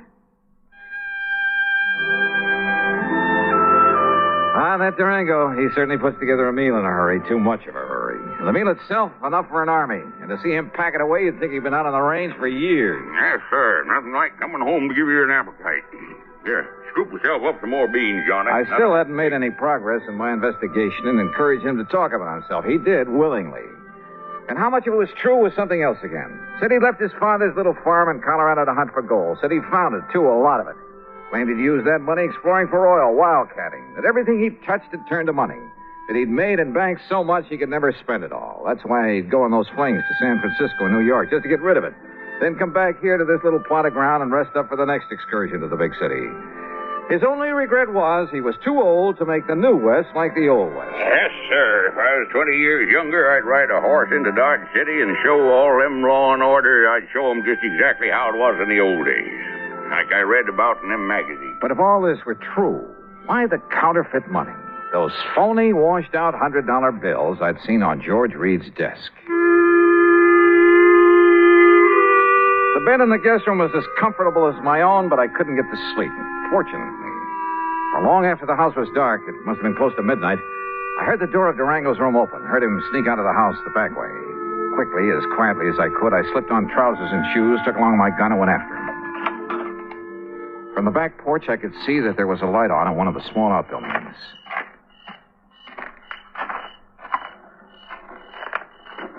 With my ear pressed tightly to the side of the little shack, I could hear it only too plainly. The printing press on which Durango was turning out the phony money. No question about it. And I was sorry. Kind of begun to like the old character. To say nothing of his beautiful... Johnny. Huh? Carol. What are you doing out here? If it's a walk in the moonlight you want, why didn't you ask me to come with you? Carol, listen. I'll lay my cards right on the table. What I really came to this place for was to find out... Well, it was right here inside this little shack. Oh, no. And now that I've found out, Oh, Johnny, you'll break his heart. He thinks nobody knows about this. Oh, of course he does. He's been doing it ever since... And he thinks that even I don't know about I'll bet. Oh, Johnny, please, you'll spoil everything. Why not? It's about time, isn't it? He means no harm to anybody. What do you mean, no harm? Are you kidding? Or maybe you're in this whole thing with him. Are you? Oh, no, but I don't see what difference it would make. Johnny, baby, Oh, don't pull that stuff. It's time for a showdown. Hey, what's the racket? What's going on? Oh. Snooping, huh? Why, you ornery, low-down, sneaking coyote. All right, Durango. Just cut it and stand where you are. Well, what are you doing with that gun? I only hope you won't make it necessary for me to use it. Johnny. Open up that door, Durango. I want to see what you've got inside there. Go ahead now, open it. Yeah. Now, look, son, there ain't no harm in what I'm doing in there. No harm? That seems to be a pat phrase around here. Well, it's just that ever since I made my pile, everywhere I'd go, I'd spend a lot of money. So you told me at great length. Always, maybe it was sort of showing off a bit, but when I'd draw it out of the bank, I'd make them give me brand new money. And, you know, to impress the folks, like a big shot up in Hartford where I pay my insurance for Carol here every year. In brand new $100 bills, supposedly. That's right, and no supposedly. But this last insurance payment to George... Yeah, I know, but... Johnny, it wasn't my fault. The bank didn't have some nice new ones for me, and they couldn't get them in time either, so I had to... Well, this was the next best. Oh, that's a likely Johnny, story. please. Open that door. Oh, God, I kept hoping nobody'd find Come out. on, open it. Okay. There you are. What under the... That's the washing machine there, and that's the soap, and plenty of strong bleach, and the starch to make them nice and crisp. Oh, no. And that there's the ironing board where I press them out real nice and flat. They'll never believe it. But it does make them look real pretty and new. Honest, Johnny, I didn't think there was no harm in it.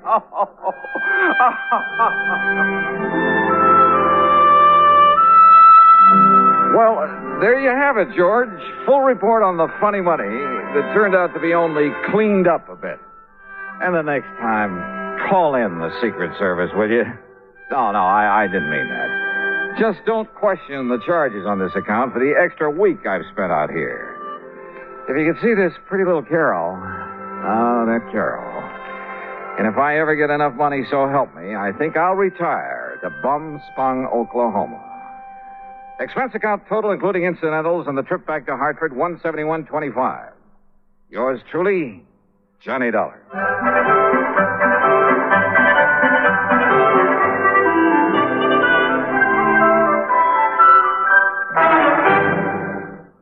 Now, here is our star to tell you about next week's story. Next week, well, just remember one thing. That old saying about a cat having 9 lives. And be sure to join us, won't you? Yours truly, Johnny Dollar.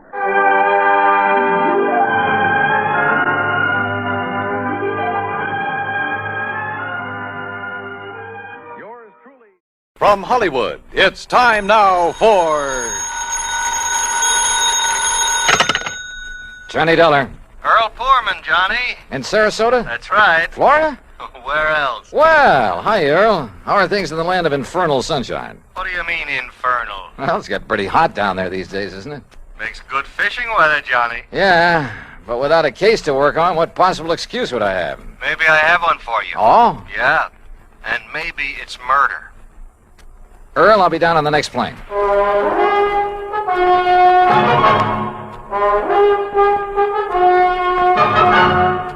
Bob Bailey in the exciting adventures of the man with the action-packed expense account. America's fabulous freelance insurance investigator. Yours truly, Johnny Dollar.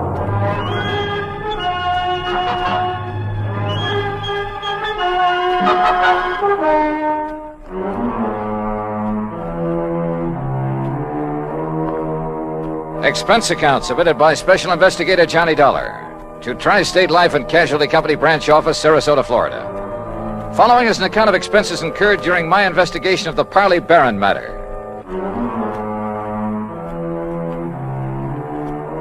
Expense account item 1, $131.50, transportation and incidentals to Sarasota, Florida. Knowing Earl Poorman, I didn't bother checking into a hotel, but instead took a cab to his office in the Conroy building. Tall, lanky, easygoing, he welcomed me like a long-lost brother. Oh, Johnny, you're looking great.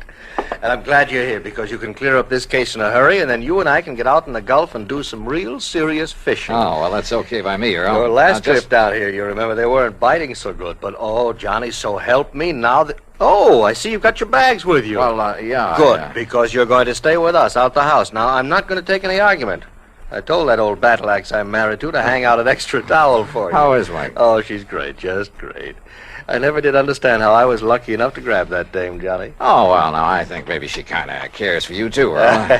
Now, about yeah, why we women show funny taste sometimes. Hey, maybe the old horse will go fishing with us. Mike? Yeah. Anything over 10 pounds would pull her right out of the boat. But now, what kind Listen, of a problem? She's been getting pretty good with a rod and reel. Look, will you? This fishing talk is just making my mouth water. First, we'd better discuss... Yes, I know. Once I get started on fishing... I know. All right, now. Let's get down to cases, huh? Oh, all right, if you insist. I insist. Yeah, all right. Okay. I was just trying to stall off having to. You know where Lido Key is? Lido? Yeah, a mile or so offshore, just beyond St. Armand's Key, where we live. Oh, yeah, sure. Well, a client of mine, a man I've known for years. He retired, bought himself a piece of property there, built a nice little home on it. His name is Parley Barron. So? Well, I've handled all his insurance for him, including a straight life at $50,000. Uh-huh. Beneficiary? His wife, Flora Barron. And what's happened to him? Well, Friday morning, now that's the day before yesterday, he left the house just to do some errands. Well, go on. Yeah, well, he hadn't got back home by about 5 p.m., and his wife started calling around, trying to find out where he was, and nobody seemed to know. So finally, she put in a call to the police. Who's your man there? Sergeant Harry Brackett. Oh, I remember him. Sure. Go on. Well, then around 7 p.m., they found Barron's car. Found it parked down by one of the fishing docks.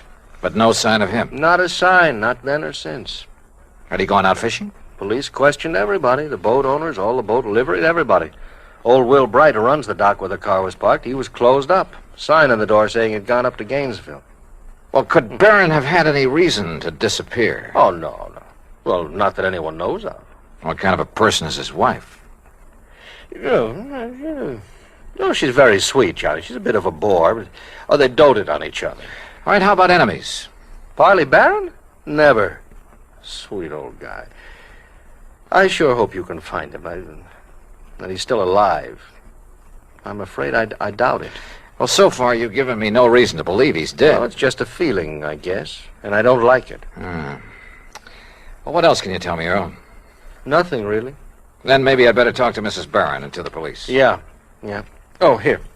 You take my car. Oh, thanks. It's the new air-conditioned cad out in back of the building. What did you do? Oh, Michael picked me up. Now, we'll see you at the house for dinner, huh? Well, that may depend on what I find out in the meantime. Whenever you're ready, there's food and there's a bed waiting for you, and I hope you... Well, I just hope you find Parley Barron. Pretty good friend of yours, isn't he? Oh, yeah, Johnny. He was. Earl seemed so sure that Barron was dead. I was pretty down in the mouth about it. But I wondered, did he know something about the old man that he hadn't told me? That didn't seem like Earl. He gave me the Barron's address on Lido Key, and I drove out there. Laura Barron was a fragile, gray-haired little old lady wearing steel-rimmed spectacles and with almost a sanctimonious air about her. She sat primly, properly straight in her chair as we talked, a Bible in her hand. Then Mr. Earl Poorman has told you as much as any of us knows, Mr. Dollar. I see. But even the smallest bit of information may hold the key to finding your husband. Only prayer can help us now, Mr. Dollar, or help him if he's gone to the great beyond. Well, tell me, how was he dressed on Friday morning when you last saw him? As you see him in the picture there on the table in old gray pants and a rather tattered sport shirt and that old straw hat. That shirt is blue? Yes. He was so happy the day that picture was taken. He'd just finished making an addition to our dock with his own 2 hands. He was so proud. Now... Yes, I'm sorry. He'd hoped to get his own little boat, too, for fishing. He loved to fish so. Yes, well, tell me, please, do you know of anyone who might have wanted to harm your husband? Oh, dear, no, Mr. Dollar. And you'd had no argument or disagreement with him before he left here that morning, huh? We had no disagreement even about little things in 41 years of blessed marriage. Not even about his work. I see. What did he do before he returned, Mrs. Barron? I had hoped you wouldn't ask that because I've always felt that the good Lord wouldn't approve. Of his work? I'm a very religious woman, Mr. Dollar, and as I say, in 41 years we never questioned one another's thoughts or actions. But... What was your husband's work? I won't say that it was sinful, because he wasn't a sinful man. Parley was a good man, and many times he made it plain that his work helped to save lives, too. And I accepted it because he felt he was doing right. Yeah, well, you still haven't told me, Mrs. Barron. Always deep in my heart. Mr. Dollar. Yes? Have you thought that perhaps it may have been the intercession of divine providence that has taken Parley from us? No. But you must consider it, mustn't you? Because the workings of the power that guides our destinies, our birth and our death... Mrs. Barron... They are sometimes too mysterious for us mortals fully to comprehend, much less question. Well... And so, if my beloved Parley has been taken from us for some divine purpose or for something he might have done unknowing that was not in accord with the supreme will... Mrs. Barron, I'm sorry, but I would like to know what your husband's work was. I know, and perhaps it was my humble mission on earth, the cross I had to bear to guide him away from it, to... chemicals. He was a chemist, Mr. Dollar. Explosives. Explosives? Yes, heaven please forgive me for not having led him into some other field. Where did he work? Tampa, Dufresne Chemical Corporation. Dufresne. Oh, yes, I've heard of it. Explosive things to kill in defiance of the Almighty's purpose, that we love one another. Yeah, but now how long ago was this? He retired in 1951. And since then? Here in Sarasota. Uh-huh. And to keep himself occupied. Oh, this lovely home of ours and his fishing, though he never caught anything. Oh, I see. Never caught anything, Mr. Dollar. Do you suppose that was some retribution for the work he had done so long, for some error in his living or thinking? Well, well, who knows, of course. Yes, who knows? But we should consider it, shouldn't we? Where did he do his fishing? He never told me, but he left here almost every day to try his skill. And always he came home empty-handed.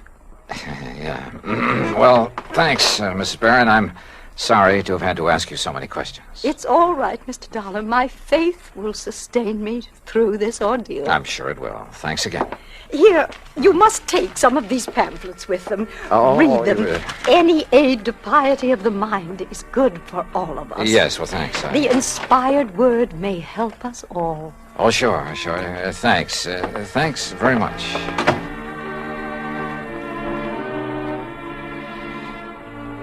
I like to think that on the whole maybe I'm not too religious in the sense of going to church regularly and that sort of thing, but at least I try to live a decent sort of life and observe the golden rule and stick to some ideals. But in an atmosphere like that, I couldn't help wondering if her husband didn't have good reason for wanting to get away for a while.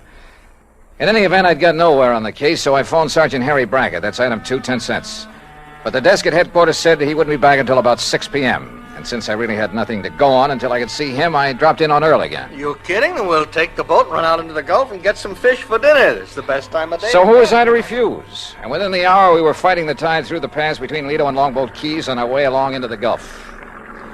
Yeah, Johnny, I find I always have my best luck along about this time of day, just before sundown. I still ought to be back there working. Why? Sergeant Brackett won't be back at headquarters until 6 o'clock. You told me yourself. Now, what can you do until you talk to him and find out what leads he may have? Oh, man, you are a funny one. You call me long distance to get down in a hurry, then insist I go fishing instead of working on the Don't you know, fishing's the answer to more problems than anything else in the world. You got worries? Go fishing. You'll forget them. Got a nagging wife? Oh, don't let Mike hear you say that. Well, she's different. Cute little shrimp. But you know what I mean. A writer, he wants ideas, he goes fishing. A businessman? A detective? Huh? Go ahead and say it, an insurance investigator. Sure. I'll bet that more than once when you've been stumped on a case, why, if you had just relaxed your mind by going out somewhere and wetting a line... I wish it were that easy. And so far as this matter is concerned, I haven't even got started on it yet. Well, relax anyway. Who knows? Maybe the answer to what's happened to poor old Parley Barron will just come to you. Oh, yeah, sure. Oh, sure. Instead of you chasing Earl. him. Huh? Yeah? Up ahead, just to the right there. Where? Oh, yeah. Somebody's old beat-up straw hat. Yeah, and a little further. You know something? The tide will carry that skimmer right smack into the Earl, sea pier. look. And if the fella that lost it Look, knows... further over to the right. Huh? What is that, floating there? I don't know. Well, it looks like... Oh, good Lord. Johnny. It's a body, Johnny. We'll drift over to it. It's a body, all right. And that straw hat looks exactly like one I saw in a picture this afternoon. Here. I got it. Can you reach him, Johnny? Yeah. Here we go now. Oh, good boy. All right, now let's see. Oh. Is it? Yeah. Are you sure, Earl? Oh, yeah. Yeah, Johnny, it's poor old Parley Barron.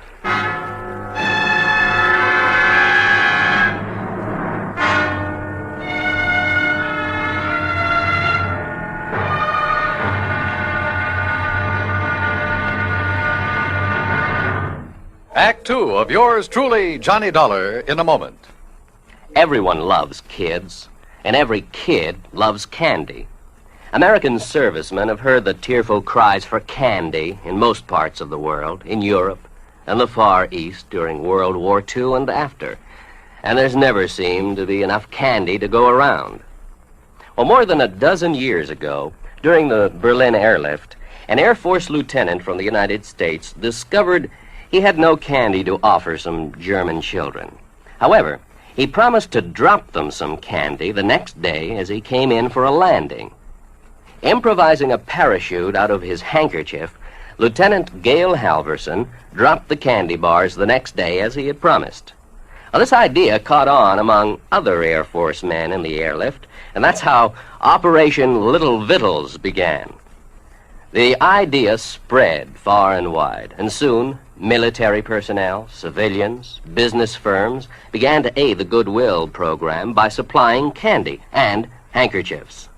Time after time, as the sleek cargo planes of the United States Air Force swooped low over the landing field, a shower of little bundles of sweets dotted the sky as their tiny parachutes carried them safely to the ground. And the hungry German children gathered up these bundles of mercy, which the communists try to keep from them. The men of the United States Air Force did a great job satisfying a lot of appetites, but they did more. By a wonderful sense of understanding, they nourished the cause of freedom, the right of all men and children, everywhere. And now, Act 2 of yours truly, Johnny Dollar, and the Parley Barron matter.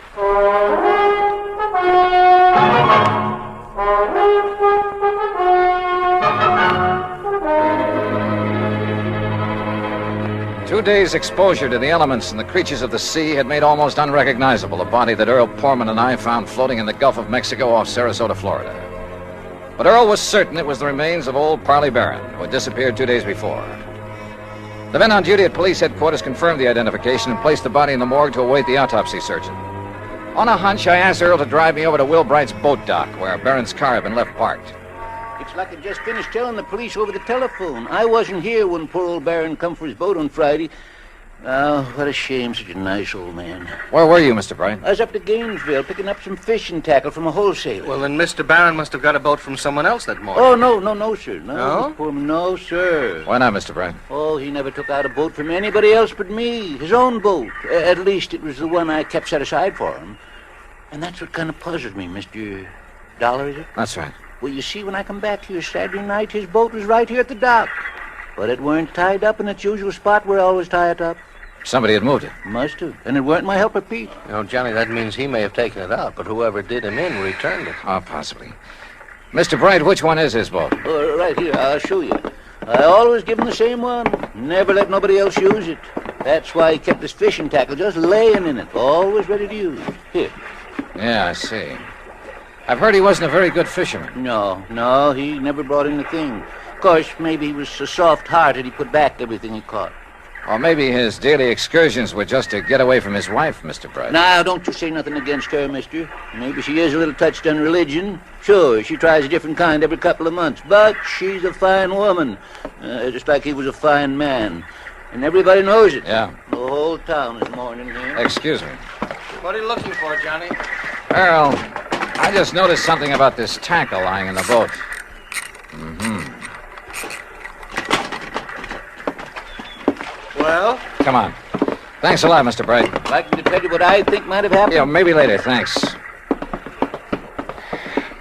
Well, what did you find there, Johnny? Earl, did Parley Barron ever go fishing with you? You were good friends. No, he always wanted to go out alone. Yeah, but not to fish.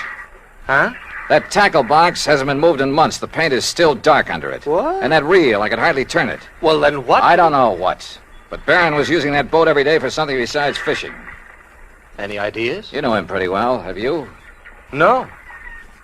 Let's get over to headquarters. Earl felt he ought to go back to his office where his wife Mike had promised to pick him up, so I borrowed his car again and went over to headquarters alone. Sergeant Harry Brackett, who was assigned to the case, had returned and was on the phone when I walked in on it. When he gets back to town, Mrs. Dana, so please have him call me immediately, will you? Yes, ma'am. Thank you. Yes, sir, Johnny. Yeah, hi, Harry. Yeah, Johnny, I'm sure glad you're here. I got a real mixed-up case on my hands. The Parley Barron matter, huh? Well, you know about it? That's why I came to Sarasota. Earl Foreman called me. Have you found out anything? Nothing much, have you? Well, only what's here, the autopsy report. What's in it, Harry? Doc Snowden says that Parley Barron was dead before he was put into the water out there in the Gulf. Oh? No water in the lungs, you see what I mean? It probably means murder. Have you told anybody this? No, not yet. Why not? Well, I don't know. Maybe because I just can't figure anybody in the world would want to kill Parley Barron. Did you talk with Will Bright down at the boat dock? Just before you came in. You know, it sounds like somebody went with Barron in his skiff that morning, killed him, dumped him over the side, and then brought the boat back alone, doesn't it? Yeah, except for one thing. Pete Marino, a little kid who plays around Bright's dock all the time, he's sort of a self-appointed caretaker when Bright isn't there. What about him? Well, Peter saw Mr. Barron take off in his skiff Friday morning, alone. But he didn't see him come back. Pete went home for lunch. When he got back to the dock, the skiff was in. Uh-huh. Then whoever did it met him out on the water somewhere. Maybe several people, so that one of them could return the skiff. Be taking an awful chance, wouldn't it? How do you mean? Yeah, Doc's in a pretty isolated spot, all right, but the killer showing up in Barron's skiff without the old man along, that's too much of a chance. How else could it be returned? Tied. Tied? Little Pete says that when he got back to the dock, the skiff was there, all right, but not in its usual place. So Will Bright mentioned. Also, it wasn't tied up. It was just sitting there. Oh, then you meant untied. No, I meant T-I-D-E. When the tide's rising, it floats everything from the pass between Lido and Longboat Keys right up to Will's dock. You think the boat just floated back by itself? You got a better idea? Harry. Yeah? Are you sure it was Barron's body we picked up out there? After all, the fish and whatnot disfigured it pretty badly. Johnny, I've known him for years, and didn't Earl Pullman recognize him immediately? Yeah. And the clothes he was wearing, his own straw hat? Well, have you checked on his dental work, things like that? I'm waiting now for Dr. Dana. He was his dentist to get back to. You know, that's a funny thing. What? I called Dana the minute that body was brought in. After all, teeth are about as solid identification as you can get. Oh, I thought you were sure anyway. Well, I wanted to be doubly sure. Anyhow, when Dana didn't get here right away, I called him again. I got his wife on the phone, and according to her, he suddenly left for Tampa. Urgent call or something. Where in Tampa? She didn't know. At least she wouldn't say, but it seems kind of fishy to me. Well, it may just be that one of his patients... Dana. That's right. The man who got so much publicity about atomic radiation studies, effects on the teeth, and so on. That's the one. What's the matter, Johnny? Well, when you're stumped on a case, says Earl Pullman, go fishing. We did. We found a body. What are you getting at? Me, when I'm stumped, I play my hunches, no matter how crazy they may seem. And the hunch I have right now, man, is the craziest. I'll see you later. I learned a long time ago in this business, when you got a hunch on the line, you play it for all it's worth. Item 3, 10 cents for a phone call from a booth in the drugstore just around the corner. Hello? Hello, Mrs. Dana? Yes, this is Mrs. Dana. My name is Larkin, Mrs. Dana, from the Federal Bureau. The Federal Bureau? That's right, so you can see why it's important you say nothing to anyone about this call. Well, how can I be sure you I'm are? simply checking to make sure your husband has followed instructions. Oh, I see. Has he left for Tampa? Why, yes, the minute he got the phone call. Did he tell you who called? Why, no, but I did hear him mention the name Dufresne. Dufresne? Yes, only he didn't know I heard. And... Oh, maybe I shouldn't have mentioned it. Just be sure you don't mention it to anyone else. Oh, no. Goodbye. Item 4, $3.90 at the sign of the Flying Red Horse on the way to Tampa. The least I could do for the use of Earl's car was fill the gas tank. On expense account, of course. The FBI gag had worked before, so I used it again to bowl my way through the gate at Dufresne Chemical Corporation and to the office suite of Dufresne himself. I wasn't at all surprised to see activity in the suite despite the late hour. Sir, are you the man the front gate just called about? Yes, that's right, FBI. Which is the door to Mr. Dufresne's office? Well, I'm afraid he has some people with him, sir. What did you say your name is? Never mind. Is this the door? Sir, please, you'll have to wait. Come in, Mr. Dollar. Come in. Oh. I'm Arnold Dufresne. This is Dr. Dana, and this is Mr. McLaughlin of the Federal Bureau. How are you? We've been expecting you. Oh, have you? Sit down, Dollar. I guess this is your show now, McLaughlin. My credentials, Mr. Dollar.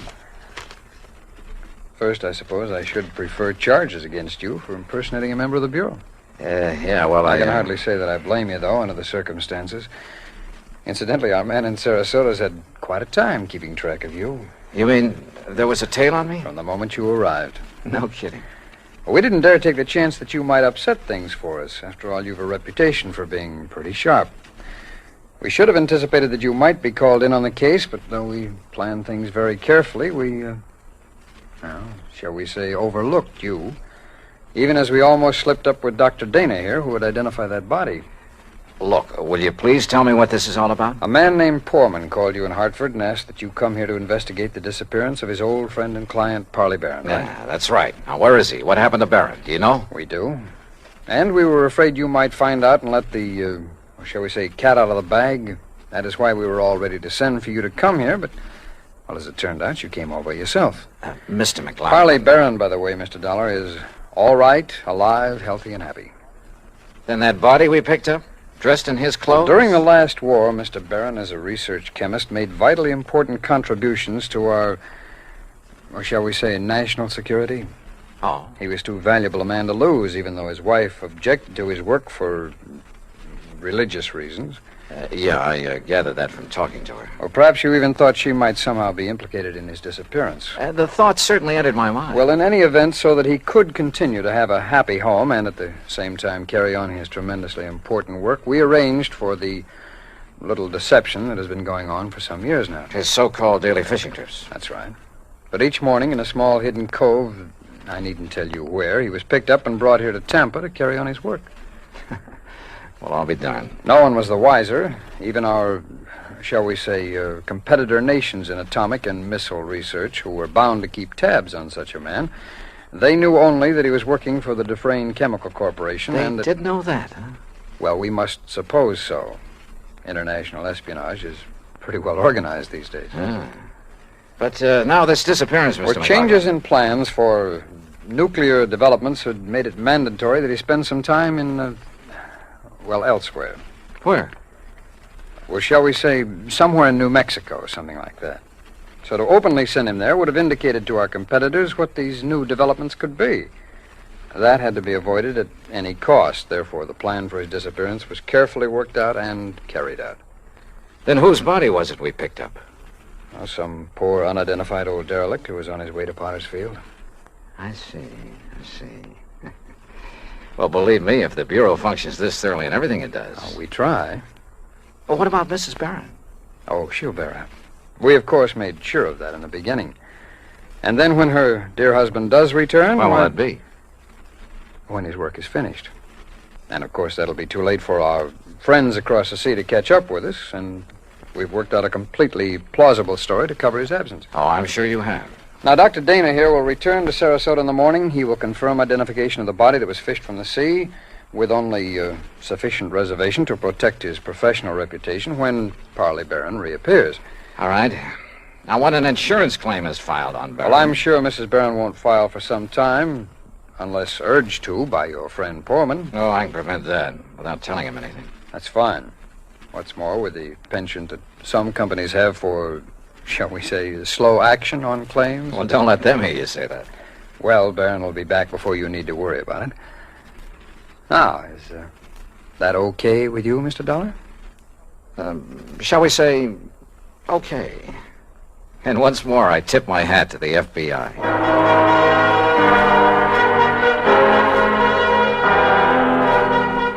Expense account total, including plane fare and incidentals back to Hartford, $421.50. Remarks? For obvious reasons, I have used fictitious names throughout this report, and of course delayed filing it until obtaining official clearance. Yours truly, Johnny Dollar.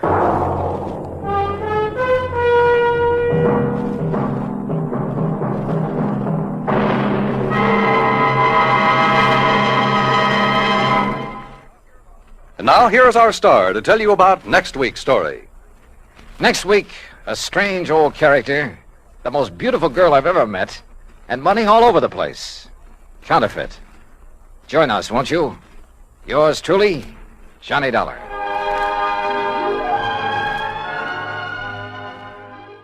From Hollywood, it's time now for... Johnny Dollar. Batter up, Johnny. Who's that? McGraw. Oh, as if I didn't know. What's on your mind, Bert? Dollar Mason.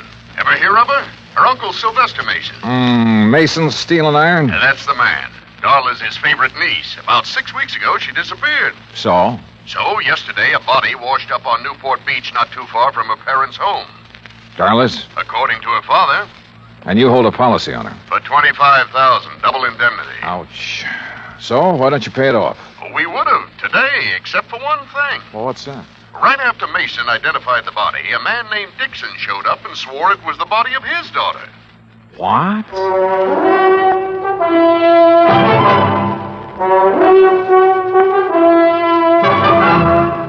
Bob Bailey in the exciting adventures of the man with the action-packed expense account.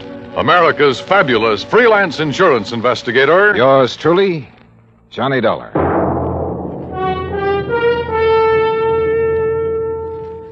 And now, Act One of yours truly, Johnny Dollar.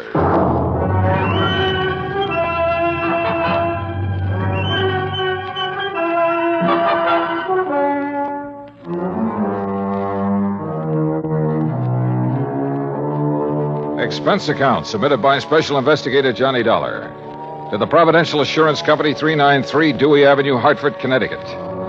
The following is an account of expenses incurred during my investigation of the Mason-Dixon mismatch matter.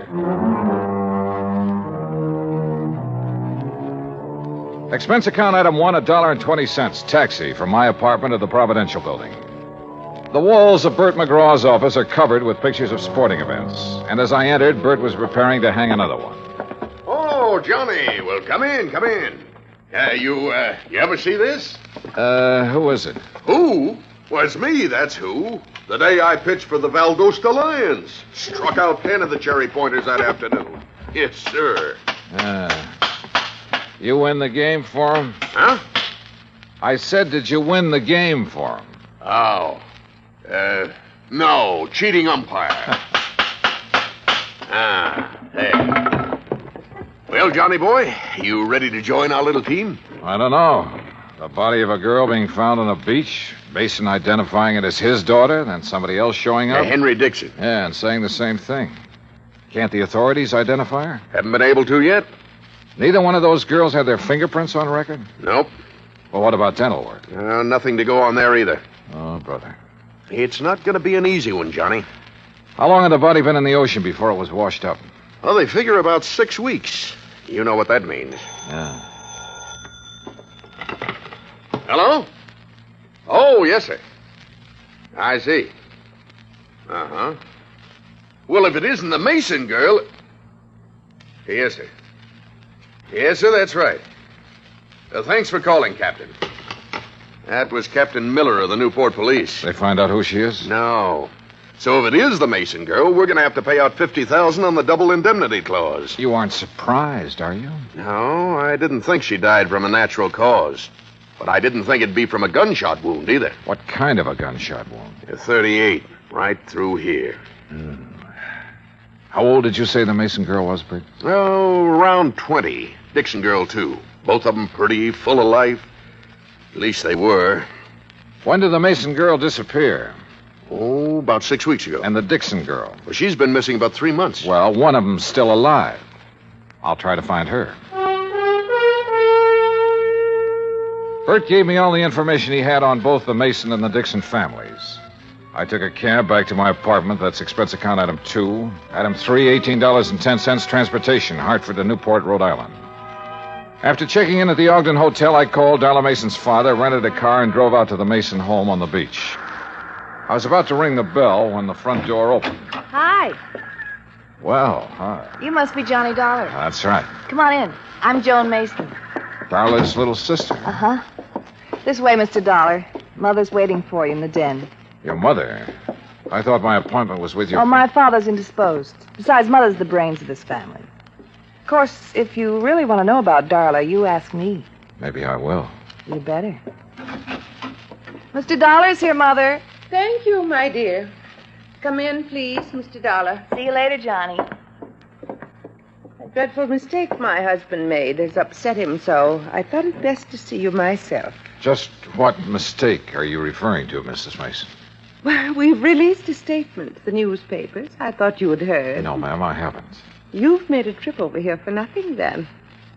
Oh? Yeah, you see, my husband erred when he identified that body as being our daughter's. It couldn't possibly have been. Well, I know you're glad of that, Mrs. Mason. But what made Mr. Mason change his mind? I haven't changed it, Dollar. George, I thought you were going to stay in your room. Never mind. Dollar, any questions you want to ask, I'll try to answer them. Why, George Mason, you've been drinking. Only enough to take the bad taste out of my mouth, and you know what put it there. Don't look so mixed up, Jenny. I tried going along with you, but I got too weak a stomach. So here I am. I don't know what you're talking about. No. Listen, Dollar. Soon as they found out that girl had been murdered, my wife here decided it couldn't have been Darla. It isn't Darla, and you know it. Only thing I know is that you got a set idea good, proper people don't die nowhere else but in bed. Because this girl died like she did, because she was shot, you tried convincing me she ain't our daughter. Well, I won't hold still for it. That girl's Darla, no matter what that crazy coot Dixon says. Me, or Mr. what you Dollar? say. Yes, surely. You hear? You hear me, Jenny? Oh. Doggone woman. I get so mad at her. Oh, you want a drink, Dollar? No, thanks. A little early for me. Yeah, I guess I've had enough, too. Well, Dollar, no matter what way our girl died, she was a good girl. Never give me a bit of trouble.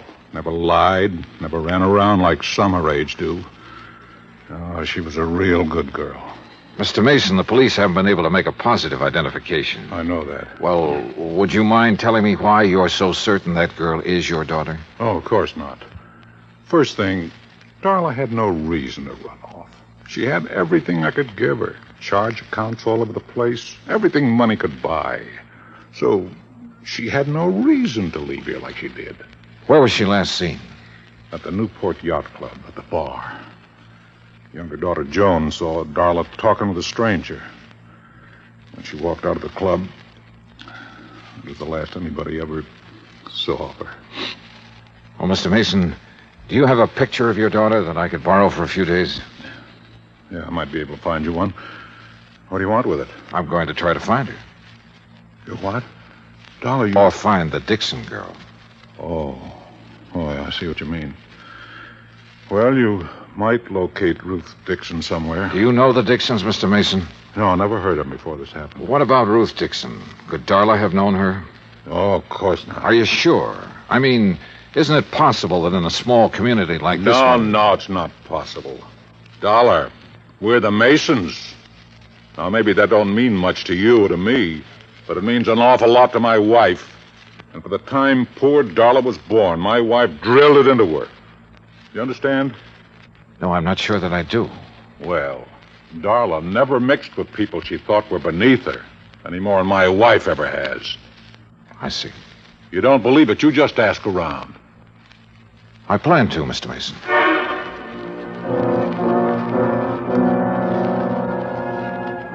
Mason found a small snapshot of his daughter. I took it and drove back to town. Expense account item 4, 10 cents, one phone call to Henry Dixon. 20 minutes later, I walked through the knee-high weeds that surrounded the Dixon home. Standing on the front porch waiting for me was a tall, thin man. Afternoon. Mr. Dollar? Yes, that's right. Well, I'm glad to know you. Sit down. It's such a nice day, I thought we could talk out here on the porch. Fine with me. Oh, Dollar. Yeah? Look, this whole thing hasn't been easy on my wife. Now, I've spent all day convincing her that I was mistaken, that the girl found on the beach isn't our daughter. You really believe that? Oh, I do, and so does my wife. And for the first time in days, she's almost her old self again. Henry? Oh, on the porch, Lucille. Mr. Dollar's here. Oh, my. It's a beautiful day, isn't it? Oh, Lucille, this is Mr. Dollar. Oh, pleased to meet you, sir. Thank you, Mrs. Dixon. Well, sit down, Mr. Dollar. Just anywhere. Oh, Henry built these chairs himself. I wanted to put them in the house, but Ruth, she just wouldn't have it. Yes, Mr. Dollar. I'm not at all sure why you want to see us. Ruth wasn't insured. We never could afford to take out a policy on her. Well, we did once for her college fund. You remember, Henry? Yes, but when I was forced to slow down, we had to cash it in. All except about $1,000, that is. Back in St. Louis, my husband was a school teacher, Mr. Dollar. A fine one. But the doctors made him give it up because of his heart. Oh, I see. How long have you folks lived in Newport? 5 years and 4 months. Mrs. Dixon, I imagine you remember just about everything that happened the day Ruth disappeared, don't you? Oh, my, yes. Well, did your daughter seem to be upset or emotionally disturbed in any way? No more than usual. Well, Ruth was spoiled, Mr. Dollar. Before Henry had to leave his job, we had the money to buy her nice things. Then, when we didn't have it, well, Ruth just never could get used to seeing her friends in their pretty new dresses. That's one of the reasons we moved to Newport, to get away from that crowd. Yes, we hoped she would find some friends on her own, financial level. Yes, some friends like that. But she wouldn't change. Did she know the Mason girl? Or ever talk about her? No, I can't recall that she did. Now, wait a minute, Henry. She did once. Oh, when was that? Oh, about the middle of March.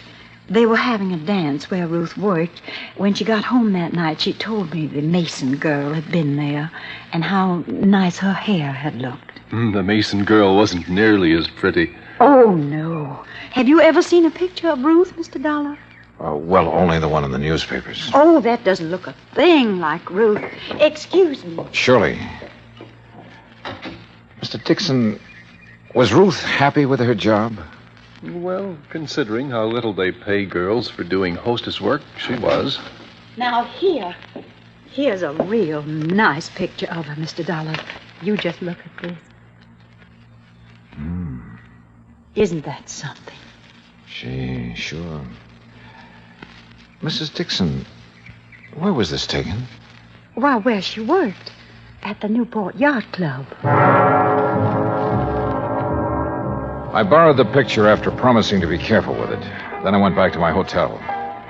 At the desk, I stopped for my key and messages and found one from Captain Miller of the Newport Police. He wanted to see me in his office as soon as possible. It took me about 5 minutes to get there. Dollar? Yeah, that's right. In here. I'm Miller, Homicide Detail. I'm glad you could... Oh, Mr. Dollar! Mr. Dollar, what wonderful good news! Now, Jenny, leave the man alone. Well, I didn't expect to find you people here, Mrs. Mason. No, I'm sure you didn't. And Mr. Mason didn't expect to be here either. Oh, you just wouldn't hold the thought, would you, George? You just wouldn't have faith. Oh, You Jenny. had our girl dead and buried in her grave. For heaven's sake. Never see anything so disgusting, Dollar. But she's not. No, sir. Oh, I'm so thankful. So very, Mrs. Mason, you mean you found her? They haven't found her yet, Dollar. As a matter We of fact... found proof that she's alive. What kind of proof? A slip. A what? A little sail. Oh, Mr. Dollar, I'm so excited. Calm down, Jenny, for heaven's sake. I'll What did calm you down find, when I'm ready to. I George didn't Mason, find it. not one Mrs. Mason second did. Well, what is it? What is it? A bill from Kennedy's. That's a department store over in Providence. Oh, why don't you shut up, woman? Oh, Captain, what's a bill got to do with Darla Mason being alive? Just this. All the Masons have a charge account at Kennedy's. yes. So today a bill came to the Mason house addressed to Miss Darla Mason. You hear? You hear? Mrs. Mason opened it. Yes. Darla charged a fur wrap in Kennedy's. Oh. When? Just last week.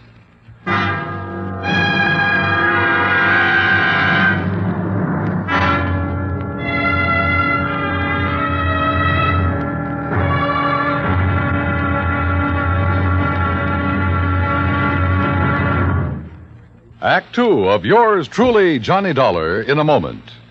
We often hear about people shooting the bull or throwing the bull. We often do it ourselves on occasion.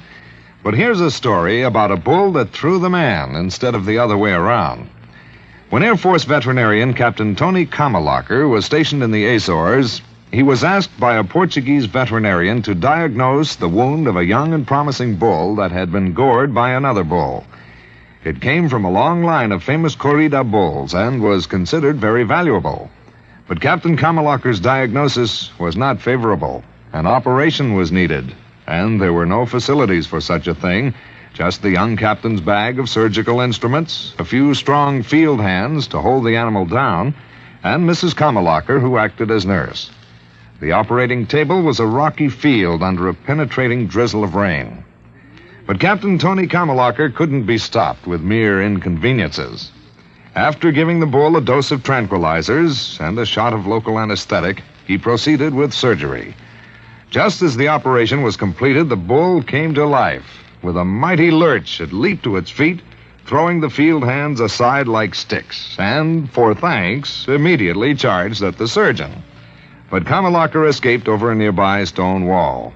The bull recovered, and its grateful owner renamed it Kamalacher for its debut in the ring, where, Portuguese style, it is against the law to kill the bull.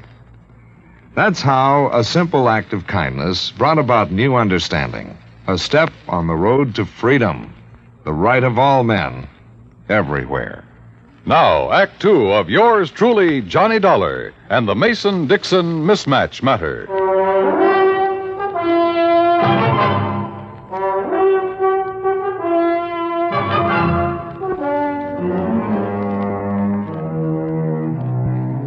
After telling me that the Mason girl had used one of her charge accounts just 5 days before the body was discovered on the beach, Captain Miller produced the original sales slip.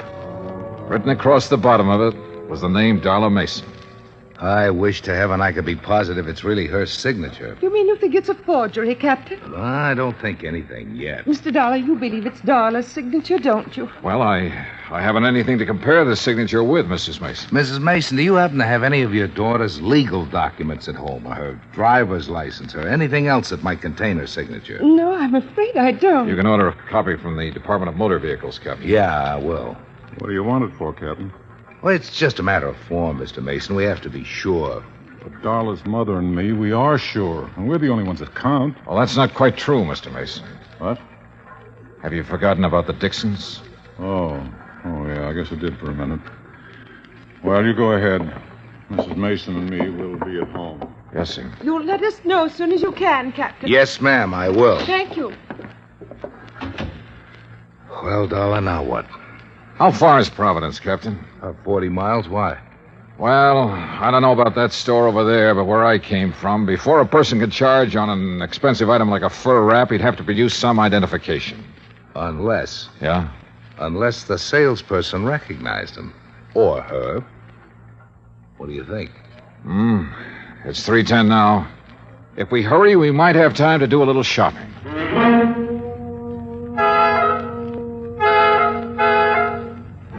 We made it in an hour and a half. The first salon at Kennedy's is on the second floor, back, away from the escalator. I remember her quite well, Mr. Darla. And you're sure it was Darla Mason? Oh, yes, I know, because I was so surprised to see her. Oh, how's that? Well, I read the papers, Mr. Darla. I knew she'd been away. Had you ever waited on her before, Miss Trumbull? No, I had not. Do you remember how she was dressed? Well, she had on a hat.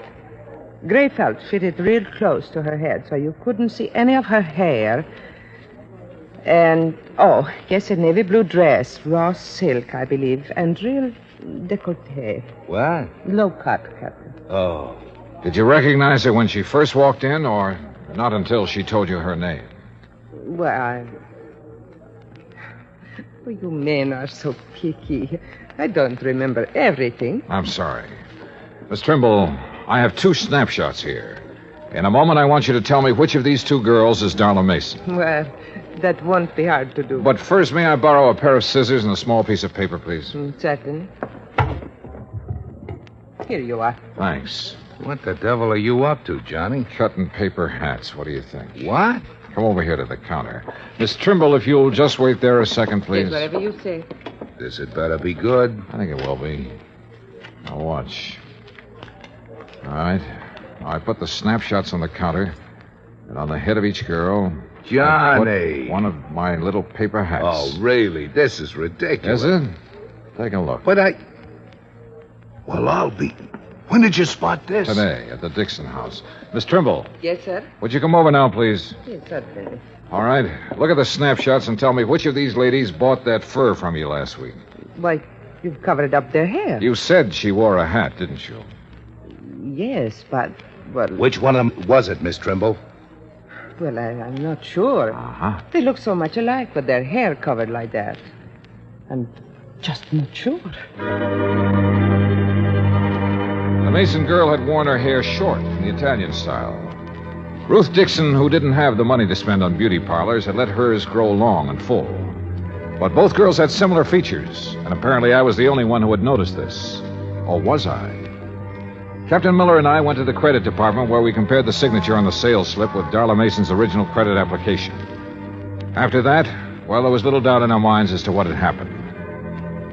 It was almost 7 when I got back to my hotel, took a shower, and stretched out to do a little thinking. Yeah, hello. Hi. Hi, yourself. Who is it? Oh, come on, Johnny. Who are you expecting? Well... Don't tell me you've forgotten about our date. Oh, no. Where shall I meet you, Miss... I'll meet you. Be right up, Johnny boy. I wasn't quite dressed when she began pounding on the door. I tucked my shirt in and opened the door. Hi. Joni. Well, who else? Well, don't look so amazed. Invite me in. Oh, sorry. Come in. That's more like it. You don't mind if I leave the door open, do you? Worried, Johnny? Oh, no. It's just that I like lots of air. You're cute. So are you for a 17-year-old. 18. But I'm quite sure you are. Now, Joni, before we go out tonight, would you mind if I ask you a couple of questions? I thought you probably would. Oh, why? Well, I'm sure everyone in Newport knows about Darla charging that for a wrap. I see. What do you want to ask me, Johnny? It's about the day Darla disappeared. Yes? Well, you said she was in the bar with a stranger, right? That's right. But you and I, we both know that every stranger who enters the yacht club has to sign a guest book. Correct? Well, he's given a temporary card. With the name of the member who invited him to the club also registered in the book. You're very clever, Mr. Dollar. Why did you lie to the police and your parents, Joni? Darla's my sister. I thought maybe someday she'd do the same for me. Will you tell me who the stranger was? Or shall I go over to the yacht club and start checking their guest book? I'll tell you. Yeah? Would you mind closing that door? Tell me first. His name's Peter Henson. Who is he? My mother can answer that. Or my father. Who is he, Joni? A tutor. My mother hired him for Darla and me. He moved into our house about 3 months ago. Of course, he didn't stay long. Where was he from?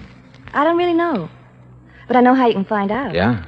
Mother hires all her help from the Castelloni Employment Agency in Providence. If anyone has his home address, they will. I started calling the Castelloni agency at 8:30 the next morning. Hanson's last known address was in Providence, and half an hour later I was headed toward the highway. It wasn't until I reached the turnpike that I noticed I was being followed by a battered blue sedan. Hanson had moved, but he'd left a forwarding address, and 3 hours and 2 addresses later, I turned down a lonely oyster shell road and stopped. Ahead of me, I could see a small beach cottage, and still behind me, the battered blue sedan.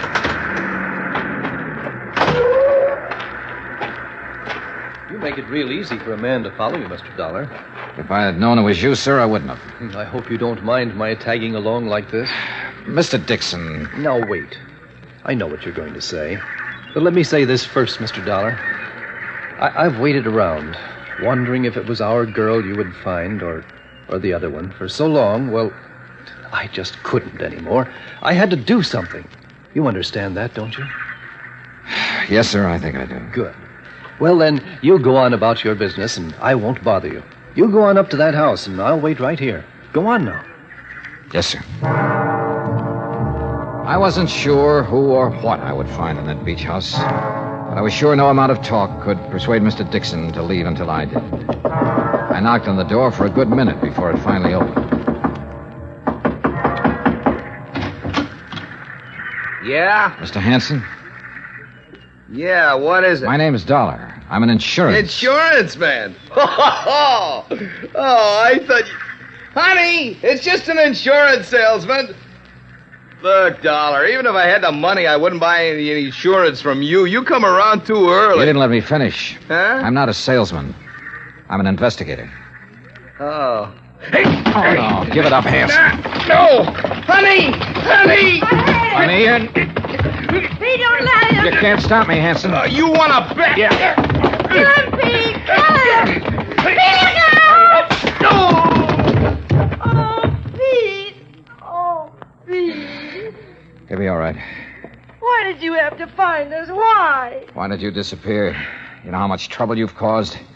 I can read, I know. It didn't bother you? Your family not knowing whether you were dead or alive? Not a bit. I'd be happier if they thought I was dead. Oh, Dollar, you don't mean that. I proved it, didn't I? I'm not sure. Why did you disappear? Because I was bored. Tired and sick of living like my family makes me live. And how's that? Come out here. You see those birds? The seagulls, yeah. Beautiful, aren't they?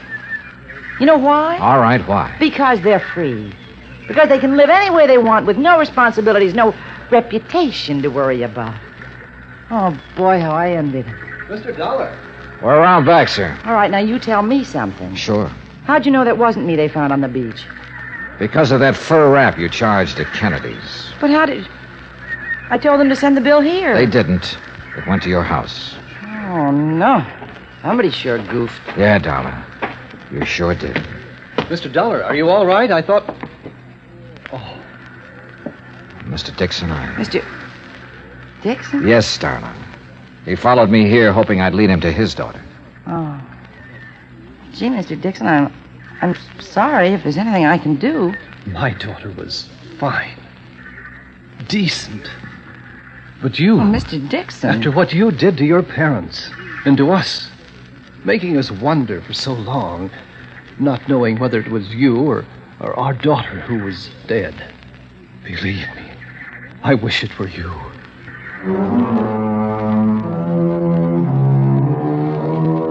Like Bert McGraw told me a long time ago, somebody has to handle the rough ones. And for me, this was it. Henry Dixon was in no condition to drive his car, so he rode back with us. And on the way, well, Darla Mason will never forget the things he said to her. Neither will I.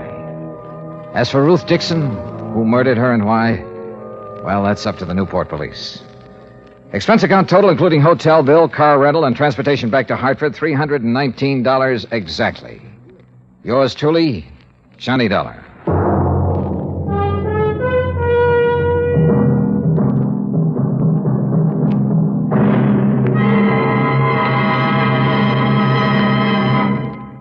Now, here's our star to tell you about next week's story. Next week, well, I suddenly found out there was more to this case I just finished. More. The really tough part. Join us, won't you? Yours truly, Johnny Dollar.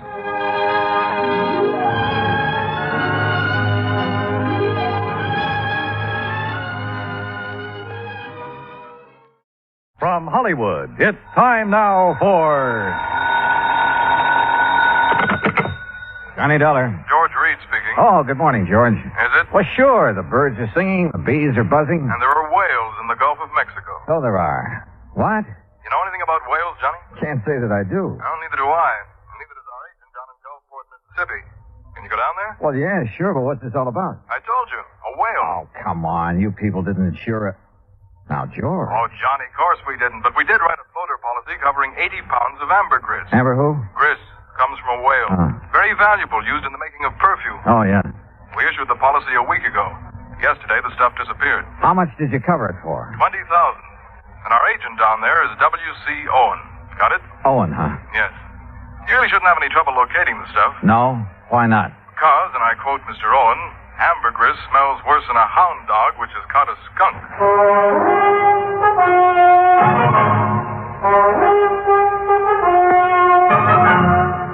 Bob Bailey in the exciting adventures of the man with the action-packed expense account. America's fabulous freelance insurance investigator. Yours truly, Johnny Dollar.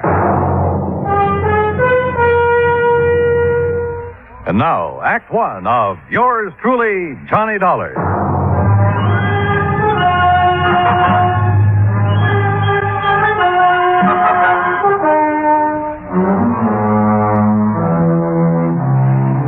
Expense account submitted by Special Investigator Johnny Dollar to Floyd's of England, American Branch Office, 443 North 15th Street, Hartford, Connecticut. The following is an account of expenses incurred during my investigation of the Michael Meany Mirage matter. Expense account item 1, $168. Transportation from Hartford to the Markham Hotel in Gulfport, Mississippi. I called W.C. Owen, the agent who had sold the policy covering the ambergris. Half an hour later, I opened the door of my room to a middle-aged man wearing a brown seersucker suit. Mr. Dollar, is that right? Sure is. Come on in, Mr. Owen. Come on in. Thanks. Well, Dollar, I'm not going to fool around about this. I'm in a mess, and you're my only chance of getting out of it. Well, I'll do whatever I can, Mr. Owen.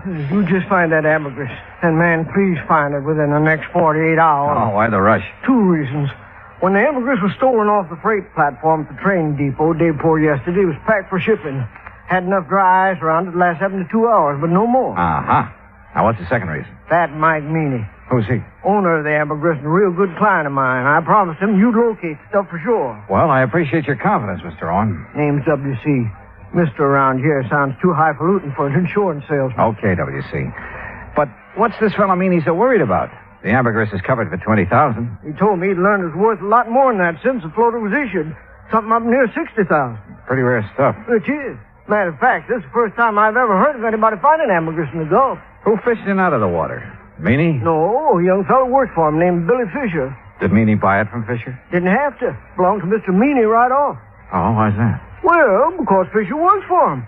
Mr. Meany lets out his fishing boats to fellas which ain't got no boat of their own, or even a chance of getting one. He rents them out, you mean? No, he don't rent them. He lets them out on share. Mr. Meany puts up the boat, gas, nets, everything. And whoever runs the boat, well, whatever he catches, he belongs to Mr. Meany. Oh, and because Fisher happened to be in Meany's boat when he found the ambergris, it automatically became Meany's property, huh? Now you got it, boy. Uh-huh. Did Fisher know what it was? Or the value of it when he turned it over to Meany? Well, you have to ask him about that. Yeah, I plan to. But first, I'd like to have a talk with this Mike Meany. I'm way ahead of you, Dollar. I called Meany right after you called me. He's waiting for us. How far does he live from here? Oh, about 3 or 4 miles down the beach road toward Biloxi. Place called Mississippi City. Mississippi City? Uh-huh. But don't let the name fool you. Ain't nothing there except a couple of stores, fishing boat landing, and the train depot. Sounds like a real quiet place. It is. It's also where this whole thing started and where I hope it finishes. And the sooner, the better. A few minutes later, we were driving east along the coast. Ahead of us, we could see Mississippi City's one and only landmark, a long wooden pier extending far out into the Gulf. Anchored near the end of it were several small fishing boats. We passed the Meany General Store and the Meany Fish Market, then turned into a narrow driveway. I'm not sure what kind of a house I'd expected Mike Meany to live in, but this certainly wasn't it. It was too small and it needed a coat of paint. We got out and Owen led the way to the side porch.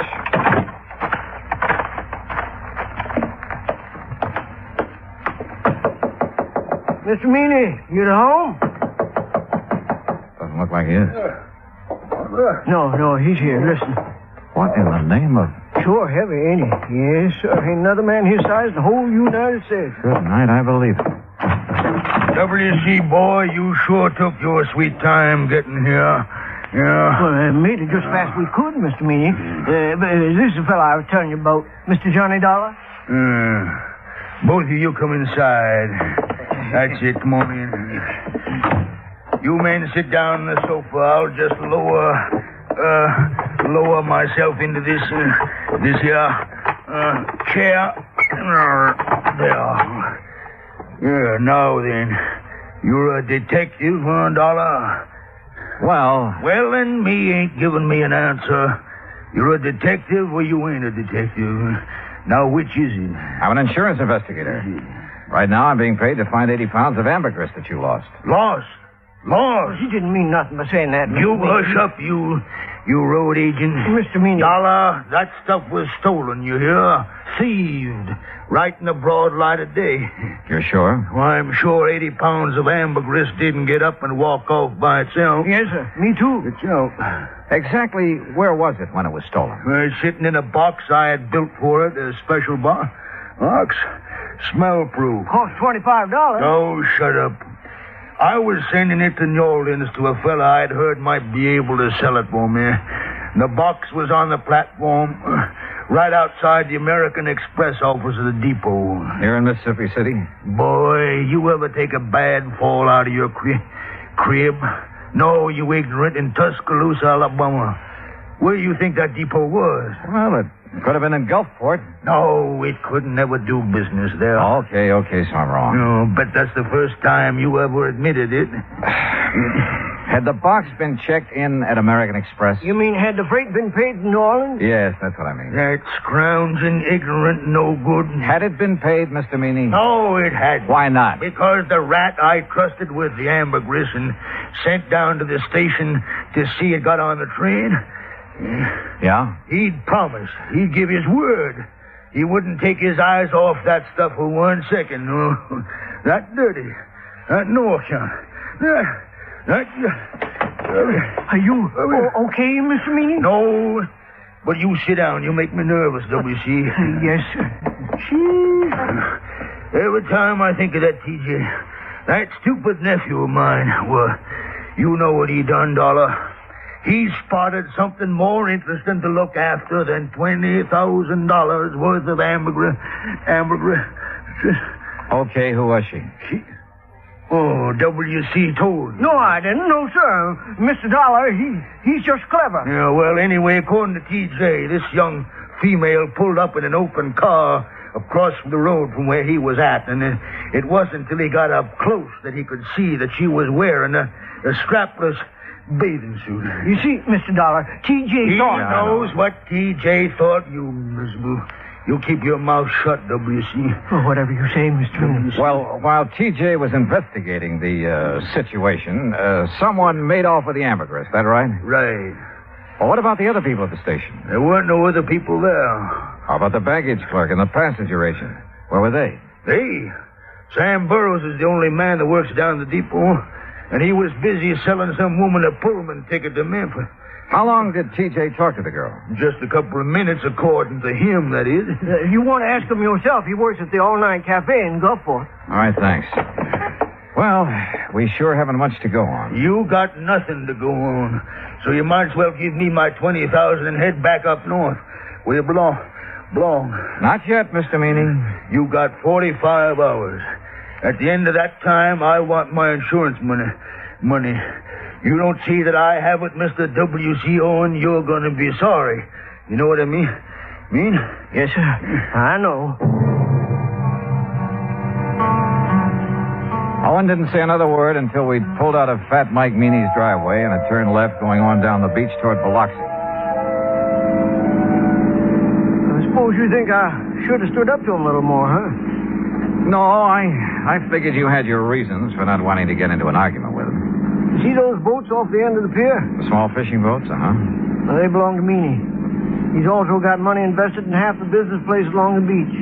You know what that means, Dollar. Yeah, well, where I come from, he'd pull a lot of weight. That's it. And anybody he gets riled at, well, one word from him and a good many of my clients would be screaming for me to cancel their policies. Like that, huh? Just like that. Hey, where are we going? Billy Fisher's.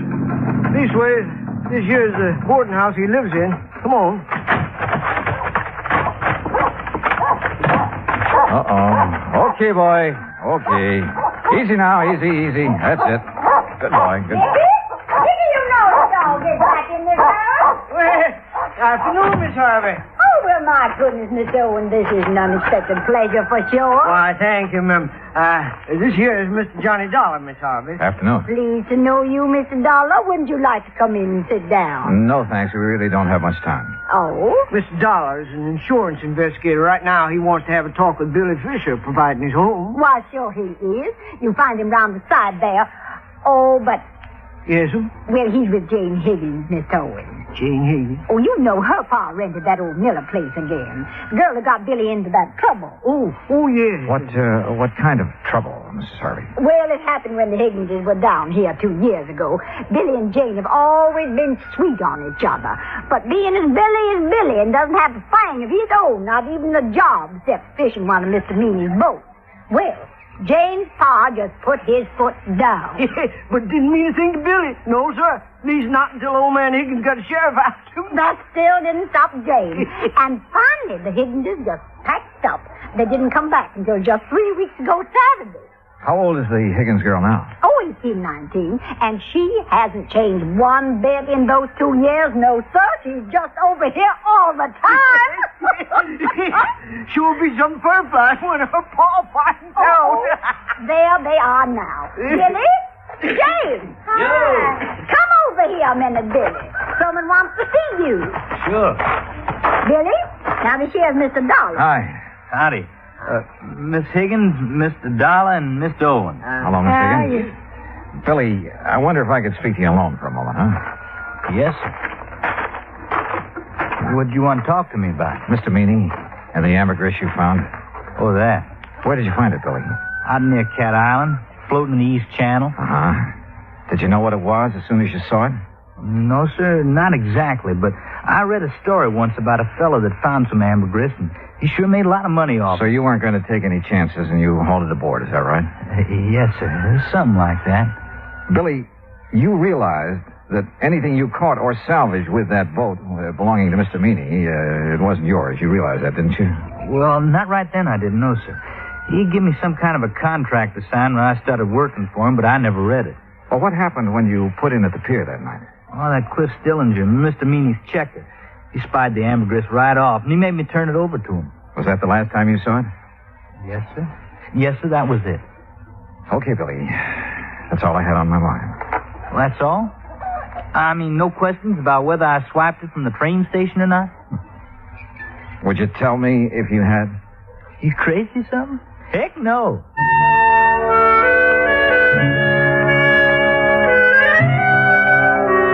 After saying goodbye to Jane Higgins and taking a rain check on a dinner invitation for Mrs. Harvey, Owen and I drove back to town. I was tired and I was discouraged, and I needed a good night's sleep, so I had him drop me off at the hotel. At the desk, I found a message to call long-distance operator 19. A few minutes later, the call was completed. George Reed speaking. Hi, George. Thought it was you. Johnny, where in blazes have you been? I've been trying to get hold of you all afternoon. Oh, something important? No, I was just curious about the weather down there. Oh, well, it's great. Warm, but not too warm. Johnny. Okay, George, what's happened? One of the boys upstairs got wind of that ambergris claim. So? So he just happens to have a friend who's an ichthyologist. Well, bully for him. Johnny, this ichthyologist says that ambergris comes only from the sperm whale. And there has never been a sperm whale alive that would be caught dead swimming in the Gulf of Mexico. What? You follow me, Johnny? I think so. If there's never been a sperm whale in the Gulf, then that stuff you people insured couldn't have been... But, George, if it wasn't ambergris, what was it? I don't know, but unless you find it, we're stuck for $20,000. Holy smokes.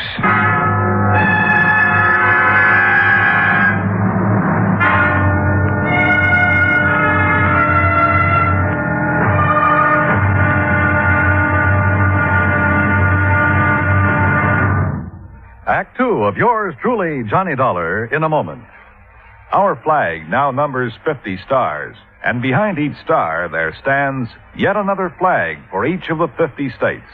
New Mexico's flag is an ancient Zia sun symbol, a red circle on a field of yellow, radiating from 4 points, which we might indicate as north, east, south, and west, are 4 parallel lines. 4 was a sacred number of Zia, the number most often used by the giver of all good gifts. The earth had 4 main directions, each with its own gifts. The year had 4 seasons, each with a different offering for mankind. The day had 4 phases: sunrise, noontime, evening, and night. Life had its 4 divisions: childhood, youth, manhood, and old age. Everything in life and nature was bound together in a circle, the circle of life and love, without beginning and without end. And in this great brotherhood of all things, man had 4 obligations. He must develop a strong body, a clear mind, and a pure spirit. 4th, and most sacred, he must spirit to the welfare of his people. From this simple symbol, the Zia sun, we read the legend of a wonderful philosophy. The flag's colors of flaming red and golden orange represent the banners of Ferdinand and Isabella, which were carried by Columbus across the Atlantic. New Mexico's state flag, the flag of the 47th state to enter the Union, was adopted on March 19, 1925. Now, Act Two of yours truly, Johnny Dollar, and the Michael Meany Mirage Matter.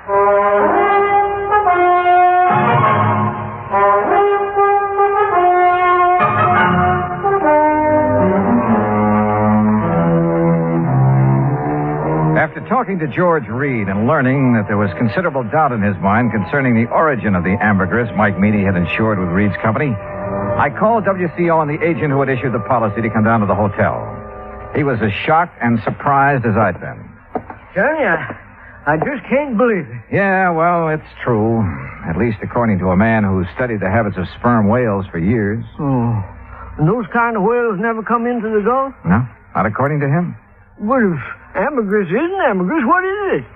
WC, your guess is as good as mine. But whatever it isn't worth $20,000. No, guess not. Johnny? Yeah?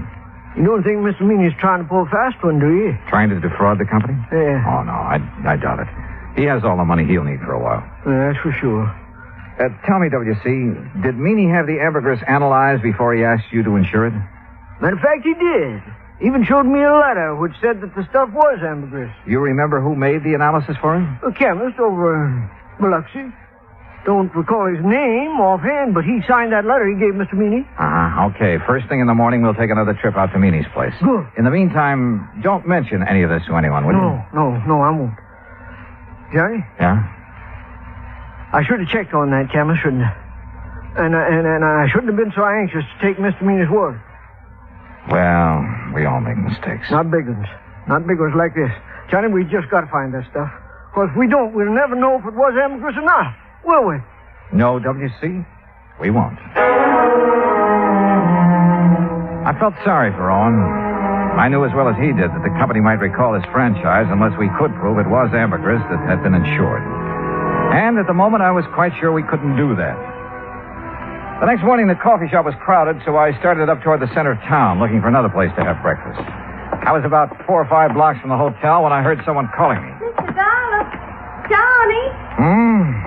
Oh, yeah. Good morning, Jane. Morning yourself. Well, what are you doing in town so bright and early? I'm going on a shopping spree. Oh? A girl can't get married in just any old thing, you know. I guess she can't. Well, who's the lucky guy? Well, who do you think? Billy Fisher? I certainly wouldn't marry anyone else. Well, Jane, it's none of my business, but I heard. You heard that my father's dead set against Billy, didn't you? Yeah, something like that. Well, he is. But there isn't much he can do about it. I'm over 18. Besides, he's going to change his mind about Billy. I hope so. He's going to be real sorry he ever treats Billy the way he has. Jane, look, I haven't had breakfast yet. How about joining me for a cup of coffee? Oh, I'd love to. Where we go? Oh, how about over there, the all-night cafe? All right. Oh, no, do you know what time it is, Mr. Dollar? Just 10 after 9. Why? Well, I just remembered something important. I'll see you later here. Funny. Or is it? I crossed the street and entered the all-night cafe. Behind the counter, wearing a white T-shirt, apron, and a Valentino-type hairdo, was a man about 23 years old. Morning. What'll it be? Ham and eggs and coffee. I want them eggs. Over easy, okay? It's okay with me. I ain't eating them. 2 half-nice with pig. You want your coffee now? Yeah, please. Do you happen to know a man named Mike Meany? I should. He's my uncle. Oh, well, then you must be TJ. That's right. How come you know me? I was talking to your uncle yesterday. My name's Dollar. Oh, yeah. Yeah, he told me if you come round, I should tell you anything you want to know. Well, what happened at the depot that afternoon, TJ? Didn't he already tell you that? I'd like to hear your side of it. Well, ain't much to tell. I was sitting there waiting to put that box in the 303, and this here gal drove up. What happened then? Man, she gave me just about the biggest come on I ever did get. So you left the freight platform and crossed the road to talk to her? Well, shoot, Mr. Dollar. I didn't see nothing wrong in doing that. There wasn't nobody around. Oh, there must have been. Yeah, I reckon so, but I sure didn't see you. TJ, did that girl tell you her name? Yeah. What is it? Betty Lou Miller? Betty Lou Miller. Yeah. Now, look, mister, I'm busy. No, wait. Have you seen her since then? Well, sure. When was that? Well, just now, out in the street. She's the girl you was talking to. I finished my ham and eggs and walked back to the hotel. Owen was waiting for me, but before we drove to Mike Meany's house, we made a stop at the railroad depot. The agent remembered everything that had happened that afternoon, the ambergris had been stolen, including the name of the woman who had purchased the Pullman ticket to Memphis at the time of the theft. After thanking Sam for his help, we went on to the Meany place. Come on in. Sit yourself down. Well, thank you, Mr. Meany. Dollar, you find my ambergris yet? No, sir. But I think I know who has it. What do you mean? You mean you know who stole it from the depot? I think so, Mr. Meany. I'm not sure. Well, boy, you just let me have their name. Yes, sir, I'll get the sheriff out here and see their foot under the jail. Now, you come on. Tell me, who did it? No, sir, I'm sorry. I'll tell you when I'm sure and not before. What? Well, when's that going to be? Depends. Depends on what? Whether you'll help me or not. Why, you ignorant, stupid Yankee. You know good and well, boy, I'll help you. Yes, sir. Now, what? What do you want me to do? Give Owen here the letter you received from the chemist that analyzed the ambergris. Is that all? That's all for now. But, boy, you Dollar, where do you think you're going? To see a lady, Mr. Meany. Owen, I'll call you as soon as I'm sure. Right. Good luck, Johnny.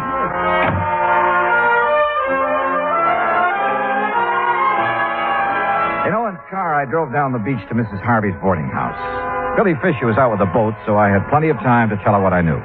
It's all my fault, Mr. Dollar. I planned the whole thing and put Billy up to it. And bought the Pullman ticket? Yes, I still have it. Been meaning to turn it in for the money, but just hadn't had a chance to get down to the depot.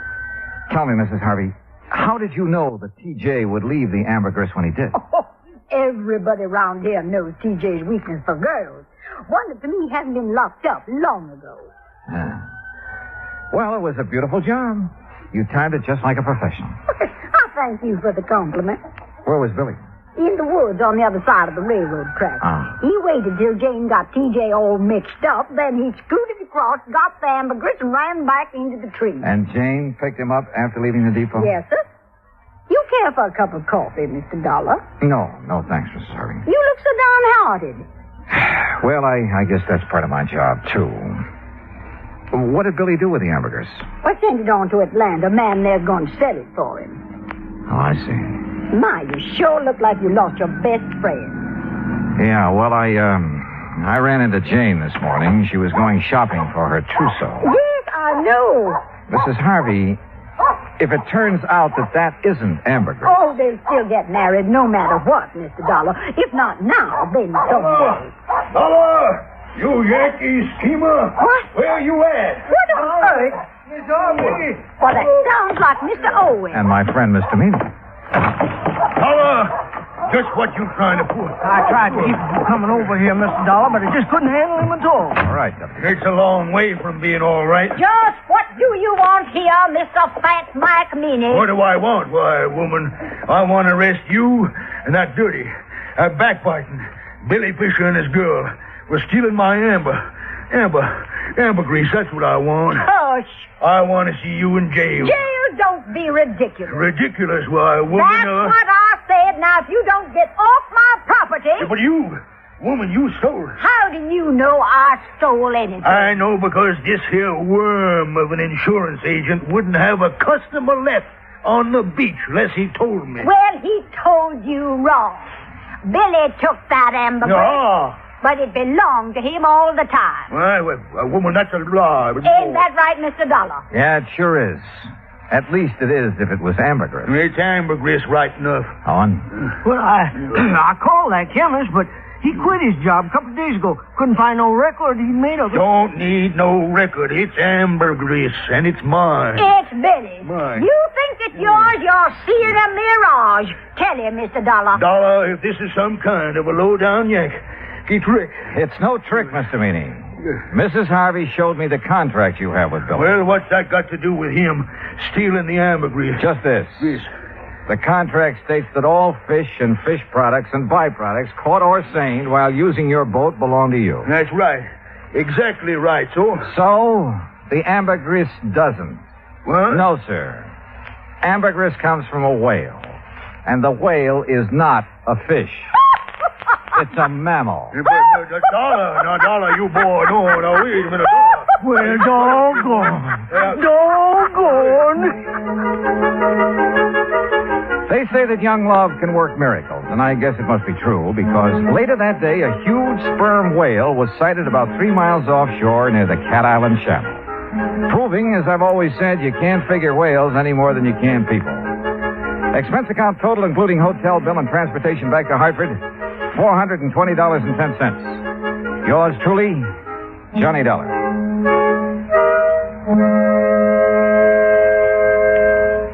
Now, here is our star to tell you about next week's story. Next week, the Wayward truck matter. And I'll leave you to figure that one out for yourself. But join us, won't you? Yours truly, Johnny Dollar.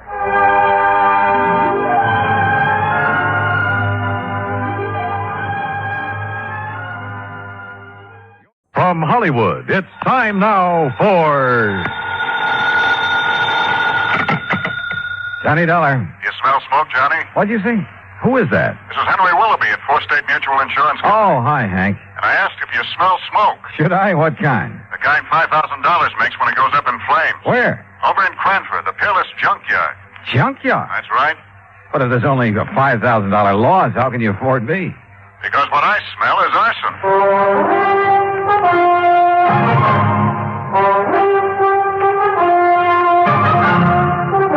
Bob Bailey in the exciting adventures of the man with the action-packed expense account.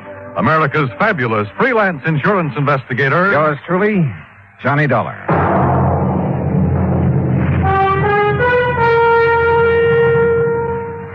And now, Act One of Yours Truly, Johnny Dollar.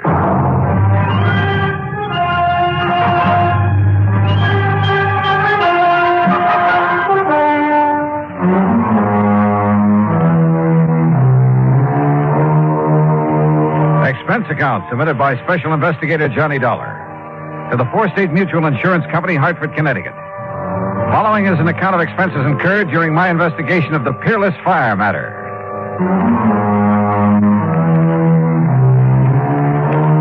Expense account item 1, $1 even, cab to Hank Willoughby's office in the Security National Building, where he lost no time in getting to the point. Policy was taken out by one Oscar H. Lehman about 4 years ago. He's the owner of the junkyard. Address of the yard is corner of Howard and Kingsway Boulevard. And why do you suspect arson, Hank? That fire didn't start until about 4 o'clock this morning. I got here to the office a few minutes after 9. The claim was already on my desk.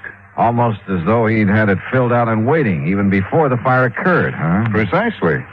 How much do you know about this man, Lehman? Well, nothing really outside of the data on the policy. His home address is 232 East 4th Street. Also in Cranford. Yeah.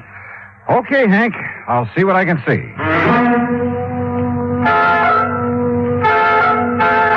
Item 2, 40 cents phone call to make sure the suspect, or at this point, I guess I better call him the client, to make sure he'd be around for questioning.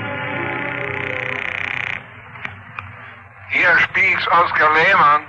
Mr. Lehman, this is Johnny Dollar representing your insurance company. So why do you waste time at the telephone? Or then maybe you're coming here with my check for $5,000 right away, huh? Well, you see, there are a couple of things that... So, all right, I'll be waiting for you when you come with the money. Goodbye. Huh?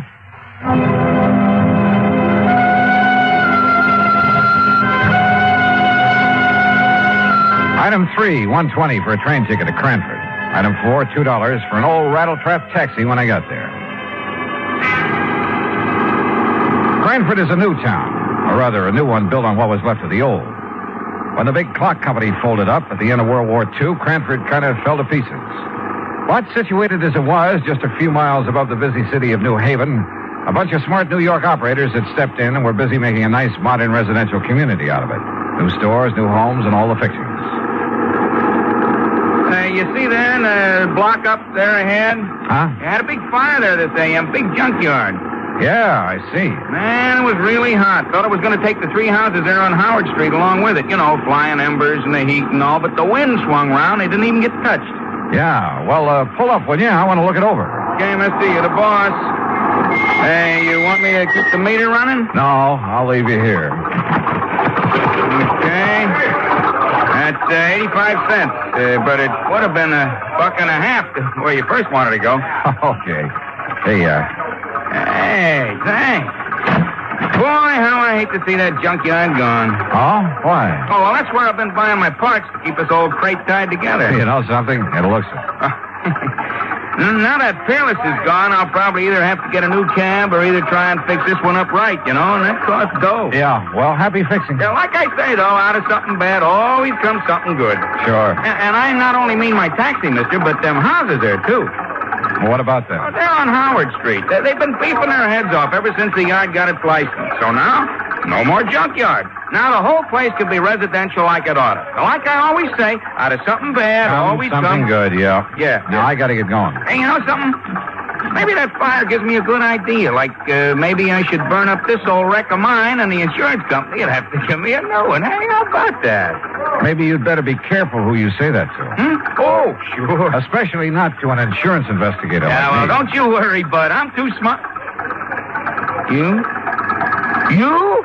That's right. Oh, happy day. In spite of the valiant efforts of Fire Chief Dale Marley and his crew, the Peerless junkyard was just that, junk. And he agreed with the cab driver. The other property owners were probably glad to see the eyesore go up in flames. Well, you wouldn't like it either, Dollar, having a place like that in your front yard. And just take a look at those folks standing around. You see what I mean. Yeah, I must admit they don't look very unhappy about it. So the fire started in the shed that stood right here, huh? That's right, yeah. The big shed that Peerless used to store a lot of old furniture and stuff like that. Hey, Peters, hit that corner over there with some more foam. Okay, sir. Yeah, a fellow runs a grocery store on the caddy corner, and he sleeps upstairs over it.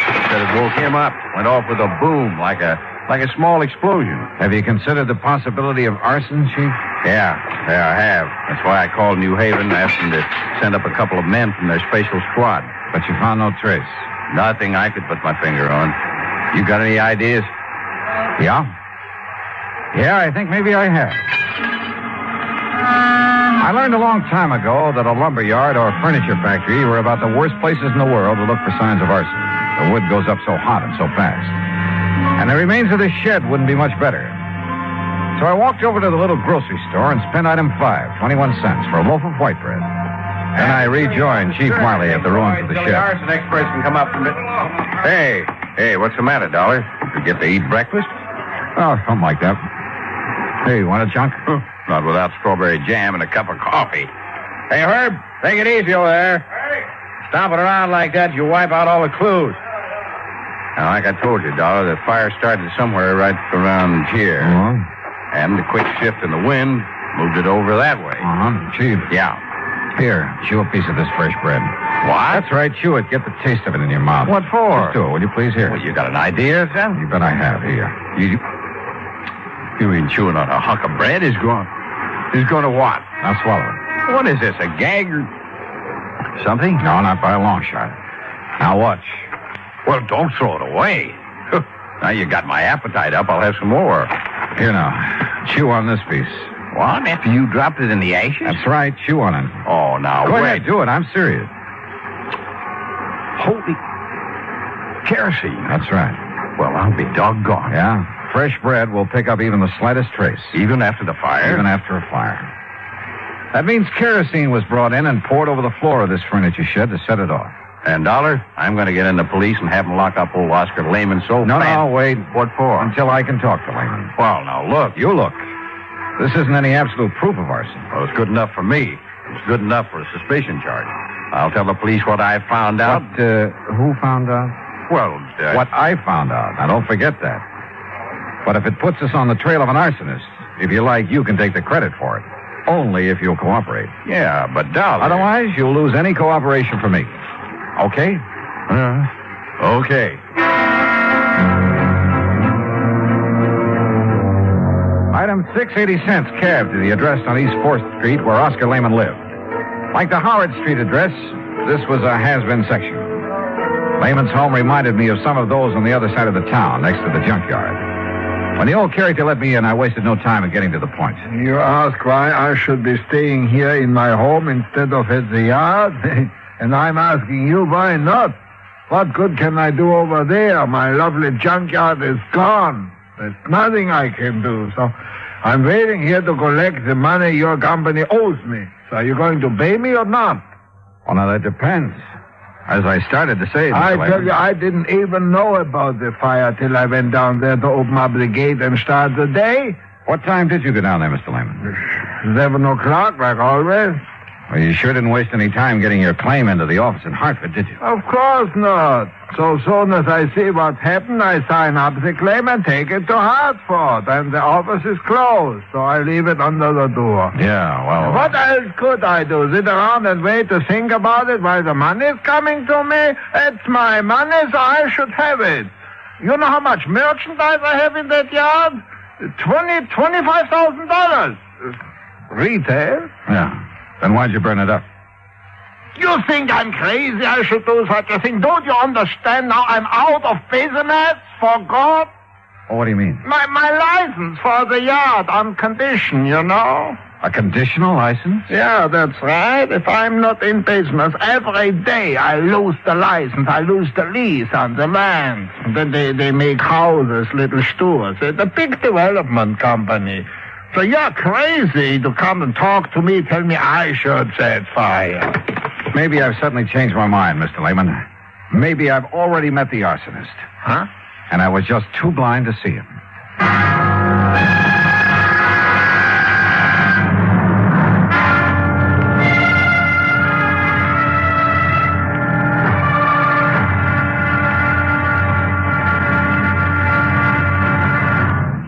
Act 2 of yours truly, Johnny Dollar, in a moment.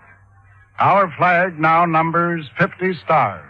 And behind each star there stands yet another flag representing one of the 50 states.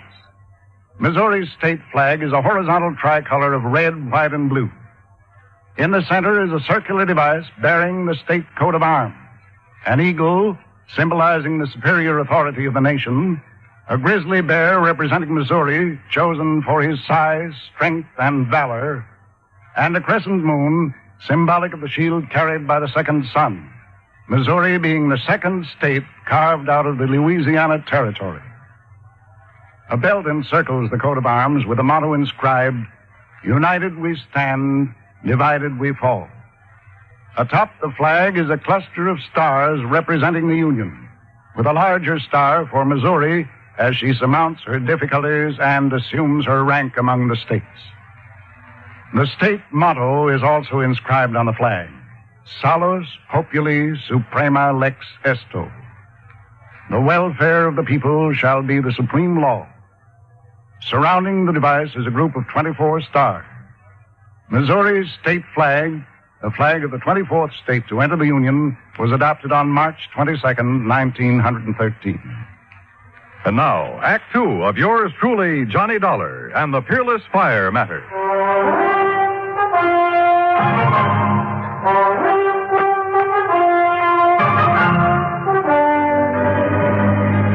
Something the cab driver had said while taking me to the scene of the junkyard fire had suddenly come back to me. He'd been talking about the nearby property owners, homeowners. They've been beefing their head off ever since the yard got its license. So now, no more junkyard. Now the whole place can be residential like it oughta. Yeah, like I always say, out of something bad always comes something good. Item 785 cents, another taxi back to the scene of the fire. The men from the department were still busy cleaning up. Their chief, Dale Miley, had been busy with some detective work. Had some answers that seemed to make good sense. Now, look here, Dolly. You see this hardware? See this groove in the foundation wall? Yeah. Big sliding door, huh? That's right. And here, the lock was still in the hasp. Yeah, I see. It's hardly likely somebody tried to pull a big sliding door closed and lock it after starting a fire with kerosene. It's too dangerous. Unless he used a wick of some kind. Yeah, but look here. On the side that faced Howard Street. Street? I just call this an alley. Yeah, pretty narrow from the old days. Now, look here. Well, it's window glass. Right. Yeah, there was a window here. You see, here's the two parts of the catch from it. The catch was open. Yeah, but the question is, was it open from the inside or outside? And I think I've got the answer. Look across the street. So? Those homes and the little lawns and gardens in front of them. So what? You see the rocks they all use to border their flower beds? Go on, Chief. Now, look here. Just inside the shed where the window was, I found this rock under the ashes. And, Dollar, it looks to me like somebody threw that rock through the glass, opened the catch, climbed in, spread the kerosene, climbed out, tossed in a light of some kind, and left in a hurry. Yeah, but who? That's just it. You got a better idea than old man Layman? You talk to him. Yeah, I think I have. Like who? I'll let you know when I find out the name. Well, now, wait a minute, Dollar. I hoped that last crack would keep Chief Marley from sending the police after Oscar Lehman. Maybe he was guilty of firing his own junkyard. But with only $5,000 insurance, it didn't make sense. And I had a couple of better ideas. At least about people who might have had reason to do it. 3, as a matter of fact. 4, there were 3 residences on Howard Street facing what remained of the junkyard. Thanks to the sudden shift of wind, they'd received little damage. I walked down the short length of Howard Street to the first old house. The name Howard McNeil was on the little metal mailbox. Yes, well, what is it? Mr. McNeil, I'm Johnny Dollar, insurance investigator, looking into this junkyard fire.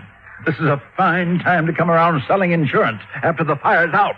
You should know better, young fellow. No, you misunderstood me. I'm Why, not do selling. you know what would have happened if that wind hadn't changed? It would have set this whole block on fire. That's what it would have done. Would have burned us all out. We'd have been helpless. Yes, Mr. McNeil. Especially that poor widow lady is coming down there in the third house right across from the shed where the whole thing started. Mr. McNeil.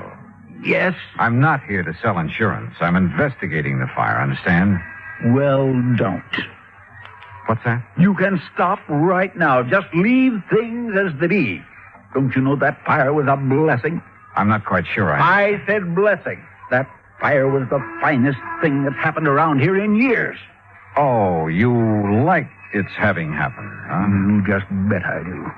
The only way we could ever get rid of that awful pile of junk right in our front yards. Now, maybe they'll give us back our nice little park that used to sit there. Or build a lot of track houses. Yeah, all right. What did they do? Anything is better than that wretched junkyard. I've hated it. Everybody's hated it. I hated it. Enough to set it on fire? Yes, sir. Absolutely. Oh, no. Was it me? Well? Mr. Dollar. A quiet, peace-loving person like me? Oh, no. Why, I wouldn't even think of such a thing. Especially since that fire might have got out of control and burned me out. Well, you carry insurance, of course. I do not. I don't believe in it. No, so don't you try to tell me anything. I told you I'm an investigator. Well, why don't you ask that Nazi if he had insurance? Nazi? Yes, that Oscar Lehmann that owned that dirty junkyard. Why do you call him that? Well, he's a German, isn't he? Well, that doesn't make him a Nazi. Well, it does to me. Anybody who'd wangle a license to put up a filthy place like that on our beautiful street, especially if he's a German, well, to me, he's a Nazi of the worst kind, the very worst kind. Thinks he's a ladies' man, too. All right, now, have you any idea who, besides you, would have liked to see that place burned out? I certainly have. Oh. Why don't you ask the police? They were here at dawn asking us all questions. You said asking us all. Of course, I mentioned the widow Cummings that lives in the third house, and then there's Miss Gertrude Mary Anastasia Conroy, the nice spinster lady who lives next door, and it's a very charming lady, Miss Conroy. Yeah, well, now would you mind? Oh, and what spirit she has. Now, that's the way I like them, Mr. Dollar. Ladies with spirit. And do you know something? One of these days, I'm going to ask her for a date in spite of the competition. You never have? Oh, no, sir. No. I'm not the bold type like some people I know, but I've been working up to it. And how long have you been a neighbor? 16 years, and you mark my word, one of these days I'm going to march right up on her front porch, and Miss Conroy, I'm going to say... Yeah, well, thank you very much, Mr. McNeil. Yes, but I was going to tell you, but... oh, dear, I must have said something wrong.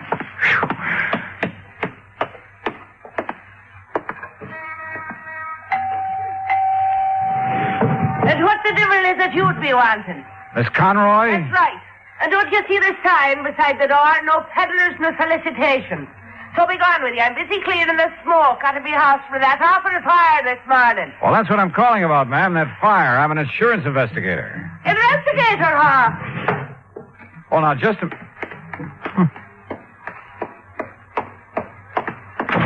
If you're an investigator, young man, let me see your badge. Badge? That's right. If you're an investigator, you're a detective.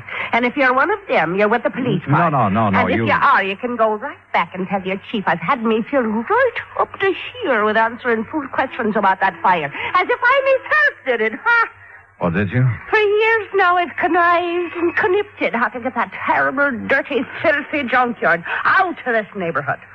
And now, poor soul, he's lost it. Oh, I could cry my eyes out.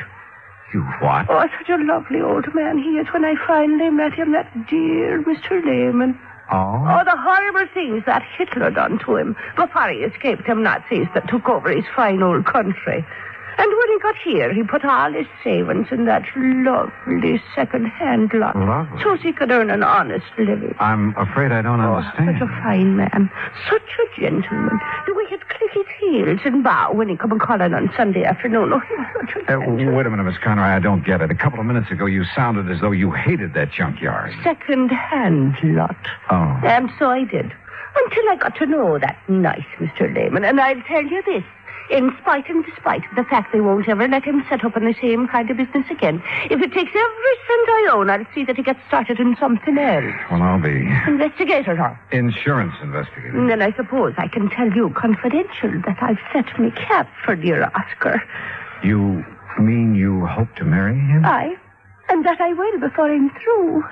But I got the impression that your neighbor, Mr. McNeil... Oh, that crazy old stick-in-the-mud, that old coot, huh?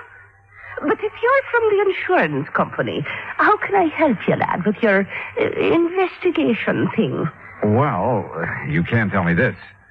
Was your friend, Mr. Lehman, in need of money, particularly? Well, no. His business has been good. He drives a nice car and keeps a nice home. But like I said, if he needs more than he's got to get started again, I'll be the first to help him. Besides, it will sort of help to bring us closer together if I'm worrying about him a bit. No, won't it? Yes, I guess it will. I just want to make sure. Now, wait a minute. Wait a minute. Yeah? It's so blind I was thinking of me darling Oscar. So that's what you were up to with your nasty questions. What? Implication that he might have burned up his place by his own self to get the insurance money. Is that what your evil, filthy mind was thinking of? I didn't say that. But that's what you meant, now ain't it? No, after all, somebody set that fire. And if he was in need of money... And just because I told the poor soul to get his claim in real quick this morning... You told him. Of course I did. Give him something to do besides standing around in the ruins crying his poor old eyes out, keeping his sorrows to himself. But I'll soon put a stop to that. I'll cook him up a real nice mess of corned beef and cabbage, German style, that is, and take it over for his supper to comfort and keep him company. And what will you be doing for the poor soul? Well, that depends. Oh, it depends, does it? Well, you and that insurance company better pay up what you owe him instead of making snide talk about maybe he himself set that fire in his... Oh, get out. Go on, get out. Why should I be wasting my time talking to the likes of you when I've got cooking to do for me? Oh, brother. This was turning out to be the most offbeat insurance matter I ever handled. Well, there was only one suspect left. The woman living in the third house opposite the shed where the fire had started. The widow Cummings, McNeil had called her. I went up on the porch, rang the doorbell. And again.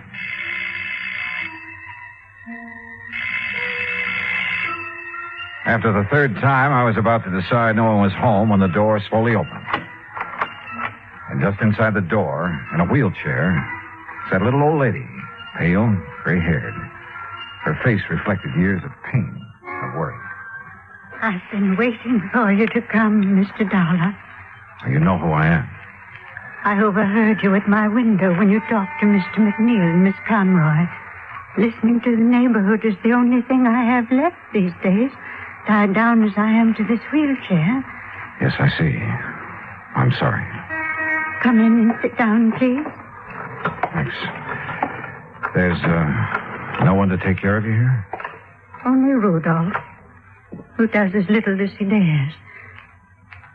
And you must take him away, Mr. Dollar. Rudolph? My stepson, who keeps me here, waits for me to die. What? Not even a rest home where I'd have care and friends, but here to die. He'd help me die, too, if he dared, because of the money. What money, Mrs. Cummings? That my husband left me. A lot, Mr. Dollar. And this Rudolph wants to get his hands on it? That's all he wants. That's why he wants me dead. But he hasn't dared kill me, because everybody knows that we're alone here together. And if I should die from his neglect, they'd know he did it. But he's smart. That's why he thought of the fire. He what? He thought that it would burn down this house, too, and trap me here. Mrs. Cummings, do you know what you're saying? The divine providence. The changing wind kept the fire away. He set that fire to burn this house and you? He's clever. He made it known that he'd be away all night, that he wouldn't be back here until he finished his work at the plant in New Haven. But he came back, Mr. Dollar. This morning, before dawn, I heard him here in this house. And from this window, I could see him in the moonlight. Mrs. Cummings. No, I must tell you. Quickly, because he'll be coming back from work.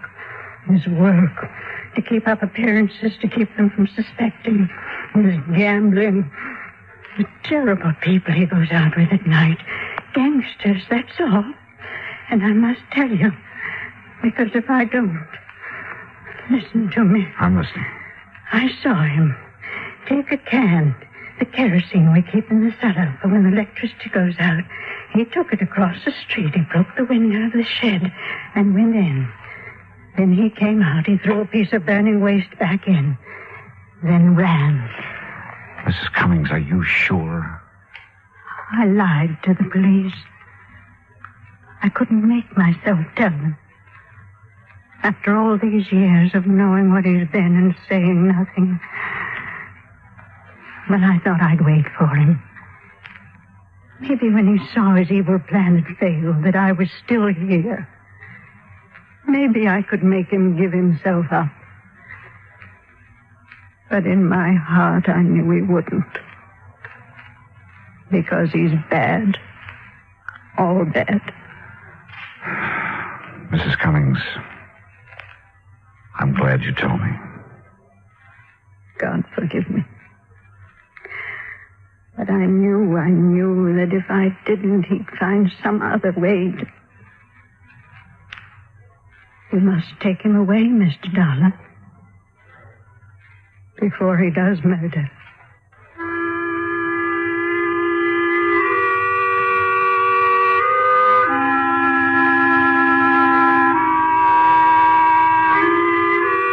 Expense account item 8, $10, board and room. I've stayed an extra day in Cranford to clear things up. For while I waited for Rudolph to return, I found the kerosene can he'd used down in the cellar. Chief Marley found the top from it in the ashes. The police have since found only his prints on it. Rudolph is in the city jail. And I'm sure Mrs. Cummings will testify against him. After all, her life is at stake. Hospital layman, his claim will be paid in full. Well, I hope he and Miss Conroy live happily ever after. Expense account total, including incidentals on the way back to Hartford, $14.46. Yours truly, Johnny Dollar.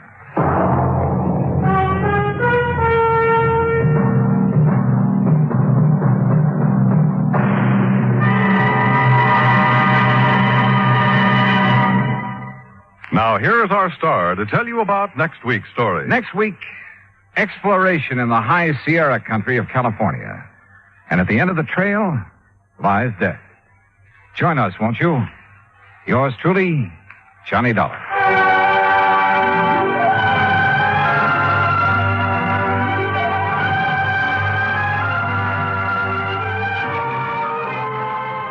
Yours truly, Johnny Dollar, starring Bob Bailey, originates in Hollywood. From Hollywood, it's time now for... Johnny Dollar. Dave Lawler, Johnny, over at Surety Mutual and Trust Company. Oh, hi, Dave. Long time. Yeah, I know. Listen, do you own a pair of dark sunglasses and some real loud sports shirts? Mine are so loud I have to keep them in a soundproof drawer. Great. But where you'll be at this time tomorrow, nobody will get them a second look. Oh? Like where? Well, according to the travel folders, it's, quote, the land where the summer spends the winter, unquote. In other words... Palm Springs, California. Dave, you're on. Good. But don't forget, this could be pretty expensive for your company. Oh, more than you know, Johnny. $75,000 hard cash. Ah, oui. Unless you're able to prove the bracelet Dan Galloway gave to his child bride wasn't really stolen. For a trip to Palm Springs at this time of year, I think I could prove anything.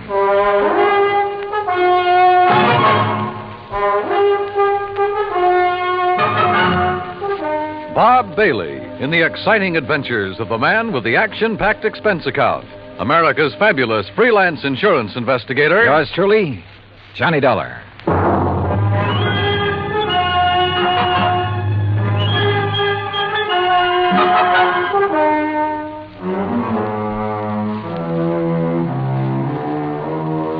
Expense account submitted by Special Investigator Johnny Dollar to the Home Office, Surety Mutual and Trust Company, Franklin Building, Hartford, Connecticut.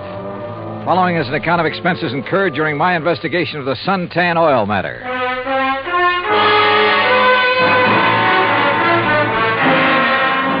Expense account item 1, $197.40. Airline fare and incidentals, Hartford to Palm Springs, California. I registered at La Casa de Paz on South Palm Canyon Drive, changed into casual clothes, and sauntered over to police headquarters. Detective Sergeant Lacey was about to leave for lunch, so I went along with him. Yeah, Dollar. You'd be surprised at how much stuff is lost in this town during the course of just one season. The report we got says it was stolen, Sergeant. Oh, sure. But I doubt it. A $75,000 bracelet, just 5 days old? That'd be a little careless of the lady, wouldn't it? Well, if you were married to one of the biggest wildcatters in the oil business, maybe you could afford to be careless. What about Dan Galloway? Didn't you say he was drilling somewhere around here? About 80 miles south, in the middle of the desert, down by Salton Sea. Salton Sea. Oh, that's really a big inland lake that lies way down below sea level, isn't it? Want to bring me a check, Dottie? 245 feet below sea level, Dollar. There's oil there? Dan Galloway figures it this way. One of the most successful new fields that's been worked in years is deep under the Gulf of Mexico off the coast of Louisiana. There are a lot of salt domes down there, and underneath them are big pools of oil, millions of barrels. So, why not under the Salton Sea, which is all salt deposits? Who knows? Maybe he has something. Anybody else drilling down there? Just Galloway. Who else needs it? I mean, any more than he does. Well, does he? All yours, Dottie. How would I know if Galloway needs it? But there has been talk around. You know. But if he's hard up, how could he afford that fancy bracelet last week? Yeah, or the snazzy Italian sports car the week before that. I don't know either, Dollar. What about his wife? Oh, that Roberta. What a doll. And in 3D, if you know what I mean. How an old coot like him could ever latch onto a pretty little chick like her? Ruff. I take it Roberta is somewhat younger than her husband. Oh, not more than 35, 40 years. Oh, I see. How long have they been married? 2, maybe 3 years. Down in Dallas, I think it was. She's a Texas girl. Well, is it working out? I mean, are they happy? There's talk about that, too. What kind of talk? Oh, it's really just small-town gossip for the most part. Ever hear of Sonny Wyman? Wyman? No. Well, Sonny's around Roberta's age. One of those kids who came up from nothing, but all the time knew exactly where he was going. You know, made a point of meeting the right people, shaking the right hands. Real nice kid, too. What's he do? Well, when the season's over here, he works Pasadena, Beverly Hills, and L.A. Always has something that'll intrigue his wealthy friends. This season, it's Italian sports cars. Cosmo Romas, I think they are. And he's the one who sold the Galloways theirs, huh? He sold Roberta hers. Any angle there in connection with the bracelet? There is. You let me know. Well, if there isn't, what have you been working up to? Well, actually, nothing. You see, I still believe it was lost.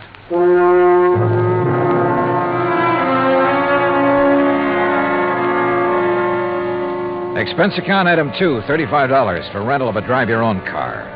I found the Galloway place about 2 miles out north and east of town. As I parked in the broad U-shaped driveway, I noticed a low, shiny suntan color sports car standing in the shade of a date palm back by the garage. I started over to take a look at it. But the front door of the house opened, a Filipino boy appeared, took my name, and showed me into the living room.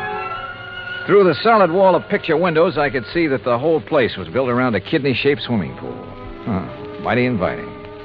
And so was Roberta, Mrs. Galloway, when she stepped into the room a minute or two later. Hi there, Mr. Dollar. My, it's nice of you to come all the way out here. Yeah, Sergeant Lacey was right. Roberta was a living doll. 22 or 3, trim, petite, and with a figure that... Well, let's not go into that. She said it would be more comfortable out on the lanai beside the pool.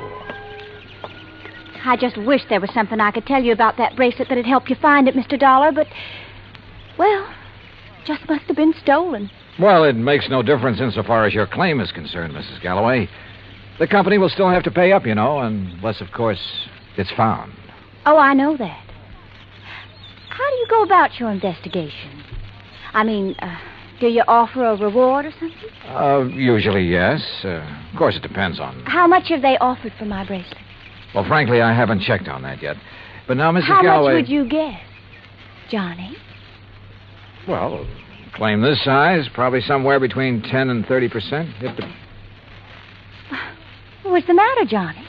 Your ear's out a mile. Nothing. I just thought I heard... Now, that's funny. I didn't hear a thing. But I had. Quick footsteps somewhere in the house. Then a door open and close. Then a few seconds later, the unmistakable growl of a high-powered engine thundering out through twin straight pipes. Oh, that. Probably some hot rod fan in the neighborhood just drove by. Aren't they She prattled on for another hour or so and again asked about possibilities of a reward for her bracelet. But so far as helpful information was concerned, she came up with nothing. So I excused myself and drove back to town. I wanted to talk to the driver of that sports car. I also wanted to check with Wilhoit Van Hook, the jeweler who had sold the bracelet.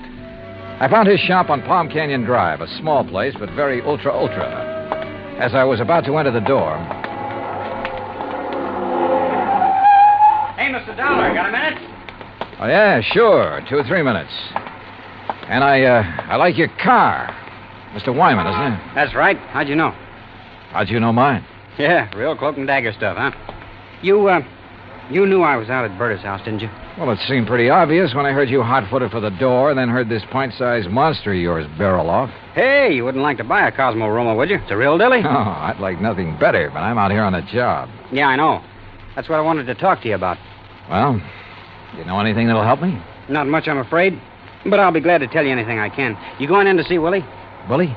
Yeah, you know, Will Hoyt Van Hook, the jeweler. I was, yeah. Why? Do you know him? Know him. I sold him one of these. One exactly like mine. And we're both going to be in the rally they're holding next Sunday. You ever see a good sports car race? No, I'm afraid not. Well, we'll soon fix that. And look, after you've talked to Willie, if you want to go down to where Dan Galloway is drilling his new well, I'll be glad to give you a lift. Good idea. But I don't want to take you out of your way. Oh, not at all. I was going that way anyhow. Besides, I thought it might give us a chance to talk a little. Sure, why not? Why not?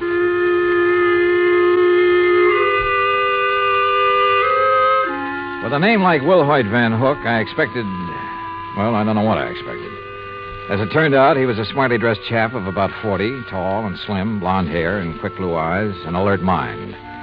I told him why I was in Palm Springs, showed him my credentials, and he immediately offered full cooperation. Now, here we are, Mr. Dollar. Here's a copy of the appraisal. A duplicate of the statement I sent Dan Galloway. And here, yes, here's a sketch of the bracelet.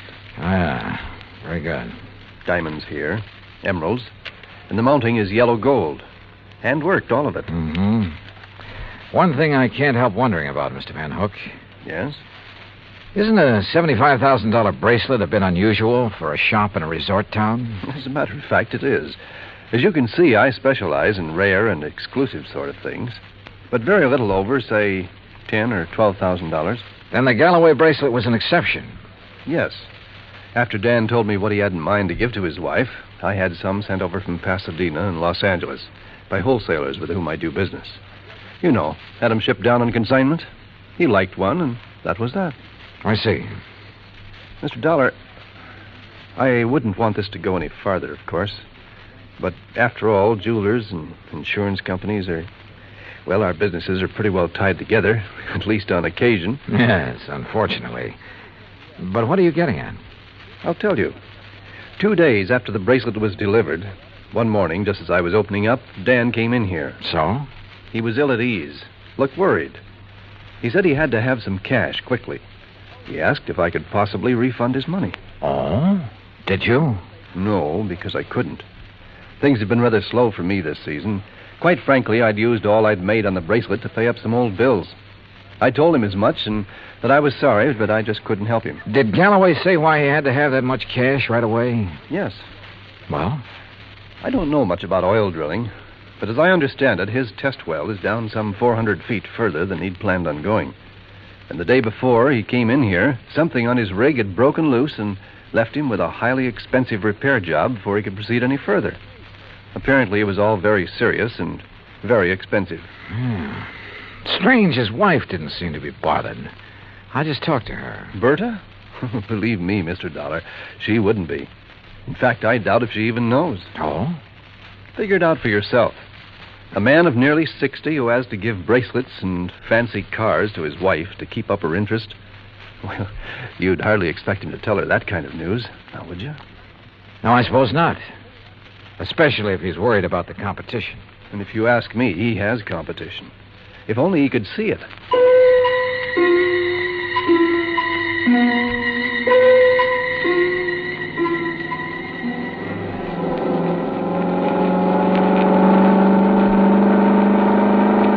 That suntan and chrome Cosmorama was all Sonny Wyman claimed it was. It purred like a kitten, performed beautifully. But I was more interested at the moment in what Sonny wanted to talk about. Johnny, I'm going to be perfectly blunt with you. I'll go along with that. Out at the house a while ago, I felt pretty foolish when you arrived, and Berta insisted I hide until she could get you out on the lanai. Did she have any particular reason? Well, you see, we know that... Well, there's some talk going around about Berta and me. Any truth in it, Sonny? A little, I guess. You saw her. Oh, yeah? I mean, there's nothing serious between us. It's just that, well, with Dan away so much of the time, we have fun together. Yeah, sure. Now, what about the bracelet? You mean who might have stolen it? That's the general idea. I don't know. I have no idea. That sound funny to you? Should it? Well, after all, Dan and Berta keeping their house open to everybody, people in to swim, play badminton, cocktails, barbecues. I guess half the population of Palm Springs has been there at one time or another. And even if it weren't an invited guest, why, it'd be simple for someone to just sneak in and walk off with it. Providing, of course, they knew where it was kept. Well, yeah, someone who was close enough to... Oh, yeah, I heard Berta ask you about a reward for it. You think a big enough reward would turn it up? I would think so. I understand that stolen jewelry brings about 20 cents on the dollar. Sometimes it brings 20 cents. Sometimes 20 years. Yeah. Well, I just wondered. How's the car business doing, Sonny? Oh, great. It's really one of the reasons I'm driving out this way. Oh, a prospect? An oil-rich Indian or a well-to-do prairie dog? Hardly. No, I told you we were having a sports car rally on Sunday. Well, being the promoter, so to speak, I'm going down to check the course. If you're still around, you ought to come. Oh, maybe I will. Having some good events, too. Willie Van Hook and I are running a match race. He's quite a bug, you know. And ever since I sold him the twin to this job, he's been working it over. Special carburetor, racing cams, everything. Yeah, no wonder I can't afford this kind of stuff. Oh, man. You'd be amazed at the amount of money that changes hands on wait a some of minute, these races. Sonny. Isn't that an oil rig over there? Yeah, Dan Galloway's. The rig itself's about 50 feet out in the lake. The shack or office or whatever you want to call it's over the other way. You see? About a quarter of a mile beyond those Joshua trees. I'll drive you over. He did. There was an old car parked near the shack, so we figured Dan Galloway must be inside. Sonny Wyman dropped me in front of it, then took off in a cloud of dust and exhaust gas. I picked my way between the cactus plants, opened the door without knocking, and barged right in. Mr. Oh, hello. No use asking if Mr. Galloway is here. I can see he isn't. No, he isn't. Is it all right if I wait? I'm Johnny Dollar. I'm Mrs. Galloway, Mr. Dollar. Huh? Hell, that is, I'm the first Mrs. Galloway. The former. The one who scrimped and saved while Dan was booming around every oil field all over the country trying to make his score. I'm the forgotten Mrs. Galloway. Oh, well, I'm sorry. Are you expecting him back soon? Who knows? I've been waiting here 3 hours. But I'll wait 3 days if I have to. Promises, that's all, promises. What do you mean, Mrs. Galloway? After working to help him the way I did for all those years, and then to be tossed over for somebody else who never did a lick of work in her life. Oh, sure. Give me anything I want if I let him free. So what have I got? Promises. Well, I'm sorry. But getting all upset is going to help. Well, wouldn't you be upset if you had more than $18,000 in back alimony coming to you? And with them living like royalty? Oh, I see. Well, he's not going to keep on getting away with it. That's why I'm here. Well, now that gun in your handbag isn't the answer, I'm afraid. How'd you know? I've seen that kind of bulge in a handbag before. You really have ideas about using it on him? Well? Well, I don't know. There are times when I feel as though killing would be too good for him. Then there are other times when... I don't know. Well, here, better let me No, have it. leave me alone. Well, I'm not going to sit here and try to make sense with somebody as upset as you are who has a gun. Well, how would you feel? What would you do if you were me? How should I know? But killing him isn't the answer. Isn't it? Or sitting here shouting at me. Who are you anyway? What are you doing here? I came out here to see your husband, your ex-husband, on business. What kind of business? A friend drove me out here and figured Dan would drive me back. But since he isn't around, there's no point in my staying here. Or you either. Well, maybe you aren't You going have to a car, so you and I are driving back to Palm Springs. I'm not leaving here till I see Dan. Until I get some money from him. Or see him dead. Maybe he's at the well. All right. Maybe he is over there. Now, come on. Why I took this on, I didn't know. But I couldn't leave that slightly frantic woman sitting there, waiting, with murder in her heart. For all I knew, she'd murdered Dan already. Better inspect the gun later. The road down toward the oil rig was just a pair of ruts in the desert sand. Then just as we cut in between some yucca plants and a wind-blown Joshua tree, I slammed on the brakes. There, in the middle of the trail, lay a man's body, crushed and twisted. Dan Galloway had been carefully, repeatedly, run over by a car.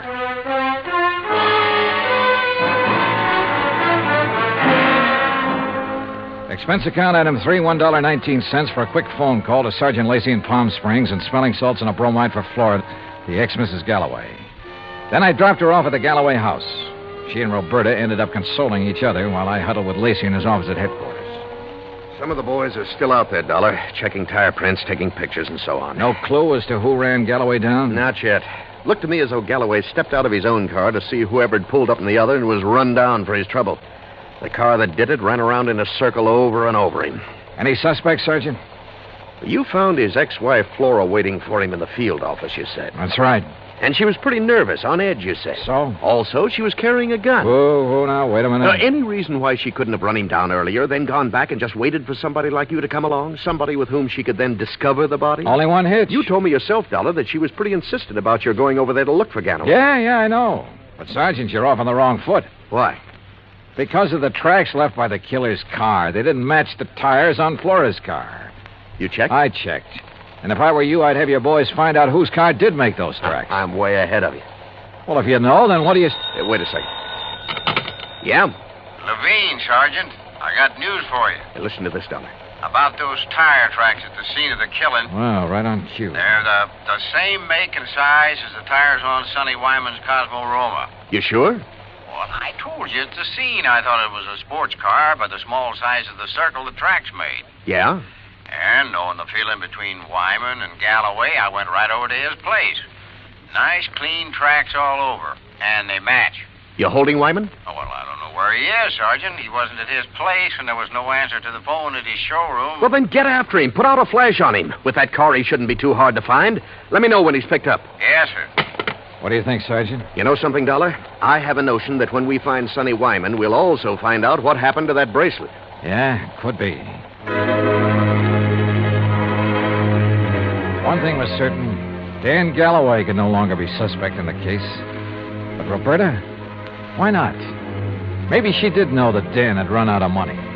Maybe that's why she was so interested in the amount of reward for the bracelet. Now, what about Sonny Wyman? Well, it looked bad. A smart young opportunist out for the fast buck. And, of course, close to Galloway's wife. Anything he could do to hurt Galloway would help him. And now these tire tracks, the one solid clue to Galloway's killer. Sergeant Lacey and I drove out to the Galloway house. No, Johnny. I haven't seen Sonny since he left here this afternoon. That's when you were here. He didn't call up? Why should he call up? Why shouldn't he call, Roberta, if he'd heard that Dan was killed? Now, you listen here, Mr. Dollar. If you're trying to trick me into saying something about Sonny having anything to do with Dan's death, you're wasting your time. And what's more... Pardon me. Hello? Oh, yes. Just a minute. For you, Sergeant Lacey. Oh, thanks. Hello? Yes? Yes, when? Yeah, I see. Okay, Levine, thanks. Has he found Sonny Wyman? He sure has. And if you want to see him, you'll have to go to the coroner's office. What? No. Yeah, that souped-up car of his. A couple of miles out of town. Ran off a curve and over a 100-foot bank. Within minutes, Lacey and I were at the scene of the accident, looking things over with the help of flashlights. Yeah, he must have been really burning up the road to spin and roll this far off the highway. But surely he must have been familiar with that curve. Oh, sure. He knew these roads around here as well as anybody in the county. Tires still in one piece, too. And these sport cars usually corner pretty well. Well, this one didn't. Hey, Lacey, look here. Yeah? This left rear fender. Looks to me like this car was sideswiped. Hey, you're right. Rolling over'd never make a long crease like that. Uh-huh. No, wait. If another car sideswiped him, there'd be paint on this fender. Paint from the other car. Sergeant, you're absolutely right. And since there's none here... Sergeant, you're absolutely wrong. How far to the nearest filling station? What? I want to make a couple of calls to some wholesale jewelers in Pasadena and Los Angeles. Right now, in the middle of the night? Right now. Wholesale jewelers? Expense account item 4, $11.90, phone calls to Pasadena and L.A. The third call yielded Mr. Alfred Mencken of Mencken Imports Incorporated, who was pretty cheerful about having been gotten out of bed. It's quite all right, Mr. Dollar. Now that I'm up, I'm wide awake almost. Well, I hate to throw something like this at you in the middle of the night, Mr. Mencken, but tell me, please, did you ship a diamond and emerald bracelet to Will Hoyt Van Hook in Palm Springs within the past few weeks? Why, yes, Mr. Dollar. Oh? As a matter of fact, I sent him 3. That was 2 weeks ago, and he returned them all. Returned them? When? Well, 2 of them the day after he got them. But the third one he kept for a while. I got it back just last Thursday. Now, I don't know if that means anything to you. You bet it does. Thanks very much. Lacey and I piled into one squad car, 4 patrolmen in another.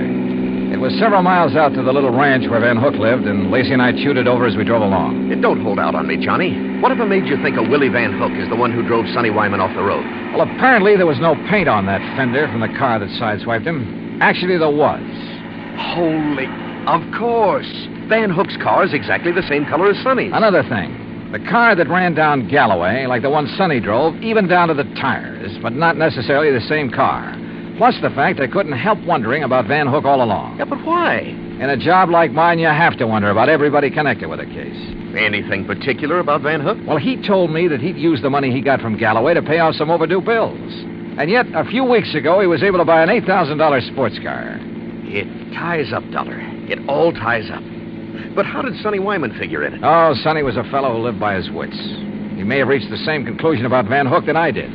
May have had an idea for latching onto the reward money. He mentioned the matter of reward to me a couple of times. Or he may have had ideas for blackmailing Van Hook. Another thing. Van Hook saw me drive away from his shop in Sonny's car. That meant he had to act fast, get rid of Galloway, who'd given him back the bracelet, and, of course, take Sonny out of the picture, too.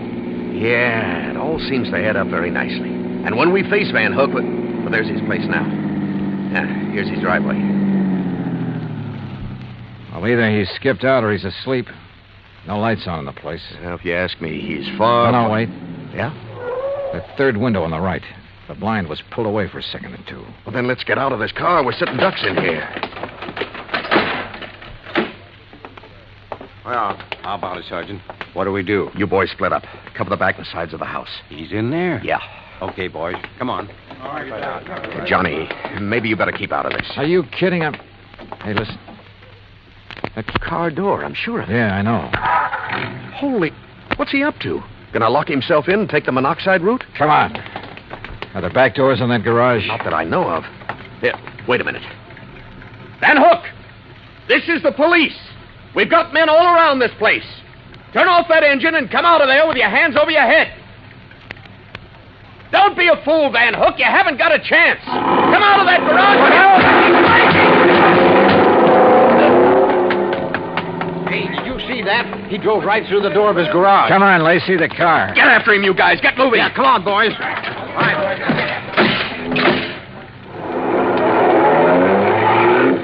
Crazy fool. He's getting into the side-swiping habit.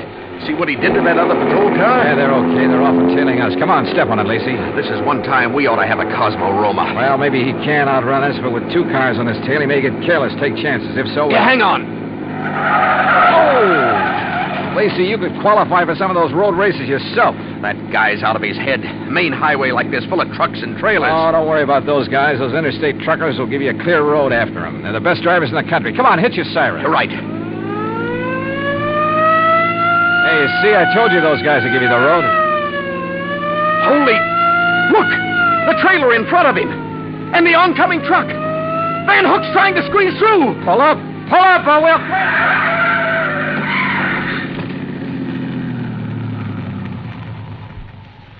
Well, he squeezed through all right. Squeezed right through the pearly gates.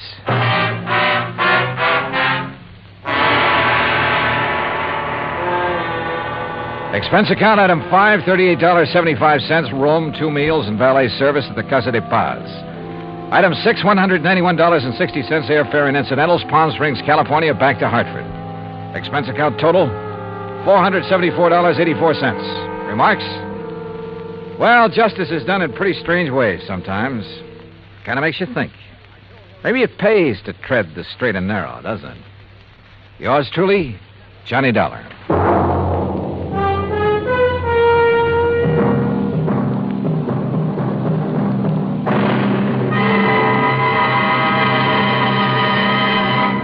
Now, here is our star to tell you about next week's story. Next week, international intrigue.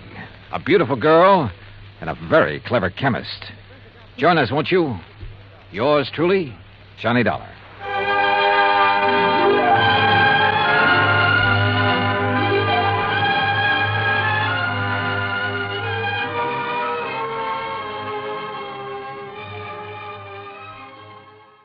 From Hollywood, it's time now for... Johnny Dollar. Where have you been for the past 20 minutes? In the shower. For 20 minutes? Okay, so I'm a shiny dollar. So you're... Oh. Who's that? Max Green at Assured Equity. Oh, hi, Max. What's on your mind? 7 years ago. Our fathers brought forth, but that doesn't answer my question. Johnny, you ever hear of the Meeks? New England family, stowed away on the Mayflower, speak only to their money. That's the Meeks. What about them? No, not about them. It's about Mariah Meek and Lincoln's Gettysburg Address. She's lost her copy of it. Well, it shouldn't be hard to find her another one. That's where you're wrong, Johnny. Huh? It would be very hard. Might cost us $100,000. Bob Bailey in the exciting adventures of the man with the action-packed expense account. America's fabulous freelance insurance investigator. Yours truly, Johnny Dollar.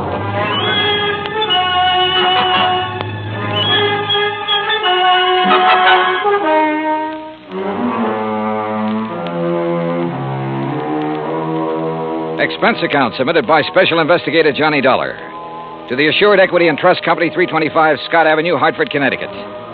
The following is an account of expenses incurred during my investigation of the Meek Memorial matter. Expense account item 1, $1.90, cab from my apartment to Max Green's office. He was standing in a haze of cigar smoke, ashes on his vest, and a worried look on his face. Oh, good morning, Johnny. Oh, you want a cigar? Oh, no, thanks. Then sit up. Excuse me. Listen, Johnny, what do you know about that speech that Lincoln made at Gettysburg? Well, I had to memorize it in school like every other kid. All right. You know how many words are in it? Maybe a couple of hundred. Why? Wait a minute. It's in this book. Here. It's page 143. Speech is printed here exactly as Mr. Lincoln released it to the newspapers after the Gettysburg Address. You find it? Yeah, but now what do you... Okay. Total number of words, 268. Oh. But the first two drafts of that speech, including the one he read that day, contained only 266 words. So he padded his part. That's right. 2 more words. Mm-hmm. How come? Oh, according to the historians, Lincoln ad-libbed the 2 additional words at the time he read it. Later on, when he made 3 new copies of the speech, he included those 2 words. You with me so far? Keep going, Max. Yeah. All right. Right down at the end of it, just before of the people, by the people, where he said that this nation under God shall have a new birth of freedom, the words under God do not appear in the first 2 drafts you wrote. Yeah. Well, this is all very interesting, Max, but I still don't see what it is or what it has to do with me. Well, Mariah Meek's copy has disappeared. Oh? And, Johnny, that copy happens to contain just 266 words. You mean she owns one of the first 2 original drafts? Handwritten by Mr. Lincoln himself while he was on the train riding to Gettysburg. Wowee. Yeah. Which is, of course, why we insured it for the full amount it cost her, which is $100,000 even. Of course, you made sure it was authentic before you issued the policy. Oh, naturally. Well, who'd she buy it from? An antique dealer down in Richmond, Virginia, a fellow named Jason Penrod. Uh-huh. Well, where's she been keeping it? Under glass. In the Meek Memorial. What's that? Well, she collects Americana, so she had a museum built to keep it in, and she calls it the Meek Memorial. Follows? Follows. Also follows the most expensive item in the collection, the Gettysburg Address, would be the one to disappear. Oh, you're just an old pessimist, Max. You think somebody lifted it? What do you think? It walked out by itself. Okay. So what are you going to do about it? Well, we're going to run newspaper ads. We're going to offer a $10,000 reward for information leading to its return. If anyone answers it, you let me know where you'll be, and I'll refer them to you. Good. When was it taken? The night before last. Is there any kind of market for something that rare? It's hard to say, Johnny. A hot camera would be easier to peddle, sure. But a good many wealthy people, like Mrs. Meek, they make a hobby of collecting things, antiques, objects of art, etchings. But whoever took this, or buys it from the thief, couldn't just let everybody see it. Well, it wouldn't matter to some people. They take it and put it in a vault and keep it there. Then what's the point in having it around? Pride of possession. You got something no other collector could own. And, of course, it might not have really disappeared at all. You're thinking of fraud? $100,000 is a lot of cash.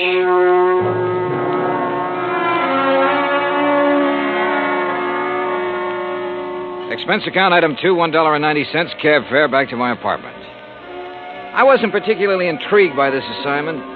Rare documents, like anything else antique, have always seemed to be just one step from decay. And that sometimes goes for the people who collect such things. Item 3, $16.10, transportation, including a round-trip ticket, Hartford to New Bedford, and cab fare to the Whalers Hotel. There was a convention in town, so I was lucky to get a room. After checking in, I called the Meek residence. Mrs. Meek was expecting me and said she'd have her car pick me up. I had just put down the phone when someone knocked on the door. You in there? Depends on what you're looking for. Oh, looking for Mr. J. Jay, did you say? Nobody by that name here. Oh, yeah. I see. I guess I got the wrong room. Yeah, well, why don't you ask down at the desk? Huh? Yeah. Oh, sure. Yeah. Funny. Or is it? I cracked the door open again. Watched him walk to the stairs. Then I took the elevator down the 8 flights to the lobby. Half an hour later, I was in the back seat of the Meek limousine heading toward the home out on Buzzards Bay. It was a big, sprawling frame building facing on the beach. About 50 yards behind it, closer to the road, was the Meek Memorial Museum. I was starting up the front steps when the door opened. Mr. Dollar? That's right. I'm Paul Meek. I understand you have an appointment with my grandmother. Right again. Come in, please. She's waiting for you upstairs in the sitting room. Okay, thanks. Before you go up, I wonder if I could have a few words with you. Why not? In here, then. You've never met my grandmother, have you? No, I haven't had that pleasure. Some people consider it a dubious one, Mr. Dollar. Oh? Mr. Dollar, this is my wife, Janice. Mrs. Meek? Hi. How about a drink? Thanks, not just now. How about you, old stick in the mud? You want another one? After a bit, Janice. And if I were you, I wouldn't have any more. But you're not me, are you? You'll have to excuse my wife, Mr. Dollar. We've both been under a severe strain since moving here. Grandmother is blind, you know. No, I didn't know. Her sight began failing about 4 years ago. I'm surprised the insurance agent didn't tell you. Well, Mr. Green was so concerned over the theft of the Lincoln manuscript, I imagine it slipped his mind. Mm-hmm. And just how do you intend to locate that manuscript? I'm not so sure that I can. It'd be a pity if you couldn't. It'd be just awful. It's grandmother's prized possession. She hasn't been herself since it was stolen. And being quite elderly, well, we're all very much concerned. Oh, my, yes. We're afraid she might die and leave us all that lovely money. Janice. It's the truth. You see, Paul and I don't have any money of our own, Mr. Dollar. We'll never have any until she does die. Instead of giving it to us now while we're young, you know what she does with it? Spends it buying junk for that silly old museum. Now, look. That's gratitude, isn't it? I bathe her, feed her rubber feet, and do all her dirty work. Janice, you've said quite enough. Mr. Dollar isn't interested in our personal problems. Oh, stick in the mud. All right. I'll be in the den if you want me. And that's the funniest thing I've said all day. If you want me. I'm sorry. She doesn't mean half of what she says. That's grandmother's signal. Then hadn't we better go up? Yes. Yes, we'd better.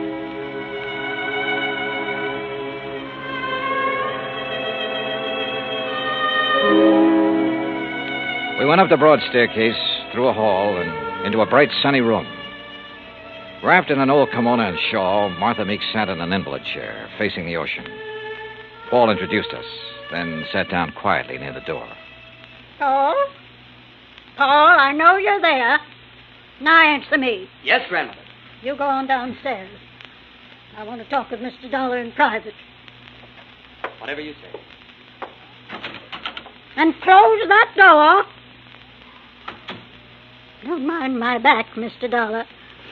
I couldn't see you if I looked into your face. Now then, when are you going to arrest that crook and bring my Lincoln speech back to me? Well, I'm going to need a lot of help and information, Mrs. Meek. Mm-hmm. What kind of information? Mostly about the museum. Like what? Well, do you know who was in there the night the manuscript disappeared? Certainly. That dirty robber was. Anyone else? Well, old Pete's always there. Supposed to be guarding the place, but he didn't do a very good job the other night. Got himself slugged. Does he live on the grounds? Yes. I brought him over from Naples 10 years ago. He was my guide in Italy. Showed me around so nice I decided to bring him back. Tell me, is the memorial open to the public? It was going to be. I intended it to be once. But when my eyes... No, Mr. Dollar, I keep it locked most of the time. Uh-huh. And who discovered the manuscript was missing? Pete did, I guess. At least when he recovered, he ran yelling bloody murder up here to the house.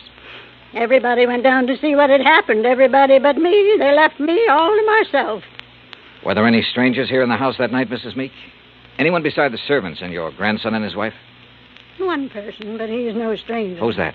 Jason Penrod from Richmond. He's an art dealer. We were discussing some business. May I, ask what kind of business? It has nothing to do with you or the people you work for. Sorry. Where can I find Mr. Penrod? He's staying here now. If he isn't in his room, then he's most likely out in the memorial. Now, that's enough questions. You, give me a cigarette. Ma'am? What's the matter? You deaf? Give me a cigarette before Paul with that snoopy wife of his comes prowling around. All right, sure. Light me.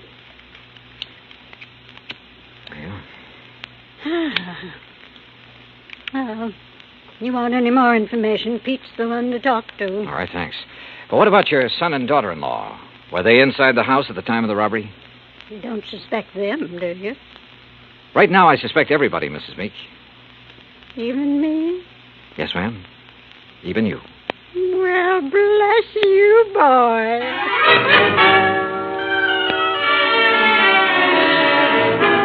I found Pete Vesuvio trimming the shrubbery just outside the memorial building. He seemed quite willing to talk to me. How you say what happened to me, mister? I'm hit out? Knocked out, Pete. Ah, si, senor. And because of this, I do not see anything. Nothing at all, huh? Please, mister, do not use the insult. I am American citizen, first papers. And because of the kindness of my patron, I will soon be second papers. I know by heart the Constitution, United States, Gettysburg Address, pledge allegiance to my flag. Yeah. You know how I know that these things which help me be citizen? Because of my lady. She's letting me work in a place where great papers are for me to read. Because of her, I would not hide anything, mister. Okay, Pete, okay. I'm convinced. But I'm sorry I cannot help you, mister. Well, it's not your fault. Hey, you like to hear me say Gettysburg Address? Well, do it very good. Learn it right from President's own writing. Some other time, Pete. Right now, I have to find Mr. Penrod. Oh, he's inside, mister. Counting the treasures. All of the beautiful things a lady can no longer see. You'll find him in Section L, senor. I found the small, neat-appearing art dealer just where Pete had said he'd be, peering into a glass case crowded with Derringer pistols. He had a notebook under his arm and seemed to be making some sort of inventory. Oh, dear. You gave me quite a fright, sir. Oh, I'm sorry. Well, I wish I could concentrate like that. Oh, well, there's nothing more interesting to me than these fine old pistol things. What histories they must have, Mr. Dollar. Johnny Dollar. Oh, yes, the insurance investigator. Paul told me you were wandering about the place. I suppose you'd like to ask me some questions, hmm? If you don't mind. Oh, no, goodness, no. I understand you were with Mrs. Meek the night of the robbery. That is correct, sir. We heard the shouting. We ran out here just as fast as we could. I was the one who discovered the manuscript was missing. You have any idea how the thief got in here? No, sir, no. Unless someone forgot to lock the front door, or unless he had a key. Well, has Mrs. Meek given out many of the keys? Well, in my opinion, too many. Even I have one. What about Paul Meek and his wife?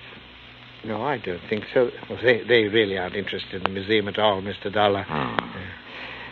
Mr. Penrod, I understand you're quite an authority on antique art and things like that. Well, Isn't taking inventory a little beneath your position?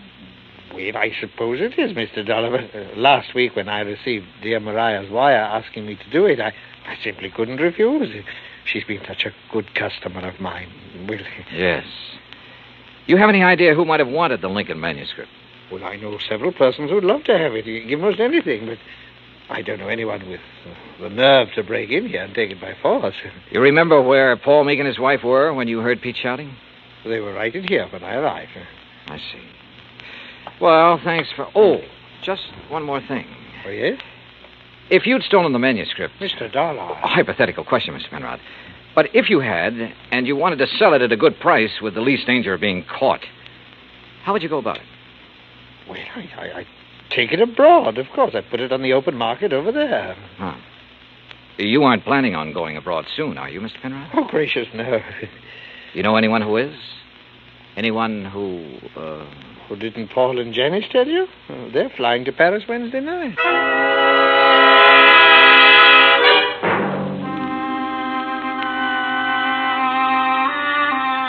I left the memorial and walked back to the house. The Meeks were in the study, engaged in their favorite pastime.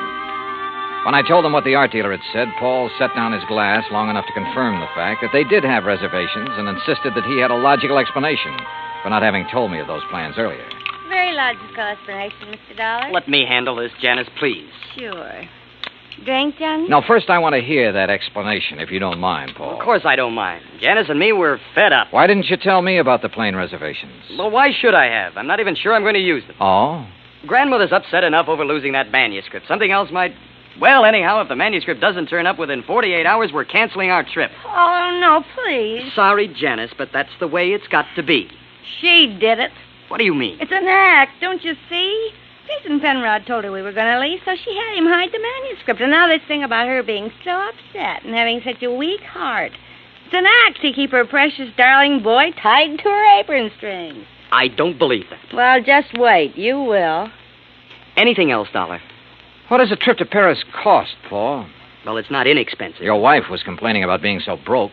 Haven't you ever heard of flying now and paying later? We have friends in Paris, Dollar. It won't cost as much to live once we get there. And we'll worry about paying for our ticket when we get back. Any other questions, Mr. Snooper? Yeah. Later. It was after 7 when I finally got back to my hotel room.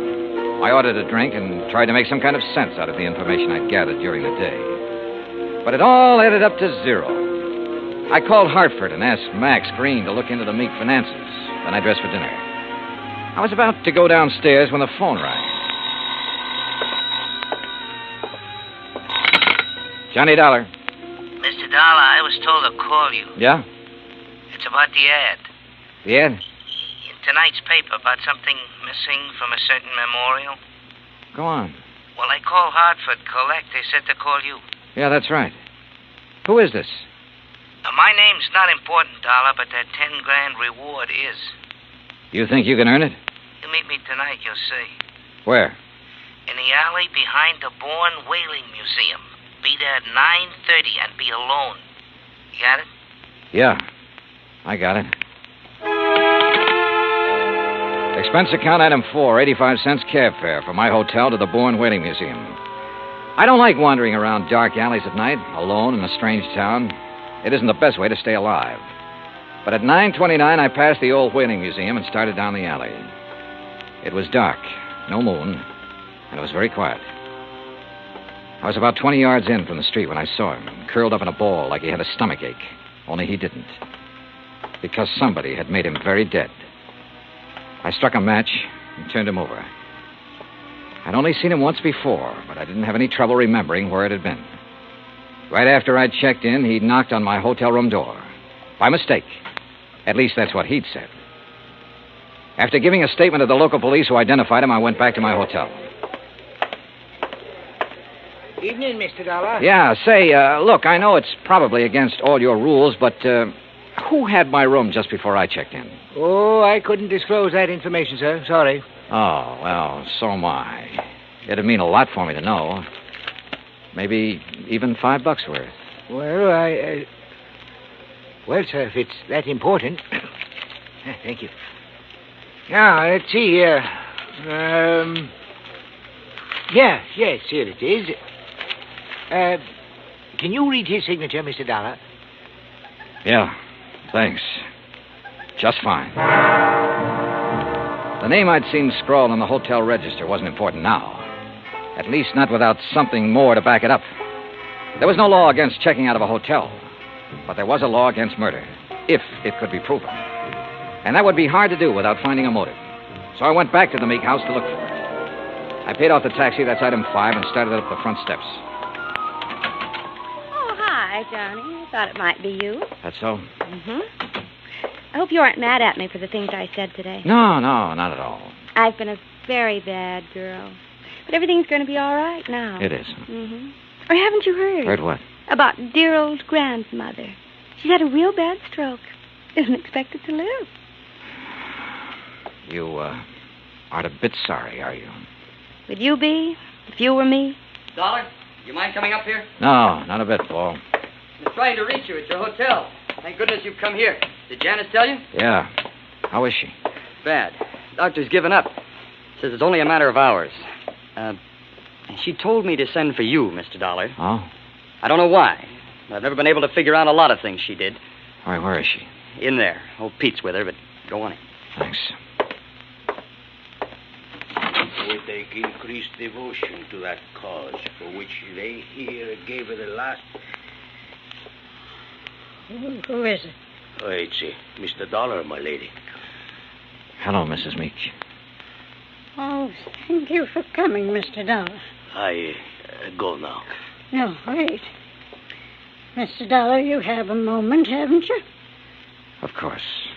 I promised Pete the last time I visited the museum. I promised I'd let him recite some of the things he's learned while working there. Haven't been able to keep that promise till now. Go on, Pete. Please. Yes, my lady. They here gave her the last full measure of devotion. That we here highly resolve that these dead shall not have died in vain. That this nation under God shall have a new birth of freedom. And that the government of the people, by the people, for the people, shall not perish from the earth. Thank you. That was wonderful. Thank you, my lady. Now I go. Well, Mr. Dollar, I have a confession to make to you. Yes? I lied to you. Oh, I'm sure it wasn't a very big lie, Mrs. Meek. Oh, but it was. I told you the business Mr. Penrod and I were discussing the night of the burglary. Yes? I told you it had nothing to do with you or the people you work for, remember? Yes, ma'am. Well, that was a lie. I'm broke, Mr. Dollar. All I have left in the world is this house and the things in the memorial. I see. That's why I sent for Jason Penrod. He purchased most of my treasures for me. He's evaluating them now, so Paul and Janice will know what they're worth when they go to sell them, which they'll do immediately. Mrs. Meek, don't you think you should try to rest now? Will you give me a cigarette? No, ma'am. Sorry. And you must rest. There isn't much else to do, is there? Good night, Mr. Dollar.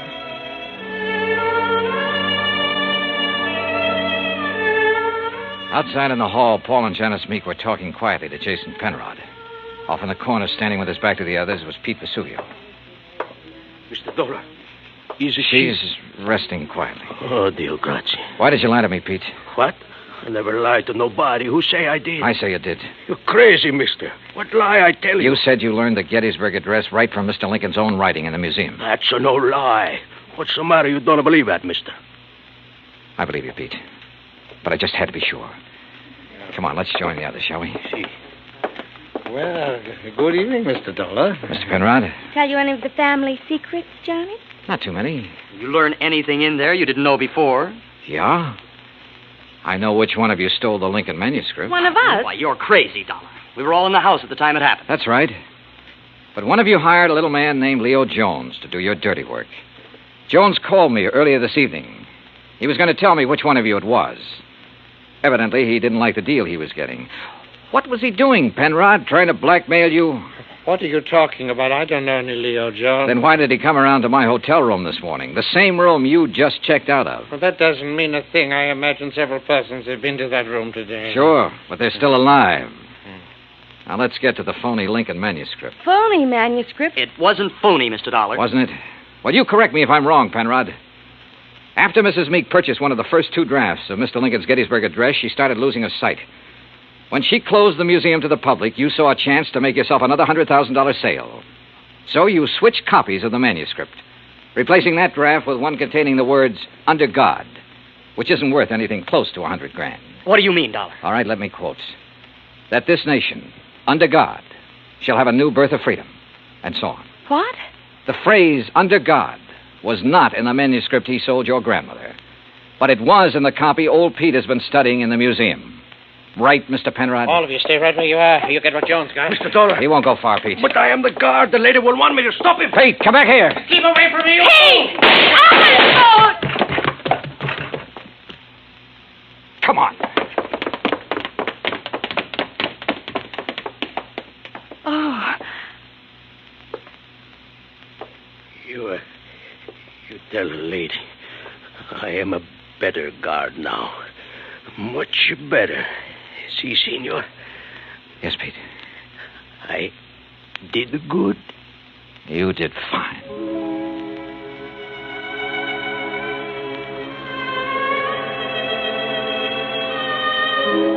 Pete Vesuvio will live to apply for his second papers.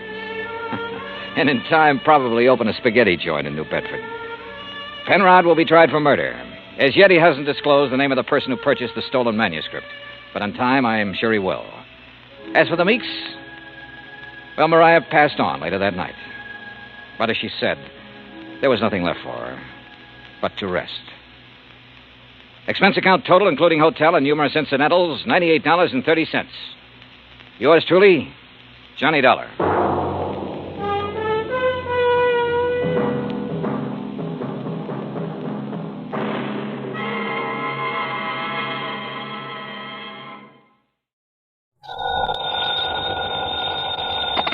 Johnny Dollar. At McCracken, Johnny, Universal Adjustment Bureau. Well, dear Santa Claus. Huh? All I want for Christmas is $1 million, a new convertible, a bevy of beautiful blondes, 2 redheads. Glad you're talking to Santa Claus instead of me. What's your problem, Pat? Plain old-fashioned greed. Greed? Plus a no-good Samaritan. Want to go to work on it?